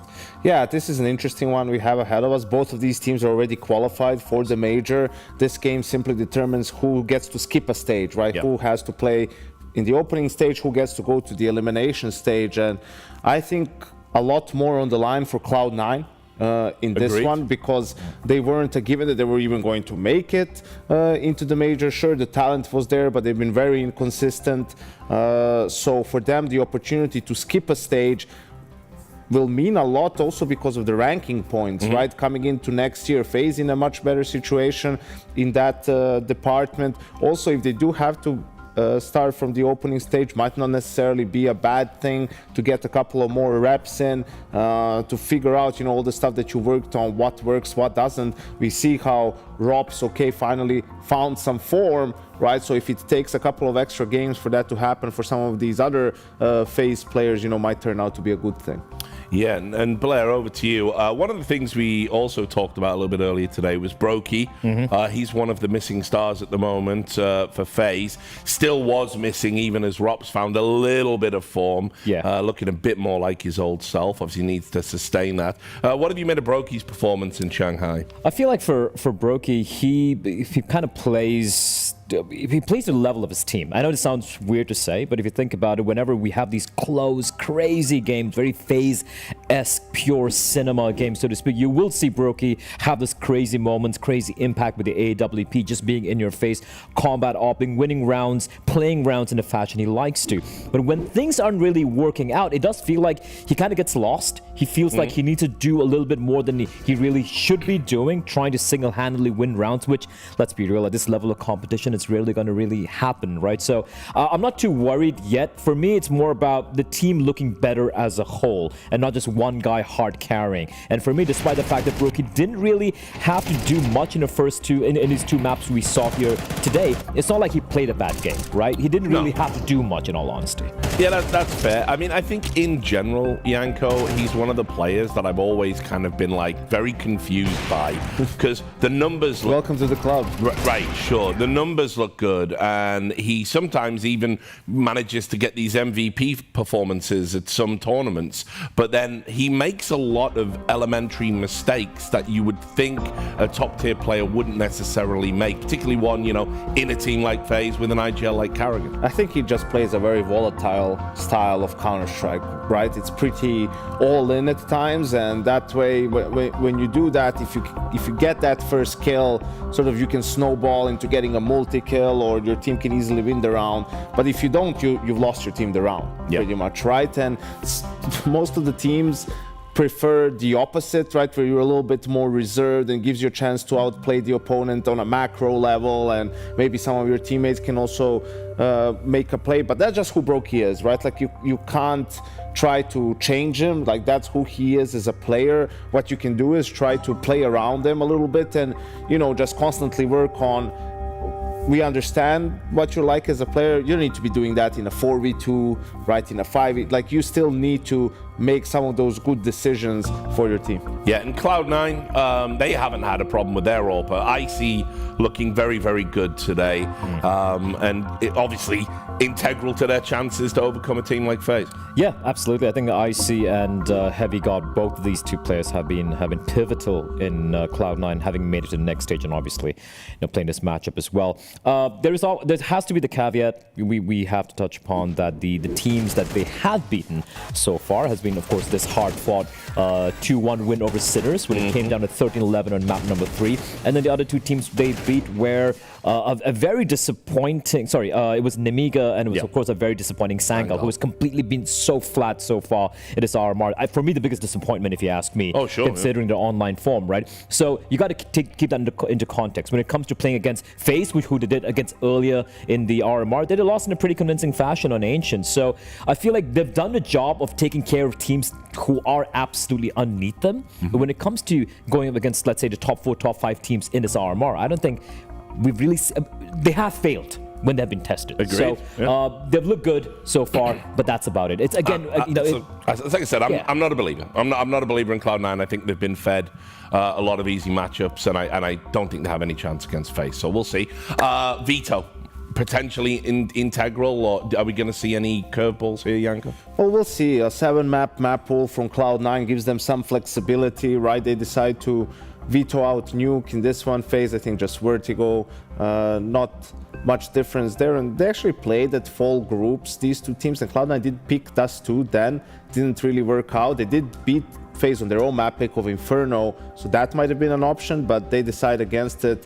Just go for Mirage, where now for FaZe Clan, Ancient, we just saw them play it against Fnatic. That's the map where they have their highest win rate on, and I think at the end will be interesting. Does Cloud9 still go for Dust2, which they lost last time around, or do they go for Inferno, which they won, and they do go for that Inferno? Yeah, I mean, if you're FaZe, I feel very comfortable. Also, this Ancient pick, for me, it's very telling. You know, FaZe are like, yeah, you just saw us play right now. It's a map we picked in the previous game, just a couple of hours prior, and we're just going to go with it. Doesn't matter if you're comfortable in it or not, we are comfortable on it. So that's how FaZe are approaching this, like with the champions mentality, the winners mentality right there.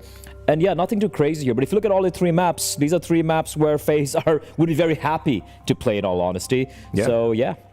I mean, in regards to Mirage, I would say that's definitely where Cloud9 have looked the most dangerous so far from what I've seen. And so if they can get that aggressive style, that kind of death ball style that they've been kind of pioneering on that map moving, if FaZe get caught cold, sure. But I think the issue is, while we're talking about being cold, you know, Cloud9 have been sat around for 7 hours waiting to see who they're going to play. Very hard to prepare in those circumstances, so they are at an inherent disadvantage here. Yeah, I can agree with that. Also, Mirage, if you just remember how FaZe looked against Vitality, it was so very flat, right? Vitality on their CT side were just being so proactive, so disruptive, and FaZe didn't really have an answer. But again, you got to remember that was the first map there in that particular series, and no player on FaZe apart from Karrigan had seemingly been awake on that map. That's not going to be the case here. Everyone seems ready to go, apart from maybe Brokey. Rain's been on imperious form so far as well. So even despite the fact that Mirage has been a weakness for FaZe at this RMR, it's still not going to be easy for Cloud9. Well, you know who else is ready to go? Our commentators, here they are. It's Machine Robot Dancing and the Spongeoid.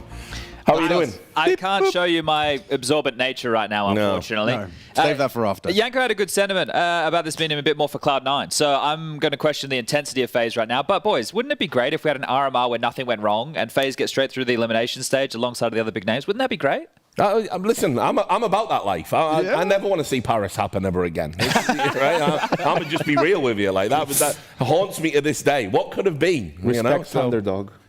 No. I respect your Counter-Strike, my friend. That's what I want. So how do you think this one's going to go? I hope that it's a quick 2-0 from FaZe, right? Because I want to see them continuing that strong form from their opening game of the day. Yeah. So let's just go with that, shall we? Yeah, okay. Alex? I'm intrigued because this is going to be my first chance to really see Heavy God in this Cloud9 jersey and cast him from the casting desk as opposed to just watching at home. So I'm intrigued to see what level of form he brings, and I've heard that he's pretty good. You're in for a treat. He's a hell of a player. So enjoy it. We're ready for the game. This is it. FaZe versus Cloud9. Last best of 3 of the day. Send it home. Sponge your machine. Yeehaw! Let's get this one going as we do have a CT start for FaZe Clan. And Cloud9, I'm just going to, for myself, do a roster rundown. All right. Heavy God. Axel Inters. Can't believe he's back in business, of course. Nor can he. Boomich and Icy. Icy, of course, the desk discussing some disgusting form from him. About 20 frags between him and his next highest teammate. Was that the NIP game from once upon a time that they were probably talking about the form, or is this recent form? Recent form. Oh, okay. Yeah, believe it or not. And Boomich on his redemption arc. Yeah, and Rain. Or is it a winter arc? I'm not sure. Yeah, he's the Winter Soldier. That's what he is. As Rain's about to get himself, I suppose, a lovely quick one-tap into one of those two. They're charging in. Karrigan's got a flash ready for his boy. Ow. Oh, Rain eats that one. 5 connect. Boomich does find 1. In fact, a second on his Glock. Rob's the same. On the site now down. Bomb will be the same. Axel has jungle control. Boomich to join him. Smokes won't last forever, and they've got a Palace player as well. Smoke for the defuse. No defuse kit in play, however. They drop that. Boomich, attention turned, and Frozen bangs off his dome. Just looked the wrong way now. Scary for Axel, spamming away. Brokey on the flank, and now needs to get this one clean. How's that from Brokey? I mean, it goes horribly wrong if he doesn't get the first 2 taps towards the head there. And so Cloud9, despite all of their hard work into the site, especially from Boom, FaZe leave with a pistol. The smoke just causes so much drama, right? It really puts you on high alert as the T is playing in the post-plant situation. Heavy God steps out, having to worry about that, and overextending gives away his life. Some great shots from Brokey and Rops, the two that have had biggest question marks throughout this run of the European RMR. Rain couldn't get anything done, but a very responsive pistol from FaZe. They looked more than ready for that type of an attack with Karrigan holding util. And there you go. So that raw is important, right? I think this is going to be key to monitor FaZe, the intensity and how they play a lot of these situations. If it starts to look too individual, which I know is traditionally one of their strengths, we'll have some concerns. But a good start for FaZe. They continue today without dropping a single pistol round. So far, so good. 5 out of 5. 5 out of 5. In pursuit of a quick 2-0. They managed it once. Can they manage it twice?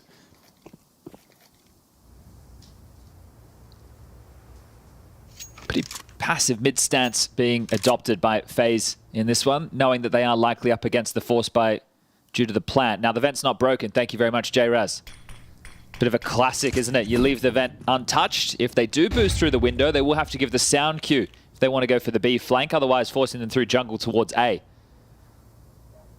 Looks like A is the port of call as they turn their attention as a full 5-man unit towards connector. Oh, Frozen takes a heavy lick. Headshot hit, but Inter's down. Brokey finds him all the way from Rop's position. Can't call it Rops when Rops is in the server, can I? That's why I don't like player names for spots. No. Makes sense. 40 seconds for Cloud9. This is their go. They smoke jungle. Axel overlooks the position of Rops, so nice clear. Yeah, it does sound stupid now. Heavy God, however, he's found a way for them to try and get into this bomb site. Karrigan has the back flank onto IC. There's got nothing there. Absolutely nothing to report. Just the one casualty onto Brokey. Cloud9's force goes nowhere. All right, well, starting this one on as they hope to close. Nice, quick, easy. As the pistols will be all that Cloud9 can invest. I can see a deagle for Heavy God so far. P250 in the hands of Inters. Maybe just Glocks for the rest. Icy would love to get him the AWP ASAP. Brokey, are you going to go for a farm fest with the MP9 in hand?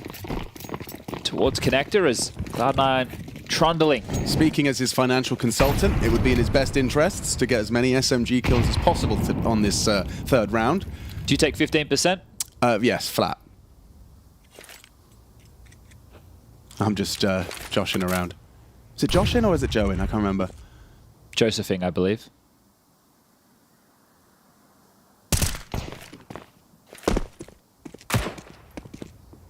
Oh, here he is, Alex. He's ready to make some money for you. And gets away. Ooh, Winters, good work. Finds the toes, finds the feet. Not making any jokes about that. Oh, that's a good investment as well, I've heard. Yeah, as your financial consultant, Winters, that's what I say. If you do want to take photos of your feet. If you wanted to. Now, if you wanted no one's forcing you. But there is a market for those things. Oh, God. Yeah. Whole new meaning to the term hot dogs. Hammer off. Hair optional. Sometimes optimal. You're pinned in here, Inters. Okay, phew. Glad that's over. We get ourselves back into the guns. And Icy's going to get his AWP, Alex. Yeah. Does Brokey get one? Is anyone feeling generous? Rain is. Yeah, good lad. Icy. Oh, no, he didn't go for the AWP. All right, all right. He's got a spawn or he just fancies it? Look, I think, see what type of round that manifests for Grooves Boys. Grooves Boys, that's a good name. That's his Cloud. Okay, so this is direct, right? Now you can understand why he hasn't gone for the AWP. They're not defaulting. They're setting up for an A execute with Boomich sounding a little something towards middle. So really, it's going to fall to Rain's handling of this first onslaught of nades. Does he just play retake? Does he try and disrupt? And no one's actually there to spot it. They're really focused on a mid-take. So as these smokes land, it is going to be interesting to see how FaZe fight back in. Are we going to be clearing smokes? Flashes come through. Cloud9 make their way into the site. There is a clear, but Brokey, no vision. Those flashes just keep on coming. A barrage as the clear. Not converted. So many Molotovs as well. Getting a bit uncomfortable for Frozen. Karrigan is going up and over. Denied. Oh, the bomb does not go down. Nice from Karrigan to disrupt. Now the smoke's starting to fade and Rain's already cooking a flank. Inter's responsible for that. He's only ramped though. No one's worried about Palace just yet. Heavy got up on the balcony. Axel going for a round-the-world maneuver, looking to flank onto jungle. This could be a round-defining push from Axel, but the same could be said from Rain. Heavy got underneath the balk. Frozen, he's been spotted. Trigger discipline from Axel. Brokey on the reload. They're all exposed. Look at Axel farming up 3. Robs can't win this one in the 1v1 versus Inters. He has to get onto that bomb. Lickety split. A hard clear onto Inters. No idea where he's going to be. It's not planted for him, so he's assuming he's not there. Gets the info. Axel did so much work. Inters puts the cherry on top. Cloud9 on the board. Yeah, in that moment, you're looking at Rain coming out the balcony, trying to find a kill. Axel sees absolutely everything. What do you even communicate in that moment? And you want to focus on your crosshair.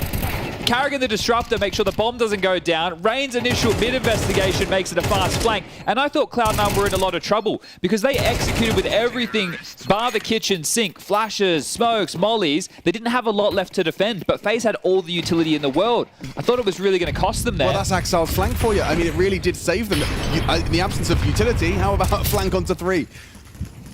Well, both teams can bite back in with a buy. Rain just down to a deagle. Frozen found a nice little safe haven there, edging around that Molotov smoke. Karrigan trying to deter him from the fight. Wow, Heavy God loses the straight-up head-to-head with Karrigan. That's a big win. Oof. Boomich will get one back onto Frozen, so the B bomb site not so fortified, but the same can be said for A. Cloud9 are just waltzing in. Oh, boost. Boost, bomb down. Sandwich isolated. Icy cut down by Brokey as well. FaZe looking pretty well drilled at the moment. Alex, you got Icy, Frozen, and Rain all in the same conversation. Okay, okay.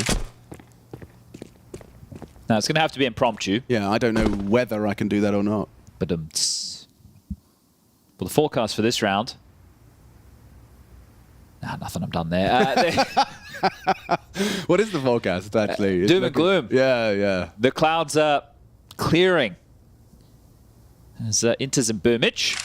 2v4 situation. Bomb down. You can see it towards Sandwich on the radar. Rain with another flank yet again. And if they are just hoping to save in Palace, they will have company. They are cut off at the pass. Oh, and Rain investigating ramp. So maybe, just maybe, they will get to stay alive. But the round secured for FaZe's 4-1 start. I do love me some Boom as well. Boomich, a character. He's got some great, like, kind of trash talk to hype up the boys, you know. I've seen some of the people translating it. He keeps the troops motivated. You know, it's one of those ones where it gets the troops laughing and giggling as well. Boomich is good at that.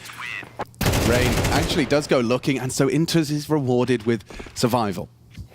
Gets the kill. FaZe, however, leave with the round. So a 4-1 scoreline to get us started here on the Cloud9 map pick. And a quick timeout call, actually. Boomich wants a chance to get his troops, get his ducks in a row. Quack, quack. I'd love a couple of ducks. Hooksy's got a duck that he goes and sees every now and again. I don't know where the pond is near his house. Maybe he lives on a farm. But what, he's just got Kevin the duck. Kevin. Shout out to Kevin one time.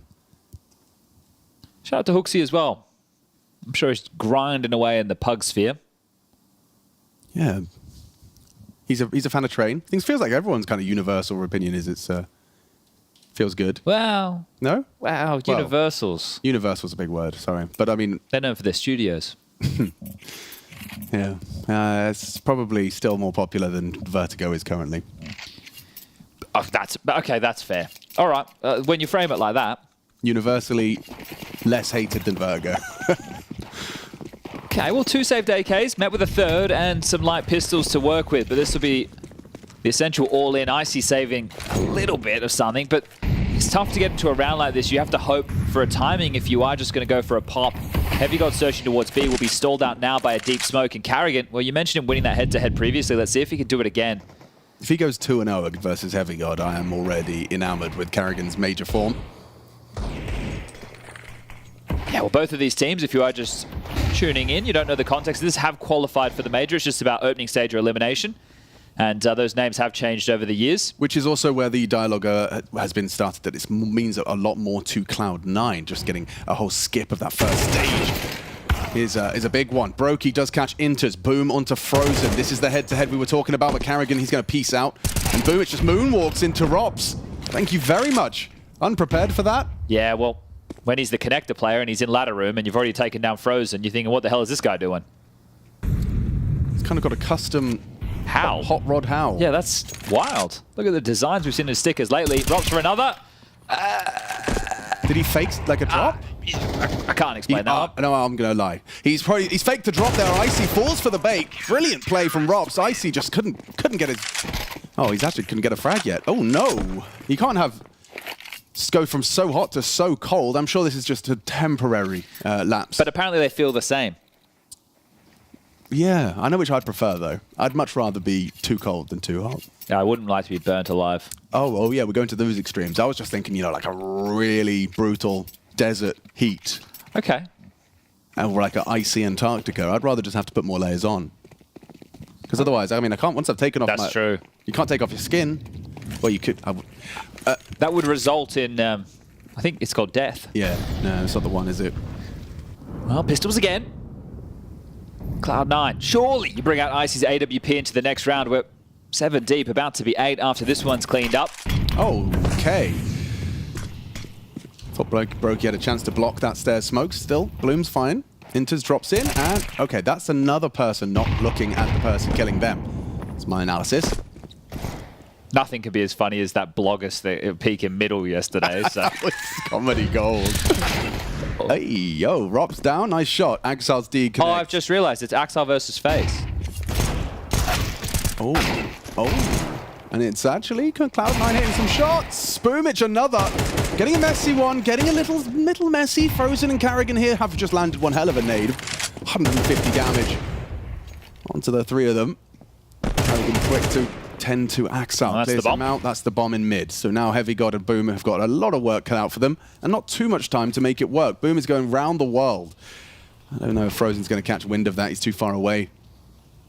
So Carrigan versus Heavy got another chance at this head-to-head.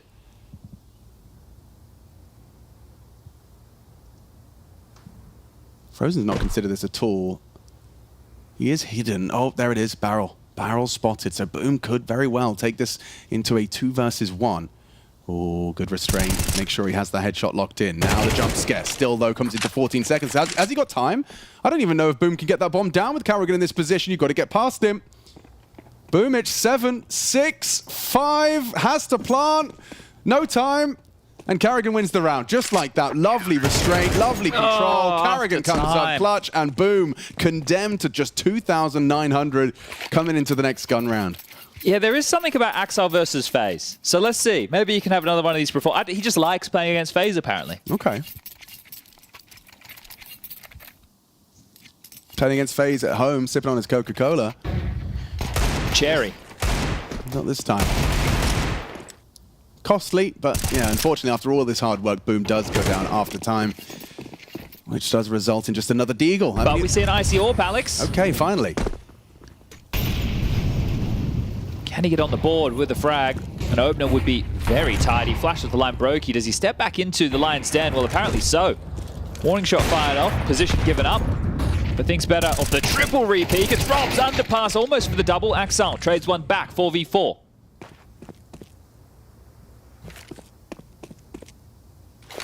Three-smoke window. Good timing on this nade. Oh, Axel, on your head, son. Perfect timing from Frozen. And those taps have connected as well. 2 bullets find Boom.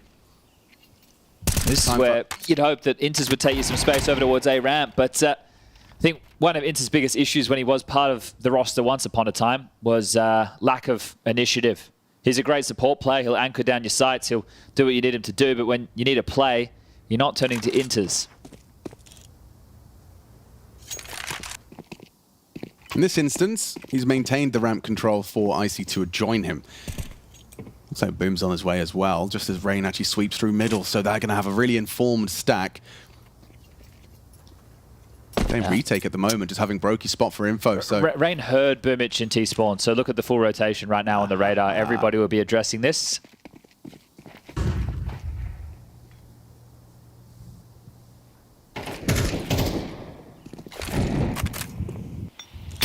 Don't fancy their chances now, Chad. Flash is good, Molly as well. This forces Brokey off of the line. Rain's flank, however, is coming in now. It's planted open. HE doesn't find Boom. Icy finds Carrigan. Flank from Rain. Set for success. And 1. Make it 2. If Icy hit this, though, it's on.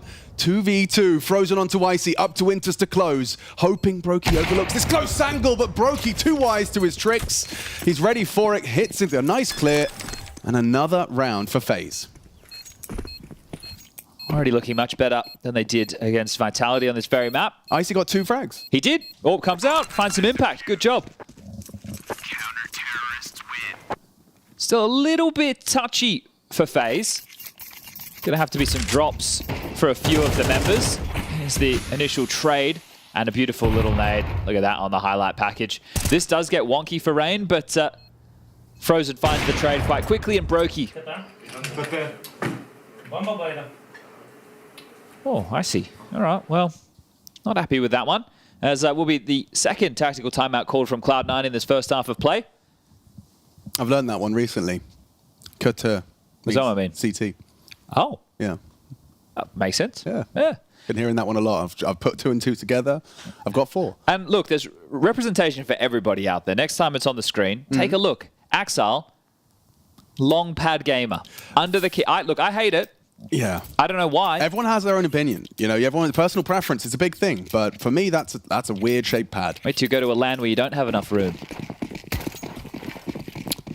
Surely those days are behind us. Wow, you think that? I don't know. You'll wait. See what happens next year. The Wild Wild West. Yeehaw. Axel, here we go. Some proactivity. And Rain, he's actually going to be caught out. Oh, is he though? Does tuck into the corner. Axel should have the jump on him, tipping his head. Nice find. Opens up the sight. To be getting past Rops is no easy feat. And Brokey. Good read. That felt like a long way back for Axel, didn't it? Heading towards Tetris, gets caught, number disadvantage again, and Rob's glued in on the connect, just turns away. Perfect timing. Perfect timing from Heavy God. Bomb should be able to go down. And they've got a nice bit of control. Like, Heavy God's got Con into CT or K2. I don't want to say it too loud in case I'm saying it wrong. Bogner's Law just come into play. There's no flash to set up the CT fight, so you have to get past Inter's dry, and Icy's there to help him out. He's even got that flashbang, yeah. Inter's first man on the scene. Just choosing to swing off the contact instead. Whoa! Double kill for Inter's. FaZe. Falter. Frozen hit the shot, just didn't convert the kill. Lined him up. Well, money's in trouble for FaZe. Carrigan's hanging around seeing if it takes this AWP. I'm sure Icy's thinking the same thing. Both of them eyes glued on the prize as Icy takes down the in-game leader, gets his prize possession, and there should be more rounds to follow. Left-hand side of your screen, you can see just how broke the FaZe Clan individuals are, and next round's only 1900 loss bonus, so they will be forcing into this one. Damn, Frozen got away with a lot there onto Boom. And despite Brokey hitting this shot, this timing was perfect. Rob's had to watch a full 180-degree angle. He just looks away at the wrong time. So, yeah, Cloud9 getting their second and, as you highlighted, putting FaZe into this rather dire position. Saying that, Desert Eagles have been known to be a strong suit of FaZe Clan over the years. Rain especially got his out. And they're walking into the AWP, though. This, unless, yeah, it's just a tag. They will punish. Good find. Finishes it off. Axel doesn't need to accelerate. Already found the opener.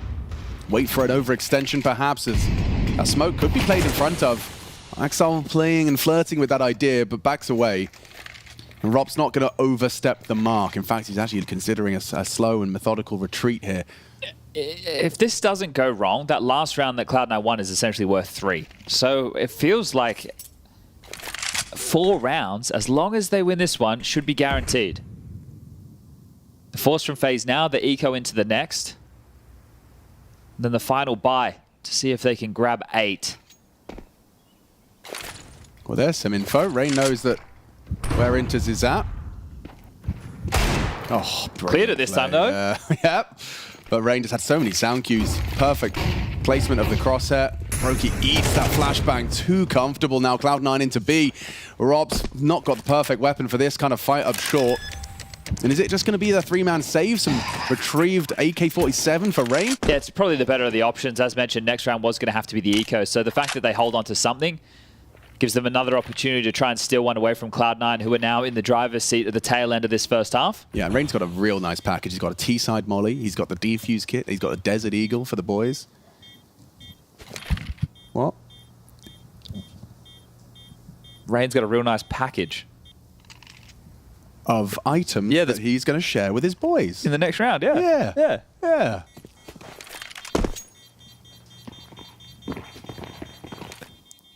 There it is. You can see. Rain's lovely package. In all its glory.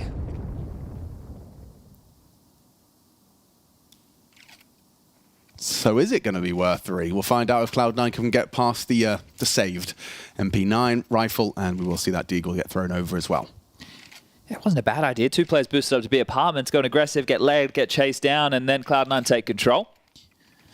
Good to see them stabilizing. This was looking like it was going to be a one-sided affair, but as mentioned from the desk, means a little bit more to Cloud9.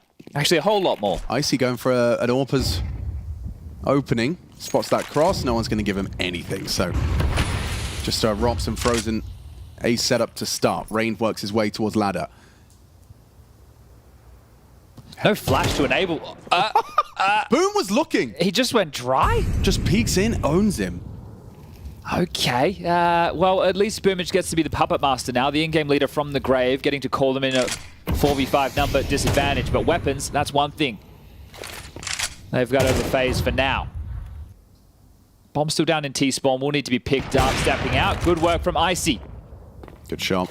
Stinters in the meantime, and they know where Rops is, who's picked up another AK and has Kevlar behind that. If you're Brokey in this scenario, I suppose you do play for the information as well as making a trade more likely. I say that actually. He's just hoping to be overlooked here by Heavy God on his clears, which he nearly was. Quick reactions. So the bomb still ramps. So this is actually a weird exchange now for Icy. His team is saying, come B. Oh, and now the round disintegrates. Rops gets that sound cue, and now the bomb is loose. Rops choosing to stick around here. play for the info, spots out Axel. This is not a fight he has to take immediately. Axel desperate to get his fingertips on that bomb. Rain, a power position, catch having got a rotation. They have played this so well, FaZe.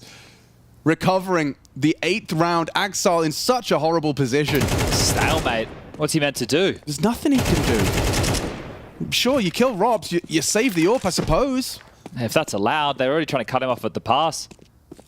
He's just going to head in towards the B apartments, pushing up through underpass will be Rain. He opened this round. Let's see if he can close it. After time, onto Axel. How far does he push the issue? 3, 2, 1.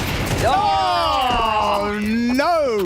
And Karrigan's AWP, I'm pretty sure that's the first AWP we saw from FaZe. It's just been trading hands throughout the entirety of this half. It continues, it lives on. Wow. Okay, well, I said it should have been worth 3. Turns out it was only worth 2. Okay, for respect to FaZe, we'll see how that rain shot happened. Bang. Boom! Yeah, he's been sharp today, hasn't he? Axel not known to be an AWPer.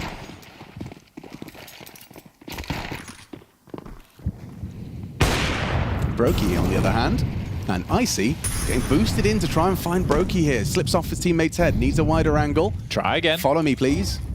Oh, Brokey. He gets a good idea as to the setup. Robs, facilitated by his teammate. Frozen throws out the incendiary. He could swing upon that, but chooses not to.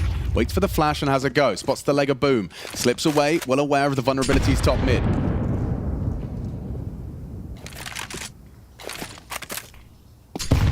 Nice nade. Solid util from Frozen. Everything he's thrown has had a solid intent behind it. Some damage on his HG as he's exhausted his resources. And they've harassed, and now they've dropped back. So Cloud9 will go through the motions with limited utility, a minute on the clock. Smokes are plenty short, but once you throw them out, you feel like you're going to be making your final decision for the round. Boosting up towards the ledge near window will be Axel. He can activate. Oh, this indicates a B split is a possibility. Deep connector smoke. Nade through. Robs is coming through. Hello. Heavy God's not expecting this one at all. Yep, jump scare. And gets away. No trade potential. Nasty, nasty. 35 seconds the clock. A real enemy. Axel activates. Lovely find onto Robs, and now he's flanking. Uncomfortable for Frozen and Karrigan. 2 fronts. Awkward. Boom from short. They're playing it well. So's Karrigan. Another is crazy. Can't hit the shot onto Icy. Just narrowly misses out on what would have been a very disruptive frag onto the AWPer. Tough retake, but Rain's still alive. Yes, last round, they'll give it everything it's worth. Rain's pre-aims, well aware. Icy's AWP is somewhere on this site. Inter's playing for the info on those bench jiggles. Hard to hit those shots, and actually Inter's does. Long range headshot found. Cloud9 scavenge away a 4th. Their map. And their 4th round on their attacking side. Well, this one's been salvaged, and Axel, he did come in key, right? Boosted up towards window, Rops gets the kill and connector, Axel activates and catches Rops, which you can just see how much pressure immediately is put on that B setup. It's contingent on that not happening. Karrigan back pivots, he's out of position, under pressure. Frozen also worried about that flank coming through, starts moving, gets caught. And the fragile round for FaZe falls apart. Yeah, I mean, good like tenacity out of Cloud9, considering the scoreline at one point did read, what, 7-1? Yeah, they were getting owned. So yeah, recovery for sure. Salvage, another great word you just used there to also feels like it's evidence that Cloud9, they clearly have like a comfort here on Mirage. You could see it in some of their finishes. Just to really spell out how on point Rain has been, he has 100% headshot percentage in the first half of play. Yo. They say headshot percentage is a young man's game. Yeah, and it's something that I used to kind of dismiss back in the day, but it's something that now, with a lot of these boppers out there, that you kind of have to focus in, especially in certain positions. And if your first bullet accuracy as you're anchoring a site is really on point, you are likely to get that second or third kill. Well, let's see. FaZe, can you make it 6 from 6? That's the pistol rounds. This is the second series for both of these teams today. In case you missed the context, Cloud9 opening game went 3 maps against Sinners, and that was about 10 hours ago. So it's been a long day at the office for Cloud9. FaZe with a victory over Fnatic 2-0 fashion with the last game for the major qualification. This is all about elimination. What on earth? All right. Little cache of utility just left, I suppose, in case he goes down to a one-shot and then they lose all the nades. This guarantees it doesn't completely fall apart. Yeah, keep the flashes in the middle of the map. ensure they find usage in the pistol. Oh, all the pressure on Axar right now. Yeah, one man on B. Throws out his smoke. Those dual Berettas, not... I don't envy him. Yeah, not ideal. Not ideal. Still tries to stand and deliver. Intus is going to find Robs. Heavy God gets there just in time to take this duel with Carrigan, and a labored couple of taps. Carrigan unable to connect. Brokey resisting the temptation of those dual Berettas. Channeled into this choke point, though. This is where the util from Heavy God is going to be seen. A flash, good work. Oh, and Heavy God ready after throwing out that flashbang. Now Frozen reveals himself, but quickly put to bed. Intus hitting some good shots on this pistol, and FaZe to lose the first pistol of the day for them. And I say that, hang on a second, the whole 10-second defuse, he had a chance. Rain was aiming for the head. If he'd brought down Intus, Icy full committed to that defuse, there was a way. But Intus with a nice and impactful pistol puts Cloud9 in a pole position to close the gap. Yeah, and the fact it's Rain again, we've seen him have huge amounts of impact on pistol rounds today already, so you are still believing that it's possible, no matter how tough it looked. Some good shots from Heavy God as well. As... wow, with the bomb going down, we won't actually see the follow-through force spike from FaZe. There will just be some upgrades, lost bonus into the next, and they got to get the buys going. So, look, I won't even rule them out of a round like this, really. They've gone 5 Deagles. They're going to fake out A utility. So they're going to make it look like a smoke wall with decoys. That will draw a rotation because you're just going to see the nades over the top, one of which missed. There we go. Oh, Frozen and Brokey so low. Yeah, they all just got flattened by Axar's spray.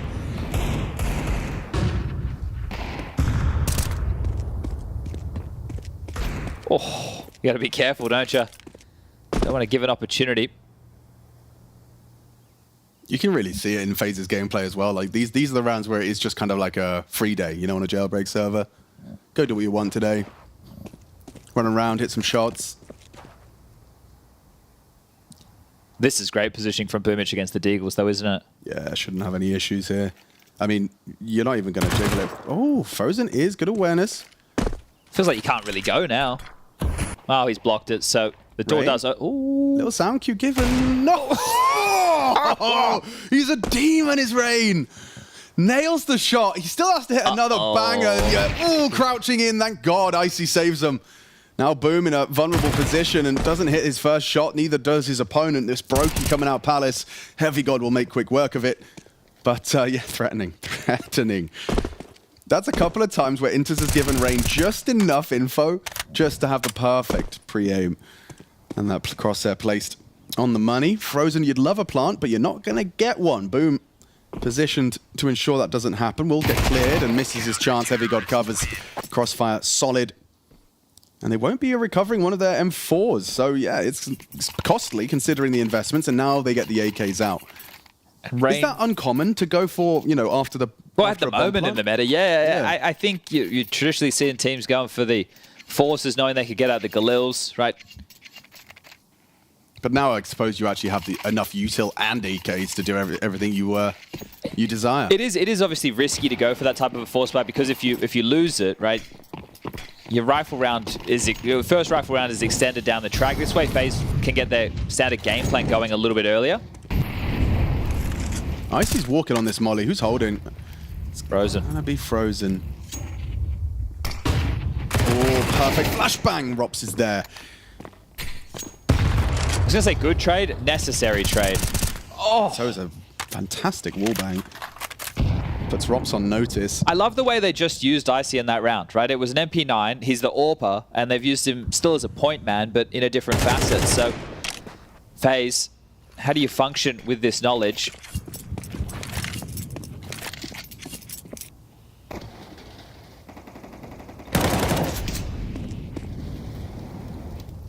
Boost. Oh, he's just under it. Still, Rain, so quick! Rain is insane! Major form indeed. Boom, last man standing, but he is such a talisman for FaZe right now. And again, it's just headshots. Still 100%? Still 100%. 17 kills. He's a beast. Individual form at a real comfortable high right now, just to ensure FaZe, they can skip a whole stage of play. Well, yeah, it's either you're in the top 16 or you're in the opening 24. Now, I know that there's not 24 teams that start in the initial stage, but we're counting the tournament kind of as this holistic thing. I could say you're in the bottom 16, but that also kind of doesn't work. No. Either way, you have to play more games. How about that? Precisely. So if you can avoid that, you'll do that. And this RMR has been pretty clear-cut as far as the favorites are concerned. Navi, Vitality, MOUZ already locked into that elimination stage phase. If they join them, it feels picture perfect.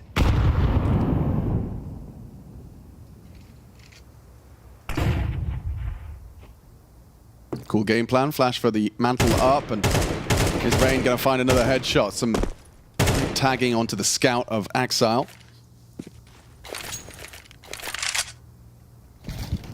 Ooh, damage back. Just that ICM4. Carrigan aware he's likely going to try to be punished, but a good spread on that flame. Pressing mid, Rain down. Heavy God this time gets it into empty-handed. Heavy God the opposite. He gets another one onto Carrigan. Can they piece this back together though, FaZe? Should do if Rob's at least holds on to short. He's got a HE as well. The Molotovs rain in. Got a Mirage. Pours forwards. Nice work from Boom. Clears out Robs. Frozen stands his ground. And ready for another on Icy. FaZe do stabilize. Triple this time from Frozen. Okay, I got chaotic for a moment. Threatening. Yeah, it was great pressure in middle. You could see Carrigan and Rain. Rain falls top mid. Carrigan, we already saw how many bodies were coming his way. Double digits. 3 more rounds to pick up map number 1. It's Cloud9's choice. We're moving on to Ancient as the next. And, well, these two teams have already played. Swiss round 1. It was FaZe toppling Cloud9, 13-8. We'll see if they could do it again. Just a flash in the hands of Boomich. Gonna be throwing that one out from A for the short push. Might be too late now. Oh, yeah, that Molly's going to make life difficult for them. Oh, boo! He didn't get a headshot onto Icy. Let's match Medikit. Let's reset the round. Sorry, guys, we didn't like... Oh, and a nade kill as well. 89%. Do you remember Harry's headshot phase where he wouldn't buy any nades? Yeah, so he could just keep the headshot percentage. Yeah. He's a changed man now, though. Yeah, but well, it looked cool. He's a dad. He did. He is a dad. You stop going for headshots when you become a dad. Tell that to Rain. Where he is a dad. Tell that to Rain. Hold on, if I take it back. Rain's 30 now, I'm pretty sure. Yeah, man. Where'd the time go? Waits for none of us. 2 rounds away from taking Cloud9's picks, so FaZe most definitely in their comfort zone here on Mirage. It seems that Cloud9, as of yet, have not been able to kind of disrupt the gun rounds from FaZe. I actually really like... I hope we have the same thing happen in the next group with all the favorites like our Spirits, our G2s, the Worlds, to be making it to the elimination stage, because then the pool of teams that we have battling in the open 16 are... Right, they'll be harder to pick clear favorites. And then the teams that make it, you know, you'll have to have earned it against evenly skilled opponents. What's the go then? I feel for Cloud9, obviously it's a little bit more difficult right now, but the CT side and with the way the rounds have trundled, but it's just, you'd love to get an AWP in the hand of this man right here quicker. But that's just not the way things are functioning, unfortunately. Less rounds, financially not able to pull it out. Oh, he's hit. What's going on here? So Robs was perfectly hidden by like just a little remainder of the smoke. Still Carrigan goes down on the break of the smoke. Rain has ladder, Frozen working apps. Into has Axile, had Axile. A little bit of assistance from Heavy God as he brings down the rifler. Oh, lovely. Good off angle. Rain was not prepared for that one, so taste of his own medicine. A bullet to the head. And a 3-on-3 for the finish. FaZe set sights on Inter's sight. Yeah, I thought there was a moment there they might consider rotating back around the world, but you never know where these Cloud9 players are going to end up. Just have to get past Inter's. Heavy got to be here quickly, so it's about his half-life. How long can he stay alive? A kill's good. Yeah, massive, especially because he gets away as well. Doesn't get immediately traded, so it's an uncomfortable task for Robs to try and clear him out, to facilitate the plant. Oh, but they both connect. That is masterful.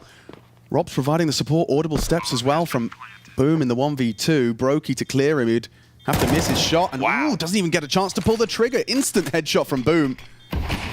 Rob's considering his flank, that's going to be enough of a sound cue to get him moving. Boom, unlikely he considers such a cheeky play out of Rops, and that smoke even gives him the chance to get himself wrapping around. Now he's considered that. Time sensitive, doesn't have the kit, so Rob's just playing the long game. Nothing for you here. On your way out, Robs will have you. Shoot you in the back of the head. Lovely 12 for FaZe. Convincing scenes we're seeing in this seeding match. Yeah, well, Robs, it feels like he was been conserving his energy just for today to make sure they get through their opening match against Fnatic, and now, you know, putting in a shift here against Cloud9. 18 kills, and when the stats were brought up at the start of the day for their run so far, FaZe, Robs was down at the bottom of the scoreboard. I think Yanko even said he was in the bottom 10 players of the tournament so far. But really showing up when it's needed. Oh, Axel's keyboard spells C9. Oh, it does too. I just thought it was a random assortment of black and white keys, but he's done something there.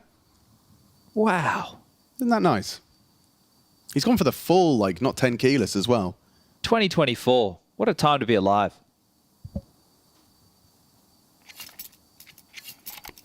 All right, well, 30 seconds, chit-chat.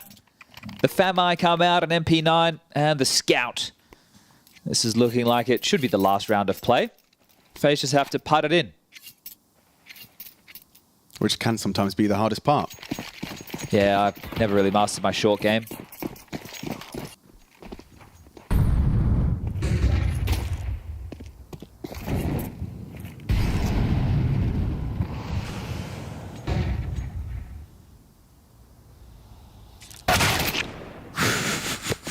He's not shy, is he? Rain is just happy to take any fights that's given his way. Icy gave it a good go. Rain very efficiently dispatches of Icy, who's been kept humble against FaZe Clan. Here's Carrigan's attempt. Crouch peek from Boom.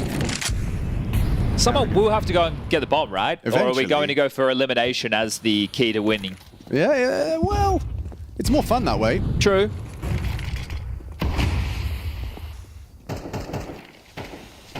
Looks like Brokey drew the short straw. Now with the loss of Rain, Heavy God needs to go a whole lot more where that came from. Inters, walks into the crosshairs of Carrigan. Beautifully played. Heavy God, hang on. Bit of a disruptor for the next, but no, Frozen's there. Call it 13-6. FaZe one away from skipping the opening stage, and then, of course, getting secured straight to the elimination stage. Yeah, and I was questioning the intensity if they were able to bring it, and it looks like they have. Rain on point, that 100% headshot up until a point, and that's a great start.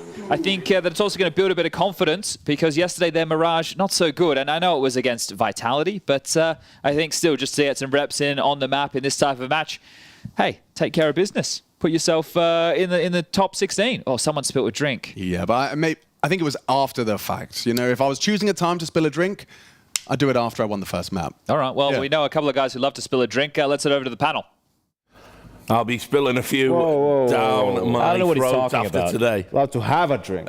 Yeah, that's fair. Spilling nothing. Yeah, well, look, I'll tell you what, if they're able to maintain this form, FaZe will be celebrating for some time to come, because that was a pretty electric performance. I'll just start by asking you, Blair, is Rain like their MVP here at this tournament? Because he just seems to be like absolutely cracked out of his mind. Clearly. I mean, listen, I think he ended that map at 20 or 21 kills, and there was a point, as Chad pointed out, where he was almost 100% headshot rate. So every kill, nothing but headshots. The guy just rolling back the years. Unlike some other players we saw today, Rain is a no-nonsense type of a guy. Gets the job done, takes care of business, and it's great to see him play on this level, right? It's just a guy who such smooth aim. Like, it's hard to sort of, you know, like he's been on FaZe when I was coaching and Nico was on the team, and Rain has better raw aim than Nico. Nico has better little bit awareness, positioning maybe at times, but what this guy is, the corrections he's able to do in the game is just incredible, and had some of those moments here on Mirage as well. That double kill on Cat, for example, is one that springs to mind. I mean, if Yanko is saying that someone's better aim than Nico, you have to believe it, right? Obviously. And listen, jokes aside, like I think Rain, I think it was Carrigan who mentioned a few months ago in an interview or a VOD or something. It was like, you know what? Of all my team members, Rain sometimes forgets a bit of utility here and there, but it's okay because it's Rain, and this is why, right? The guy, when he pops off, he looks almost unstoppable. I've said it so many times down the years, you know, he'll always hit these lulls. He's had such a long and storied career at FaZe. He's going to have those dips in form at various points. And people are always like, look, you know, we should replace him, get JKS, do this, do that. You know, there's all these names that they suggest. I'm going to just say this. If this turns out to be maybe like Rain and Carrigan's like last hurrah in FaZe, and maybe they don't play in 2025 or the lineup changes, the FaZe fans, if you're a real FaZe fan, you're going to miss Rain. He has missed the FaZe more than anyone else of their CS team. He's just been so good and so dedicated to one org at a time where that's a bit of a rarity, you know? Absolutely, and you know, I touched upon how great of a teammate he is and how easy to coach he is, and when you are like that, I mean, you will get leeway from the team and from your teammates. Like if you're struggling, right, if you had a bit of a slump in form, like you are going to get an opportunity to sort of, okay, claw it back in a way, right? Like, because if anyone is deserving of a chance to do that, it's absolutely Rain. And you just know, just stare itself, like, you know, just knowing Rain as a player, as a person, he's not the sort of guy who's going to bitch and moan about things really not going his way. It's like, well, it was a bad day in the office, and today it's going to be a good day. And he's going to take accountability. He's going to be like, yeah, I mean, I'm playing bad, you know, I've gonna put in more hours, right? Nothing else that I can do, really. He's going to address it. This is the one, right? Like, he's like little, like he is moving, he steps onto the ledge, you know, accidentally. A guy is sort of surprising him by showing up there, and just the correction like that, you know, looks so easy and so crisp, and that's what he's able to do. I will say this now, you know, obviously we're going to be praising FaZe because of how easy it looked for them, right? Rain popping off. Robs as well, you know, despite his struggles earlier on. Today he's been phenomenal so far. I will say, I still wasn't a fan of some of the moves Brokey was making, even though they were winning, even though they were looking in a very comfortable place. There's so many rounds where I'm like, you have the player advantage. I know you want to get that confidence going your way, but he's making these plays where I know we're giving him that leeway. It's Brokey. He's the X factor. He's going to go for all these crazy plays, but he's getting got up out of position, playing one-and-done spots with the AWP, where if he doesn't hit the shot, he is going to get traded. He's going to get taken down. Even if he gets the kill, he will be traded right there when you have the AWP in hand. He got away against Cloud. I mean, he got away with many rounds there because it was against Cloud9. Against a better team, it wasn't going to happen. He was going to be punished, and if he gets punished more, his team's going to get punished as well. So I feel like he's trying real hard to find more impact in the game, but not in the way I want him to do so. So yeah, that's the only criticism I have. Apart from that, FaZe looked great. I think he felt like the level of opposition maybe allows for it. Yeah, I agree. I mean, look, the good news is if FaZe are able to secure Ancient now and then ascend directly into the elimination stage, it gives Carrigan time to make those corrections. He's always coming with, you know, a cookbook and plans and new strats, and obviously, if we can identify issues within Brokey, he can. So, you know, this would be the best thing for them, I think, if they're able to just take it home on Ancient now. And I think we also talk about sometimes, you know, a team plays to the amount you allow them to play, right? And you look at that Vitality game for FaZe, that's the Mirage, you know, and blah, blah, blah. But it's Vitality, right? I mean, and against all the other teams that they faced, which are not, you know, noobs by any stretch of the imagination, but they're not tier 1 teams. In Fnatic and in Cloud9, they've looked nothing but dominant. So a couple of years back, maybe that wouldn't have been the case with FaZe. They would struggle at this stage perhaps too, but now they're just taking care of business. So I think not to overreact to maybe some of the more sloppy moments when you look at the result and what they're looking to achieve here. If they can close out this series, it's been pretty clean. Yeah. So anyway, back for Cloud9 on Ancient. Obviously, FaZe's pick. Cloud9, you know, as I said, I do feel a little bit for them. It's never good when you sat around waiting to find out, your opponent, you're trying to stay warm and everything else. And then obviously you have a pretty poor first map and now you're up against it.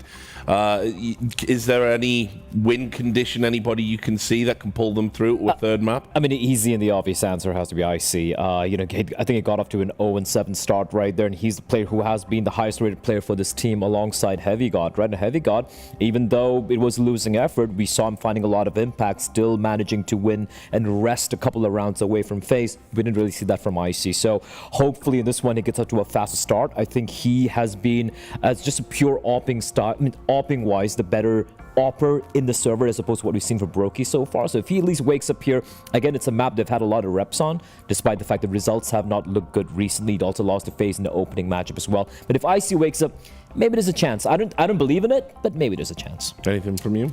I think it was interesting to see Cloud9 approach the T side with, you know, usually they will be playing a ton of default in some of the older iterations of the lineup.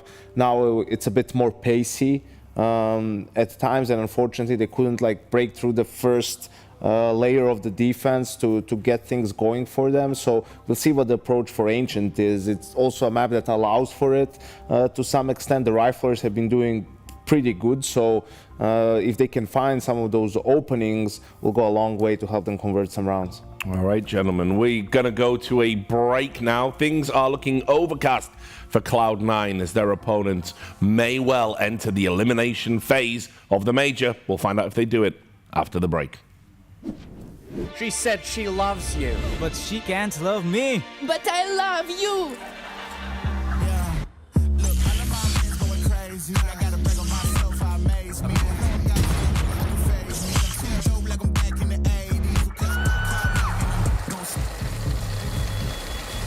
I won't play window anymore. What's going on? Play your role. 1xBet. On to the next one.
All right, do we need another map or two? That's the question as we got ourselves situated for our second map of this series between FaZe and Cloud9. Both teams have gotten through the European RMR and now they are battling it out to see if they can skip a stage. The winner of this series will do so, and FaZe already a map to the good. We're heading into Ancient as our second. Cloud9 ready themselves to stabilize after their map pick Mirage kind of got pulled away from them by a incredibly informed Rain. And if you want to look at a positive, well, in the opening round of the Swiss, the best of one, Cloud9 were happy to take on FaZe on this very map. 13-8 scoreline in FaZe's favor. But FaZe were on the CT side when that one went down. This time, Cloud9 will get a chance to defend their honor. And another key fact, they won both pistols in that matchup. Let's see if they can do it again. Rops with a red smoke at the ready. Ready. So what he did there. Well, Axile's blocked. He's going to play close for sound cues. Also, if they do trundle through red, he could catch them off guard. Now, Carrigan loves to take the P250 on the pistols. Flash, take donut, Axile relays. They are fully retake A, and Boomich has the smoke kit, so... Is it a fake? It is. Brokey has a smoke remaining. Are they trying to split A through CT spawn? Or is there something crazier afoot? They could be walking into the Lion's Den with this one. Now he is red. And there's this fight. Nice from Axile. Takes down Frozen. Heard that... Oh, they're going to run straight into the stack. Rain's into B. Rain's testing B. There's all bodies all over the shop. Inters gets the frag. Now Boomich will activate, and Cloud9's pistol is coming together. Rops now pokes his nose into A and says, oh yeah, it is actually dead silent over here. Axile not ready for him. Oh god, they're all over the place. Now they can pivot to A. It's a full world tour pistol. Well, it's still got the smoke and the kit in play for Boomich. Oh, yeah, okay, bomb goes down uncontested. Oh, goosh. Oh, horrible. That's your kit. That's your smoke. Boom's going to throw one out to survive here. Getting run down, loses his life. Did smoke, but now no kit. 10-second defuse. Oh, if they're just sticking it. Going to stick it, the smoke is annoying. They're trying to boost around it, trying to find a sight line. Oh, heavy hits. They should have it. They've actually pulled it off. Boomich's smoke. Miraculous. How has he made that work? A 10-second defuse. Yeah, martyrdom there from Boomich. Lovely. Well, I'm not sure if that was his thought or if it was just about self-preservation, but we'll frame him. We'll frame him as the messiah of that round. That was so cheeky. I mean, you think, okay, this is awkward, especially for the two of them now coming in from CT. A real crazy pistol. Well, that's what I was thinking, right? It's like, where are they headed? Because that smoke, if you were going to throw it on the fly, can get risky. They were keeping their options open. But Boomich seals the donut. Heavy Gold with a cheeky one, and yeah, smile on his face. Should be happy with that one. You like that smoke? Well, Hero AK. Ah! There's some heroics. Bloody hell, Robs, that was so proactive, so aggressive. Through the flames. No one else has got Kev, so not ideal. He can't juggle that AK to someone. I take it back. He can. Guess if you just go for headshots, maybe you can. Yeah, armor's overrated. Said the man that's never been aim punched before. I was going to make a Durex joke, but I don't think they sponsor our broadcast. Yet.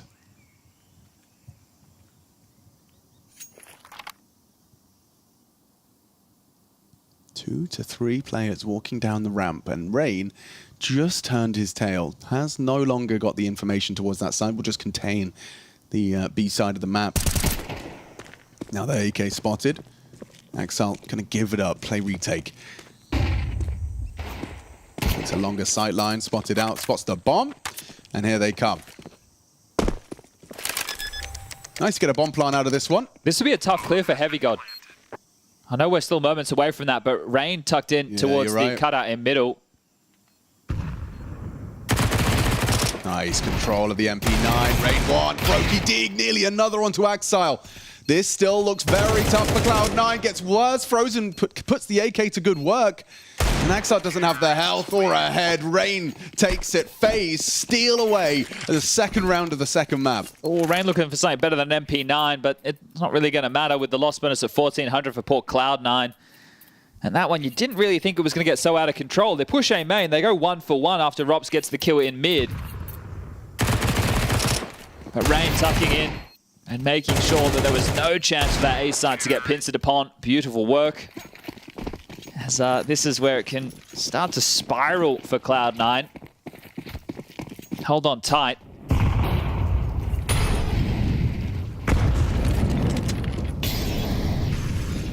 Putting that MP9 to a powerful position for it. Gets himself early control of Jag. Yeah, and Inter's on the jiggle for the block, and it is going to be necessary.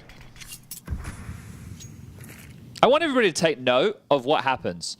As soon as FaZe draw out that smoke, they don't stick around, right? Because they're just going to look at a grey screen for 20 seconds. And at home, if the same thing happens to you in Banana or something like that on any map, do the same. Unless you've got conviction of the call behind it.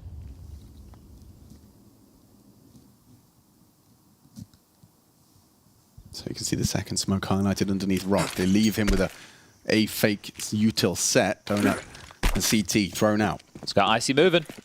And now it's doing a great job, Chev. Do the shaking, isn't he?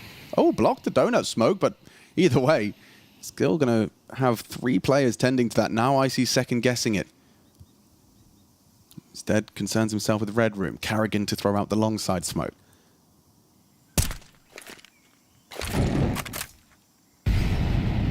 Rob spotted mid, gives him no further information, keeps Axel static. Ooh, heavy god. Time's going to be a problem now, Especially 30 with seconds. The smoke ramp. Eyes are on Rain versus Boom here. It's going to be one hard clear. Baits the shot. Messy from Boom. Nice bait from Rain. Dips away, forces the swing. Heavy in the smoke. Going to be overlooked. Run past. Rob's not ready. Completely flattened. Nice shot on the deke. His second contribution. Brokey protected by Carrigan.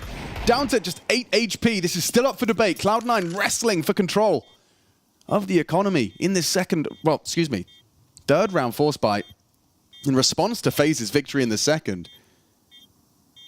Okay, hard clears. 90-degree angles to be broken through. Brokey on that low HP, tacks up 1. Now Rain still good for 1, but it's up to Carrigan to come up clutch. Axel swings over, good control. Inters, gets forced off of the bomb. Carrigan confirms the round is FaZe's. A quad kill for Carrigan, his first 4 on Ancient, and it is to save them from a very threatening force buy from Cloud9. Yeah, tough one for Inters. I didn't see a kit there, so it's like, well, we kind of have to start defusing, because even if he toys with us and I help you get this kill, there's probably no time for me to go for it after the fact. Heavy God definitely kicked up a bit of a fuss. So good work from him to thread the needle down the ramp, finding Rops. He put the round in contention, but will have to be the eco now.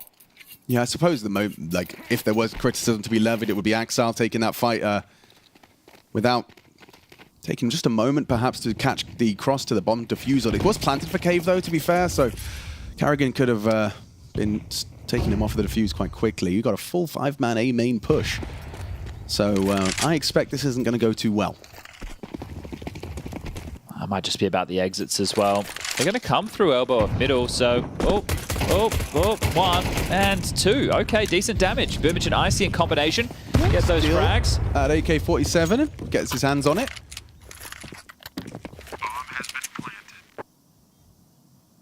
You have to be between 2 mines right now.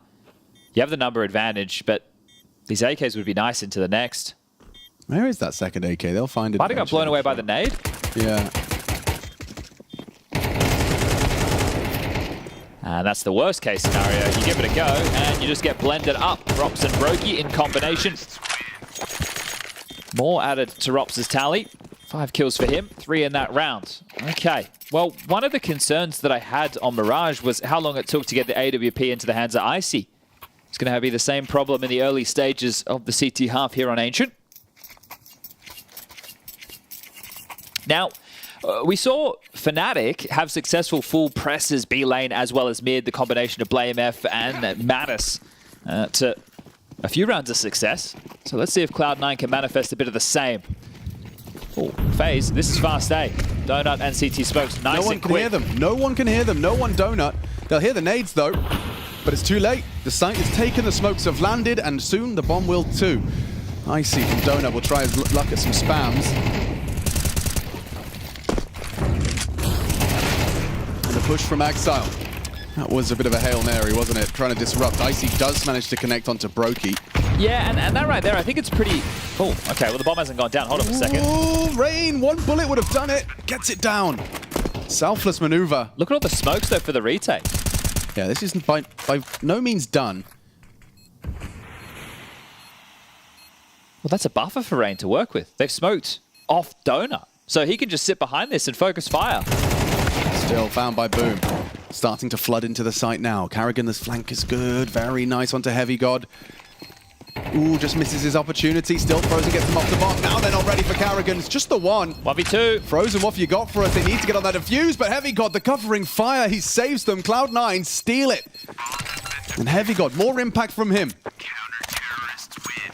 I was about to talk about Axel running in there. Something that Navi do really well is their response time to A, and they just flood out, right? So it's like through CT, then through Donut, then through Temple, then through, and they just keep coming, and you never really get a chance to stabilize. But FaZe were already quite fortified, so tough retake for Cloud9, but they do pull it off. It's going to feel pretty rough for FaZe considering how convincingly you took that site. Yes. Yes, indeed. Well, they can break that immediately. FaZe, more than enough for the full purchase. Missed elbow smoke short. Didn't look like full mid control was the plan. Starting 4B, Cloud9. They're ready for what's coming.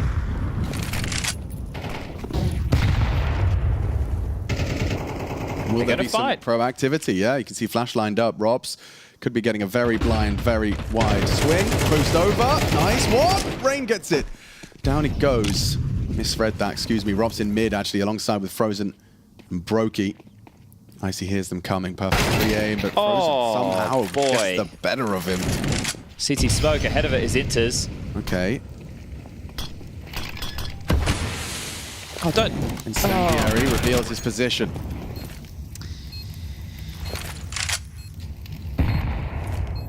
Number advantage for the retake. Axel with a boatload of utility. Don't see the kit. And Donut covered by Frozen, so that's irretrievable. Ooh, that's a ballsy angle to take, Brokey, and you're unable to convert it. Can't back it up. And now the clutch is demanded of Frozen. Tries to spam away, gets some damage inflicted, trying to find the angle on that defuse. And he does just about knock Inters off. The 1v3 takes shape. He's done enough. Frozen pulls a fourth for the FaZe Clan boys. I thought Inters was going to get another defuse just in that off angle from the plant.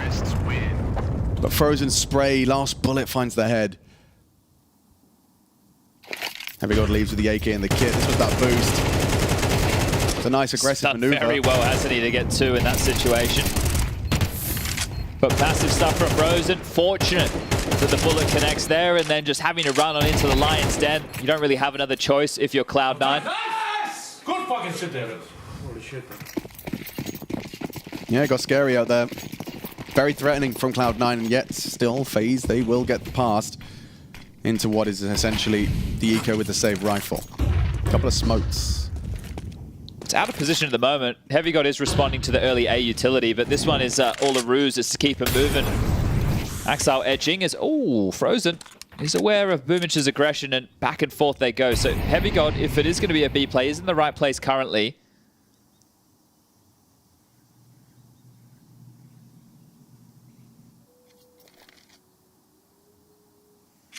Brokey to be tasked with bomb retrieval. Well, you only have 2 smokes, a HE, and a flash for the finish of the round. So once FaZe make their decision, Carrigan investigating A. So he's going to call that the site is definitely very clear. We'll have to worry about every little corridor.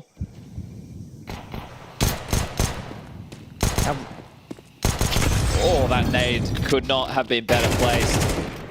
A dink onto Rain, but will walk away with his life, and into A they waltz. I think maybe just go for the save again, Mr. Heavy God.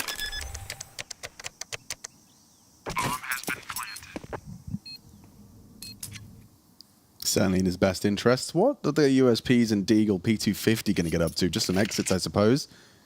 Yeah, well, next round, the loss bonus coming into play is going to be 2,400.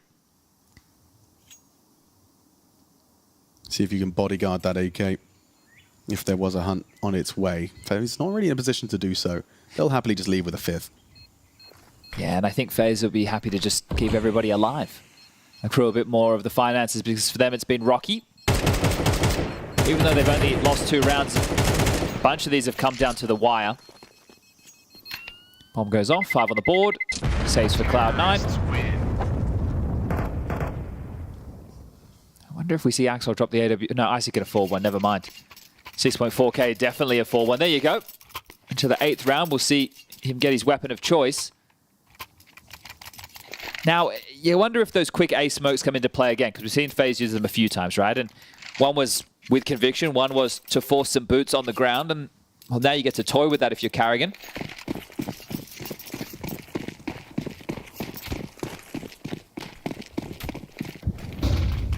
Mirage, look how many flashes. It works perfectly. Frozen gets the opener. Axile gonna have to turn that one, and oh, nails it. Gets his crosshair back. Now aims Carrigan. Icy now tested with this AWP. Creates a big gap, doesn't it? Axile tending to it. Nice punish onto Rain's Jiggles. Now Brokey ahead of their util. To be cleared out. Not ready for that was Axile, and now away. Goes for a pot shot, tries to track the trajectory of that Molotov. Well, it is a house divided now. Cloud9. Icy on B. Heavy God just dug in deep towards the big box.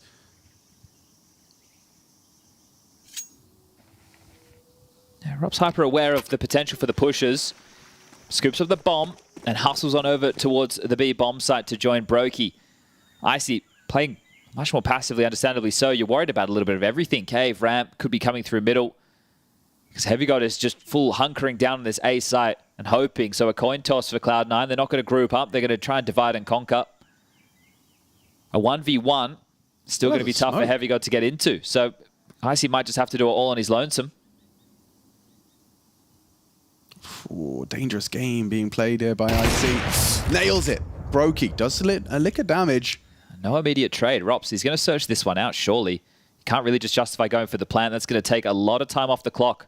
He hasn't got much to work with now. He has to kill Icy soon. Icy's just rounded the corner. Dear. It's that might be the round. Yeah. I think he's actually won it. That might be it. Just by repositioning Icy. Yep, beautiful. 3 kills on his first AWP on the CT side. Yeah, get it to him as quickly as you can, Boomich. I understand that you won the pistol, lost the force, sure, but this is how it opened, and well, this is where it went wrong. He turns the flash. It felt like Carrigan had a long time because we were on Axile's POV, see him turn away and back in, but then Icy, he says, not on my watch, and doesn't know how lucky he was with that reposition.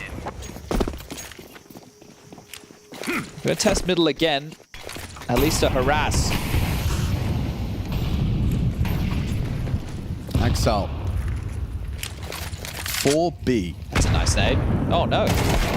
Not ready was Rain. Boom. Aggressive. Now flash from Carrigan. He could be the next victim. They love this. It works so well. Heavy God gets launched straight up on towards the ramp box. Axile made a bit of a mess of that one. Doesn't manage to find the third. Could have secured it right then and there. Still feels very good for Cloud9's fourth. Mean, look at this crossfire. You would be hard-pressed to get away without a casualty here for FaZe, regardless of your flash. And boom. Does go down after one. Heavy God good to mop up. 1v3 for Robs. Let's see if he's got anything in it. Got a bomb on his back and info on Heavy God. I guess you know... Axile, well, yeah. Yeah, you know that someone pushed Heaven and it was a rifle, not an AWP. And it was an M4A1. So, you know 2B. Okay, everything's fine. Nearly got caught out with his Molotov in his hands. That's going to work, though. Sends it back. Okay, so confirmation of 2 of the 3. But now he walks into an AWP. Yeah. Bang. Oh! Icy misses his shot. Gets weird now, especially if he wasn't going to hit that one. Now Rops goes down, and Cloud9 make it a 1-round game. Finances in the bid now for FaZe. No save rifles to work with. I just have to be a clean eco. Are we actually going to get a full... Oh, there's a flash and a smoke. Lurk smoke for the plant. Okay, so that one's going to land mid-side. They're just going to try and... Wait, hold up. Fake that they're doing that. The bomb's going A. Or...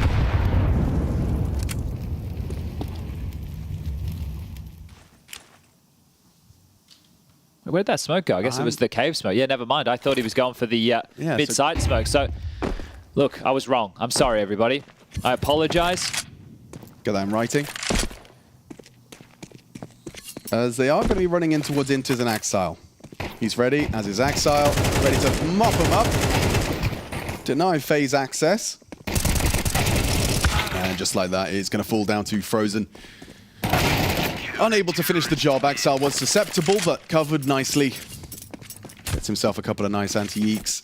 Puts us at an even scoreline, because the rifles will come out. Well, it's the CT side that let Cloud9 down in the best of one. That's where they flicked on over after the first half of play. They were actually more successful in the first kills. Clutches, however, falling in FaZe's favor. FaZe on the defense, managed to pick up 7. Cloud9 could do the same right here, right now. Lots of talking from Carrigan as they leave spawn, so does this one have pace to it? Cave smoke lands. Elbow the same. But A main control, that's the key in this round. Cloud9, Boomich could just continue to push the issue. It'll catch you off guard. It looks like a wild play to make, but potentially could unravel the default from FaZe. Yeah, Rops is not looking. Kissing in the smoke. Axel and Frozen are next to each other. Oh, and Axel works it out first. A second onto Robs. Massive from Axel. Boom kills Brokey and Spawn. Bombs last round the same. What can Rain do with this one? Spots the fingertips. Throws out a smoke to try and give himself some options. Will slam on through, trying to track the tracers. Carrigan onto Icy. That's something. It's an AWP.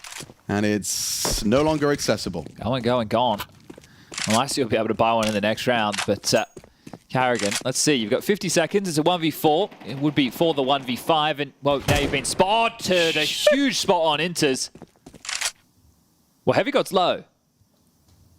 Carrigan is on lock. Now, where the bomb is, Alex, I'm going to say he's 0%. Got about a negative 0.3% chance of winning this one. Yeah. But it was a nice shot. I would love to be wrong, though. Oh, gosh, if Carrigan could prove us wrong. The smoke for the retrieval. Just spam. Somehow they miss every bullet they spam. Cancels his plans. Okay, well, he might just save 2,900 as the loss bonus into the next. And the last of the half. He would have liked the all, perhaps. Got Brokey on that. He's not going to get any loss bonus, so 750 to pick his poison as far as nades are concerned. Molly in a smoke. Smoking a couple of flashes. We'll find out now as Cloud9 with a very proactive defense. Axel catching Frozen in the middle, and then the push out A main stops the bomb in its tracks. And I like this. Tactical timeout to be called. Neo with some contributions. And these are the type of rounds where we talk about Neo having big impact, right? Where the chips are down, the Tech-9 or Mac-10 types of rounds, and they pull it together. So let's see if he's able to come up with a little ingenious play right now to tie things up at the half. You have that saved AK. We'll see if Carrigan is going to continue with it or if he's going to drop it across. Brokey buying in with a Deagle. There's a Galil in the hands of Frozen. Rops likely to be on a pistol as well. So the fact that they've gone for Deagles over Tech-9s tells me that it's less likely to be something direct and poppy. And for Cloud9, you've kind of you've kept it very dynamic on your CT side. That A main push wasn't as necessary considering Axel did all the heavy lifting.